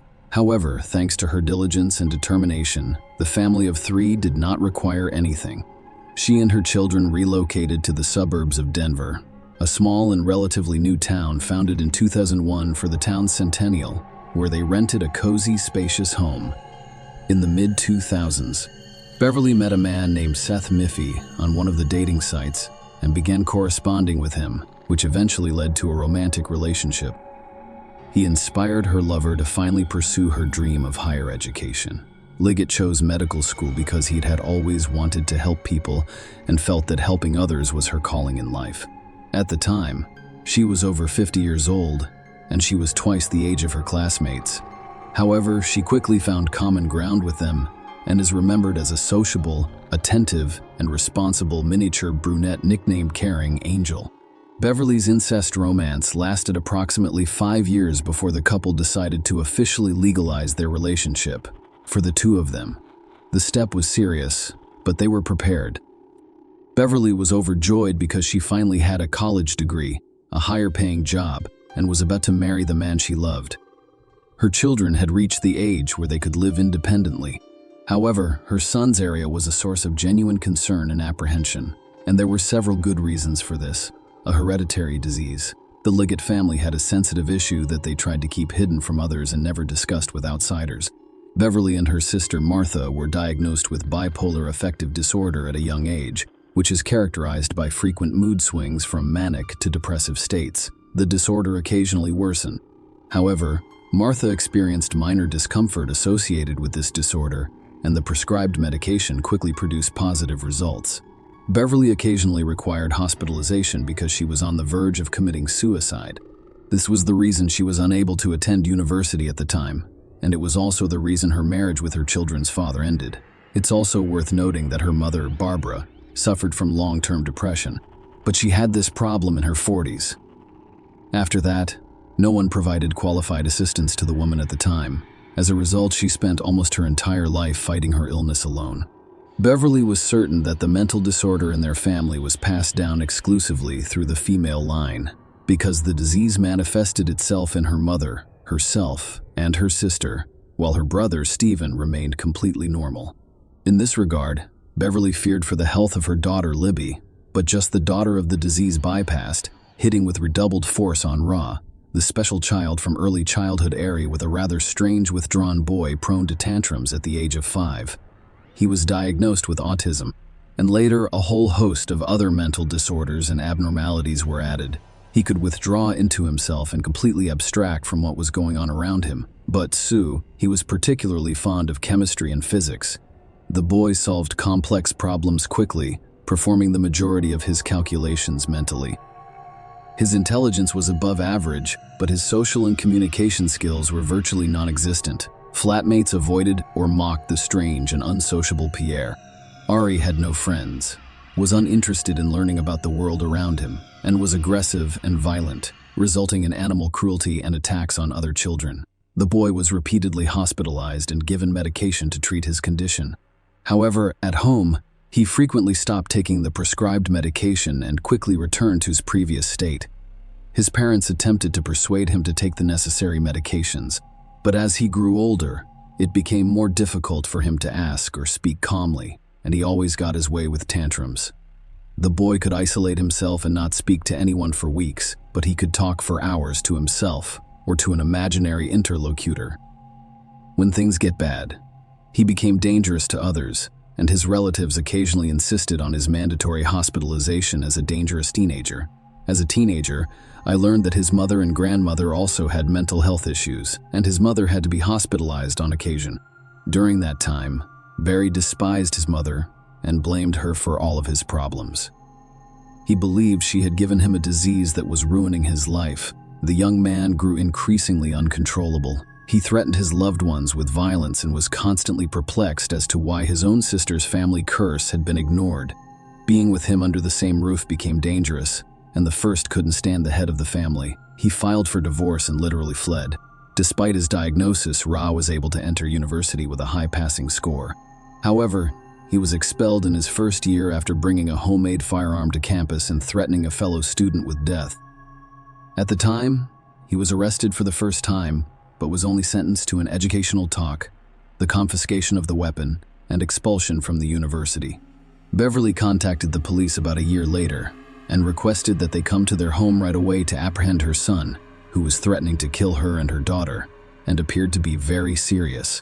However, the police handed over the violent young man to psychiatrists, who, after a brief hospitalization, released him home and prescribed medication. Ari, of course, did not accept the hateful stepfather. Ari was 18 years old when Beverly met and started dating Seth. The couple quickly decided to live together, but Ari immediately took his mother's new chosen one in the bayonet. He tried everything he could to get him out of the house, including threats, scandals, and even fights. The appearance of another man in the house, which his mother perceived as a personal insult and betrayal, prompted him to do his best to support his beloved. He looked for a specialist who could assist the young man in paying for his clinic treatments, but the more he tried, the longer he despised him. The thought of this man becoming his stepfather and a member of their family, combined with his fear and depression, makes him aggressive and dangerous. That Missy repeatedly told his wife that her son was old enough to live independently. He could study or work normally if he took his medication correctly. Beverly Leggett was well aware of this. But she loved her son and could not abandon or take him mount, so she continued to endanger her own life through her obsession with guns. The young man's hobbies evolved over time, becoming increasingly bizarre, sophisticated, and dangerous. He had a weakness for weapons, and more specifically, he was obsessed with them. In the basement of his own home, he gathered homemade firearms, literally from improvised materials, on his knees, demonstrating once more that the man was very smart, clever, and enterprising. However, Ari was not limited to a single weapon and came up with the idea of creating an explosive device. He found all of the information he needed on the internet and purchased or ordered the components he required, as well as the substances he couldn't find. He made the decision to synthesize at home himself. Using his extensive knowledge of chemistry, Beverly was suspicious when she found her son in the backyard of the house, and because he refused to answer questions and behaved strangely, she immediately called the police. As it turned out, she did it just in time, because the police discovered an almost ready bomb in the house during their search. In addition, they discovered and seized a modified rifle, several pistols assembled from various model parts, a silencer, and a large number of spare weapon parts. Our computer search history from the previous few months was reviewed and studied. The FBI became seriously interested in the young man because they suspected he was planning a large-scale crime. In Ari's room, there were also numerous jars of poisonous substances on the shelves, such as arsenic and potassium cyanide. He could not explain why he bought them. The young man was arrested the same day, but he was only charged with misdemeanor possession of weapons and careless handling of dangerous chemicals that could result in death or serious injury.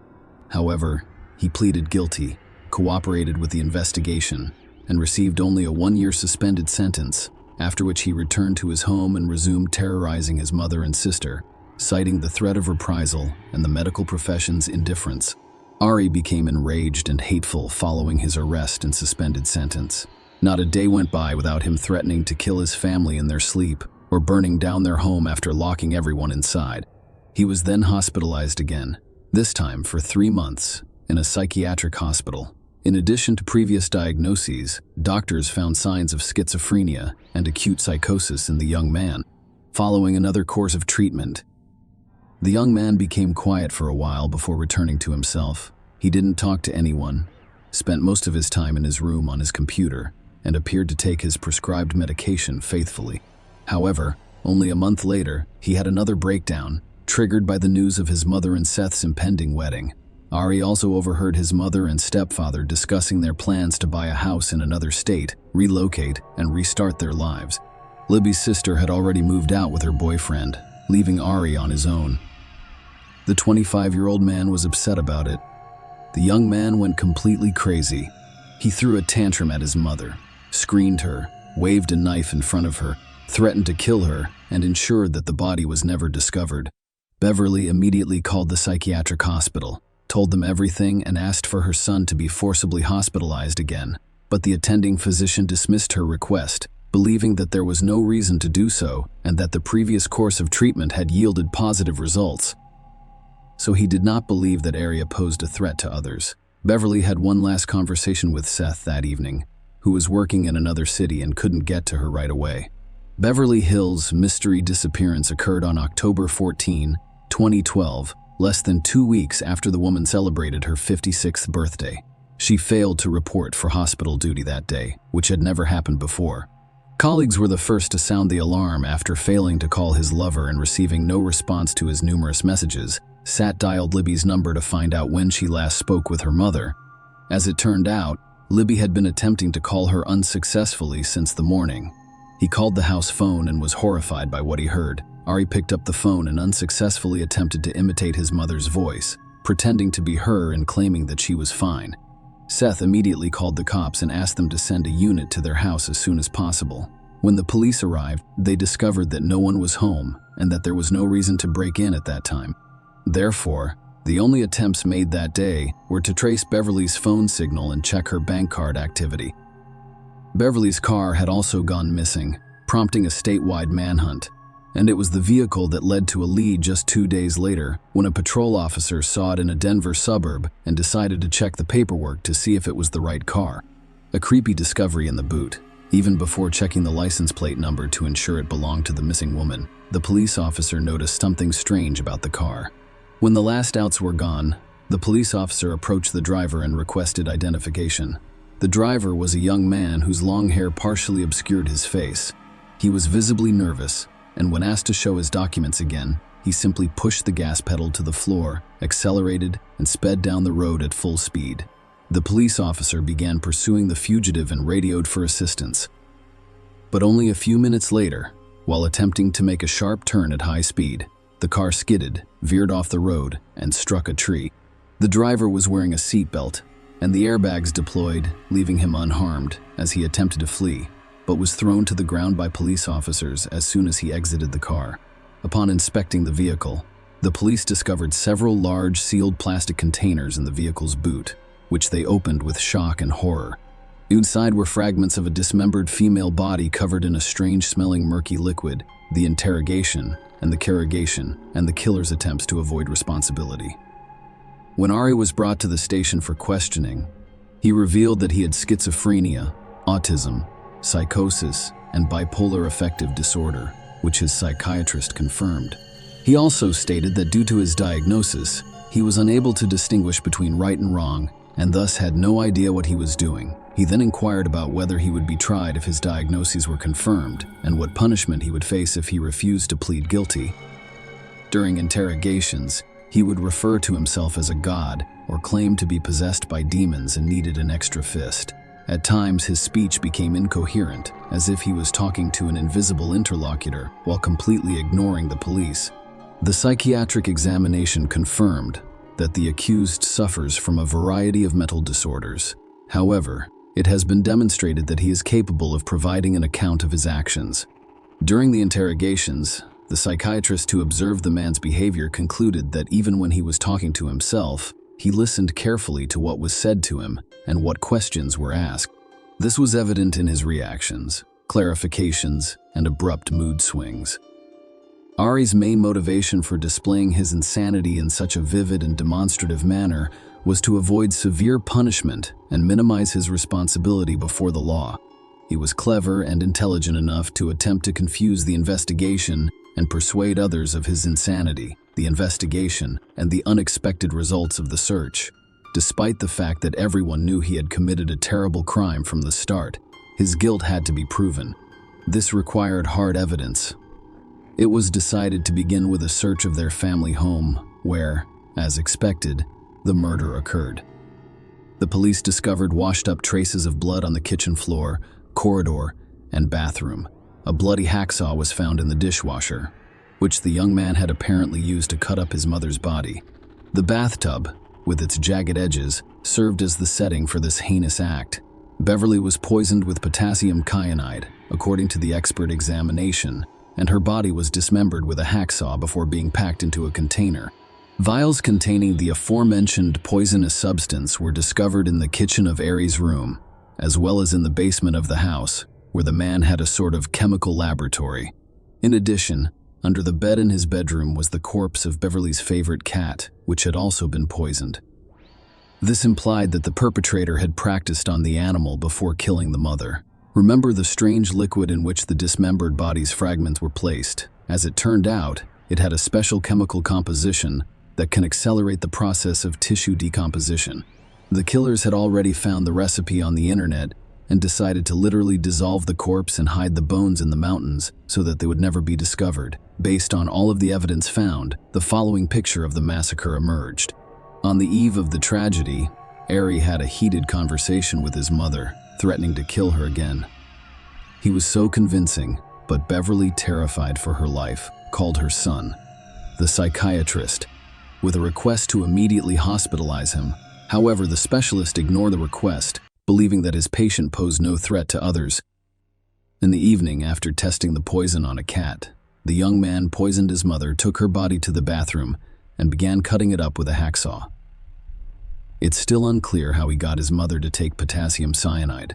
It probably took me all night to finish the gruesome job because when Sass called the house phone in the morning, the perpetrator was still in the house.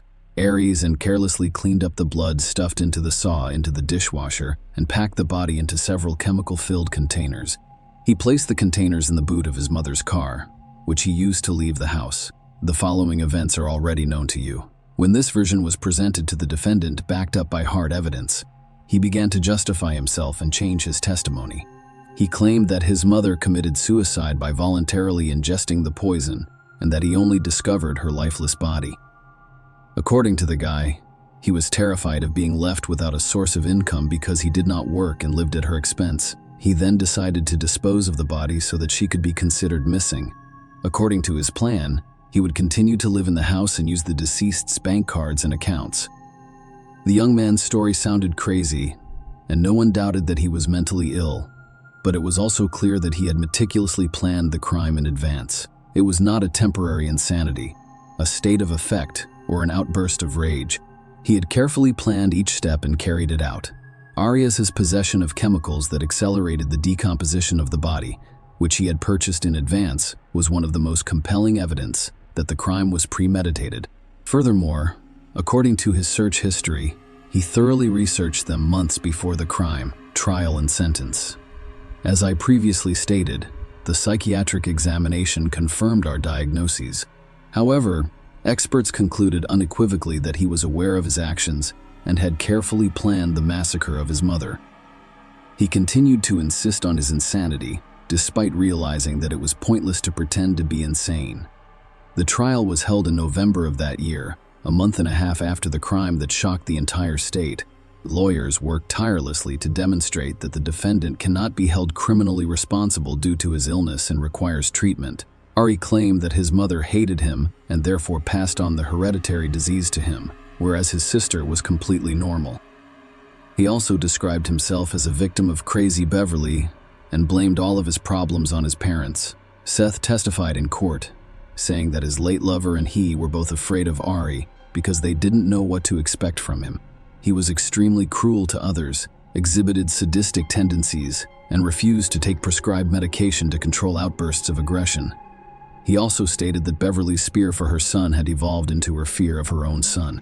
The court convicted every Liggett of first-degree premeditated murder and sentenced him to life in prison without the possibility of parole. The jury unanimously concluded that his actions were cold-blooded and calculated. The 26-year-old defendant listened to his verdict in silence, his head down and seemingly unconcerned. Following the trial, Libby Liggett admitted that she believed her brother was completely guilty of what he had done. However, she noted that the tragedy could have been avoided if the specialists to whom the family repeatedly turned for assistance had performed their duties and responded to the alarming messages in a timely manner. Beverly, as of today, Ari Liggett is serving his life sentence in a Colorado state prison. All of his attempts to appeal and challenge the court's decision have been unsuccessful. Share your opinion with us in the comments and subscribe to the channel for more.